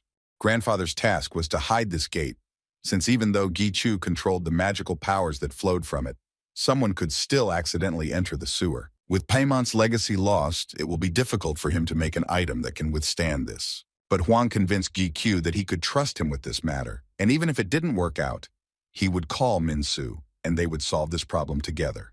He also added that he would keep his hobby a secret. The guy didn't understand what he was talking about until he saw that the skill was unlocked and he was standing naked. Gi began to justify himself to his grandfather, saying that it was just a misunderstanding. After he finished his business, he activated the water fusion skill again and returned back to the same booth. The guy put on his clothes and left the toilet as if nothing had happened. When he came out, suddenly someone's voice called out to him and asked where he had been. Gi quickly drew his swords and turned to face the man who spoke to him. This man was Michael, which made the guy even more wary. Michael in turn noticed the sacred sword in his hands and also tensed up. Gi began to wonder why he hadn't sensed his presence if he was so close and was most likely watching him. The guy began to worry about whether the player actually saw what he was doing or whether it was just his imagination. Michael asked Gi why his eyes were full of an ominous aura, as if he wanted to destroy him, and added that he was acting like a puppet of the devil. He asked Gi to calm down as he had no intention of fighting him. The guy started asking why he was following him and when he started doing it. But Michael replied that Guy Q had misunderstood him and that he had not been following him. He said that he simply had business in the Iron Guild, just like Gi and pointed his finger at him. After his words, the guy felt as if he was struck by electricity, and he thought that Michael had seen everything he did, and he was simply torn apart with anger. Michael tried to stop Gi and said that he just felt his energy heading towards the Iron Guild, but he didn't see anything else. But judging by the guy's reaction, I realized that he had done something, since some strange energy was rising from the basement. Lu tried to calm the owner down, because according to Michael, he really didn't see anything, and they should have listened to him first. When Gi had cooled down a bit, Michael continued to tell the story. He was in the Iron Guild, as it was connected with the Vatican. The guy guessed that she was tied up because of the sacred sword, but suddenly Michael got angry at Gi because he called himself an escort, but he showed up with a demon. An ominous aura began to emanate from him, and the guy could not understand why he was acting like this and why he hated demons so much. Gi-Kyu remembered Shik-hyun's words and told Michael that a player like him should know that there are demons who help people. Hearing these words, Michael was beside himself with rage and did not understand how the guy could say such things, because the Vatican fell because of demons. Gi-Kyu felt very awkward because he didn't know this information. Michael thought that Gi-Kyu was a little different despite the demon smell, but he realized that he shouldn't have even talked to him. Suddenly, his dark and ominous aura disappeared, and everything around was blinded by bright sunlight. When the boy opened his eyes, he saw Michael standing in front of him with huge angel wings behind his back. He was tense because he did not understand how this man could hide such strength all the time.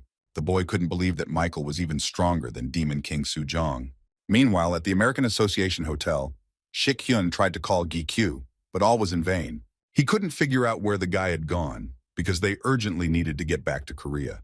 Shik-hyun was very angry because he didn't think that everything would get so complicated. At the same time, Michael activated his powerful aura, which almost knocked Gi-Kyu off his feet. He began to attack Gi-Kyu with his wings, but the boy managed to block his attack. Having repelled the attack, he was thrown back a few meters, but he stayed on his feet. Then he began to attack Michael in response with all his speed. Gi-Kyu struck him, but he managed to block it with his wings and thus avoided the attack. The guy ran a short distance away and asked him why he was fighting him, since he wasn't going to do it, and in an open place at that. Michael replied that the Vatican treasure was located in this place and it was protected by a barrier. Therefore, no one can interfere with their battle. After these words, he again went on the attack at the guy. Enormous wings approached him, as if several swords were attacking him at once. But Gi-Kyu managed to activate his skill and reflected the accumulated damage onto Michael. He was able to dodge this too and protected his body with his wings, while Gi-Kyu was already behind him. Michael noticed this, but he knew that Gi-Kyu did not have wings, and even if he were to fly, he would not be able to control his body properly. Hearing this, Gi-Kyu opened the gate and called Hal for help, who put his hands out so that the owner could push off from them. Jumping back, the guy began to attack Michael and managed to tell him that he had misunderstood his words about the demon. In turn, Michael replied that he knew right away that there was no evil spirit in the guy. He just wanted to fight him and flew towards Gi-Kyu to deliver his blow. When they collided, everything around them glowed with a bright light and led to a small explosion of energies between them. Michael's attack seemed simple to Gi-Kyu, but at the same time quite powerful. Lou also thought that this guy really wasn't in the mood for a real attack. Michael wasn't going to fight to the finish line, but rather seemed to be testing Gi-Kyu. Suddenly, Ella approached the guy and asked him to allow her to talk to Michael. He raised his sword and Ella transformed into her angel form. When Michael saw her, he immediately bowed before her, calling her a sacred virgin. He greeted her and said that he felt an aura coming from the sword, which was still hers. Gi-Kyu was surprised that the player calmed down so quickly at the sight of Ella, as if he had not been burning with the desire to fight before. He didn't understand why the sacred maiden and what it could mean, but Lou suggested watching them to find out at least something. Elle asked Michael why he called her a sacred virgin and how he knew her. He answered her that she was emitting a huge divine energy that was impossible to cope with, and if she was not a sacred virgin, then who else was she? Elle was surprised that he called her that only because of some energy, since he himself was not sure of the truth of his words. But he began to say that it was not only about the energy, but also that when he saw it, he was overcome by a very strange feeling. He didn't know how to describe it in words. It was something like a feeling of kinship. Elle turned to Gi-Kyu and said that she also felt similar sensations, as if she had met him before. She knew it the moment she heard his name, but Lou believed that being related to the owner of the sacred sword meant that he was more than just an angel.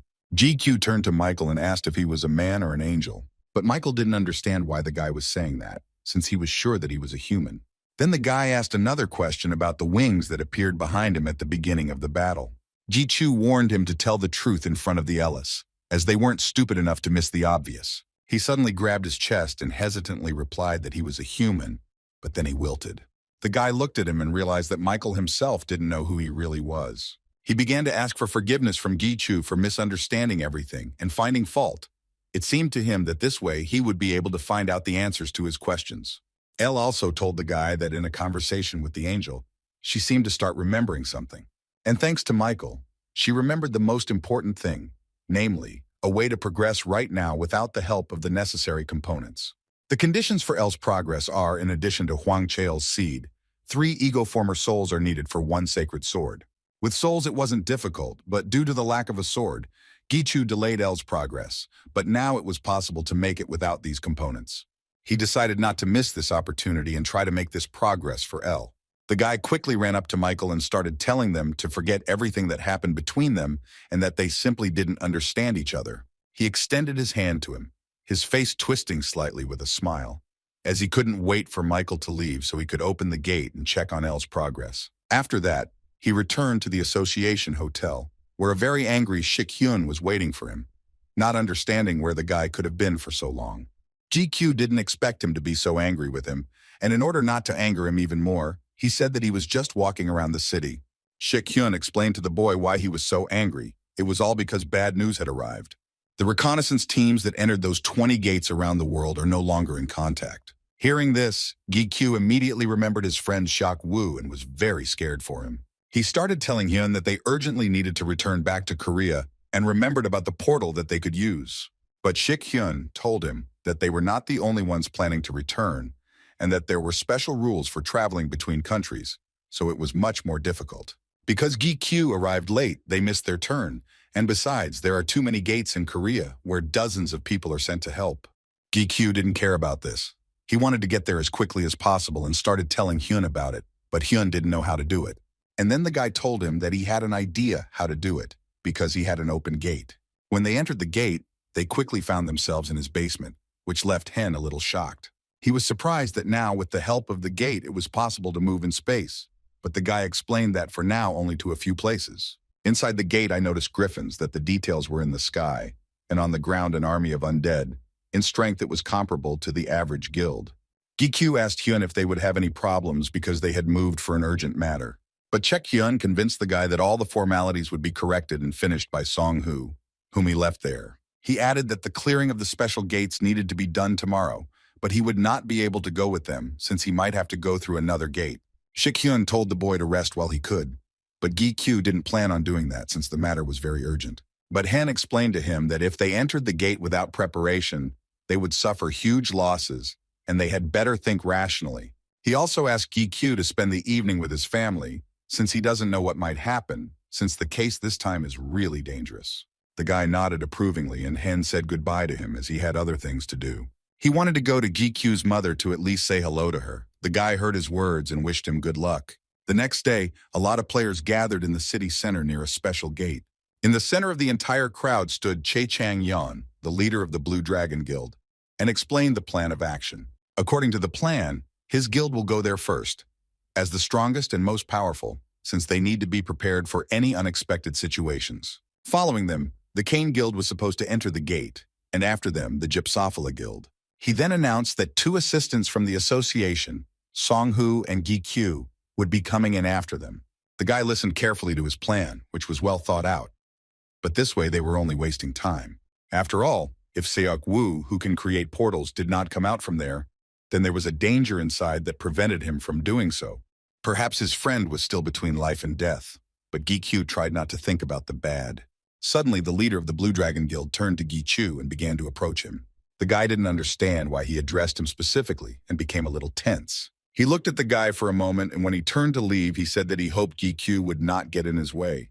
The guy didn't understand why the leader was talking to him in such a tone, because he was seeing him for the first time. Sung-hoon calmed Gi-kyu down and told him not to be upset with the leader, since he was acting like this because the guy didn't have a very good reputation among the rankers. Gi-kyu smiled at the secretary and said that he did not hold a grudge, because good people are always attacked by others and he was used to it.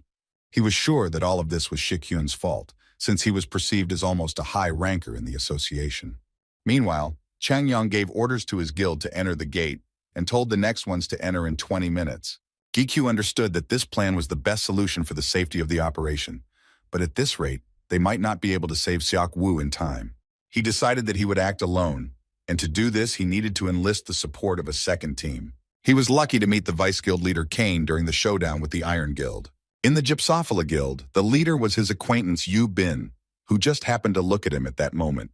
But suddenly she turned away and turned completely red, and the guy didn't understand what had happened to her.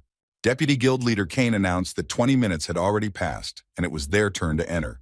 At his command, everyone obediently began to enter the gate one after another. When they crossed to the other side, The deputy suddenly stopped and was a little scared.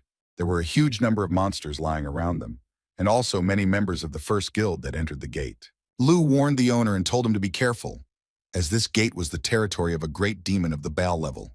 Gichu remembered that Baal was the first of the 72 who had power, which meant that the enemy was very strong, and this gate was different from the ones that came before. Lu also said that the gate doesn't quite live up to its name, since the connection with this world hasn't been fully established, but one still can't relax. They started moving forward, and the deputy looked at the bodies and did not understand how this happened, even if they were attacked immediately, but the number of dead frightened him. Although it was inappropriate, he was glad that the Blue Dragon Guild was there, since there were no more monsters in the area now. Not far away, Song-hoon saw the flag of the Blue Dragon Guild, which they used to indicate which direction they were heading. They decided to go in the opposite direction to speed up their search. As they moved through the small canyon, the guilds tried to stick together and not stray too far from each other.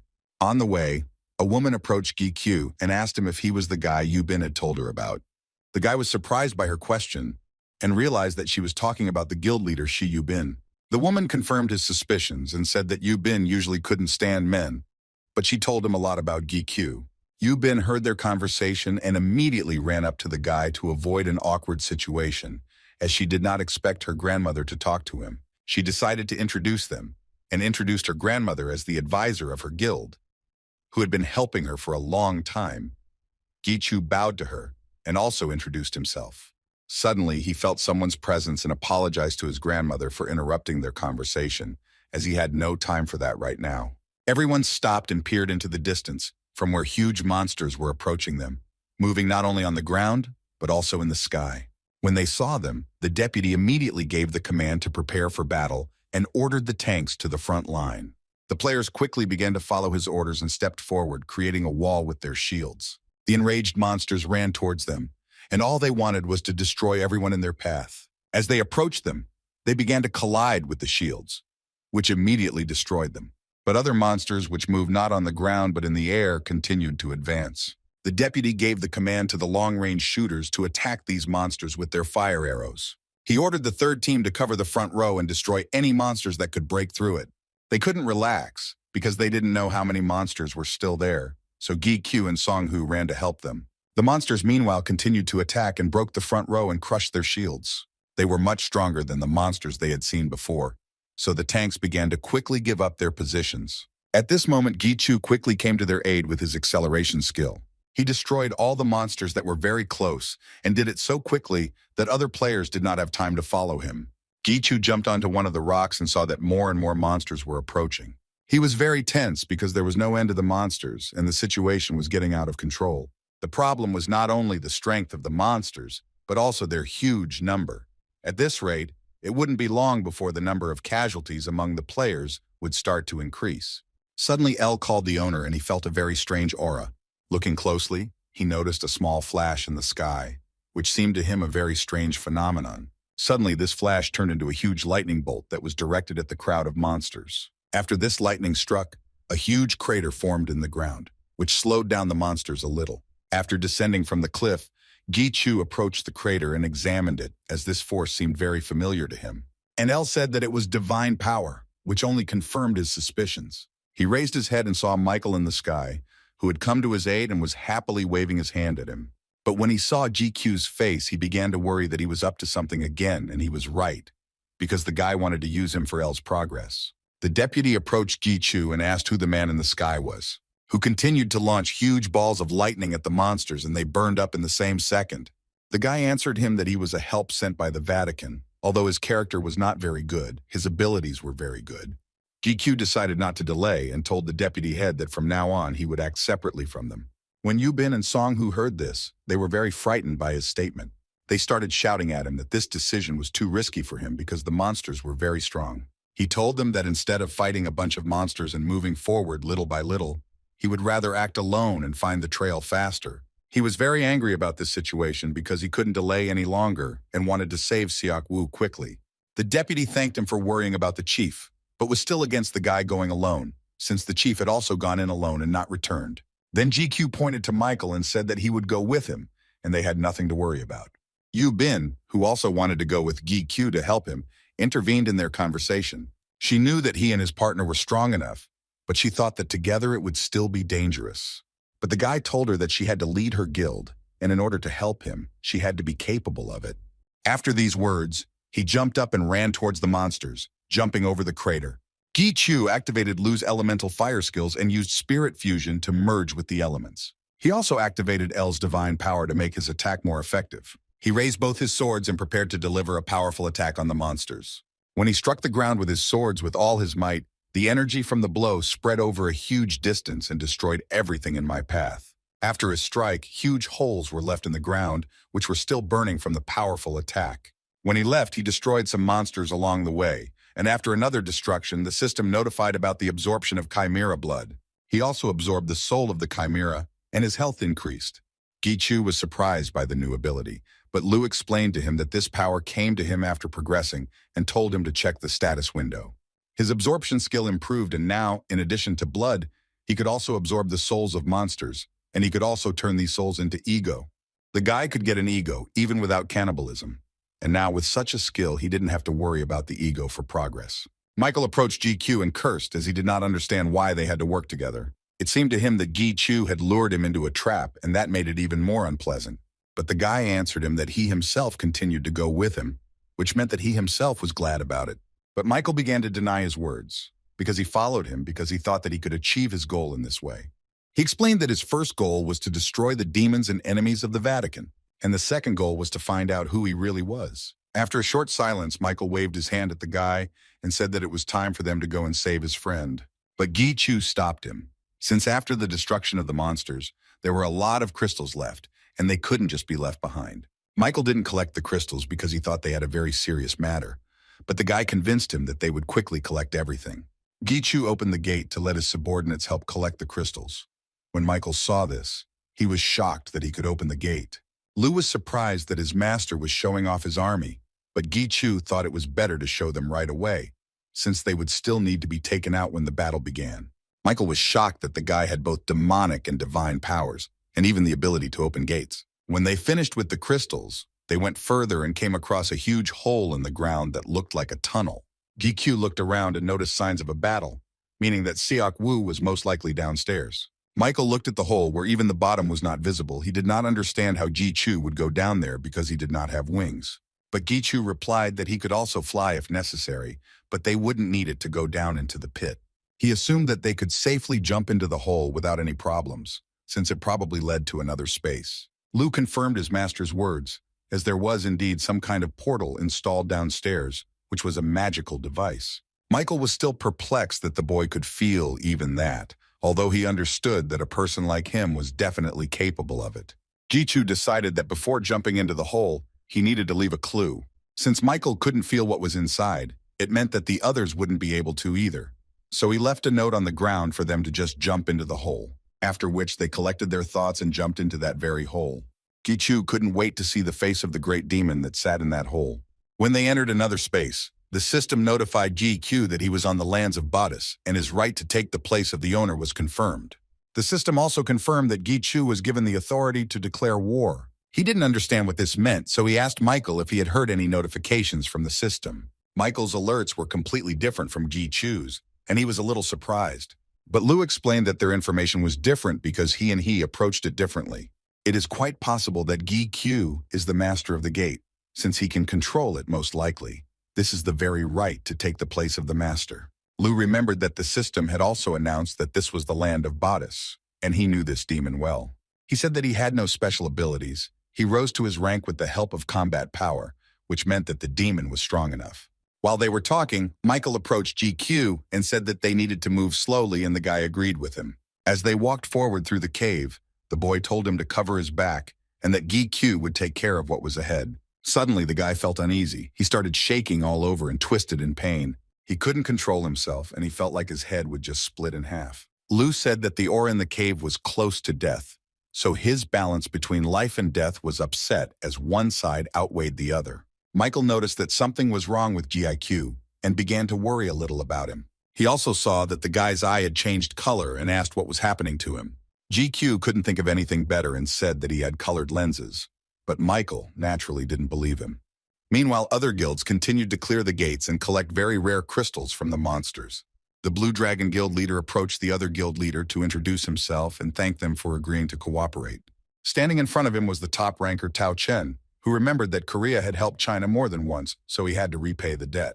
While the other guild members were healing each other's wounds, the leaders were watching the situation, which turned out to be quite serious, since the gate was of a high level. Tao Chen asked why their team was split into two since he thought it would be better to move together. To which the guild leader Chang Yen replied that he did not want to fight with extra baggage on his back. But Tao Chen did not understand what he was talking about, and he did not continue the conversation. He in turn gave the order to the team to check all their equipment, since they would soon be moving out. Finally, Chang Yong told the ranker that he couldn't share the credit with any of the assistants from the association. He believed that his guild would be enough for the cleanup. When Tao Chen heard this, he thought for a moment. He felt like he was being too biased towards those players, but he decided not to say anything. Meanwhile, Michael continued to question Gichu about his eye, as he felt that it looked like the eye of a demon. But the guy denied all his guesses and stood his ground, leading that if he starts digging deeper into him, it will be worse for him. Michael began to doubt the correctness of their direction and began to ask the guy who was confidently walking forward about it. Gichu explained to him that he was going to where the demonic energy was felt the most, as their target was the gatekeeper. Michael also had feelings for demons, but Gichu's perception skills simply amazed him, and he couldn't keep quiet about it. Suddenly, Gichu stopped and said in Korean that he felt Seok Woo's aura ahead, but his partner did not understand what he was saying because he did not know Korean. Suddenly, Gichu took off and, accelerating, ran towards the direction from which his friend's aura was coming. Michael was a little shocked by this and started shouting after him to wait for him. He started running after him, trying to catch up with him at least a little, but it was all in vain. GQ was too fast and Michael didn't understand where he got such speed from. After running a little, he suddenly stopped right in front of Gichu, who was looking at something. Michael started asking the guy why he suddenly stopped so abruptly, but when he raised his head, he understood everything. In front of them was a huge cave in which large cocoons were made of webs. Michael was very frightened by this sight, because he had never seen anything like it before. GQ whispered under his breath that his friend Seok Woo was in those cocoons. He warned Lu and El that he planned to start destroying the webs in order to find and free Seok Woo. Lu stopped him and said that inside the cave was Bodice's lair and a bunch of demons with all sorts of barriers and traps, so even he would have a hard time surviving. Gichu didn't understand what he needed to do, but Lu reminded him of what the system had informed him of in the beginning. The guy remembered that he had the right to declare war, so he did just that, declaring war for territory. The system confirmed the start of the war and began to move them to the battlefield.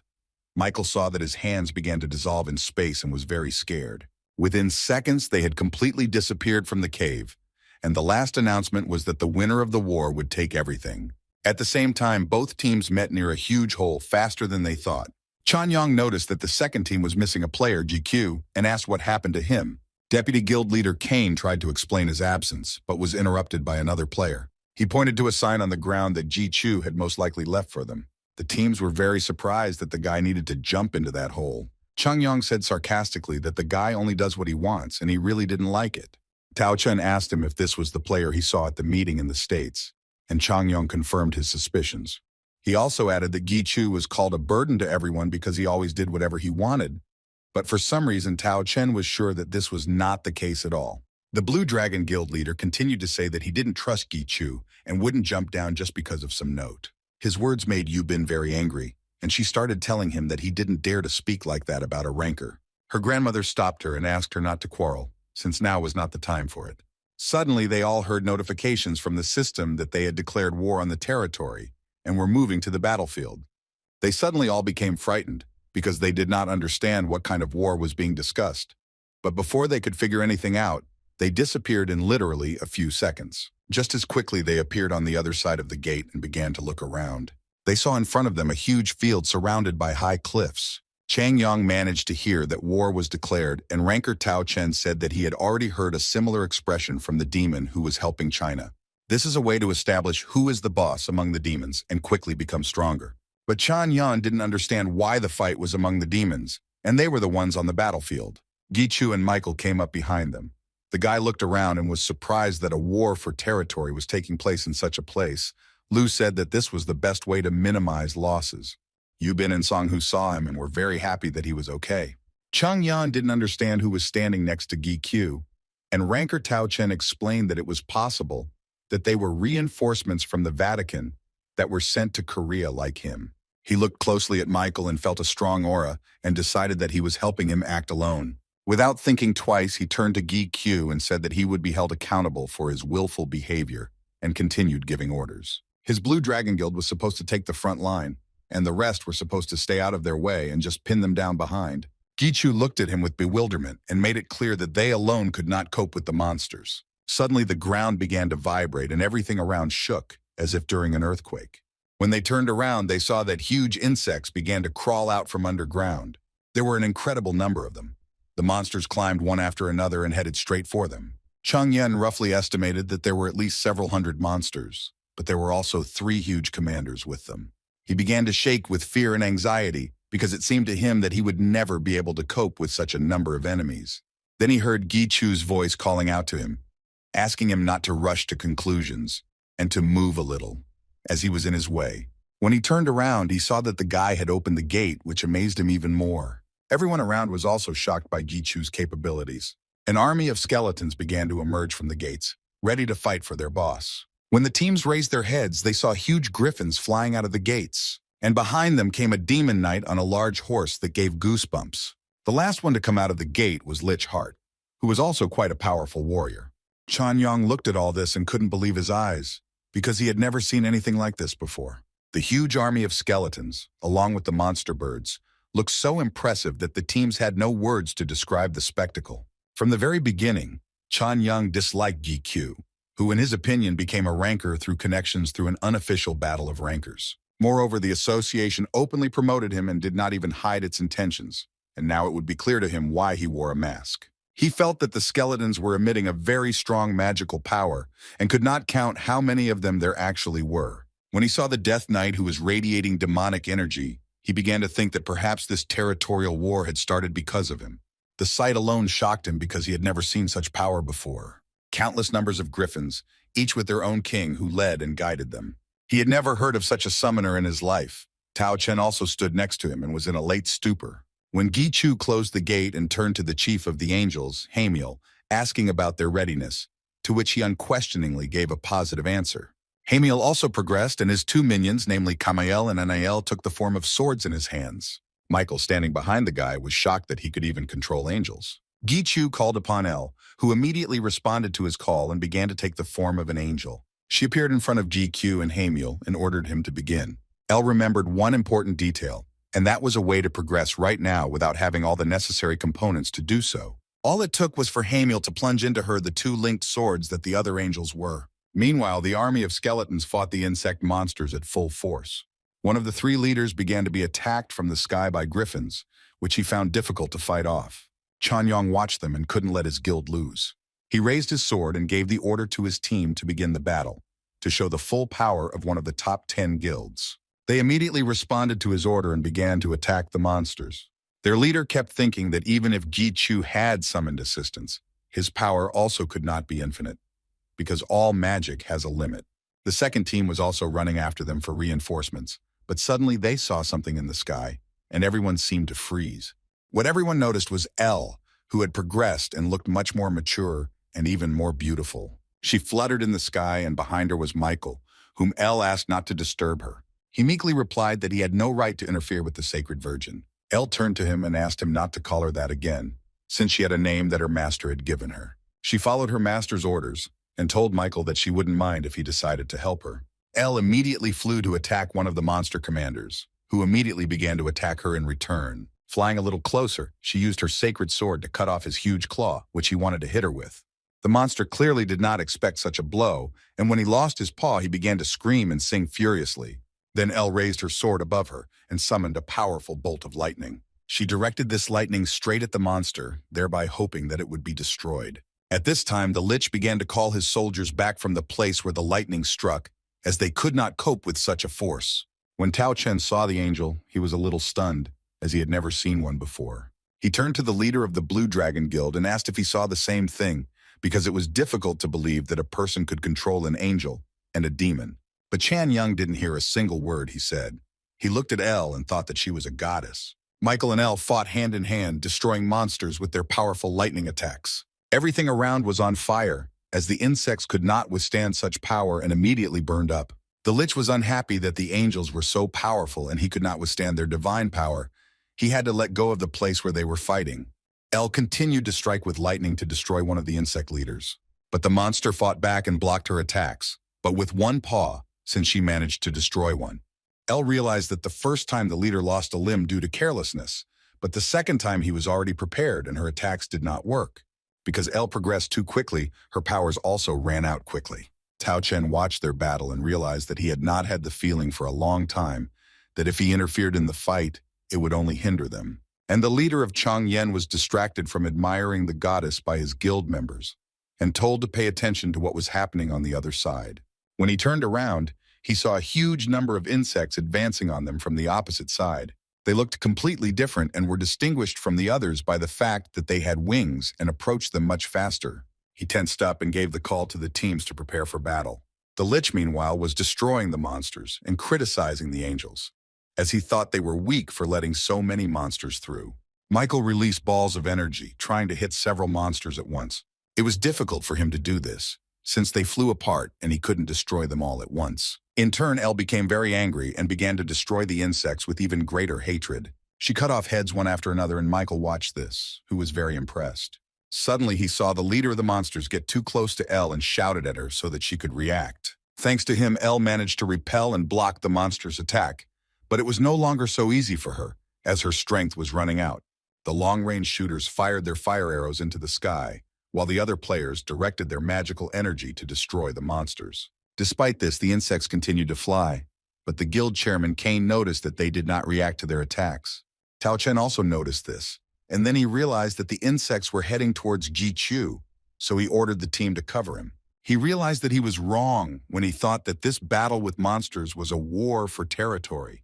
In fact, it was a fight with the leader who was leading them. And if too many monsters are summoned, then it means that the one who summons them should be attacked. Gichu, at this time, activated the skill of elemental fire and the unification of spirits. With these two skills and the acceleration skill, he transformed into a fire element and quickly destroyed the monsters. The insects could not withstand the temperature and simply burned up on the spot. The players were shocked by his abilities and looked at him with their mouths open. Lu asked the owner why he didn't use the death skill, because he felt like he was wasting El's powers. But Gichu believed that elemental fire was quite sufficient, since insects burn well in it. And he decided to leave the death skill for later, as a trump card, to use it when it was really necessary. He decided not to delay, because Ella really was starting to lose strength, so he had to help her. The guy sped up and rushed to help his assistant. He moved so fast that Tao Chen was shocked, as were the other players. Gichu ran to the battlefield and began to attack the insect leader with quick movements. Chanyan was shocked because a summoner who could also fight himself, it was simply impossible to admit. He gave orders to his guild to destroy at least one monster, because they would earn a better reputation if they constantly yawned. Guild Vice Kane told Yubin that they should join the fight as well. While they were fighting outside, the owner of the territory, Bautis, was slowly awakening inside. A temporary tent for the waiting group was set up in parallel behind the gates. Inside, leaders Songpil and Don Hay sat with their teams, worried about the squad that had been at the gate for 10 hours already. Don Hay said that they can only wait, since they don't know when the break will happen, because this is a special gate. Hearing this, Songpil became even more nervous and sighed heavily. But the leader, Don, he calmed him down and said that they were just waiting for a situation to happen, and he didn't think anything had happened to the squad. Songpil hoped for this, because in the squad there was their ally Gi Q, who always showed himself in a surprising way. And Ji Chu, just at that time, activated his skill and called on Crusette's ego to help, who attacked another huge insect boss. He attacked him from behind and completely wrapped his arms around him, blocking all of his movements. Chan Young saw this and was shocked at how the guy managed to summon another monster. Tao Chen shouted at him to pull himself together and fight, as they had no time to admire him. The guild leader agreed with Tao Chen, as he didn't think anything more surprising could happen. Gichu also continued to fight the monsters and decided to use another of his skills. He activated his communication skill and launched his tentacles of dark magic straight at the monster. They began to tie the monster by the neck, and he could not get out of them. While the monster was trying to do something, Gichu accelerated and jumped at it to deliver another attack. When he approached the monster, he immediately activated elemental fire. The monster's head began to burn, and he began to roar loudly in pain. But when the fire stopped burning, his head was still there, and he attacked the guy in return. Then Gichu had no choice but to activate the death skill, telling Lu that this was what he wanted. He struck with all his might with his sword, which emitted death energy that seemed to be even stronger than usual. This blow left a huge mark on the ground, and its range was several kilometers. Everyone around looked in shock, because something incredible had just happened before their eyes. With his strike, Gichu destroyed the leader of the Mantau squad and turned him into an ego, as the system notified.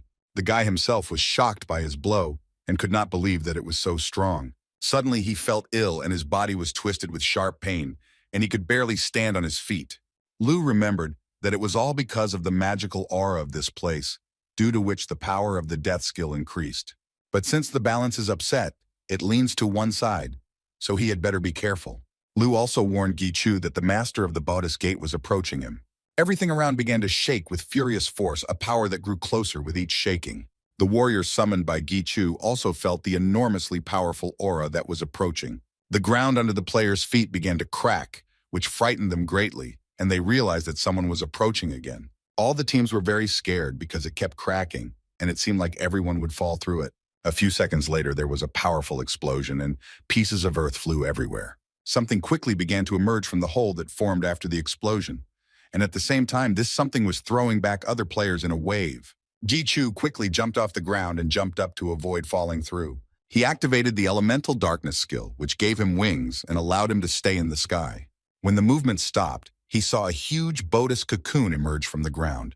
The boy was surprised that Bautis was so big, but Lu was sure that the demon couldn't be that big. He believed that it appeared this way because of the speed of its rotation, and if it exploded, everything around it would be destroyed. Lu suddenly asked Gichu what if for a moment there was no more way to defeat him. The boy looked at Lu's sword and couldn't understand what he meant. Then Lu hesitated and decided to pretend he hadn't said anything. But GQ didn't like this option and started asking him what exactly he meant. At that moment, Elle called him and said that she had no more strength left and could not continue fighting. The guy praised his subordinate and she turned into an accessory. She apologized for not being able to help much, but Gichu thought the opposite and thanked her again. He also opened the gates and let the angels go, as they too were probably tired of fighting.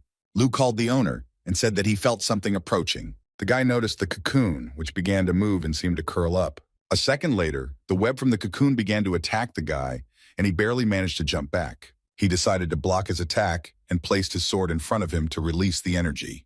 But there was no effect. He couldn't even leave a scratch because the tip was too strong. Suddenly, the cocoon began to twist, and the guy immediately began to rise higher so as not to get caught. The needles from the cocoon's web flew in a chaotic direction and destroyed everyone who was nearby.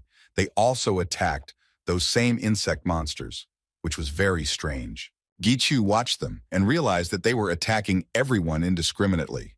He contacted Hart and asked how they were, to which he replied that he was fine and that there was no sign of a decrease in strength among the undead. Lu believed that Lich was exaggerating his capabilities, because even with the demon's aura, they could not last long.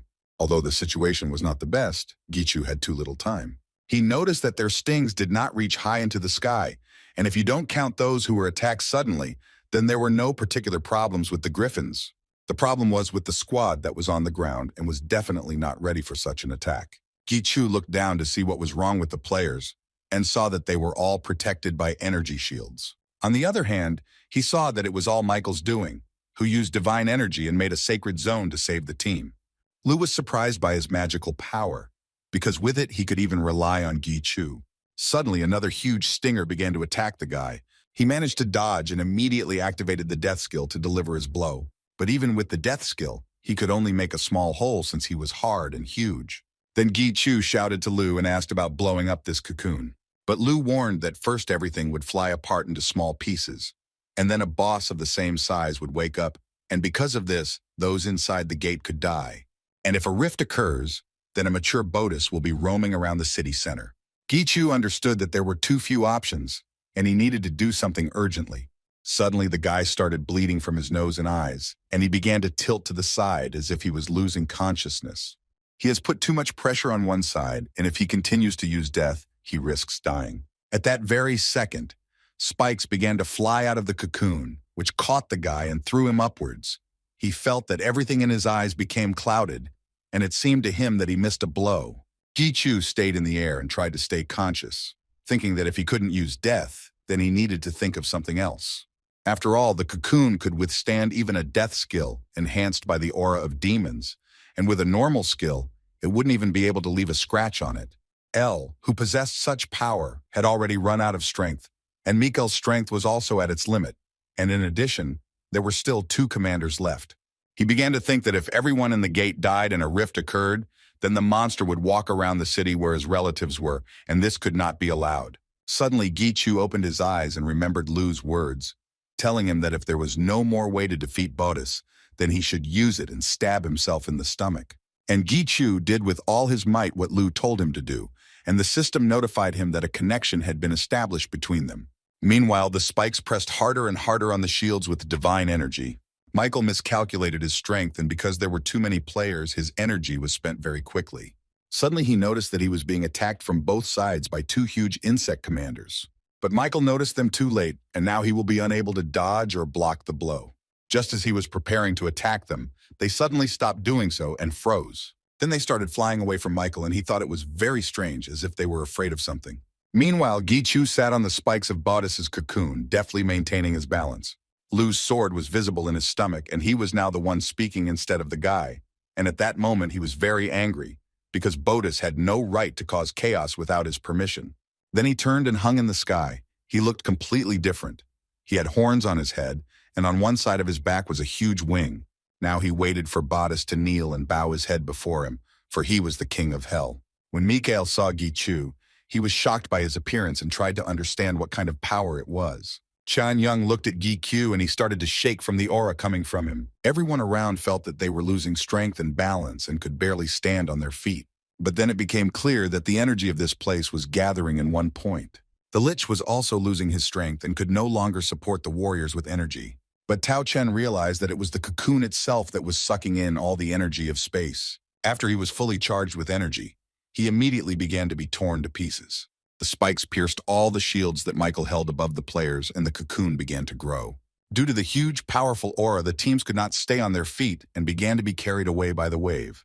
The cocoon exploded, and everyone around it was thrown several meters away from it due to the force of the explosion. Small pieces flew into the rocks with such force that they left behind huge impact marks. The players were scattered all over the field and began to slowly rise, trying to come to their senses. Tao Chen stood up and checked the other players, but suddenly he noticed a huge shadow above him and raised his head to see what it was. When he saw what it was, he was shocked. In front of him stood a monster of incredible size with huge spikes instead of hands. And then Tao Chen realized that he was wrong, and now there was no longer a question of victory or defeat. The boss's very existence suppresses the participants' strength, and in a few minutes, they will all lose consciousness, and most of them will die. Michael's shield cracked as it was also hit, but after that, Tao Chen was ready to die if there was no other way out. Bodis swung one of his sharp paws to strike, his sharp limbs looking very powerful. His paw swing was so powerful that no one could escape, and the size of his blade inspired fear, which was directed at Gi. Just from the wind pressure that came from the demon's swing wave, the players were unable to stand on their feet and fell down while trying to stay on the ground. When Bodis approached the guy with his tip, Lu was absolutely calm. He was confident in his powers and saw that the demon was no longer as strong as he had been before. Lu snapped his fingers and attacked Bodis, causing a huge ball of energy to appear around him, followed by a powerful explosion.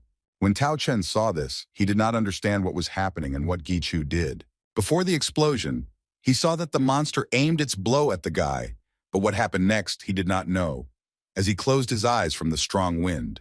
But even in such a short time, half of the giant's body disappeared, and this shocked him greatly. Lu watched Bodis from above and realized that he had deceived him and that he was not in this body. He quickly began to descend to the ground with great speed, piercing the flesh of the huge monster he had destroyed. Lu caught Bodis, who had assumed his normal form and was trying to escape from him. The demon wanted to distract Lu with a strong attack and hide, but he failed, as Lu quickly saw through him. He held Bodis's head down to the ground with such force that it began to crack slightly from the pressure. Bodis began to justify himself to Lu that all this was not his doing, and that he too was tricked into doing everything. He swore that he would tell everything. But Lu smiled wryly and said that there were many other ways to get this information. Bodis became afraid, as he realized that he planned to devour him, even though he would not be able to feed Lu in such a shriveled state. He started waving his paws and begging Lu for mercy. But in that moment, he called him Lucy. Lu got very angry and started yelling at Bodice because this name had long been forgotten for him. He activated his cannibalism skill and swallowed the demon alive.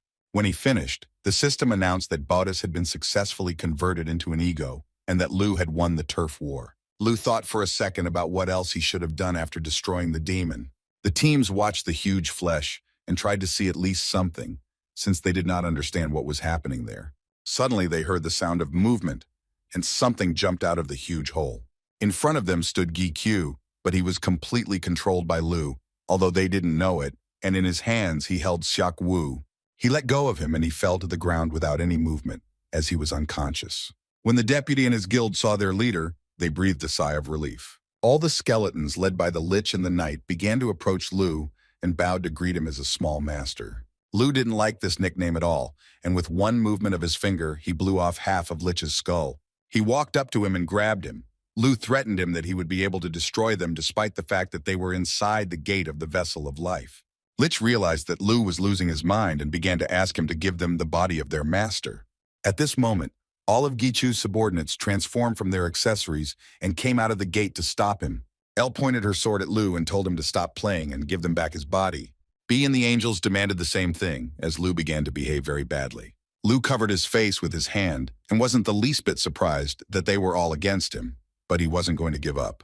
He used the power of his demonic aura to attack all of Gi-Q's subordinates, and they were thrown back by a wave of powerful energy. They fell to the ground and were unable to move for a while as Lu's power paralyzed them. Lu was disappointed because he didn't think everyone would turn against him. But suddenly he began to look at his hands and did not understand who he really was. His strength began to leave him. Suddenly he freed his master's body and turned into an accessory. Gi-Q's body fell to the ground and was completely immobilized with no signs of life. When Elle saw this, she was very scared for her master. At that moment, Chan Jung and his guild came up to her from behind and said that they had to destroy the guy. He began to shout furiously that Gi-Q was not a human being and that he must be eliminated while there was still such an opportunity. Michael at that time came down to the ground and ran up to them, trying to understand what was happening. Chan Jung continued to talk about destroying Gi-Q while he was unconscious. Yu Bin and Sung Hu were shocked by his words, as they thought he was talking complete nonsense, and they would never allow anyone to touch the guy. Then the leader began to explain that Gi-Chu had attacked those he had summoned, and it was too dangerous to leave him alive. Tao Chen understood that thanks to the guy, they remained alive, and this was an indisputable fact. But he couldn't ignore the leader's words that leaving him alive was too dangerous. At that moment, Elle spoke to them, who was overly aggressive, because they did not understand thanks to whom they were alive. She mentally apologized to Gi-Chu for her arbitrariness, but she couldn't leave things like this. Elle planned to eradicate the ungrateful people who wanted to destroy her master. Strong divine energy began to emanate from her with flashes of lightning so that no one could come closer. The players tried to close themselves off from her strong aura, which emanated bright energy, but they also felt strong anger. Suddenly everyone turned their attention to the grandmother, the guild advisor Yu Bin, who, despite the aura, began to approach Elle. When she came very close, Elle pointed the sword at her throat, so she kept her distance. Elle warned her that she had no intention of fighting anyone who was not her enemy, but if she got close to her master, she would not spare her. Grandma looked behind her and saw Gi-Q's lifeless body. She asked Elle if she was prepared for the fact that her master would soon die if nothing was done. Elle didn't believe the advisor because this simply couldn't happen. He definitely should have survived. But the grandmother insisted on her own and convinced Elle to help her master and not threaten everyone who came up. While Gi-Chu was unconscious, he suddenly opened his eyes, but there was complete darkness around him. He tried to figure out what this place was and kept looking around to see at least something. The guy felt that this place was familiar to him, and suddenly Lu's voice told him that he was in the afterlife.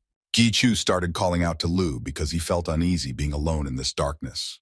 Lu told the guy that he had little time and decided to get straight to the point. He explained to him that he planned to forget everything he remembered, as he was not sure he could stand the terrible emptiness. Lu asked Gi-Chu to listen to him carefully, but the boy did not hear anything at all and began shouting at him to repeat it again. He saw a snake that was devouring itself, and Lu's last words were that without a master, he felt a strong hunger. At this moment, Gi-Chu woke up and was immediately greeted by Brunard, who was very worried. The grandmother stood over the boy and also noticed that he came to his senses when the boy stood up and looked at her and remembered who she was. Gi-Chu looked at his body and noticed that his wounds had healed. He thought that the counselor had saved him. but she denied it and said she had done nothing special. The counselor explained that the healing was due to his servant and Michael standing behind him. When Gi-Chu turned around, he saw that even though the battle had already ended, Michael's magical powers were felt to be less, meaning that something had happened while he was unconscious. The grandmother told the boy that it was not all over yet and asked him to come to her when he got out of these gates. As she was leaving, she glanced at the guy and wondered if he could really be the son of Kronos. After this, Michael told the boy that he had put into him a piece of the grail that he had. Gi-Chu couldn't understand what exactly the angel did, because he thought that the grail was a sacred cup, which meant that he put a fragment of the cup into it. But Brunhart remembered that Michael's hands were empty, and he had simply put some energy into the boy. The boy then asked the angel if this was the Vatican treasure he had spoken of when they were fighting. Michael reassured the boy and replied that it was just a small part, and it would soon recover, so he wouldn't have any problems because of it. He suddenly remembered the conversation between the advisor and Elle, who told her that first she must learn to control her power. After all, so many souls had died during the battle, and if Elle were to spend it thoughtlessly, she would not be able to save even those she could.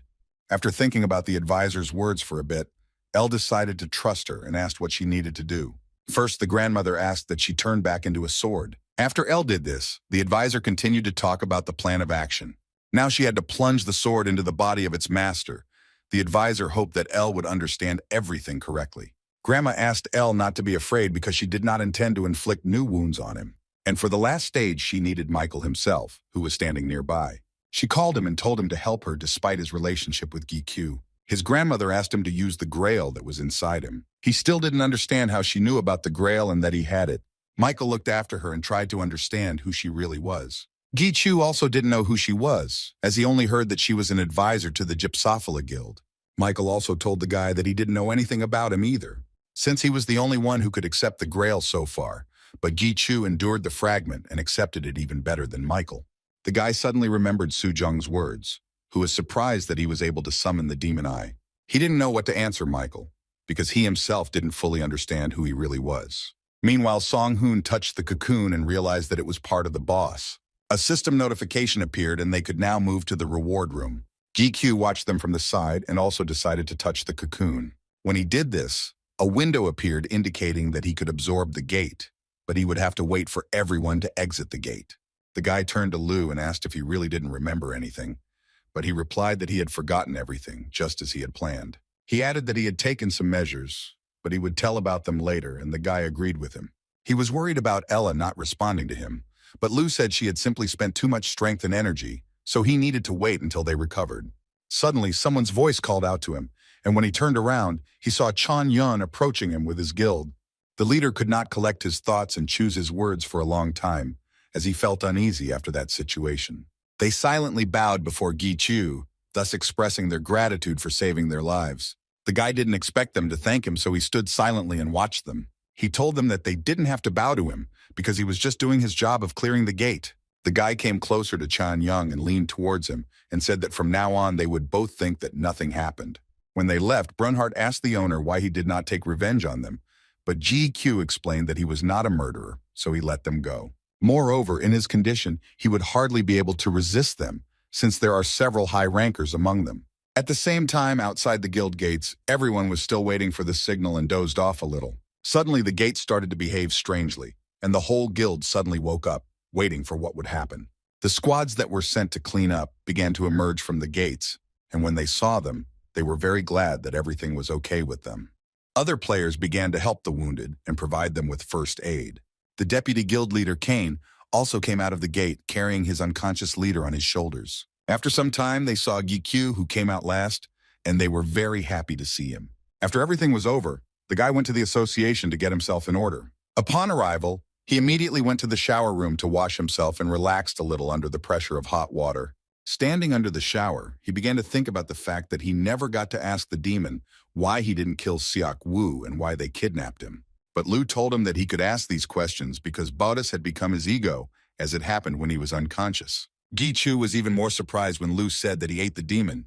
The guy asked Lu again if he was sure he wasn't speaking figuratively and if he had simply swallowed him up. But Lu answered honestly that he really did eat the demon, and Brunhart confirmed it. After digesting this information for a bit, Gi-Q went to the toilet and stuck 2 fingers in his mouth. In this way, he induced vomiting because the very thought that he had eaten some creature made him feel uneasy. When he returned home, his sister took B away from him as usual to play with him, but at some point she realized that he was not an ordinary puppy. Because my brother took B every time he went to work, but when he came back, he often forgot him and went away to bring the puppy. She lifted B in front of her and decided that he must be some kind of player summoner. Yu-Jin started petting him again. She didn't want Gi-Q to take him to dangerous places. But if this even slightly guaranteed her brother's safety, then she could not speak out against it.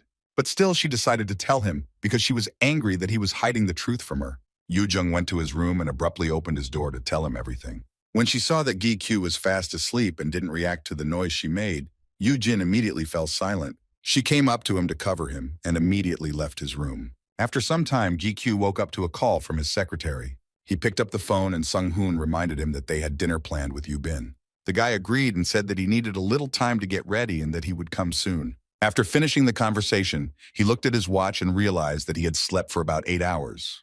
Lu told him that he had slept for a full 30 hours. Gi-Chu was surprised that they didn't wake him up, but they thought that rest was more important to him. After the guy got himself cleaned up, he met up with Yu-bin and Sung-hoon at a cafe. Gi-Q asked Sung-hoon where Deputy Chief Bum-jun was, since it would be nice if he could have dinner with them. The secretary explained that he seemed to be busy with business, as there were many casualties in their guild, and they were preparing a joint funeral with the Blue Dragon Guild. Gi-Q immediately turned to Yu-bin and asked how they were doing, but she reassured him that they had no casualties. The guy became a little gloomy because this situation with the dead people upset him very much. Sung-hoon noted that they had quickly cleared the gate, but there were still others left. He couldn't even imagine how many victims there would be. Gi-Chu was surprised that only one gate had been cleared so far.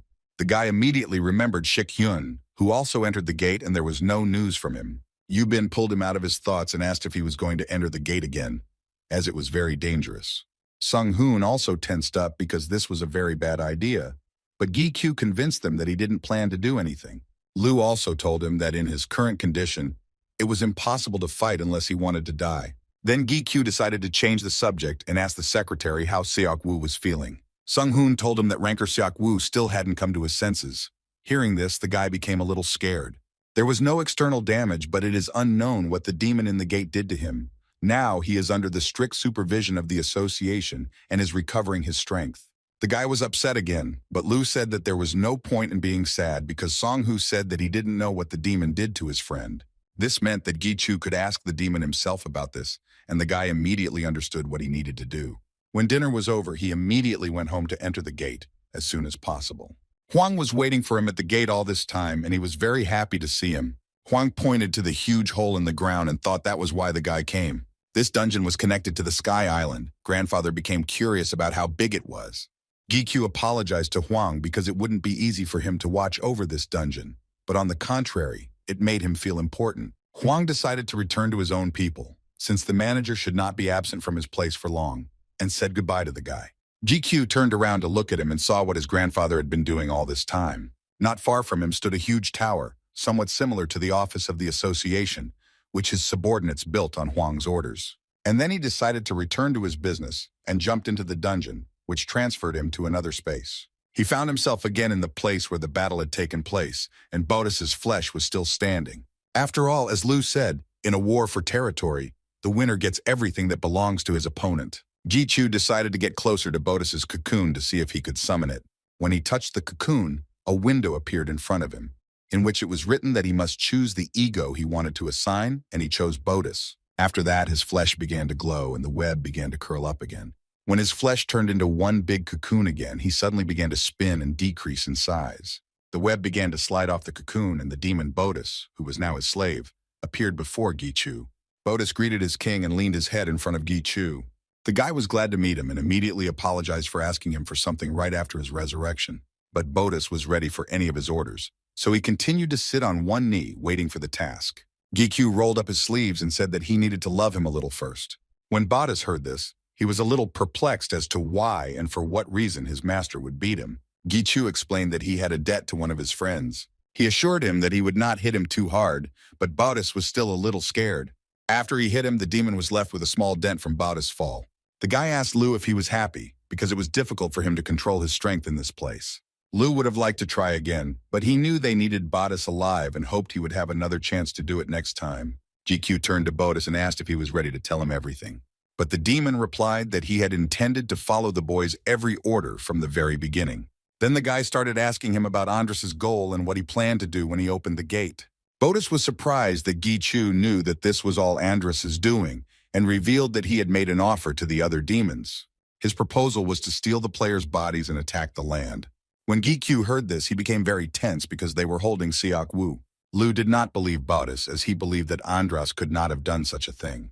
The demon began to say that his words were the pure truth because it was impossible to do this with Andras's strength alone. But if you think about it, creating multiple gates also sounds absurd. He said that Andras was able to do something similar with the help of Paimon's legacy. Gichu remembered that it was this legacy of Paimon and himself that was stolen from Grandpa Huang's shop. Lu also added that it is no longer just a body-snatching issue. After all, when a demon takes over a player's body, those who previously could not show power on Earth will now be able to do so. Gichu turned to Bottas again and admitted that even if their plans succeeded, it did not mean that they would win. There are still demon kings or strong players like Li Xianho on Earth. And even Botisa was able to defeat Gichu, which means that the probability of a successful outcome according to their plan is not that high. Bottas agreed with the guy, but what happened to him was just bad luck, and even with a small chance of success, it was worth the risk. He also added that according to Andras, there is already an assistant among the people. This assistant was in a country called the USA, and upon hearing this, the guy immediately guessed who he was. When the boy returned, the grandfather began to boast about his huge building, which was very tall. Huang had already planned that the first floor would be used to display foreign cars, and the second floor would be GQ's office. But the guy was a little confused by the construction method because it was very different from the usual one. Huang convinced him that he, as a descendant of Paimon, together with Min Su, was capable of many things. Moreover, he had everything he needed for this, and most importantly, free labor. And if we continue to build further, it will be possible to connect the tower with the heavenly island. When they finished discussing the construction, Huang asked the guy what he originally wanted to talk about. Sometime before, when Gichu was still in the dungeon, Lu told him that he needed to worry about the demons hiding among people. After all, there are only a few players like Chao Cho in each country who have lost contact with them. If the demons use them for their own purposes, it will turn into a very big problem. Gichu realized that he needed to find these traitors and demons who were hiding among the people, but he didn't know how to do it. Lu explained that now they needed information about what exactly Andras was planning, and for this, they would need someone. Now Gichu stood in front of Grandpa Huang and said that it was time to wake up his son. Huang wasn't particularly pleased with this news, but he couldn't disobey Gichu's orders anyway, and if that's what he wanted, then that's how it would be. But the guy replied that he didn't consider himself its owner, and that it was more important to him what the grandfather himself thought about this matter. Huang sighed and asked the boy to give him a little more time to prepare for his meeting with his son. When he returned back to his basement, he began to meditate and contemplate his bowl again.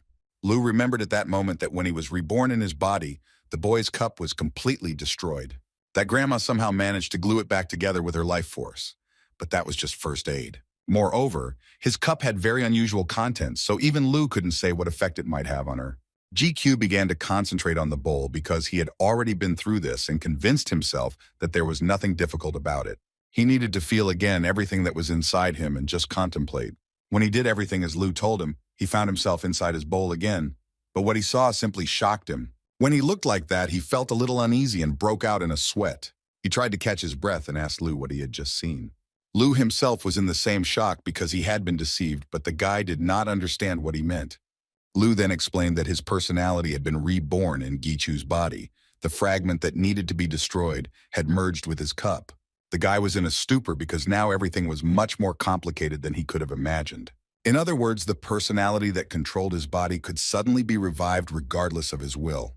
Gichu remembered that this was the same wild person who had eaten Bottas alive, and he almost threw up again.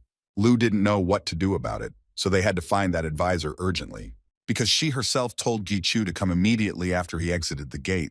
But first, Lu suggested that the guy do what he could, namely wake up L and adjust the balance. Although this is a temporary remedy, but it is safer with it. Gichu began to think about options on how to wake up L, since he couldn't beat her the same way as Lu.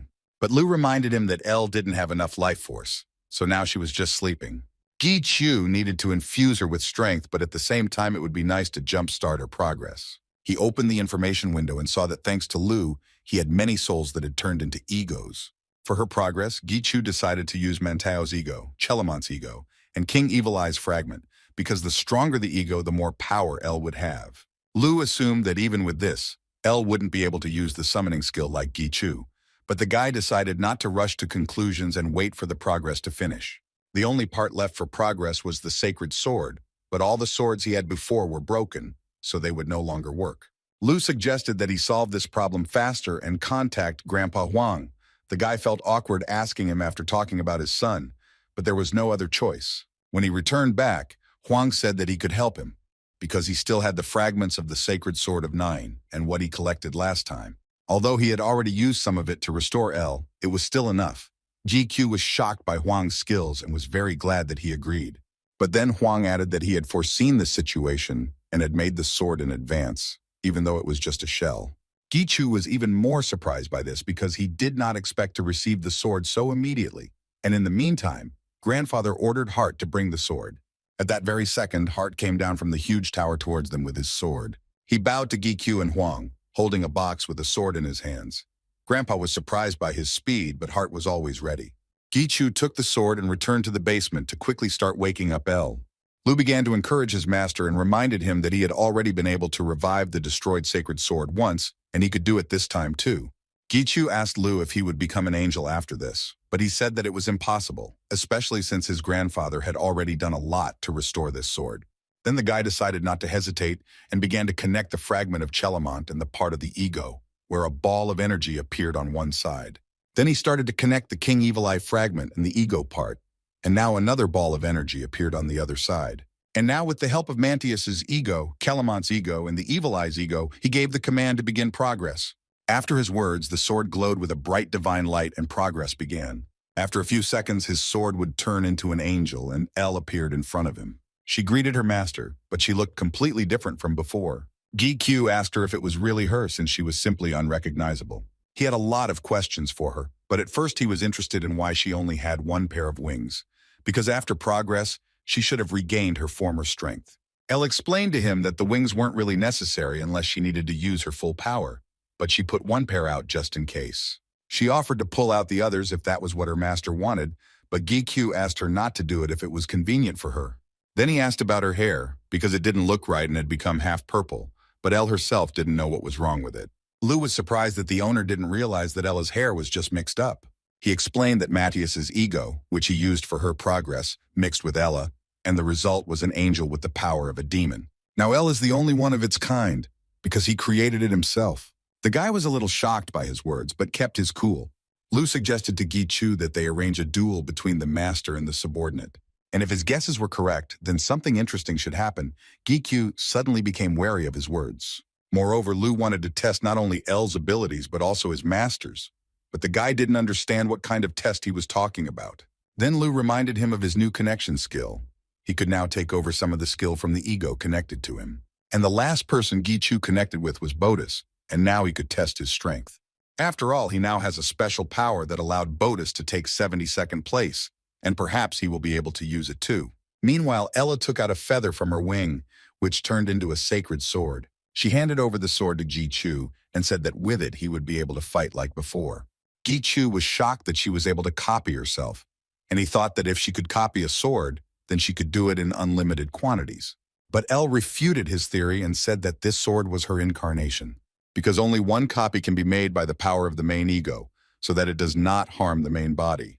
It has some slight time restrictions, but the sword has the same full power as before, although it will have more power as you progress. Gichu found it hard to believe, but his strength had almost doubled due to his connection with him.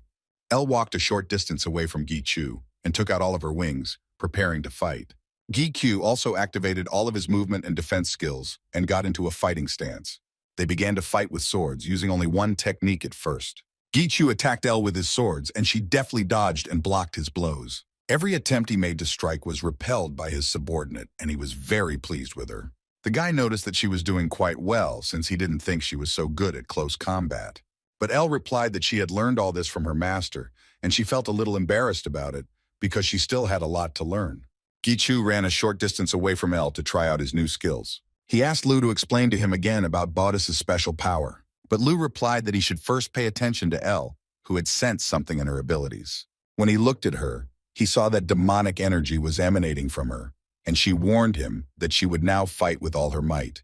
El looked so powerful that GQ even became a little tense as he didn't know what to expect from her. He knew that she had demonic power, but he didn't think that she would be able to control it. But Lu told the owner not to be too surprised by this, because this was far from the entire manifestation of strength. When he heard this, he immediately looked at Ellie, who was able to activate the same death skill as Gi Chu. He was simply amazed by such abilities of his subordinate and was a little confused. El told him that all this happened to her because of him, and even if she used all her power, it would not affect him in any way. After these words, she immediately jumped up and began to attack her master. Gi Chu was prepared for her attack and also activated his death skill to be on par with her. They ran towards each other, and it seemed that after their collision, the entire basement would be torn to shreds. Suddenly, Gi Chu felt something, as if he had seen all her movements in advance. When this vision passed, the same thing happened in reality. He saw all her movements and stopped her attack. He quickly twisted her sword and knocked it out of her hands. Elle did not expect such a turn of events. She looked at the owner and seemed to freeze, not knowing how to react to this. The sword flew behind her back and, hitting the wall, turned into small sparks of energy. Elle stood in front of Gi Chu completely unarmed. She knew he would repel her attack, but she didn't think it would be so perfect and bowed to him. But Gi Chu suddenly realized that her level at that moment was related to simply predicting actions or sharpening her vision. And Lu picked up on his thought and said that Elle seemed to have seen the future and that this was the most accurate explanation. Lu congratulated the owner and said that this was Bautis's special power, the vision of the future. There are various limitations to this skill, but with it you can see the future. Gi Chu couldn't understand why Bautis had lost to him then if he could see the future, but that was the very limitation. It is impossible to see everything that will happen. And in the face of a huge force that cannot be resisted, such a skill is completely useless. Gi Chu thanked Elle for the training and asked her to return back to the accessory. He wanted to test his abilities further, but he needed to rest, as he had not yet fully recovered. As he was about to leave, he glanced at his watch to see what time it was, but for some reason it had stopped. Lu assumed that it was simply broken. But Gi Chu had been wearing this watch since childhood. It belonged to his father, and since then, it had never broken or stopped. Then Lu asked if it was an object because he didn't feel any magical aura from them. Gi Chu continued to look at his watch and didn't understand why it just stopped. However, his player's instinct told him that something unexpected was happening. The next day, he woke up to a call from his secretary, who informed him that Shik-hyun had returned from clearing the special gate. He asked the guy if he was going to see Hen, and he answered without hesitation that he would get ready right away. When they arrived at the association, Gi Q immediately went to Shik-hyun Woo's office, but when he saw him, he was very scared. Shik-hyun sat at his desk with an eye patch over his eye. He told the boy that he had nothing to worry about since it was just a scratch, but Gi Q didn't believe him. The guy started asking Hen about what happened to him and why he didn't drink the potion to heal himself. Shik-hyun replied that he had done everything he could, but nothing helped, as if some outside force was interfering with his healing. Even Ranker Myung-gil put his hand in, and he was a famous healer recognized all over the world, but even that didn't help. But Shik-hyun continued to calmly say that he was lucky. Unlike the Phoenix Guild that was with him, they could hardly be called a guild anymore. He said that when they entered the gate, Jang Hyo-jin was already surrounded and fighting with all his might. It was the same young guy from the meeting who seemed a little impudent to Gi Chu. When they split up, some of the guys evacuated Jang Hyo-jin outside and they continued to fight. This all happened in the territory of chimeras. Hearing this name, Gi Chu immediately asked Lu if he knew anything about this demon. And Lu said that this demon, like Bautis, specializes in battles, although he is only in 66th place and does not have a high status. Hen continued to say that it was the first time he had been in such a gate, and his gaze at that moment was looking into emptiness. It was a real war when he defeated the boss. He looked around and he was the only one standing on his feet. Lu added that this demon is not as strong as Bautis, but is also not simple. Although he is almost the last in status, but he also has power, and it seems that Hen barely survived. Gi Q looked at Shik-hyun and felt very sorry for him because he had experienced real horror. Even though Hen acted calmly, losing an eye was fatal for the player, and he didn't believe that he really didn't care about it. Even if the best healer gave up, there was only the elixir left, but Gi Chu was not sure that he could get it. Suddenly, Ella turned to the guy and said that she would try to heal him. She immediately took the form of an angel and appeared in front of them. Shik-hyun was even a little scared by her unexpected appearance. He asked Gi-kyu why Ellie looked like that since last time she was a little girl. But the guy replied that it was difficult to explain now and he would tell him everything later. The guy turned to Elle and asked her again if she could heal Shik-hyun, and she nodded approvingly in response. She walked over to Hen to begin the healing and placed her hand on his injured eye. Elle began to whisper something under her breath, and divine energy emanated from her hand and affected Hen's voice. After she finished, Shik-hyun tried to open his eye and succeeded. He was shocked that he could see again, but Gi-chu noticed some more changes in him. His face now looked much younger than before, and the scratch on his eye was gone. Now the wound that could not be healed has healed, and the body has become younger. Gi-chu thought it was similar to the effect of the elixir his mother drank. Elle mentally turned to the guy and wanted to say something about his friend Shik-hyun. She said that during the healing she saw his cup in which something was sleeping. When Gi-kyu heard her words, he immediately broke out in a sweat and became very scared. He remembered Bodice's words about how they wanted to take over the player's body and conquer the entire land. The guy looked at Hen and couldn't believe that the demons could do something to him while he was in the gate, or that there was a demon inside him. Meanwhile, in the office of the association chairman, the head asked his subordinate about the gates in the city center, which were cleared first. He said that there are very strange rumors going around there. Everyone is talking about seeing a huge monster and also an angel. So he asked his subordinate whether he was coping with his duties as a supervisor. The subordinate he was talking to was Song-hoo, who listened attentively to his boss and replied that he was doing his job. Then the chief asked him another question about what Gi-chu did during the clearing of the special gate and whether there was anything out of the ordinary. At the same time, Gi-kyu did not understand what to do and how to help Hen.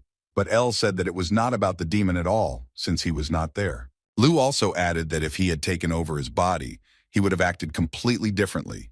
And most importantly, he would not have allowed Elle to get close to him so easily. Elle confirmed Lu's words. What she felt was not the aura of a demon, although now they have learned to hide.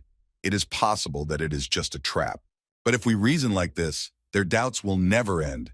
Most likely it was some kind of poison. Gi-chu thought about Elle and Lu's words, trying to figure out what he should do. Shik-hyun saw his serious face and asked what was wrong with him, but the boy replied that everything was fine. Elle came back transformed into an accessory and told Hen that it was time for him to go. Hyun was surprised why the guy was leaving so quickly, but Gi-kyu explained to him that he just came by to check if he was okay and was convinced that he was. After they said goodbye, Gi-kyu walked out of the office and began to think about what kind of creature could be inside Shik-hyun. Before explaining, Elle asked Gi-chu if he felt any awkwardness from his friend. After all, he has so much strength and experience and a fairly high position in the association. All the players she met knew about the demons and the secret of the tower, but Shik-hyun surprisingly knew nothing. Elle's touch was not only for healing, but also to find out where her feelings of inadequacy came from. And the result of this was, as she said, there is a huge secret inside Shik-hyun. Gi-kyu began to think about it, and remembered again that the effect of Shik-hyun's treatment was similar to that of an elixir. Perhaps Elle's power had the same properties. But Lu contradicted his guess, since his friend was able to be healed because the unknown force inside him was demonic, and Elle was able to control both divine and demonic power. And she also added that Shik-hyun had become younger because she had given energy to his fading life source. Unlike the player who tried to heal Shik-hyun and was only human, Elle's healing power is very different from that of a human. But Lu warned Gi-chu that he shouldn't count on her to heal all the time. It was just that this case was special. Lu had doubts about whether Elle was the one who healed Shik-hyun, but he didn't say anything about it. Gi-chu didn't like that he kept leaving things out, but he didn't dwell on it and praised Ellie again.